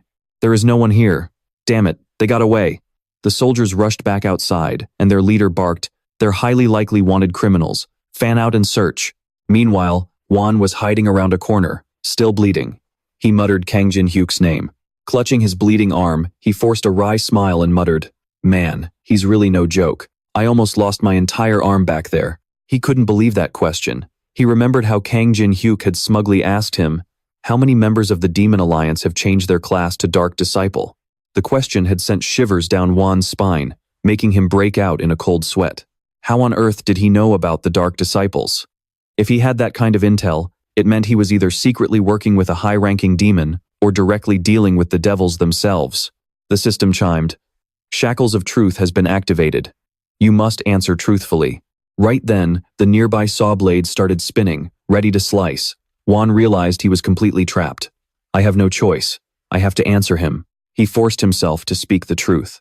Right now, the Demon Alliance has a total of 3 Dark Disciples. The system confirmed. Shackles of Truth has verified. This is the truth. Wan then sneered. Impressive. I really didn't expect you to hit me with such a difficult question. But now, it's my turn to ask. Isn't it? With glowing red eyes and a sinister grin, he asked, the tomb of the heretic. Can you tell me how to get in? Hearing this, Kang Jin-hyuk's face didn't show even a flicker of emotion. Wan began to scheme. Kang Jin-hyuk has an insane amount of intel on the Tower of Trials, so he must know how to get into the tomb of the heretic. The fact that he's on this very floor is proof enough.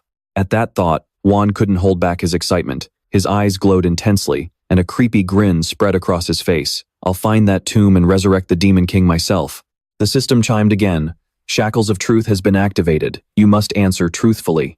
As the saw blade began to whir, Wan shouted in a frenzy, just tell me what you know. Kang Jin-hyuk stroked his chin, pretending to think. The heretic, you say? Are you talking about the place where you can summon demons? But contrary to Wan's expectations, Kang Jin-hyuk delivered an answer he never saw coming. He stuck out his tongue playfully and mocked. I'm not telling you. Wan stood there, completely dumbfounded. The system chimed, scanning. Verified as the truth. Wan couldn't believe his ears. What the hell? How on earth is that the truth? Kang Jin-hyuk wore a smug, victorious grin while Wan panicked, desperately trying to figure out what was going on. They say there's a very fine line between a truth and a lie. Because of that, the Shackles of Truth skill actually determines what's true or false by monitoring the target's heart rate. Kang Jin-hyuk took a soft, slow breath, which meant as the system notification popped up, Qigong has been activated. You are now able to control your breathing and heart rate. Kang Jin-hyuk smirked triumphantly. As long as I can control my heart rate, anything I say will register as the absolute truth. Wan's jaw dropped in sheer disbelief. This is insane. How can he lie so blatantly and get away with it? He had absolutely no idea how Kang Jin-hyuk was exploiting the system like this. He even admitted he knows about the Tomb of the Heretic. Did he use some kind of magic to disable the skill? Juan scrambled for answers. Right then, mysterious glowing runes appeared on Kang Jin-hyuk's hand, and the system announced, 3-star barrier. Weakening curse has been activated. Kang Jin-hyuk clenched his fist, stood up abruptly, and threw his arm upward, completely shattering the restriction of the shackles of truth. Juan was stunned, entirely caught off guard by Kang Jin-hyuk's sheer power. He broke through the skill's restriction? Kang Jin-hyuk grinned, having gotten exactly what he wanted. Thanks. Because of you, I now know I only have to deal with 3 dark disciples. At that moment, a brilliant blue flame erupted from Kang Jin-hyuk's hand. With a terrifying look on his face, he lunged straight at Juan. Now, I just need to find out what you guys are planning. The system flashed. Brand of Exile has been activated. Kang Jin-hyuk thrust the blue flame on his hand directly at Juan. Panicking, Juan triggered an emergency escape to dodge Kang Jin-hyuk's strike. The skill allowed him to teleport to safety, though it came at a small cost. Kang Jin-hyuk clicked his tongue in annoyance. In the blink of an eye, Juan vanished, teleporting just out of reach. Clutching his stomach, he gasped, "A barrier and interrogation magic like nothing I've ever seen. You really are dangerous to play with." Juan struggled to his feet, clutching his blood-soaked arm, and muttered, "To commemorate my defeat in your little game, let me share a fun little truth with you." Kang Jin-hyuk's face darkened, but he remained silent. Juan continued, "When I got here, I did a quick sweep of the local syndicate's turf. Did you know we aren't the only players on this middle floor?" Kang Jin-hyuk glared at him. "What's that supposed to mean?" Juan's face twisted into a horrifying grin, his red eyes burning. "He's here too. The guy you lied to us about, calling him nameless. Cheon Yu-seong's ally." As soon as those words were spoken, the image of Cheon Yu-seong and his soul-chasing sword flashed in his mind. Kang Jin-hyuk's eyes widened in utter shock. Before he could even process it, Gaiwan spat out more harsh words. "I met you today, you stole my intel, and I almost lost my right hand, but it looks like you've already lost your own right-hand man." Then, with a smug grin, he sneered at Kang Jin-hyuk. "You had a blast acting all high and mighty with us, didn't you? But you'd better double-check to make sure your own allies aren't stabbing you in the back." With that, he vanished, leaving behind only a trail of black smoke and a final remark, "That's enough for today." Kang Jin-hyuk stood there completely powerless, speechless. Back to the present, the soldiers had located the hideout and were closing in. 2 of them burst through the door, yelling, "Surrender!" But all that greeted them was a table broken in half. "Is there no one here? Damn it, they already escaped." The commander immediately barked, "Spread out." Meanwhile, Kang Jin-hyuk sat in a dark corner, his face completely expressionless. A moment later, his eyes flared with pure rage. "A stalker, this is bad." Back at the palace, someone's furious voice echoed, "Has that wanted criminal still not been captured?" As it turned out, that furious shouting came from Bainstern. He pointed at Kang Jin-hyuk's wanted poster and roared, "Throw the artist who drew this trash into prison. There's no way we can catch him with a pathetic drawing like this." Seething with absolute rage, Bainstern barked out his orders. "The Empire's reputation is going down the drain. Bring that otherworlder to me this instant." The soldiers scrambled to obey, but his anger still hadn't subsided. Crumpling the wanted poster, he threw it aside and muttered, "What a bunch of useless fools. If I don't step in, absolutely nothing gets done right." Duke Bainstern, the real power ruling the Empire from the shadows, grumbled as he paced back and forth. "Fighting the Murim and that fortress is one thing, but being played for fools by a low-class assassin is completely unacceptable. Isn't that right, Sir Abraham?" It turned out Abraham had been leaning against a pillar the entire time, keeping dead silent. When Bainstern addressed him, he hesitated for a brief moment before answering, "We both saw it with our own eyes. That assassin's sword aura was far greater than even grand swordmasters, like me and Mackenzie." At that, a look of frustration crossed Abraham's face. "We don't even need to fight him to know his strength is easily on par with mine, if not higher." He calmly suggested, "It might be a smarter move to win him over to our side." Bainstern couldn't contain his fury and yelled, "Foolish!" He jumped up and down, shouting, "If it were you, would you even stay inside the city? Search every inch outside the city walls as well." Left with nothing to say, Abraham turned away and thought to himself, You never planned on listening from the start. Honestly, I'm just wasting my breath." Just then, a mysterious shadow slipped past and retreated into a dark corner. It was none other than Kang Jin-hyuk. Quietly pulling back his hood, he smirked confidently. "Keep searching, you'll never catch me anyway." The system prompted. Item: Archmage's Cloak. Hides 20% of the user's presence. He murmured to himself, "It must be somewhere around here." As Kang Jin-hyuk peeked into a room, he saw Penheimer desperately trying to stop Alice. Penheimer pleaded in vain. "You can only take one item. That was the agreement." But Alice completely ignored him. "What? Don't be so cheap." The place turned out to be the Imperial Treasury. Feeling completely helpless, Penheimer glanced over and spotted Kang Jin-hyuk, while Alice paid them no attention, happily browsing through the treasures. Penheimer immediately pleaded to Kang Jin-hyuk, "You're finally here, Jin-hyuk. That girl is trying to rob the treasury blind. Please stop her." Kang Jin-hyuk only smiled and replied, "Just let her have some wine later. You definitely won't regret it." Penheimer could only let out a defeated sigh before asking, "So, Jin-hyuk, what are you going to choose? You can only choose a single item. Anything more will draw too much attention." Kang Jin-hyuk carefully inspected the room, thinking, as expected of a major power in the middle floor, they have so many treasures. He quickly made his decision. "But there's only one thing I need right now." He reached out decisively toward a floating crimson vial. "I'll take this," he said. The crimson vial hovering in the air was called Red Dragon's Blood. Hearing his choice, Penheimer replied hesitantly, "The choice is yours, Jin-hyuk. But that's dragon's blood. Even the Imperial mages struggle to handle it.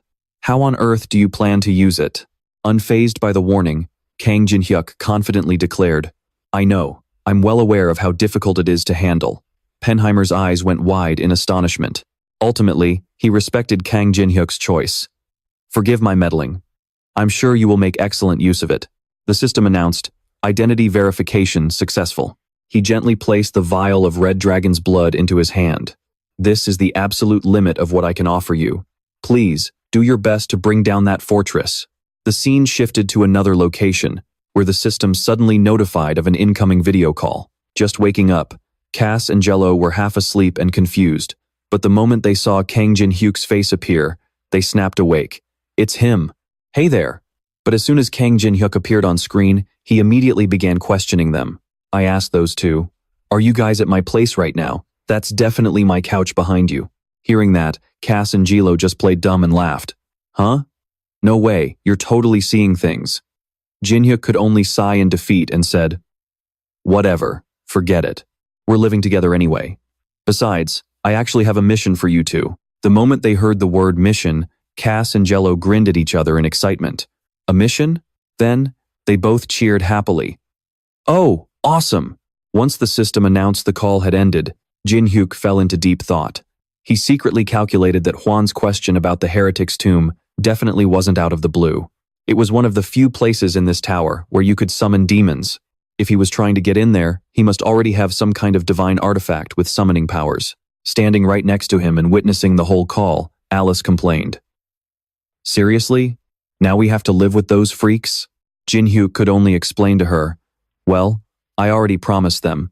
But look, if you really hate it, I can just buy the floor below for you." On the outskirts of the Imperial capital, Alice and Jin-hyuk continued their stroll. That was when Alice asked curiously, "But wait, you're a wanted criminal. How is it that no one recognizes you?"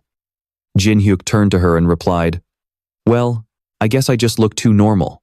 With that, he raised 2 fingers and activated his 2-star barrier, illusion barrier.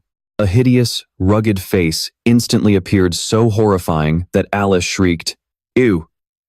That is so ugly." Jin-hyuk replied, "Actually, this is what everyone else sees. But even this isn't quite enough."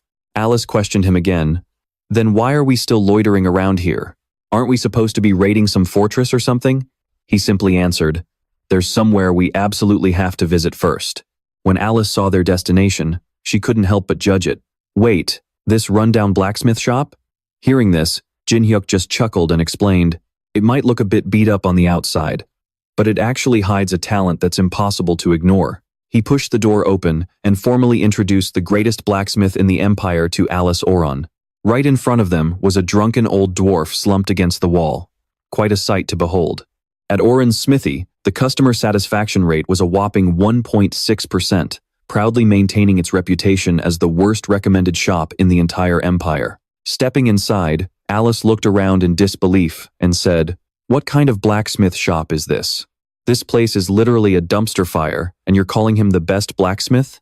There was a sign hanging in the shop that read, "We also accept alcohol as payment." She grimaced and asked, "Are you sure we're in the right place? There's just some blacksmith slumped on the floor over there." With his eyes glowing red, Jinhyuk said, "Yep, this is it." The system notified that Eyes of Greed was being activated. Name, Orun. Race, dwarf. Age, 71. Level, 23. Strength, 23. Agility, 13. Stamina, 21. Mana, 1 point. Current stats, none. Class, blacksmith. Unique abilities, metallurgy, alchemy, skilled hammer, sequential enhancement, fire mastery, and weapons of the flame forge. The copying condition for Orun requires the infinite anvil from the Penton Dwarf Kingdom, and he is also one of the 5 hammers. But he is currently exhausted, broken, and completely helpless. If you can touch Orun's heart, you will be able to copy one of his skills. Jinhyuk sat down and asked, "Anyone here?" Orun, slumped on the ground and completely wasted, mumbled, "Ugh, piss off." Jinhyuk reached his hand out and said, "Alice, hand it over." She held out a bottle of 50-year-old Royal Prince liquor. Jinhyuk held up the bottle and said, "Man, how are you sleeping so soundly? What on earth am I supposed to do with this 50-year-old Royal Prince liquor now? I brought such a fine bottle of liquor, but the owner is fast asleep. Oh well, I guess we'll just have to go somewhere else." Orun raised his hand to stop him. "Wait, give that to me right now." He grabbed the bottle and exclaimed, Oh, absolutely perfect. Now this is what I call real liquor. So, what do you want anyway?" Jinhyuk replied, "We're here because we want to enhance some items." Orun stood up and said, "Enhance? Did you guys seriously miss the sign hanging outside? You saw it and still came here? You've got some serious nerve." With his cheeks flushed, Orun said, "I'm just a useless drunkard who abandoned this craft a long time ago. Are you sure you won't regret choosing me?" Jinhyuk smiled and replied, "No worries, I pay very generously. Just give it a shot." The system announced that all share was being activated. Target, Alice von Ataraxia. Jinhyuk smiled as he held up a bracelet and said, "Let's start with this one, Queen Pendragon's bracelet." Alice cried out, "What? Hey, that's mine. Since when did you?" Orun held the bracelet and said, "This is an extremely rare and precious item. Are you sure about this?" Alice kept screaming, "I told you, that's mine." Orun placed the bracelet on the table, picked up his hammer, and said, "All right then. As long as I get paid, I don't care, but don't you dare regret it." The system notified that metallurgy was being activated. Right after, Orun breathed fire onto the bracelet and roared. The system notified that weapon enhancement had begun. Crucial failure. Weapon enhancement on Queen Pendragon's bracelet has failed. Queen Pendragon's bracelet shattered pieces. You have failed to enhance the item. Alice screamed at the top of her lungs, "No, my bracelet!" Orun chuckled and said, "Whoops, my hand slipped. I guess I'm still a bit tipsy. Sorry about that."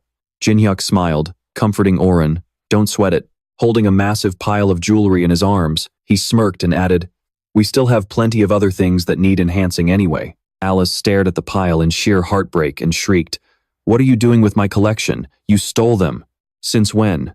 On the 3rd floor of the Tower of Trials, at the Temple of Ascension, a massive crowd has gathered. A voice calls out, "Lady Teresa, I am your biggest fan. Why are you dressed like that? Where did you come from? Please appear on their show just once."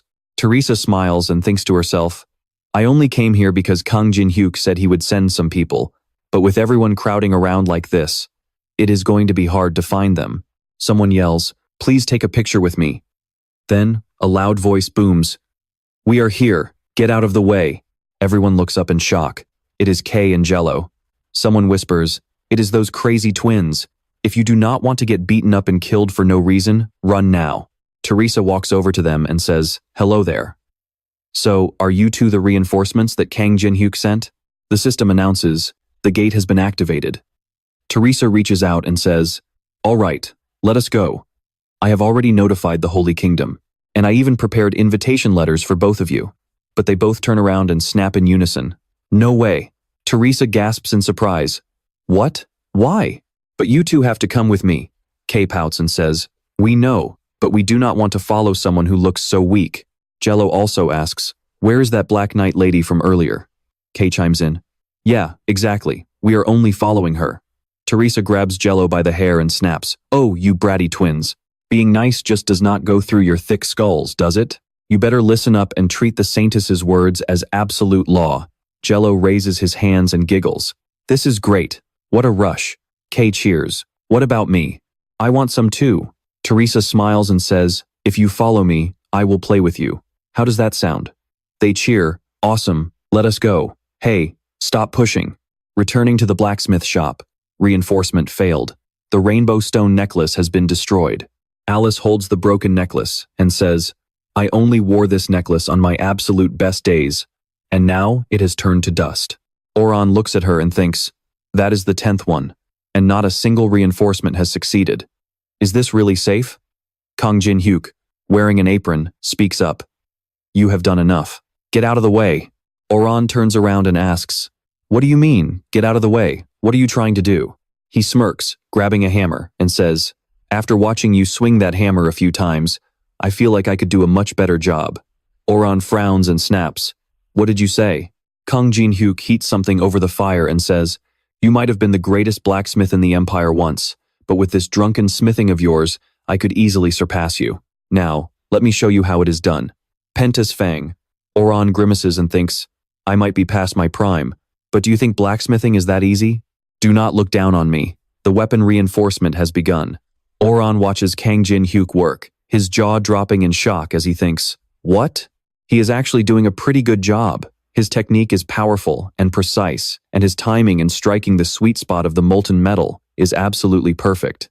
The system announces, red dragon blood is being used in the reinforcement process.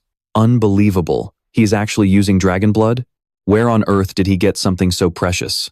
Is he trying to break the very limits of weapon reinforcement? Even though I am furious at him for insulting me, seeing the blade glow red as it fuses with the dragon blood makes my heart race. The replication conditions have been met. You have successfully copied metalwork. Oran asks in surprise. Why did you stop? You were doing so well. Kang Jin-hyuk, dripping with sweat, replies, I can only imitate you.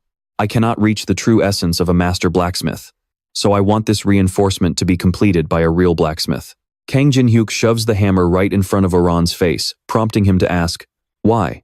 Kang Jin-hyuk smiles and thinks, I know exactly how you feel, better than anyone else. The feeling of someone who has conquered every peak, that dreadful, overwhelming boredom, is nothing new. And right in the middle of that boredom lies this fresh spark of a difference. After encountering it, the veteran has awakened once again. Oran's eyes light up with fire as he roars, move aside, let me do this. The system announces, reinforcing equipment. You have reached the critical point in equipment reinforcement. The red dragon blood has successfully fused with the equipment, unleashing its maximum potential. At that exact moment, both Kang Jin-hyuk and Oran smile. The system announces, you have successfully reinforced a relic, a feat known to be extremely difficult. Blue Pentas Fang. The critical strike rate will increase by 7% after every 3 strikes.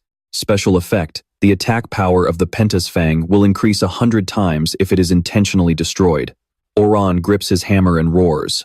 Wow, this is amazing. Yes, this is exactly the feeling. Kang Jin-hyuk smiles, looking at the fang he just crafted, and thinks, what we created is even more incredible than I imagined. With a special effect like this, I should be able to defeat most of the boss monsters in the mid-floors. Suddenly, someone calls out, hey. Oran laughs and says, thank you so much. I thought I would never experience this feeling again. But it turns out the level I reached was not the absolute peak. There is still room for me to grow. Kang Jin-hyuk smiles and says, I am glad to see you so happy. Kang Jin-hyuk holds up a piece of paper, smiling as he points at it, and says, if you continue to work with me, you will get to experience even more amazing surprises. All you need to do is sign this contract. Oran hesitates and asks, why a contract all of a sudden?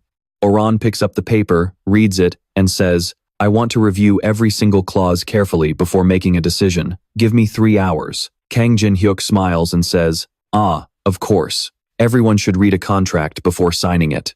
But if you sign right now, I can promise you one more thing. I will protect you. Get away from that. Alice angrily cursed the damn drunkard. Did destroying her collection bring him that much joy? Alice got annoyed when Kang Jinhyuk suddenly picked her up. She screamed, "Don't stop me! I have to kill him!" Kang Jinhyuk said, "Calm down. If he doesn't sign the contract, I won't stop you anymore." Oren yelled, all right, I'll sign it right now, okay? Just spare me." Kang Jinhyuk heard a strange noise, turned around, and asked, "What's that sound? An ambush?" A man ran over and asked, "What's going on? Are the underworld forces attacking?" Another person replied, "Duke Benchtellen, it's not the underworld forces. It's the giants. They crossed the border and are raiding us." A panicked blonde soldier thought, "Most of our cavalry is at the front line. How did the giants manage to raid all the way into the capital?" Several bald men hurriedly ran somewhere. Someone shouted, "Get into formation, ready the catapults." Kang Jinhyuk looked at the scene in front of him and thought, according to Penheimer's intel, the giants should be at the giants' fortress. Why are they here? Kang Jinhyuk grunted and handed her something, saying, "Take this." Alice looked at it and asked, "Huh? What are you giving me this for?" Kang Jinhyuk smirked and said, "I have a plan. Back with the fighting guards." A loud voice ordered, "Fire!" A soldier cursed, "Damn it, we don't have enough firepower." Another yelled, "Don't panic. Hold the line until the Grand Swordmasters arrive. Even if they're giants, they shouldn't be able to climb over the castle walls." The giants were running, when suddenly, one of them leaped high and roared, "By order of the giant king, Ogrechun," he roared, "Die, humans of the Empire," and charged straight into the Imperial wall. A blonde man riding a horse grimaced and thought, "Did they already breach the wall? Damn it, by the time I get there, they'll have slaughtered everyone." His eyes widened in shock as he saw something. At that moment, a system notification chimed, "Fusing. Giant's Grasp, Mandala, and Thousand Poisons have successfully fused. Activating Colossus's Strike." Kang Jinhyuk suddenly appeared, unleashing that power as he commanded, "Stay down." He forced the giants to the ground. Kang Jinhyuk said, "All right, now." At that moment, the system announced the video recording had started. "I'll remember this. Contractor, how dare he make me do something so embarrassing?" The system announced, "Activating Blood Path." He used his power to bind the giants. The system announced, "Activating High-Speed Sword." Activating Demonic Sword, King's Steps. Kang Jinhyuk smirked and said, "The buff effects are pretty solid." The system announced, "Ending video recording." Alice covered her face and grumbled, "Did you make me do all this just to test your gear?" Kang Jinhyuk chuckled and replied, "Of course not. Just wait a second." Suddenly, someone shouted, "I'm alive! Thanks to that great mage and knight over there, we survived." A soldier said, "Wait, hold on." Someone shouted, "I think I've seen his face on a wanted poster. Everyone, stand back. Oh, it's Duke Benchtellen and the Grand Swordmaster." Benchtellen grimaced and said, "I saw how you defeated those giants. You've hired quite a powerful mage." The Grand Swordmaster prepared to draw his sword and thought, "It looks like we're in for another showdown. I will avenge Mackenzie." Kang Jinhyuk clenched his fists and said, "Are you here to arrest me again?" "Go ahead and try." Benchtellen laughed, "Haha, what are you talking about?" Then, he suddenly cheered, "The arrival of such a hero is a true blessing from the gods. This man saved the capital from the giants." He smiled and added, "Come, let me escort you to the palace. Please, allow us the honor of showing you a grand royal welcome." Alice was completely bewildered by their words, her mind still trying to process everything. Someone called out, "What are you two doing? Let's go." And just like that, Kang Jinhyuk and Alice made their way into the palace. A voice echoed, "Behold, the heroes who protected our empire." Benchtellen said, "Once again, we welcome you to the Imperial Palace." He bowed and said, "On behalf of the Empire, I offer my deepest apologies for the unpleasant experiences you've had recently. Things have been extremely tense lately because of this war." He laughed heartily and added, "If I had known you were this exceptionally skilled, I would have invited you to the palace much sooner." Benchtellen cleared his throat and continued, "I'm sure you both must be exhausted from all the unnecessary misunderstandings. Please get some rest, and we will talk more tomorrow." Then he suddenly shouted, "Get the guest rooms ready immediately, hurry." The Grand Swordmaster stared at Kang Jinhyuk and thought, just a few hours ago, he was chased out as a suspected assassin, but now he's hailed as a hero. Kang Jinhyuk is truly a mystery.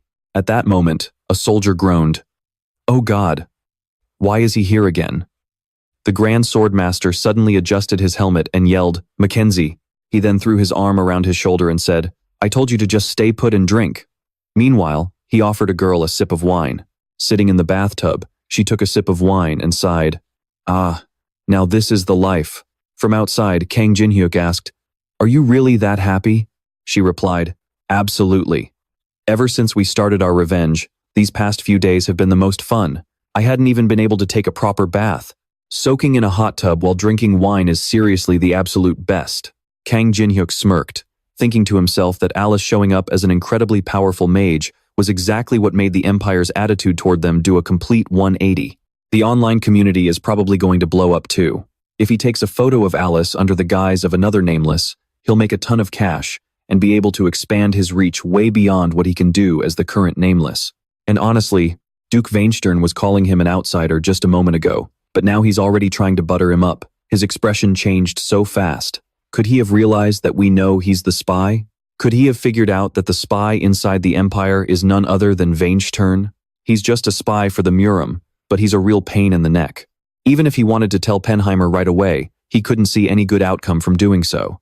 Judging by the atmosphere in the palace right now, Vainstern has basically taken over the entire capital.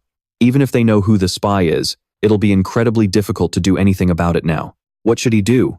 Suddenly, there was a knock on the door, and someone walked in. Kang Jinhyuk turned around to look and asked, "Who are you?" The Grand Swordmaster walked in, holding a bottle of wine and 2 glasses, and smiled. "How about a drink? Consider this, my apology for everything that's happened." The Grand Swordmaster placed the glasses on the table and said, "Since becoming a Grand Swordmaster, I've never seen His Majesty this heartbroken." Kang Jinhyuk said, "Please pass along my regards. It really is a tragedy." The Grand Swordmaster took a sip of his wine and said, "Anyway, I heard those outsiders have only made it to the 10th floor. Kang Jinhyuk smiled and said, "I'm here at the request of Mr. Penheimer. He asked me to help with the assault on the giant fortress."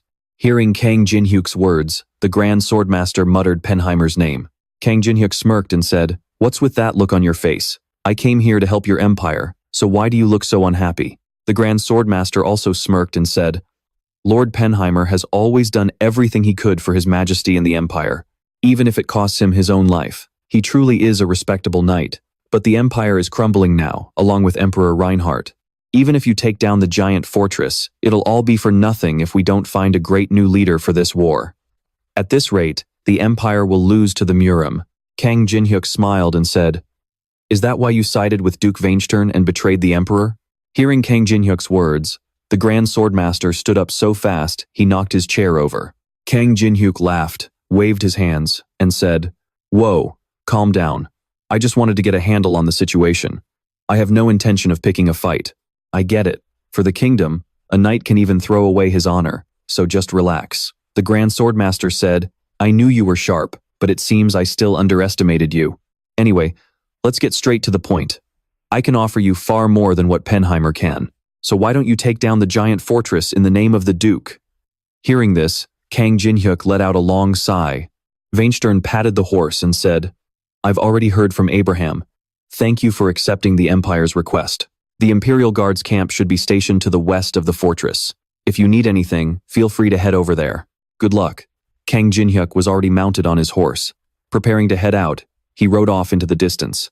The Grand Swordmaster asked, "Do you think he's really on our side?" Vainstern replied, "It doesn't matter either way.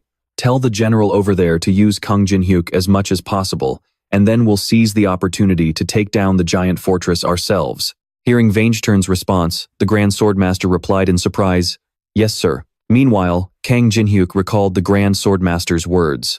At this rate, the Empire will lose to the Murim. Would he still say that if he knew Vainstern was actually working with the Murim?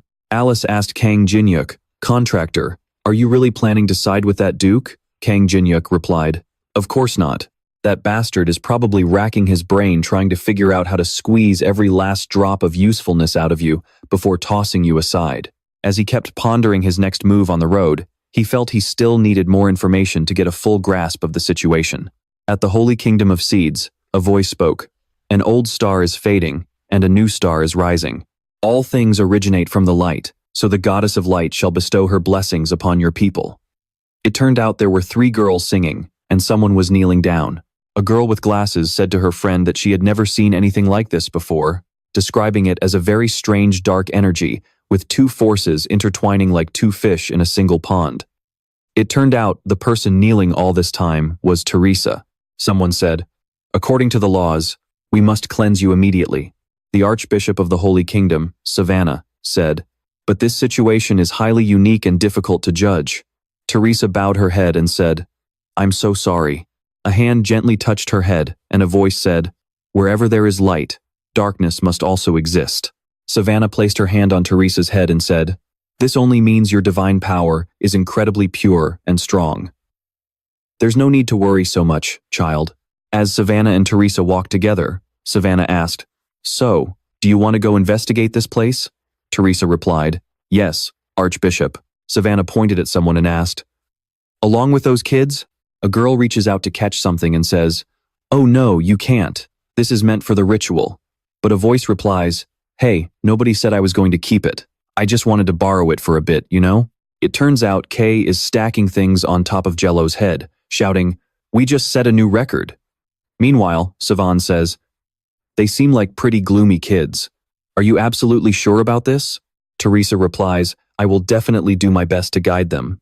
Savan says, "I trust you because you are my precious child, but I still need a solid reason to convince the others." "Why do I want to do this?" you ask. Teresa clenches her fist tightly and says, "A reliable teammate told me that someone is trying to breach the 21st floor. Someone is preparing to completely destroy this place." Savan sighs, "Oh, could this actually be the will of the gods?" Teresa asks, "Why are you so worried, High Priest? Did something happen?"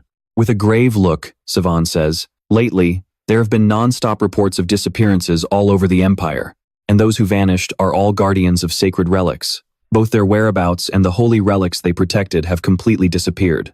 But because of our worsening conflict with the Murim, we are severely short on manpower to investigate these matters." Savan places his hand on Teresa's shoulder and says, "Your timely arrival at a moment like this truly feels like divine will. Teresa, I am entrusting the investigation of these cases to you." Suddenly, someone says, "Teresa, you have an incoming call." "Teresa, I just clashed with the Demonic Alliance on the 21st floor." Teresa gasps. "The Demonic Alliance? What on earth are they doing there?" Kang Jin-hyuk says, "It looks like they want to exploit the conflict between the Murim and the Empire to summon a powerful demonic entity on the 21st floor. I know how important the Holy Kingdom is to you, Teresa, and just how much you love it. So please, help me look into the Demonic Alliance's movements this time to help protect your homeland." Kang Jin-hyuk chuckles and adds, "All right then, I will send someone over to help you out." Jello groans, "Ugh, I am bored to death." Cass cheerfully replies, "Well, let's hit the road then." And so, the trio of Teresa, Cass, and Jello set off to search for clues. Meanwhile, Goguma is sitting dejectedly at the ant nest on the 12th floor of the Tower of Trials. A skeleton raises its sword and boasts, "Bro, look at how much I've improved. I can actually speak fluently now." Goguma snaps, "What about this mosquito?" "Huh? That is so mean. We poured our blood and sweat into this to finally get these results." The mosquito whimpers, "Sniff, I will shut up. Just please don't eat me." Goguma calls out, "Hey mosquito." The system chimes. Summoner's call received. A voice exclaims, "Oh, finally, I am free." The system announces, "Summoning of the entity is now in progress." The skeleton happily cheers, "Yes, finally, it is my time to shine." Kang Jin-hyuk and Elise stare at something, both muttering, The skeleton asks, "So, how does it look, master?" He raises his sword and boasts, "Just look at this stance, so elegant." But even though he has improved, he is still way too weak, isn't he? Kang Jin-hyuk scratches his head and sighs. "Yeah, he still has a long way to go. Honestly, I should have just made a new one from scratch." Elise asks, "Wait, aren't you going to summon Goguma? Where is he? How come I don't see him?" Kang Jin-hyuk shrugs, "I am letting him have some time off." The system then notifications, the ancient dragon Goguma did not respond to the summons. Kang Jin-hyuk thinks to himself, he must have gotten sick of being constantly summoned and treated like garbage. As the skeleton sadly drags his sword away, Elise asks, "But seriously, why are you wasting your energy training that bag of bones anyway?" Kang Jin-hyuk replies, "You will see in a minute. I just thought of a way to test T-Bone's skills. And honestly, isn't he the perfect match for the guy who has been tailing us?" Behind a tree, a mysterious figure has been sitting and eavesdropping on their conversation this entire time. Kang Jin-hyuk thinks, completely concealing his presence like that. I have to admit, it's pretty impressive. The skeleton suddenly yells, "Hey, who are you? Come at me, master, please let me prove myself." And with that, the hiding figure finally reveals himself. But the skeleton, who was talking so big just a second ago, is now trembling behind Kang Jin-hyuk's leg, squeaking, "Wait, what? Why are there so many of them?" The captain of the Dark Guard, Baeksa, declares that the Dark Emperor ordered him to bring Jin-hyuk in. Baeksa draws his weapon, but it is incredibly bizarre. It is long and winding, just like a slithering white snake. He issues a challenge, shouting, "Step forward and face punishment for pretending to be the disciple of the Dark Emperor." Kang Jin-hyuk places his hand on T-Bone's head and tells him, "Go take care of those assassins in the back. Let's see how much you've actually improved." T-Bone grips his sword tightly and asks, Really?" Elise laughs mockingly and says, "A bunch of fools who have absolutely no idea who they are messing with. I will completely crush them." But Kang Jin-hyuk warns her, "Remember, no killing." Elise groans, "Why not? That is so annoying. You are doing this on purpose to make things hard for me, aren't you?" Kang Jin-hyuk smiles slightly and replies, "No, it's because the master of those hounds is watching us right now." Elsewhere, an old man mutters, "How dare that brat pretend to be my disciple?" Stroking his beard, he says, "Let's see what kind of skills you've got." The system chimes. Sword Chi has been activated. Baeksa unleashes that massive power to attack Kang Jin-hyuk, but Kang Jin-hyuk easily dodges every single strike. He thinks to himself, "Red Sword Chi. Among all the martial artists I have encountered so far, he is without a doubt the strongest. With this level of power, he might actually turn out to be useful." The old man remarks, "He is surprisingly agile." Meanwhile, Hwang Bo-gun watches anxiously, thinking, "Kang Jin-hyuk, watch out. His white snake swordplay is incredibly cunning." Baeksa roars in anger, "Are you just a coward who only knows how to run and dodge? How about this then? And this?" He unleashes another relentless wave of attacks. The system chimes. Blood sword arts have been activated. Kang Jin-hyuk chuckles and asks, "Hey, wasn't your job to capture me and bring me back alive?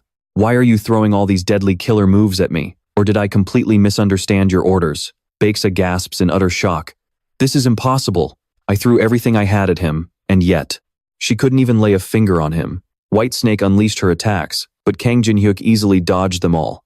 Just then, T-Bone appeared and said, "He might not look like much, but he's incredibly strong." White Snake, looking completely exhausted, thought, "That tiny skeleton soldier is actually fighting on par with me." Alice said, "He got lucky. If it weren't for the contractor, he'd be dead by now." White Snake's jaw dropped as she thought, "This can't be. Were all the others wiped out by that girl? Now that the small fry are taken care of, I guess it's time to test you a bit." Kang Jin-hyuk stepped forward, his face dark with murderous intent. Let's see how much the Dark Emperor actually values him. The logs in the forest had all been chopped to pieces by Kang Jin-hyuk. The system announced, "Activating Ice Statue. Activating Giant Strength." White Snake shouted, "Those cheap tricks won't work on me." The system announced, "Activating Dark Emperor's Hand Sword." Kang Jin-hyuk smirked, raising his fist as he said, "You got distracted." The system announced, "Activating Black Heavenly Demon Emperor Technique." White Snake thought in sheer terror, "Is this the exclusive martial art of the Dark Emperor, the Black Heavenly Demon Emperor Technique?" Suddenly, a massive explosion erupted. Terrified, White Snake slumped to the ground, leaning against a tree trunk as she stared blankly ahead. Suddenly, a voice called out, "Stop!" It was a white-haired man. He said, "That's enough." Alice was walking somewhere and muttered, "Contractor." Meanwhile, T-Bone asked, "Master, should I kill him?" Kang Jin-hyuk raised his hand and replied, "No, do not attack." He thought, "So you finally showed up." Back then, when all of this was still just a virtual world, and the Tower of Trials was completely deserted, with no one left, you were one of the very few people I could actually open up to and chat with. The system announced, "Activating Eye of Greed." Kang Jin-hyuk's eyes turned red as he thought, "Good to see you again, Dark Emperor of the Heavenly Demon Cult." Name, Dark Emperor. Gender, male.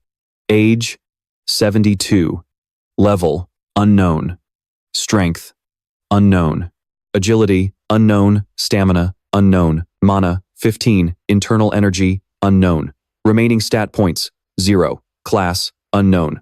Skill, Black Heavenly Demon Emperor Technique. Thanks to possessing a weaker version of this skill, the scan was successful. The level of Eye of Greed is still too low to successfully scan all of the target's skills. Whitesnake fell to her knees and said, "My lord, I have failed you. I am deeply sorry for forcing you to step in yourself." The Dark Emperor replied, "It is fine. Rise. It was my mistake for issuing a wanted bounty without thoroughly investigating our opponent." Still on her knees, Whitesnake pleaded, "I beg for your forgiveness, my lord." Whitesnake glanced at Kang Jinhyuk, thinking, "This guy. He subdued me with such terrifying ease. And on top of that, he even has such a powerful creature serving him. Thank goodness that woman's power is currently restricted. If she ever regains her full strength, even I might not stand a chance against her." The Dark Emperor said, "Your strength is truly impressive, being able to defeat Whitesnake while simultaneously supplying mana to that little guy." Kang Jinhyuk countered, "Why don't you just come out and say I won? Doesn't the martial world have its own rules? An old-timer interfering in a junior's business like this doesn't look very good, does it?" The Dark Emperor asked, "What did you just say?" Whitesnake yelled, "Do you have any idea who you are talking to?" The Dark Emperor laughed heartily. "Haha, what a straightforward kid." He chuckled and added, "Now I understand why Woolyung was so worried about you. Seeing you in person makes it all make sense. How bold." Kang Jinhyuk smiled and asked, "How is Woolyung doing these days anyway?" Kang Jinhyuk thought, "He's obviously dodging the question." The Dark Emperor then said, "I know you've been claiming to be my disciple. At first, I was furious and planned to punish you, but after seeing you use the Black Heavenly Demon Emperor technique, I've changed my mind. How about this? Instead of just pretending, why don't you become my official, personal disciple?" Whitesnake grimaced, thinking, "Oh my god, my lord is actually taking an outsider as a disciple? I should have finished him off the moment I had the chance." Kang Jinhyuk replied, "Sure, why not?"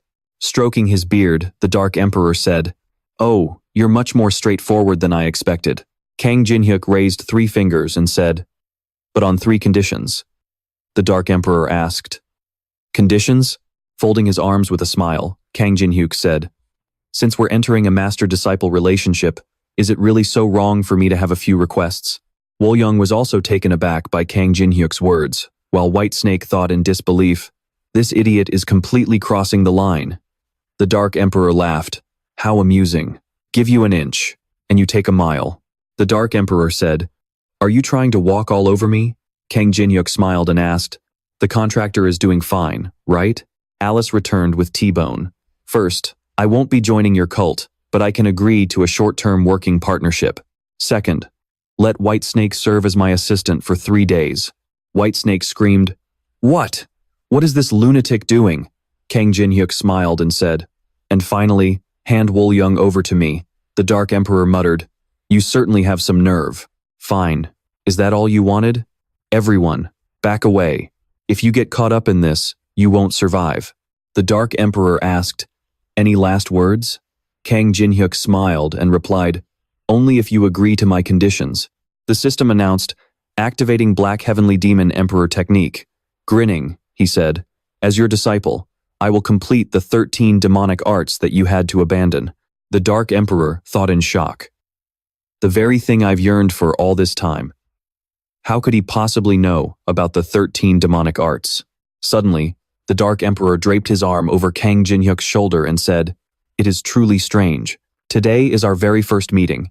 Yet for some reason, I feel as close to you as if we've known each other for years. Listen up, everyone. For the next 3 days, you must treat him exactly as you would treat me." Everyone shouted in unison, "As you command." The Dark Emperor laughed and said, "My disciple, wrap things up quickly and come back to see me." After that, they would officially seal their master-disciple bond. Before this, he didn't even know if he'd be able to master the 13 demonic arts before going to his grave. But doing it with him, someone who unlocked the sect's secret martial arts entirely on his own, it was definitely possible. "Where on earth have you been hiding all this time, my beloved disciple?" Woolyung thought. That Kang Jinhyuk. I resented him so much before, thinking, how dare you fake being our Lord's disciple? But now, you've actually become his real disciple. Woolyung recalled the moment Kang Jinhyuk said, "Hand Woolyung over to me." What an absolutely obnoxious guy. "I'm so glad to continue serving you, my master." Meanwhile, Baeksa followed behind Kang Jinhyuk and Alice, feeling deeply resentful. How humiliating. Not only did we have to suffer humiliation in front of our lord, but now we even have to accept this guy as our master. Wolyung chimed in. There's no need to be so angry, Bexa. He might seem like that, but he actually treats his people really well. Alice glanced back. So this is why you told me not to kill anyone? Of course, Kang Jinhyuk replied. In the upcoming raid on the giant fortress, the more allies we have, the better. Alice asked, puzzled. What on earth is this giant fortress that requires such crazy preparation? Jinhyuk looked ahead. Well, as you can see, it's a place that's both massive and incredibly troublesome. At the giant fortress's west gate. Unbelievable. Ordinary magic won't even leave a tiny crack. Count Hober, commander-in-chief of the Imperial Guard, was directing the soldiers to break the fortress's barrier. Realizing that standard magic was useless, he ordered the soldiers to activate their magic barriers. The soldiers' bodies were enveloped in a blue protective glow. An order rang out. First row, charge. With a thunderous roar, they charged toward the barrier in unison. For the Emperor, for glory. Sensing the intrusion, the barrier repeatedly activated the Drazzle World Tree and the 12-star seal. Refusing to give up, the soldiers kept pushing forward. Keep moving, the shield is about to break. At least one of us has to reach the gate. Suddenly, a red notification popped up. The magic barrier has been destroyed. My organs, they feel like they're being twisted inside out. Seeing that even the magic barrier was useless, the Count trembled with rage. Damn it! Even the Empire's top mages couldn't maintain the barrier for more than 3 seconds. How are we supposed to attack this fortress? A giant emerged from within the fortress. Carrying a massive hammer and towering over everyone, he looked down at the fallen soldiers with pure mockery. You puny humans of the Empire. You can't even take a single step past our basic barrier. How pathetic. With that, he swung his hammer, creating a gruesome, bloody scene. He was a giant, nourished by the highly concentrated magic of the Drazzle World Tree. Not only was he immune to curses, but he had also grown larger and stronger. And so, they still considered themselves special, believing they were the supreme race chosen by the World Tree, and that only giants had the right to rule this tower. Bellin looked at Chun Yusung and said, It's time to test the results of your training, heir of the spirit realm. Filled with resentment, she thought, I never expected to return to the place where I spent so much time chasing after him. Hey, a voice called out. What are you doing here? Did you finally choose to join the Murim faction? Chun Yusung tried to recall where he had met this guy, since he looked so familiar. Ah, wasn't he the former president of the Central Asia Guild? He had been reported missing, but now here he was in the Murim world. Bellin spoke up. If you two already know each other, I guess there's no need for introductions, right? Let's join forces to conquer this giant tower. She clung to Chun Yusung's arm. I'm expecting great results from you. Just then, Kang Jinhyuk and Alice walked over. Jinhyuk sighed with regret. Chun Yusung, so you ended up joining Murim after all. Alice chimed in mockingly. Well, who told you to keep bullying him all the time? Actually, it's not that surprising for the Sword Saint to suddenly switch sides like this. Jinhyuk took back her ring and said, sounding hurt? Me? Bullying him? She panicked. I'm sorry. I didn't mean it like that. Seeing their new master bickering with a girl, Baeksa turned to question Wolyung. Didn't you say he treats his people really well? Wolyung was also left completely speechless. After playing around with Alice's ring, he ended up keeping it. He called Wolyung over and said, I have a very important mission for you. Inside his private tent, Chun Yusung was practicing his swordsmanship. There it is. In the spirit realm that Master showed me, I saw a future where he and I would clash. Swoosh! He slashed through the air and called out, Stop hiding in the shadows. Show yourself. I'm only going to warn you once. It turned out his strike had targeted a dark figure tailing him, and that figure was none other than Wolyung. There's no need to be so guarded. My lord sent me here just to deliver a quick message. Chun Yusung tried to recall the other's identity. Are you that androgynous swordsman who helped him conquer the Thunderbird? Wolyung thought. So you already know my lord's true identity. So, just like the lord said, you really are an ally. Chun Wusung sheathed his sword and said, If you have a message, spit it out already. Wei Yil pulled a slip of paper from his sleeve and read aloud Kang Jinhyuk's message to Wusung. I heard you joined the Murim faction, didn't you? I sort of understand why, but as the CEO of a company that values humanity, I'm deeply disappointed. Since you already crossed over, just bring back some intel on the Murim, and I'll let you off with a slap on the wrist this time. Otherwise, I'll tell Teresa that you really turned your back on us for the Murim faction behind that prison break in Europe. Chun Wusung was speechless and muttered, "Is that it?" Wei Yil continued, "Actually, never mind. It's probably better if I don't read the last part of this letter." Chun Wusung shouted, "Just read whatever he wrote. Read every single word."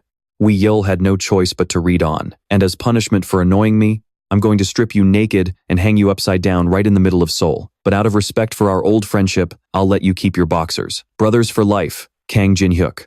Chun Wusung cursed in frustration. That absolute bastard. Now I have another reason to kill him. Chun Wusung sighed and thought to himself, "My lord, you really shouldn't have treated him that way." Meanwhile, on the other side, Kang Jin-hyuk was picking his ear and muttered, My ear suddenly feels so itchy. With this much itching, Wei Yil must have finished delivering the message. Now that the setup on the surface is complete, let's get started, he said to T-Bone, who was right at his feet. This is a massive magic circle designed to conquer the giant fortress. Jin-hyuk repeatedly activated his barriers: the 7-star barrier, counter, spell barrier, the 8-star barrier, noise reduction barrier, and the 9-star barrier, adaptation barrier. This was the battle plan for the giant fortress raid.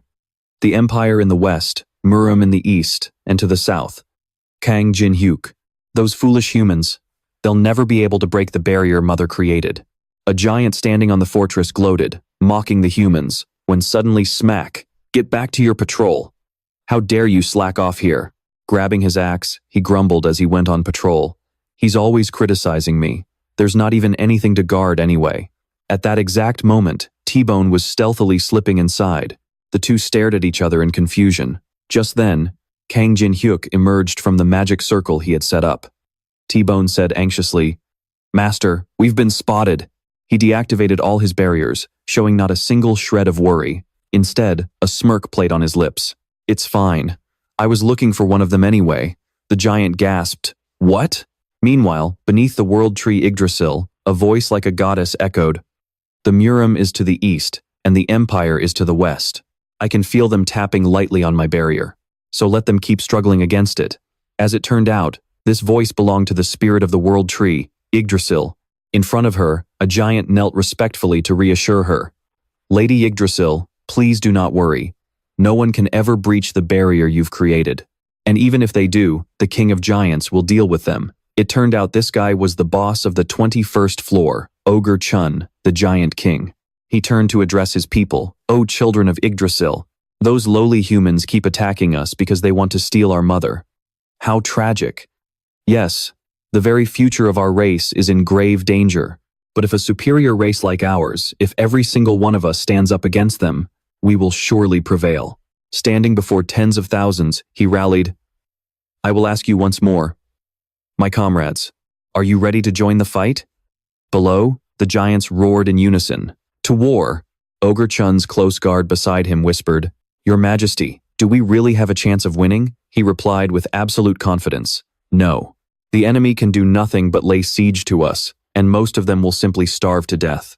But it doesn't matter. As long as Mother lives, we live." Meanwhile, the guard who had run into Kang Jin-hyuk earlier was now approaching the world tree, Yggdrasil. It seemed she still hadn't noticed anything unusual. "My child, why are you here? Everyone else has gone out to defend." Before she could even finish her sentence, the giant collapsed. "Finally, I've bypassed this annoying barrier," Kang Jin-hyuk said gleefully as he stepped out.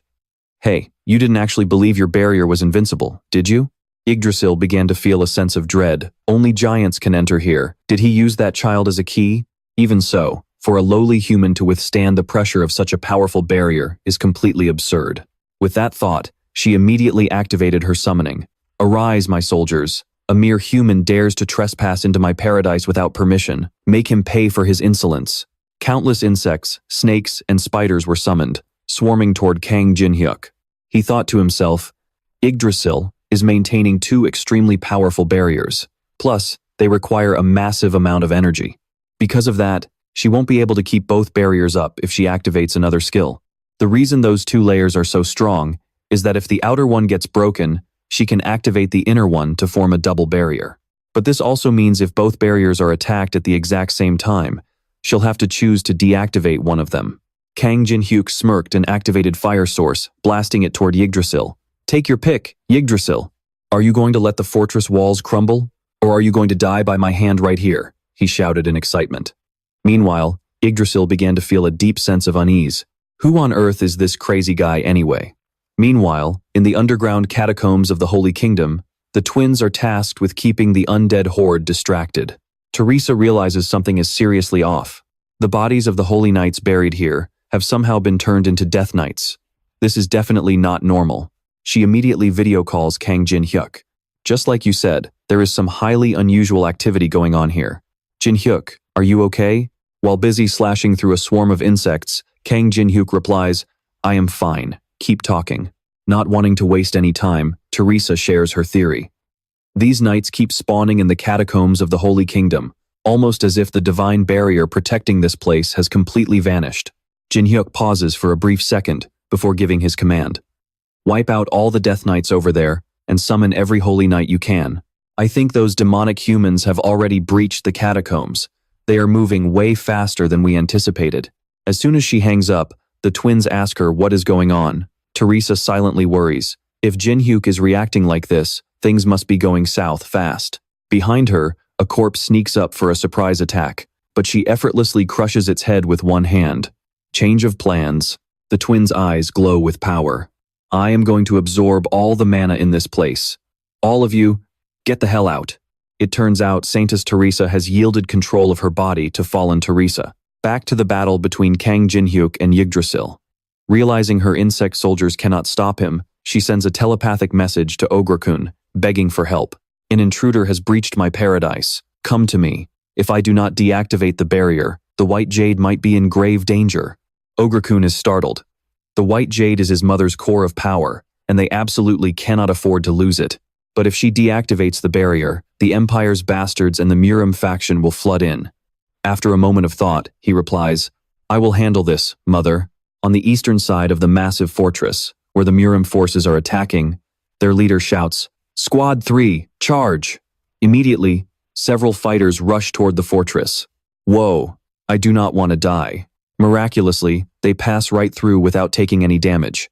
I think the barrier has been deactivated. Varen places a hand on Chun Yu-sung's shoulder. I do not know what happened, but it looks like our time has come. Before the words even leave Varen's mouth, Chun Yu-sung has already dashed forward at blinding speed. Let's see what you have learned. Sword Saint Chun Yu-sung. Not wanting to waste a single second, the rest of the Murim warriors surge forward in a massive wave.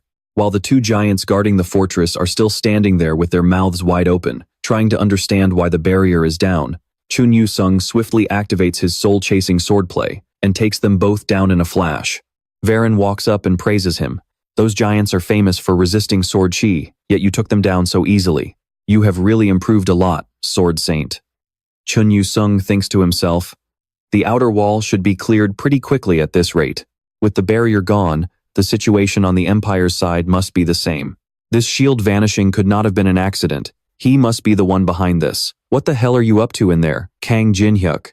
Inside, Yggdrasil activates her inner barrier. A barrage of debuff notifications pops up for Kang Jin-hyuk, warning that gravity is increased by 10 times, mana consumption is increased by 4 times, agility is reduced by 80%, senses are distorted, and stamina will drop by 3 points per second. Kang Jin-hyuk groans, struggling to lift his head. Even my own barrier cannot neutralize these curses. In the end, Yggdrasil chose to protect herself. Beside him, T-Bone is worried, but Jin-hyuk calmly smirks. Yggdrasil, do you really think this is enough to stop me? Yggdrasil sneers, you are indeed strong, but this is my domain. Unless you are a child born with the blessing of my white jade, there is no way you can survive this, Kang Jin-hyuk says. I have always known your inner barrier is powerful, but now that I have actually seen you activate it just to protect yourself, it is clear. Your children out there are being brutally slaughtered right now. Are you really okay with that? Yggdrasil justifies her actions, though it breaks my heart, I have no choice. As long as I can kill you, it will all be worth it. Is that so? Kang Jin-hyuk's smirk widens. You said no living creature can survive here except for your children. Are you absolutely sure about that? Yggdrasil begins to lose her patience. Foolish human, you still have the breath to spout such nonsense? Do you think I would lie? I am Yggdrasil, the tree of life. All life in this domain must bow to my control. Kang Jin-hyuk says excitedly, I love that answer. Then, Anubis's judgment cuts the target's stats in half and blocks them from using any skills or special abilities for 1 minute. Seeing Yggdrasil still completely clueless about what is happening, he kindly explains, "A living creature could never escape your curse. That is exactly why I brought him along, because he is already dead." He designates T-Bone as the judge. Suddenly, dark energy completely envelops the little skeleton. A notification pops up. T-Bone has now become a High Death Knight, commanding a massive new body. The little guy can feel an overwhelming power surging through him. Kang Jin-hyuk orders, "Inside her body lies something called the White Jade. Go tear it out of her." Obeying the command, T-Bone charges forward, effortlessly obliterating the insect swarm blocking his path. Only now does Yggdrasil realize how deep of a mess she is in. Her curse has absolutely no effect on him. Did he actually foresee this? Well, too bad, because it's already too late. In a flash, T-Bone has completely wiped out those pests. He grabs her by the neck, using his other hand to pull the White Jade right out of her body. Drayson screams in pure agony. T-Bone casually says, "I'll try to make this as quick as possible, my lady. Just hold still for a second." Just as he's about to extract the White Jade, Ogre-kun suddenly charges in, sending T-Bone flying with a heavy kick and helps Drasen up. Drasen immediately activates the outer barrier. Outside, the Murim fighters instantly grow weaker, allowing the giants to regain their fighting spirit. Mother has blessed us with her divine power once again. Attack. Feeling his body return to normal, Kang Jin-hyuk realizes the inner barrier has vanished. This means the moment Ogre-kun showed up, she deactivated it. But swapping barriers like that drains a massive amount of energy. There's no way she can reactivate the inner barrier anytime soon. Is she really that confident in Ogre-kun? Does she honestly think he can win without the inner barrier? Skeptical of his opponent's true strength, Kang Jin-hyuk activates his Eye of Gluttony. Instantly, Ogre-kun's stats appear before him. Name, Ogre-kun. Gender, male. Age, 133. Level, 80. Strength, 144. Agility, 48. Stamina, 75. Mana, 7. Remaining stat points, 0. Skills, Berserk, Overlord's Command, Weapon Mass Alteration, Weapon Master, Fortitude, Strategy. Description: Ogre-kun firmly believes that Draysen's giant race is destined to rule the world. If you can guarantee the advancement of his race, the chance of him submitting is highly likely. Copy condition: the giant race worships raw violence and physical strength. Defeat him with your bare hands, and you will be able to copy one of his skills. T-Bone offers to charge in, but Kang Jin-hyuk stops him, saying, "No, T-Bone, this one's mine." Meanwhile, outside the fortress, a mysterious group is reporting on the situation. Both the Murim faction and the Empire faction have made it through the gates. Right now, they seem completely overwhelmed by the barrier there. The person on the other end asks, "How are the ritual preparations going?" One of them replies, "We're all set here. The secret room on the 15th floor still won't open, but all 4 relics on the 21st floor are already in my possession." The voice on the other end replies, "It's a shame we had to change our plans like this, but we really had no other choice. As for the giant fortress, just leave it alone. In the end, none of it will even matter, no matter who ends up taking it." A man dressed in black steps forward and begins performing the ritual. Those idiots. They have absolutely no idea what's coming. Just you wait. A magnificent festival is about to begin. Suddenly, one of them gets blindsided by a sneak attack. "Who's there?" The men in black instantly raise their guard and summon a swarm of Death Knights. Their opponent is none other than Wool-young.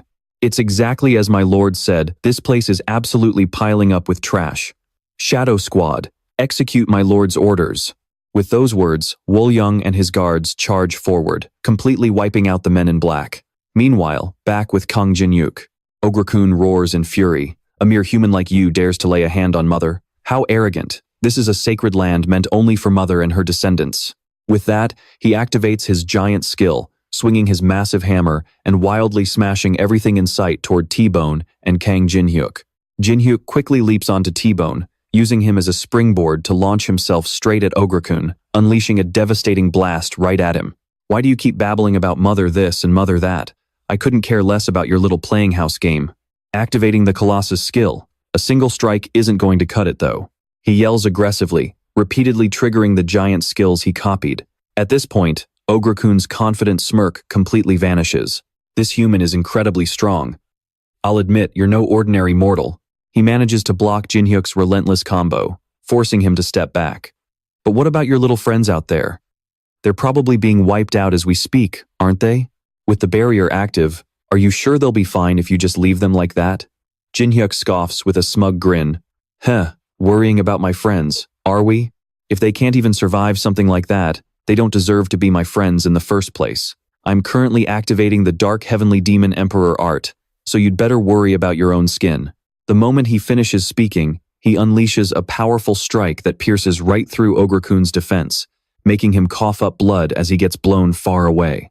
Drayson cries out for Ogre-kun in panic, but she has to instantly snap back to guard because T-Bone is still looming, ready to seize the white jade from her body. Jinhyuk smirks in amusement. There are two ways to clear the 21st floor. One is to seize the white jade from Drayson, and the other is to defeat the boss chosen by the white jade. What are you going to do now, Ogre-kun? Struggling to his feet, he mutters, Mother's insect soldiers won't hold out much longer. The white jade is in danger. Mother, I must use it. Please be careful. It seems Ogre-kun is about to unleash a devastating ultimate move, leaving even Drayson in complete shock. He thrusts his giant sword into the ground, using it to prop himself up. I, Ogre-kun, will show you exactly how I climb to the throne of the giant king despite my small stature.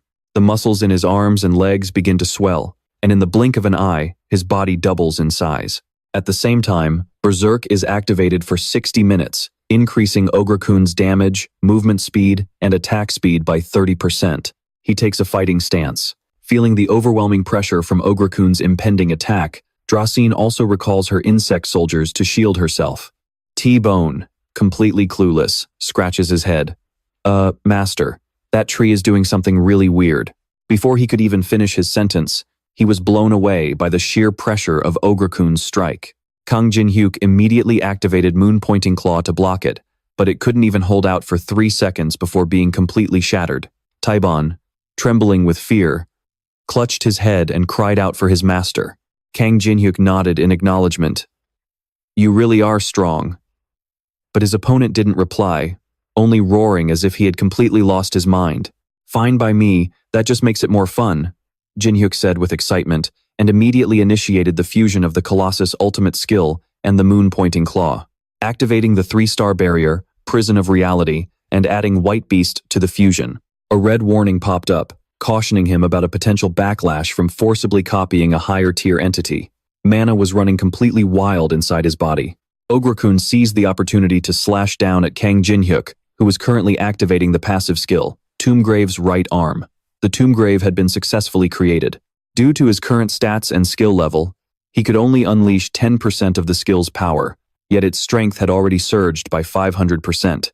Notifications kept flashing on screen. As it turned out, he had blocked Ogre-kun's sword with his bare hands. Time limit, 3 minutes and 30 seconds. Kang Jinhyuk grinned with satisfaction. I knew this stuff would come in handy someday. Razin stood there agape. This is unbelievable. This aura belongs to someone from a much higher floor.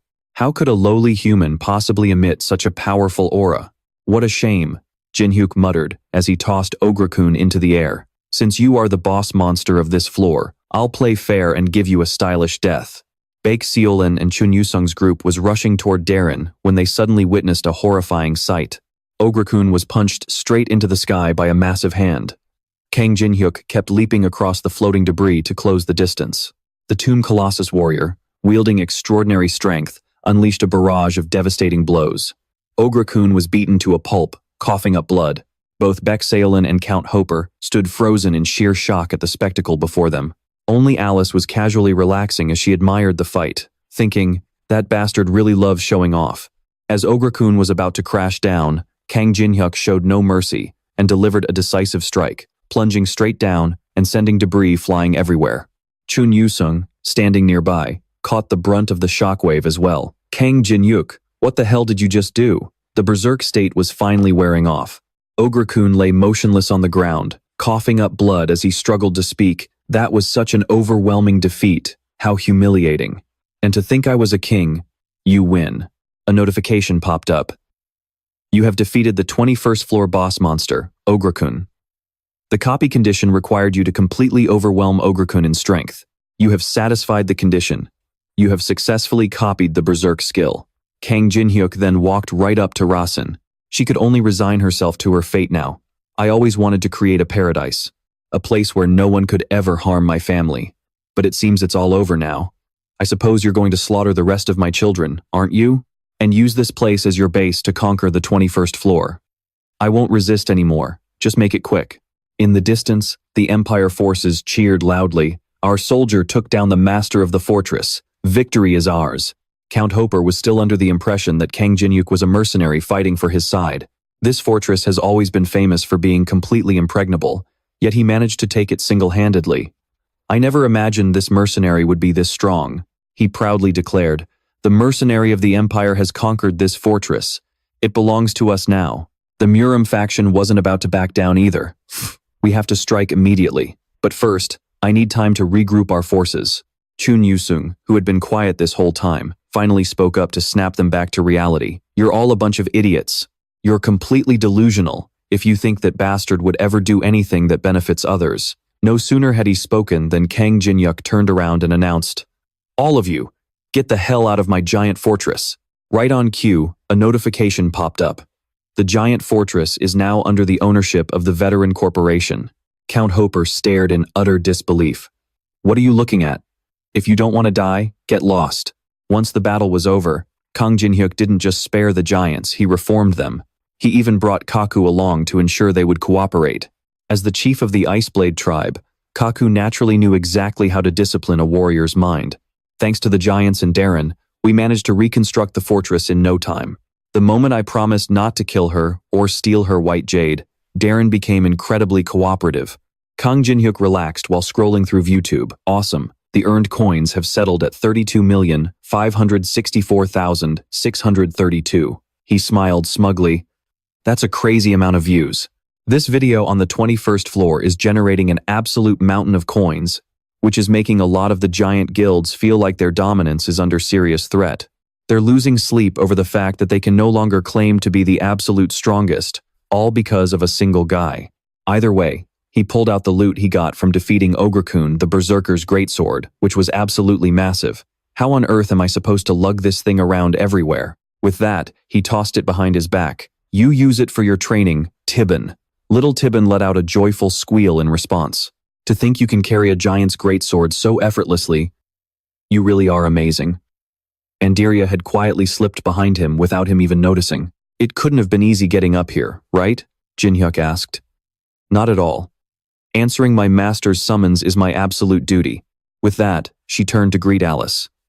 Now that Andrea was here and Alice was ready, they just needed Teresa to finish getting ready. Then they would have complete control over the situation. Wall Young stepped forward to report. I have delivered your message to both the Empire and the Jianghu factions, my lord. Well done, Wall Young. How did they react? If you want to renegotiate the ownership of the fortress, send an envoy tomorrow, Wall Young said, relaying Count Hobiar's words. It seemed they were absolutely furious, thinking they had been betrayed. As for the Jianghu faction, Cheon Yusung looked extremely annoyed when he heard he needed to be present at the negotiations. Kang Jinhyuk put on a provocative smirk. Is that so? Quite interesting. That clingy bastard needs to be taught a lesson. How dare he betray me and side with the Jianghu faction?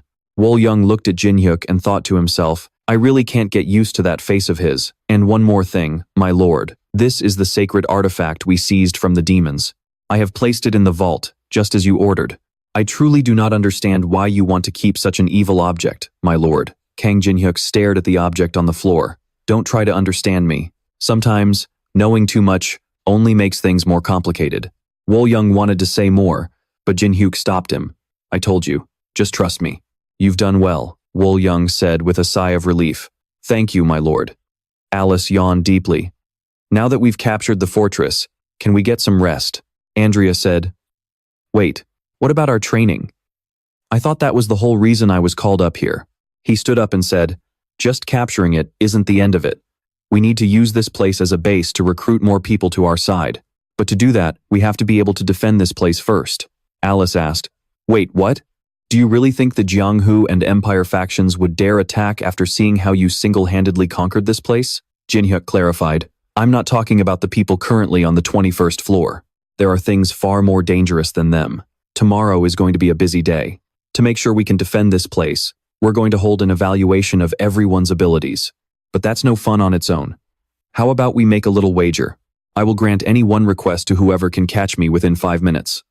Alice's eyes lit up with interest. Oh ho, a bet, you say? Andrea repeated. Any request? Jinhyuk continued. But if you can't catch me within 5 minutes, I get to choose everyone's outfits tomorrow. Alice and Andrea looked at each other with anticipation, while T-Bon looked a bit confused. Jinhyuk asked, Is everyone ready? The system notification popped up as the countdown timer began. Jinhyuk announced the start, and everyone immediately lunged toward him. However, without any rush, he flashed a mysterious smile and activated Sword Demon King's stride. The next morning, both the Empire and the Jianghu factions arrived. Jinhyuk welcomed them. You guys are quite punctual. My apologies though, we don't have any furniture that fits our size at the moment. If you'd like, you can just sit on the floor. Oh, but I suppose that would be too embarrassing, wouldn't it? So, do whatever you want.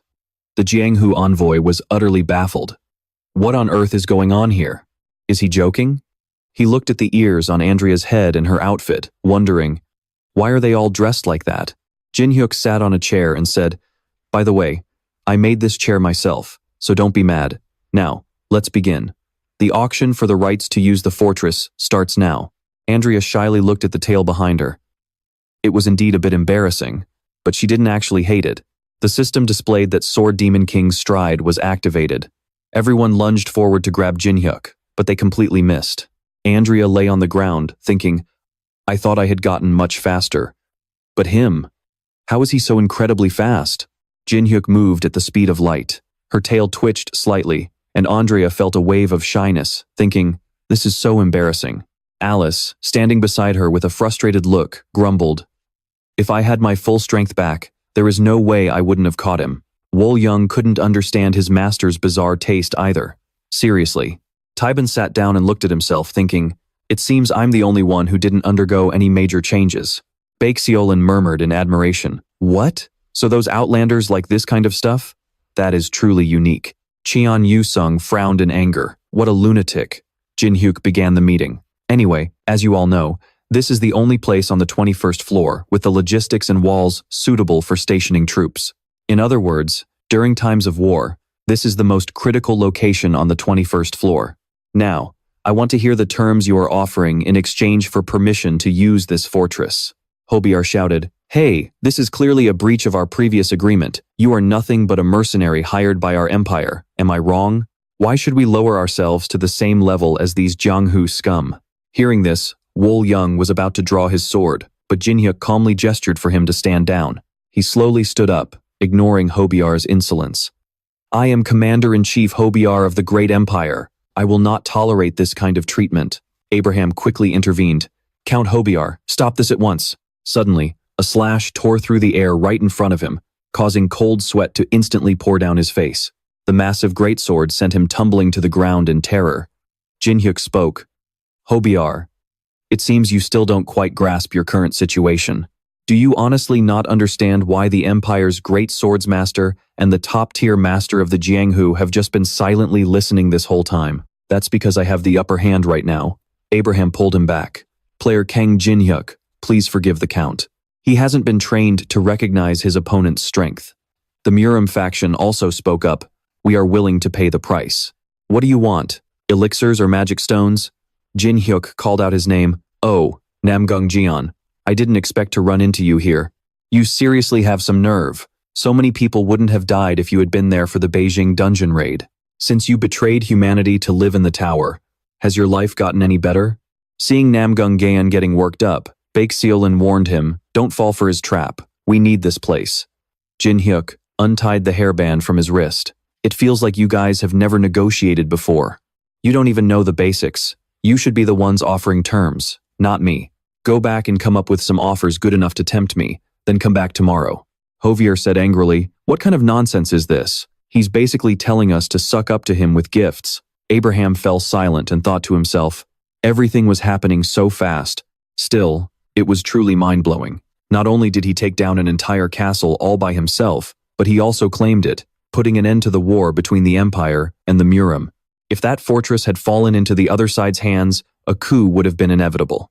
It seemed like this single man was enough to rewrite the fate of the entire empire. Yun Wu placed a hand on Chun Yusung's shoulder and pointed in another direction. He glared back, totally confused. Alaziel asked Jin Hyuk, "Master, how did the negotiation go?" He casually replied, "Yeah, it went well enough. I managed to buy us a little more time." She cheered. "That is amazing," he asked. Curious, "You said you had something to show me, right?" Before his eyes were babies sleeping peacefully in cradles made of leaves. Alaziel explained, "These are the next generation of children I created using the white jade. You probably already know this, right? Until now, everyone in the tower only wanted to steal my white jade or get close to me just to use me and this fortress for their own selfish wars. But I endured it because I knew that was my destiny." She recalled the moment she surrendered to him. "I had decided to stop fighting back." Then she continued, "But the very moment I accepted that fate, you did not destroy me like I thought you would. Instead, you gave me a second chance. I swear on the name of the Tree of Life, I will raise these children for you. Make sure to live differently this time, Alaziel." Jin Hyuk thought to himself, "Wow, this is actually a bit overwhelming." Then he replied to Alaziel, "Sure, that works." A moment later, he fell into deep thought. "Still, I had no idea the white jade had this kind of power. So it's not just meant for attacking and conquering. It is a good thing I decided to spare her. Now I can raise a little army of my own." Yunwoo called out, "My lord, I have brought the sword saint." Chun Yusung frowned. A moment later, Yunwoo led the two of them to an open clearing and left them there. "No one will disrupt you here. Please feel free to talk." Chun Yusung asked Jin Hyuk, "What do you want?" Jin Hyuk replied, "What do I want? Isn't it obvious? I want to know why you sided with those Murim bastards, the very people who pushed Teresa to her downfall." He looked down and replied, "It is true that the Murim caused many deaths, but Chun Sa-young, the founder of my soul-hunting swordsmanship, is there, and I absolutely have to see if I stand any chance of defeating you."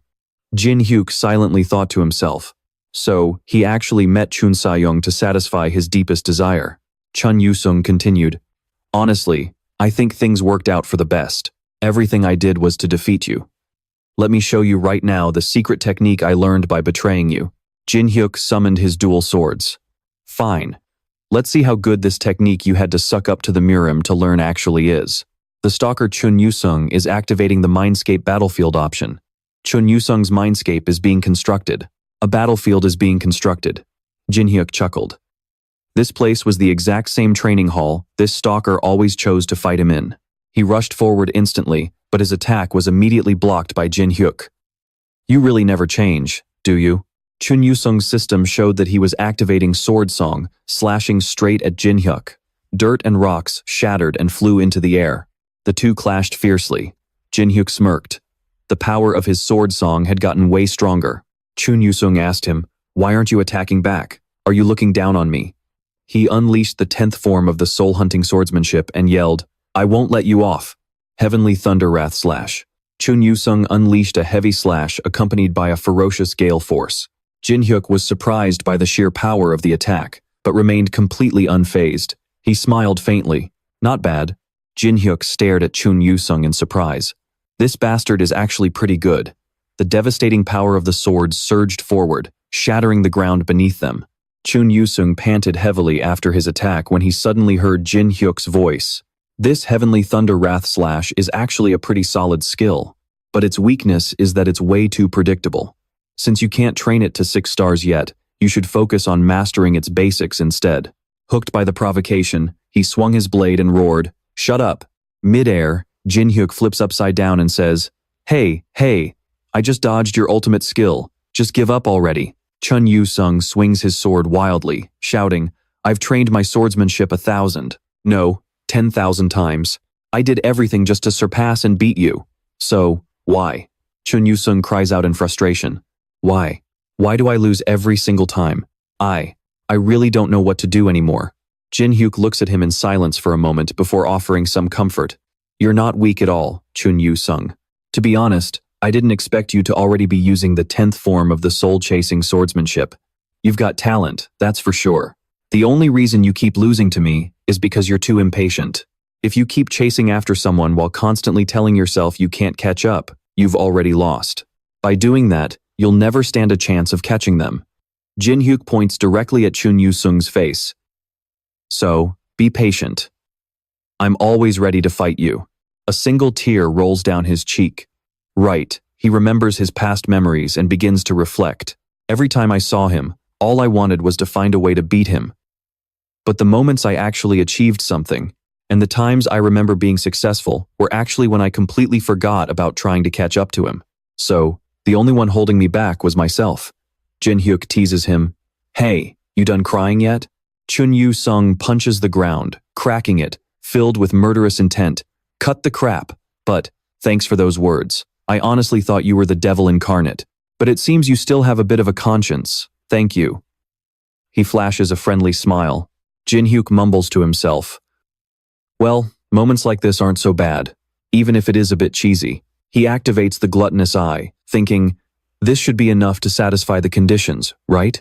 The system announces, you have satisfied the copying conditions. Jin Hyuk grins. Yes, awesome. The system displays the information screen. Copy condition. Chun Yu Sung's sole lifelong desire is to defeat you. If you can win, make him forget his purpose, and move him emotionally, you will be able to copy one of his skills. Suddenly, another notification catches his attention, added at the request of a higher entity. If you can make the Sword Saint wear a special outfit, you will be allowed to copy one skill that the Sword Saint will acquire in the future. Jin Hyuk says in surprise. Another one? He gestures with his hand. Hey, Yu Sung. Come over here for a second. Chun Yu Sung feels a sudden chill. With a mischievous look on his face, Jin Hyuk says, after all, you did betray me, so you have to pay the price, right? Back at the martial artist's hideout, Baek Seol Rin asks Chun Yu Sung, you're back?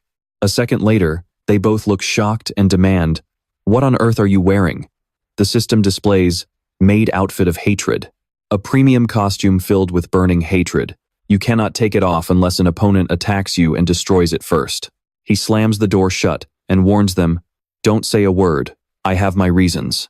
Seol Rin thinks to herself, well, I guess a hobby like that is acceptable. Over at Gaon's side, a group of people is casting a spell. Their leader says to Gaon, the great demon king could have descended to us already.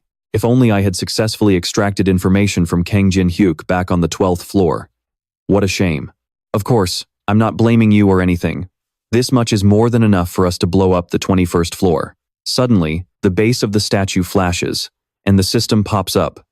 You have successfully connected to the demon realm. He gasps. Oh, he finally responded. The system issues a requirement. A sacrifice is required to act as a medium connecting the two lands. The sacrificial ritual will begin shortly. He cries out, yes, my lord, right away. Suddenly, a thorny vine shoots up, piercing right through him, dragging him straight toward the demon realm as he screams in terror. Gaon, that bastard, he's trying to sacrifice us. Gaon flashes a sinister smile. Oh, servants of the great demon king, please, accept this entire place. The system continues to display. The path to the demon realm requires a key. Purple lightning strikes down on the tower, hitting the statue directly.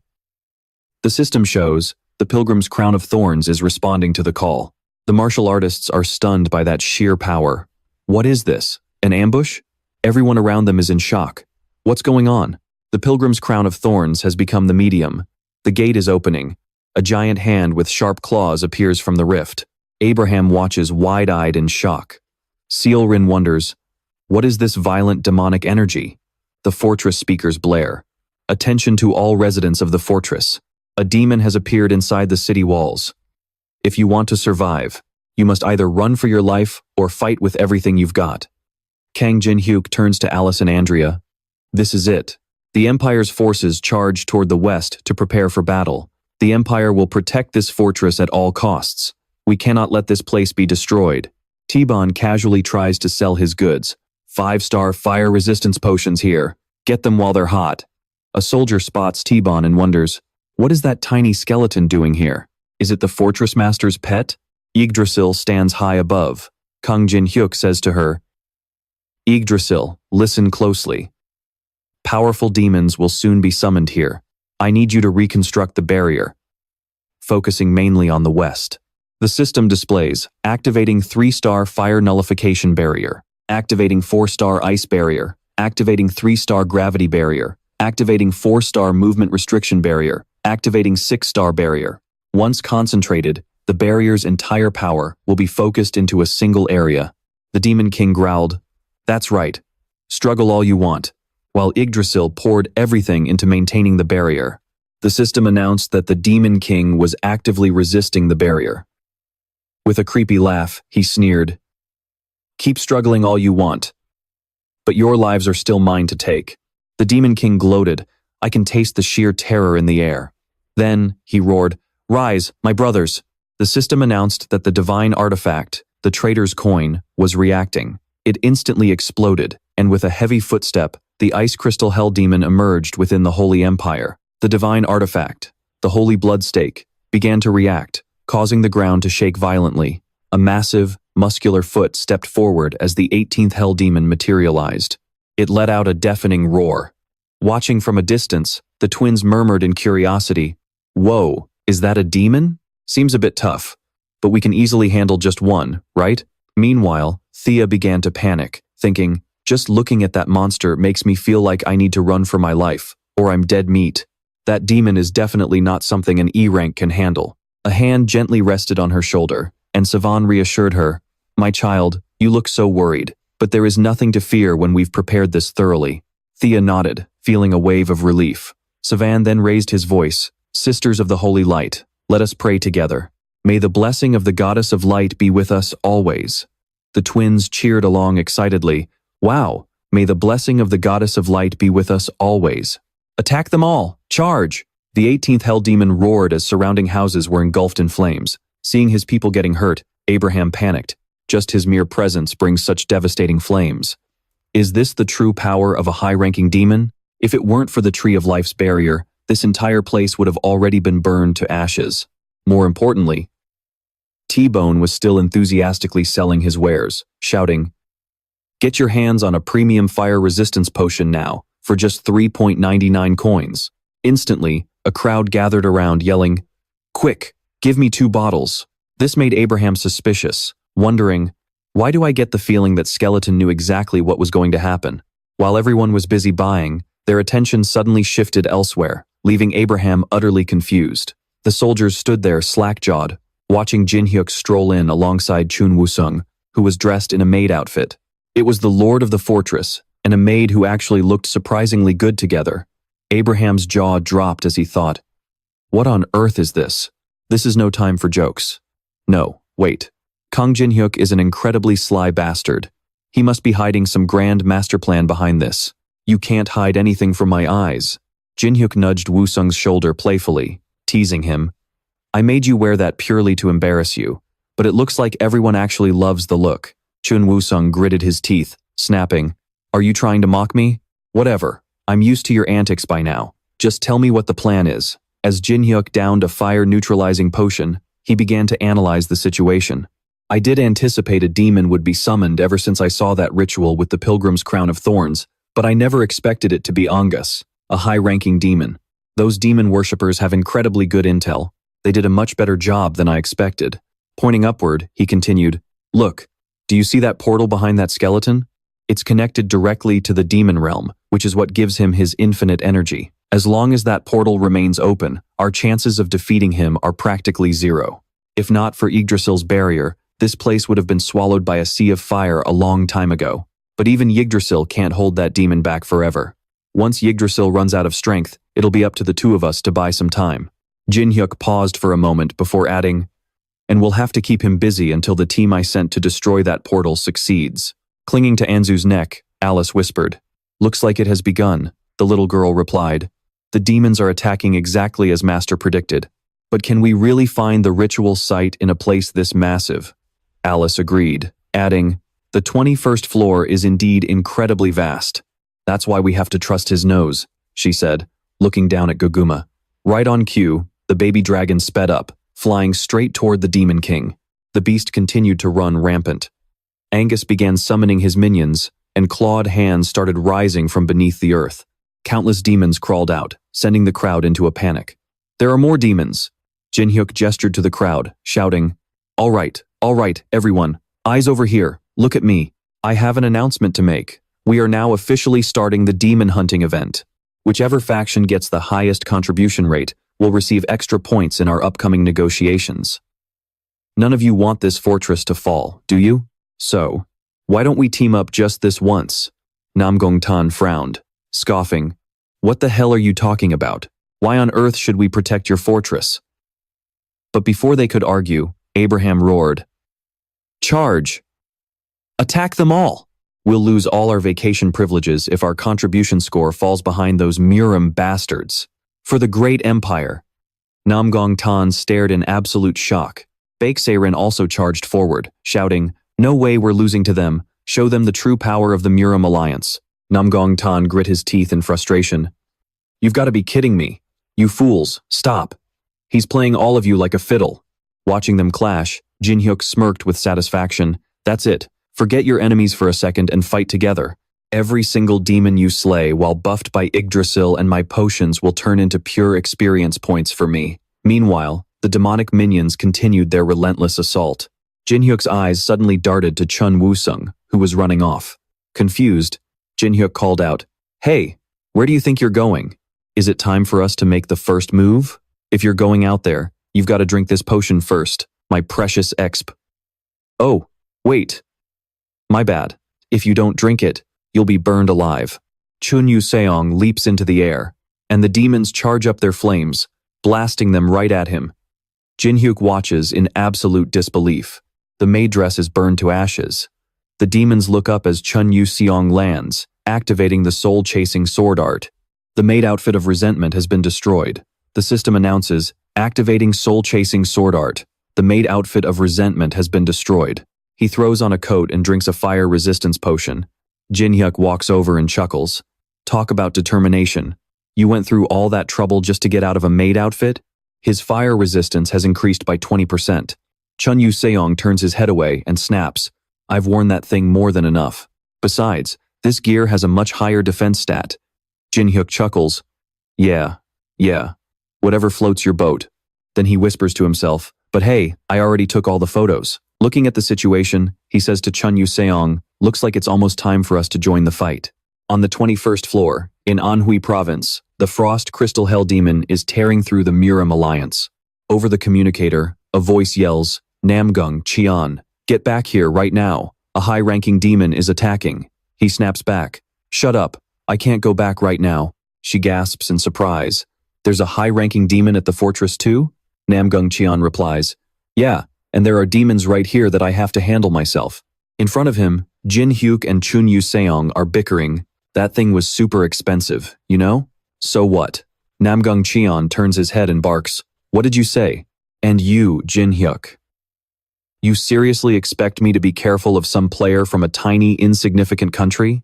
Me, the one personally chosen by Murim itself? What a joke. Why is everyone acting like he's so damn special? Meanwhile, Jin Hyuk activates his Eye of Gluttony. The system warns, you can only view the copying conditions due to the massive gap in strength. Copying conditions for the demon clan Anzus, who shares a bloodline with Gunther. If you can survive a direct hit from Anzus's attack, you can copy one of his skills. Jin Hyuk thinks to himself, damn it, if I just run in and take his attack head on like this, I'll be burned to a crisp, not even a single hair left. I need to close the gate first and weaken him as much as possible, before I can even think about doing that. Warnings flash everywhere. Yggdrasil calls out weakly, Master, I can't hold them back any longer. Demons instantly flood inside.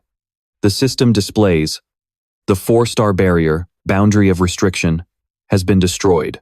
Jin Hyuk leaps into action and shouts, You did great, Yggdrasil. Let's go. Chun Yu-seong screams a warning. Everyone, fall back. If you get caught in this, you won't survive. Jin Hyuk activates his ice array, and chains of frost and ice crystals shoot out to strike a fire monster. Chun Yu-seong leaps into the air, unleashing his soul-chasing sword dance. The demon minion sneers, Pathetic, I will burn all of you to ashes. Raging flames erupt everywhere. Chun Yu-seong panics. Damn it, I can't dodge this. Suddenly, a thorny vine wraps around his waist, pulling him back. Chun Yu-seong crashes to the floor, asking in shock, Who are you? An old man replies, We are the Shadow Guards. We are currently working under Master Kang Jin Hyuk. He remembers Jin Hyuk's instructions. Once things start getting chaotic, go save anyone who needs help, whether they are from the Empire or the Murim. Back then, the old man had gasped in disbelief, to which Jin Hyuk snapped, What do you mean, huh? Just do exactly as I say, unless you want another beating from Alice? The Shadow Guard quickly replied, Yes, my lord. A blast of fire strikes a tree with children inside. Yggdrasil screams, "No, my children are in there." Jin-hyuk instantly activates Swordgrave, blocking the Demon King's attack. Yggdrasil cries out, "Master." Struggling to hold back the force, Jin-hyuk groans in frustration. Swordlight is way too weak for this. He roars, "Salamander." It immediately appears, saying, "Yes, Master." Salamander activates Spirit Fist, countering and neutralizing the incoming flames. Yggdrasil sighs in relief. Meanwhile, Jin-hyuk winces from the intense heat, groaning, "Ah, it's so hot." The system displays, "You have met the copying conditions. You may now copy Anzus's skill." He quickly plans his next move. "For now, I'll stall him while my mana regenerates." Suddenly, he senses something is wrong. There's pure bloodlust coming from behind him. It's an attack from Namgung Cheon. Shocked, he recognizes his attacker. Namgung Cheon activates Blue Sky Flying Devouring Blade. Jin-hyuk quickly summons his Pegasus shield to block it. "This bastard," the two clash. When Seilin sees him attacking Jin-hyuk, she yells in shock, "What on earth do you think you're doing, Namgung Cheon? You're going to ruin our leverage in the negotiations." Namgung Cheon roars, "Shut up. Can't you see that this is all just a massive trap he set up? This is our only chance, while he's still weakened from that demon's attack. The Spirit Forest, the Beijing dungeon raid, the faction war, and now this battle at the giant fortress. It's all just a sick game he played to manipulate everything to his advantage. I finally see right through him. That demon has to die. Yes, I mean you, Kang Jin-hyuk." Suddenly, another sword sweeps in, blocking his strike. Woon Jung glares at him. "How dare you try to harm our lord in a crisis like this? Have you completely lost your mind?" Namgung Cheon snaps back. "Using dark arts like that? You must be from the demonic cult. Has that bastard brainwashed you too? Out of my way, I'm going to kill him. He is definitely the one who summoned this demon. You must have had your doubts too, right? Just think about it." Wuno remembered asking his master once, "How do you know all of this, my lord? These special methods, and even what is going to happen next?" Jin-hyuk had looked pensive back then. He recalled the answer, "I cannot tell you right now, but when the time comes, I will tell you everything. After all, you are my subordinate." Wuno pursed his lips tightly and pointed his sword directly at him. "I am his sword, and a sword never doubts its master." Namgong Tae questioned him. "What? His sword? Ridiculous." Gritting his teeth, he immediately lunged forward in a frenzied attack. "Then I will kill you first." Watching from the sidelines, Baek Seolin cursed Namgong Tae, that stupid outsider.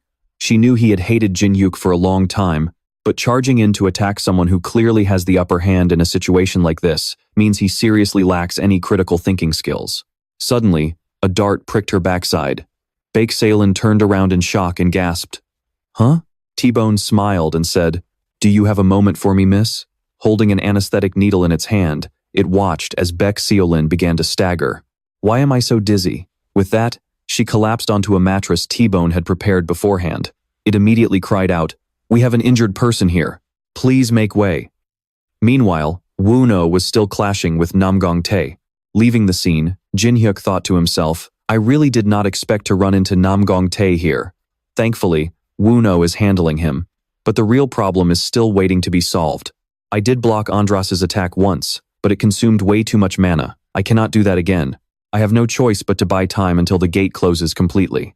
Over on Goguma's side, they were still searching. The three of them found a monster inside a deep pit, with countless heads and razor-sharp fangs, a gruesome product of necromancy. Alice looked disgusted. "Ew, I hate things like this. Can you handle it?" "All right, Andras." The little girl immediately leaped down. "Master gave me a new life, and saved me when I was about to be sacrificed by those heretics. This is my chance to repay him." Activating Fanatical Judgment, Alice landed with a smile, thinking the girl must be thrilled since it was her first real battle. But a summoning array created through living sacrifices and holy artifacts is quite complex, at least for humans. She then set to work destroying the magic array and activated her annihilation spell. The gate gradually narrowed until a notification popped up. Connection to the demon realm has been severed. The Demon King also felt the connection get cut off, but it does not matter. You were destined to lose from the start. Covered in wounds, the twins spoke to each other. "I don't think I can fight anymore. Brother Jin-hyuk is going to scold us for dying like this." The older brother replied, "You idiot, how can we get scolded if we are dead?" The younger sister beamed, Ah, you are right. The two of them seemed to accept their impending doom. However, someone approached from a distance. Savina activated her sacred shield to block the attack, surprising the siblings. Savina continued to exert her power, shouting, "As if I would ever let Teresa's friends die." Right then, Teresa, who had long since positioned herself opposite the Demon King, activated Sacred Retribution, unleashing a terrifying sword-shaped power that slammed directly into the ground. Teresa's breathing grew ragged. The younger twin called out, "Hey, that was so cool just now." But it still did not faze him at all. Did we not say we would have a chance to win once the gate closes? She just remained silent and deep in thought. His mana source was cut off, yet he was still incredibly strong. At this rate, everyone is going to die. She said to Savina, "High Priestess, I am afraid we have no other choice." The High Priestess looked skeptical. "What do you mean? You cannot do that, my child. I understand because I know you. But there are still other sisters here. If you use that power now, the other sisters will shun you," Teresa explained. "You might not understand, but this place is like my home. As long as I can protect it, I am willing to accept any consequence." The system displayed, "Connection to the demon realm has been severed." Chun Yu-sung noticed it too. He looked up and realized the difference the demon had shrunk. "Kang Jinhyuk, what on earth did you do?" Jinhyuk just smiled brightly and replied, "Looks like Alice succeeded, but we still need to be careful. Just because it is smaller does not mean it is weaker." The Demon King clenched his fists. "You bastards think you can defeat me just because you managed to sever my connection to the demon realm? Then you are even stupider than I thought." He then activated Flame Spiral. Jinhyuk summoned the Shield of Perseus to block it, while everyone outside screamed in agony. He ordered, "White Snake, get everyone out of here right now. The two of us are more than enough." The old man replied, "Understood, my lord." Chun Yu-sung looked up in shock. The demon had already closed in, lunging forward in the blink of an eye. The two quickly dodged the blow. The Demon King turned his head. "You dodged my attack? Not bad. Do me a favor, then do not die too quickly. It has been a long time since I last fought in this form, after all." Chun Yu-sung grit his teeth and thought, he is just as strong as before, but now he is much faster. Is there really any chance we can defeat a high-ranking demon like him? At that moment, Jinhyuk chimed in. "You are starting to question reality right about now, aren't you? Are you worried we don't stand a chance against that thing?" Teresa began activating her sword grave, confidently stepping forward. "Watch closely. Let me show you how a high-level player actually wins." Teresa then began unleashing her mysterious, latent power. Jinhyuk's eyes flared with pure bloodlust as both of them stood with absolute resolve. Uncaring of the circumstances, the Demon King charged straight at them. Teresa unleashed her fallen power to fight. Seeing this, the sisters of the Holy Order began whispering among themselves. "This is a direct insult to the Holy Lord. How could a saintess blessed by the light use such corrupt, fallen power like this?" Sabine replied solemnly, "We'll discuss this later. Right now, I'm too exhausted from losing so much blood." The sisters desperately called out her name, the High Priestess. The Demon King snarled at Teresa, "You're getting annoying. Get out of my sight." With that, he activated the sealing coffin. Razor-sharp teeth erupted from the ground, lunging straight toward her. Suddenly, two slashes sliced through the air, and the twins landed, saying, "No way, she belongs to us." The newly summoned monster was instantly shredded into pieces. Teresa smiled at the two kids and warned, "If you two get in my way, I won't save you." The older brother casually replied, "Then we'll just die." Meanwhile, Wolyung was heavily injured, spitting out a mouthful of blood. Namgung Chun's attack slammed straight into him, sending Wolyung flying backward. "Foolish, you should have known the very moment our swords clashed that you stood absolutely no chance against me. How can you keep fighting for Kang Jin-hyuk when you know that, in the end, you can never defeat me?" Wolyung's gaze softened slightly, and he calmly replied, "My lord is indeed a very special person. He has hobbies that I can't even begin to comprehend, and he loves to tease and mock others. But whenever I'm by his side, I always feel that he will lead us to victory, no matter how powerful our enemy might be. That is why I will keep fighting, no matter how much stronger you are than me." Meanwhile, Cheon Yu-seong and Jin-hyuk were still battling the monster. As the demon unleashed his attacks, he calculated, "Fighting this one isn't as risky, but that other human. He can dodge my attacks by a hair and is slowly draining my mana bit by bit."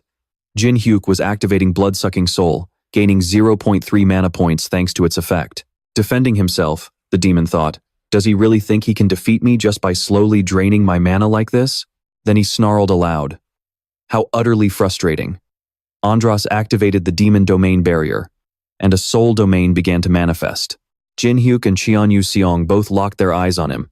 I activate Hellfire, he roared, then turned his head to mock them. Did you actually think your pathetic attacks were working? Did that make you happy?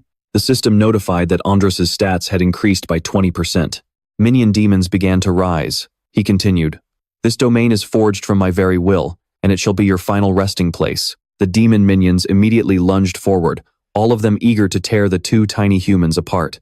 Qian Yu-song struggled to hold them off, cursing, Damn it!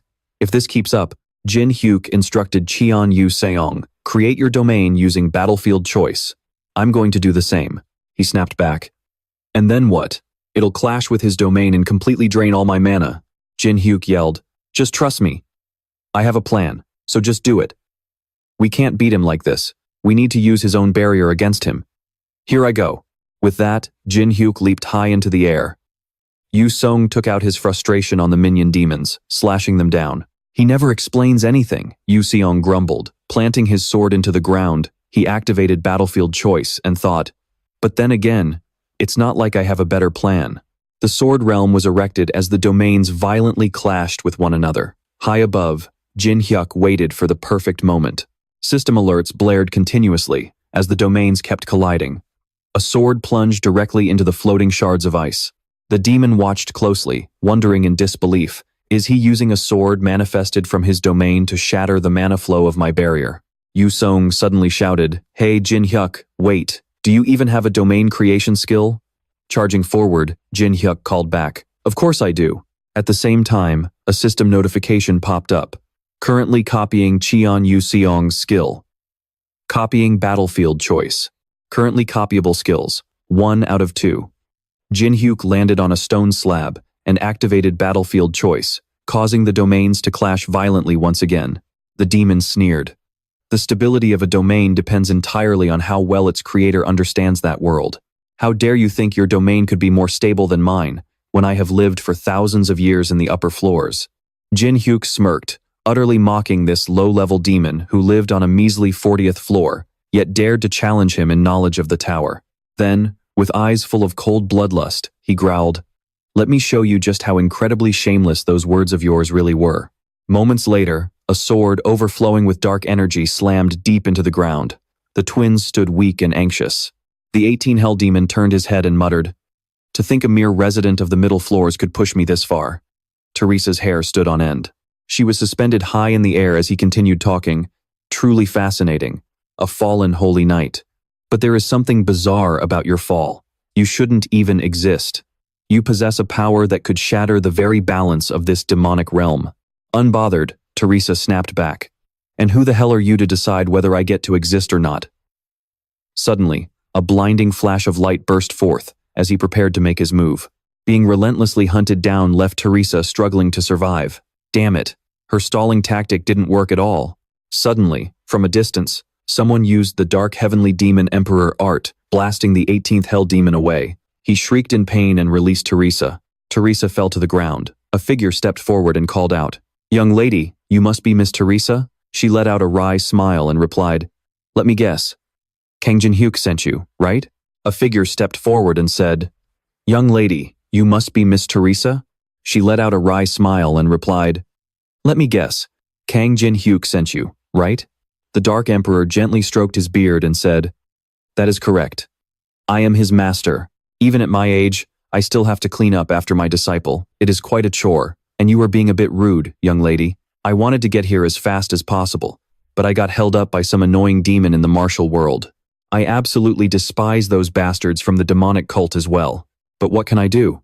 We are all members of the martial world, after all. From behind, the 18th Hell Demon screamed, clutching his hand in rage. How dare you? My hand! The Dark Emperor frowned slightly and sighed. Honestly, all you demons say the exact same thing. Stay right there. He stomped his foot heavily onto the ground, activating his power, and said, Let me put you out of your misery. Dark Heavenly Demon Emperor Art. Dark Sword.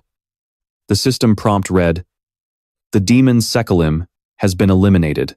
Teresa smirked in amusement and wondered, when on earth did Kang Jin-hyuk recruit someone this powerful? I was actually debating whether to go and help him after finishing up here. But it looks like there's no need. He's probably wrapping things up on his end already. Yusung stared in amazement at Kang Jin-hyuk's inner domain structure as layer upon layer of the construction began to materialize. He could hardly believe his eyes. In such an unimaginable way, he had finally activated the inner domain. Lone Tower Pinnacle. The Demon King muttered in confusion, "Where the hell am I? I've never heard of or seen a place like this before. But there's no way he can destroy my inner domain." A second later, his eyes widened in shock. The hidden conditions have been met. The two inner domains, Sword Harbor and Lone Tower Pinnacle, clashed violently. Two players with a profound understanding of their respective inner domains were locked in a duel. Swords materialized as the moon cracked and shattered. Yusung was now inside the unique inner domain. Player World. All player stats have increased by 30%, while all stats of the enemy monster have decreased by 30%. He gasped in disbelief. Impossible! How could mere, lowly humans bring down my inner domain? Jin-hyuk yelled to Yusung, "Follow my lead. Get ready. Now, we're going to use the dual sword unison." Yusung asked in surprise, "What the hell are you talking about? We've never even practiced that before." Jin-hyuk smiled and replied, "We don't need to. Just remember all the times we fought against each other." Yusung finally understood. "Ah, I see. I get what you mean." Jin-hyuk smirked. "I knew you would." Both of them shouted in unison, "Then let's do this." They activated Sword Song together, achieving 20% synchronization, and charged at the Demon King. Yusung closely observed, thinking, I can predict what his next move will be. He recalled the advice he was once given. Yusung, consider this as your trial. If you can truly feel the rhythm of your opponent's breathing with your mind, you can absolutely defeat enemies far stronger than yourself. The state where two swords become one is the 10th form of the soul-chasing sword style, dual sword unison. Yusung's face filled with determination. I must kill him. Jin-hyuk simply smiled calmly as the Demon King was officially defeated. Everyone watching from the outside gasped. This is absolutely unbelievable. All of the demonic energy has completely vanished. Namgung Tan stood there with his mouth agape. Kang Jin-hyuk actually defeated that high-ranking demon. Yunnan thought with immense pride. I knew you could do it, my lord. Yet I feel ashamed, for I doubted that we could defeat this man. Namgung Tan glared as a figure who had activated Wild Slash suddenly appeared. Yunnan looked dazed for a moment before calling out, Miss Andrea. The girl wrapped her arms around his waist and warned, Hold on tight. Oogie activated Wild Shield, creating a protective barrier for 10 seconds. Namgung Tan snarled in anger. Another annoying nuisance. A sudden voice cut him off. Hey, my contractor absolutely hates it when his things get broken. It seems my disciple has already taken that effeminate freak away. Using my contractor's magic power now shouldn't be a problem anymore. So, it's time for you to disappear. Namgung Tan stood frozen, whispering to himself, This is all a dream. Just a really, really bad dream. The system displayed, The inner domain is fading away. He collapsed. The 21st floor should have been burned to the ground and turned into the headquarters of the demon realm, just as you wished. So why did you choose me to carry out this mission? And why? Why do you just stand there with your arms crossed, watching me die, master? Jin-hyuk thought to himself, Is he blaming his own master? It looks like he has no idea his master can't see anything here at all, thanks to the effects of the Tree of Life. He spoke to him. This is what you get for absolute loyalty abandoned by your own master. Pretty depressing way to die, isn't it? You served him for 1,000 years. Your master, Grand General Guntaper, of the Demon Realm. He gasped in utter shock. How? How do you know his name? Jin-hyuk replied. Well, you're going to die anyway, so why does it matter? Since you're a goner, how about you give me your heart? Will this do? One day, I'll avenge you and make the master who abandoned you pay. A giant middle finger of revenge for betraying your loyalty. He snorted with contempt. Amusing. Is this your idea of a joke before you die? A mere human wants to kill Master Guntafer? Human, you really are arrogant. However, this is actually a tempting offer. Keep your promise, human. The system notifies. You have acquired the artifact, Andras's heart. Half-demon Andras has been defeated. The defense of the giant fortress has ended. With the sound of tiny footsteps pattering, Jin-hyuk thought to himself, with Andras dead, peace has finally returned to the giant fortress. Both the Murim and the Empire suffered massive losses from the battle against the demon, so they decided to temporarily suspend their war over the fortress. And since the fortress belongs to me, no further disputes arose. I also easily pocketed all the loot dropped by Andras while Cheon Yusung wasn't looking. He asked Jinyuk, "Don't demons usually drop loot like this?" Meanwhile, a system message popped up. "You have met the condition of taking Andras's attack head-on. You have successfully copied Heavenly Fire. Heavenly Fire has an extremely high compatibility with Fire Source and can be used as a substitute." Jinhyuk tested it out and praised it inwardly. "Not bad. This is going to be incredibly useful." He then looked at the Andras's heart artifact and thought, "I'll definitely need this later when tracking down the demons." Suddenly, seeing a figure approach, he called out, "Master, Teresa, you two are here? You both did an amazing job. It must have been exhausting." "Teresa, how are the twins?" She cheerfully replied, "They've already gone back to the Empire to sleep. They must have been completely wiped out." Then, Amhuang spoke up. "I heard about what happened between you and Baeksa. To think you managed to seize a fortress that went unconquered for decades. Not only that, but you even shut out both the Empire and the Murim. You truly are arrogant, but at least you have the skill to back it up." Jinhyuk bowed his head and replied, "You flatter me, Master. I only pulled it off thanks to your help." He then smiled at Teresa. "This place is ours now." Amhuang fell into deep thought. Baeksa said something very interesting too. For the first time, he used his sword to save someone, regardless of whether they were friend or foe. "My disciple, you truly are fascinating." At the welcome gate, the crowd cheered. The heroes who protected our empire have returned in triumph. From a wanted criminal, he had now become a hero. Alice giggled happily. Jinhyuk glanced at Abraham and said, "What a grand welcome. But the danger is far from over." Abraham waved back to the crowd and replied, "You're right. But for now, let's just smile and greet them. The people desperately need this joy. The long, grueling war with the Murim brought far too much sorrow." Jinhyuk began to analyze Abraham. He genuinely cares for the citizens of the Empire. Is that why he asked me not to reveal that there's still a high-ranking demon on the 21st floor? We successfully eliminated 3 high-ranking demons that were threatening the safety of the 21st floor.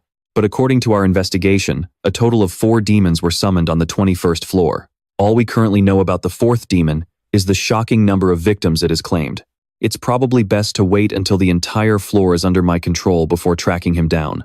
Otherwise, I'll have to contact the Murim faction through Cheon Yuzong. He then asked, "Alice, where's Cheon Yusong?"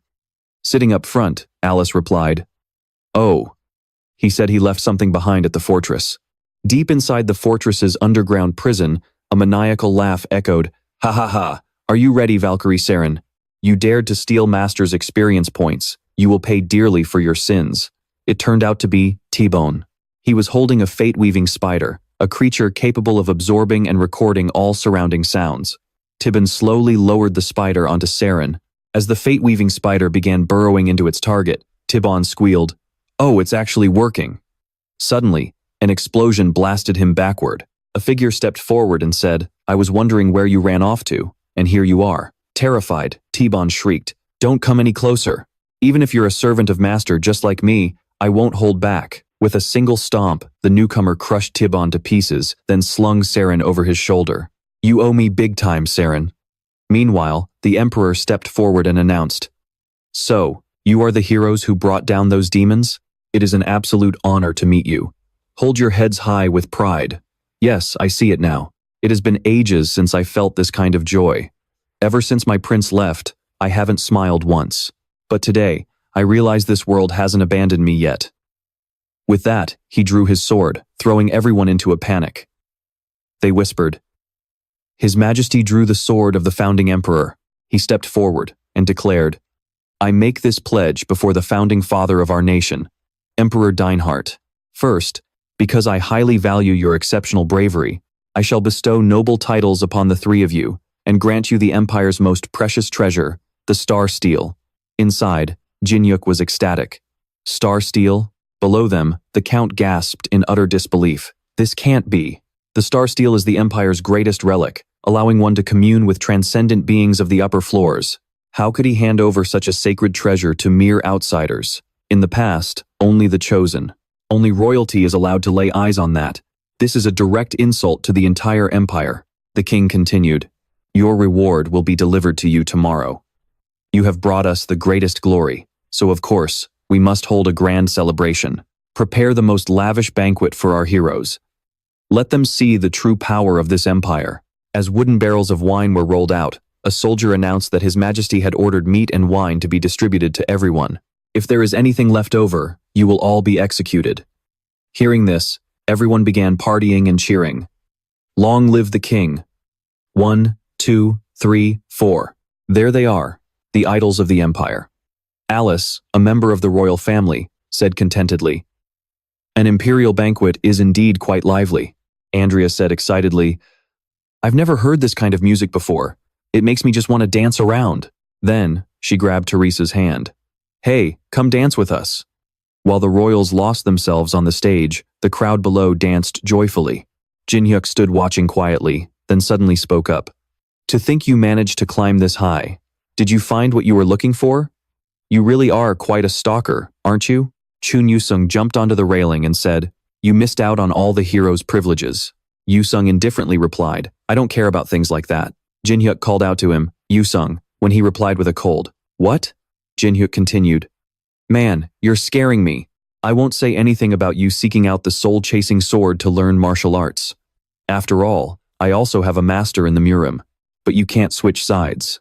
After all, you're still a member of the Veteran Association. Yusung said to him, Let me tell you something you might find interesting. I just snagged some intel from the Murim. Jinhyuk asked curiously, What kind of intel?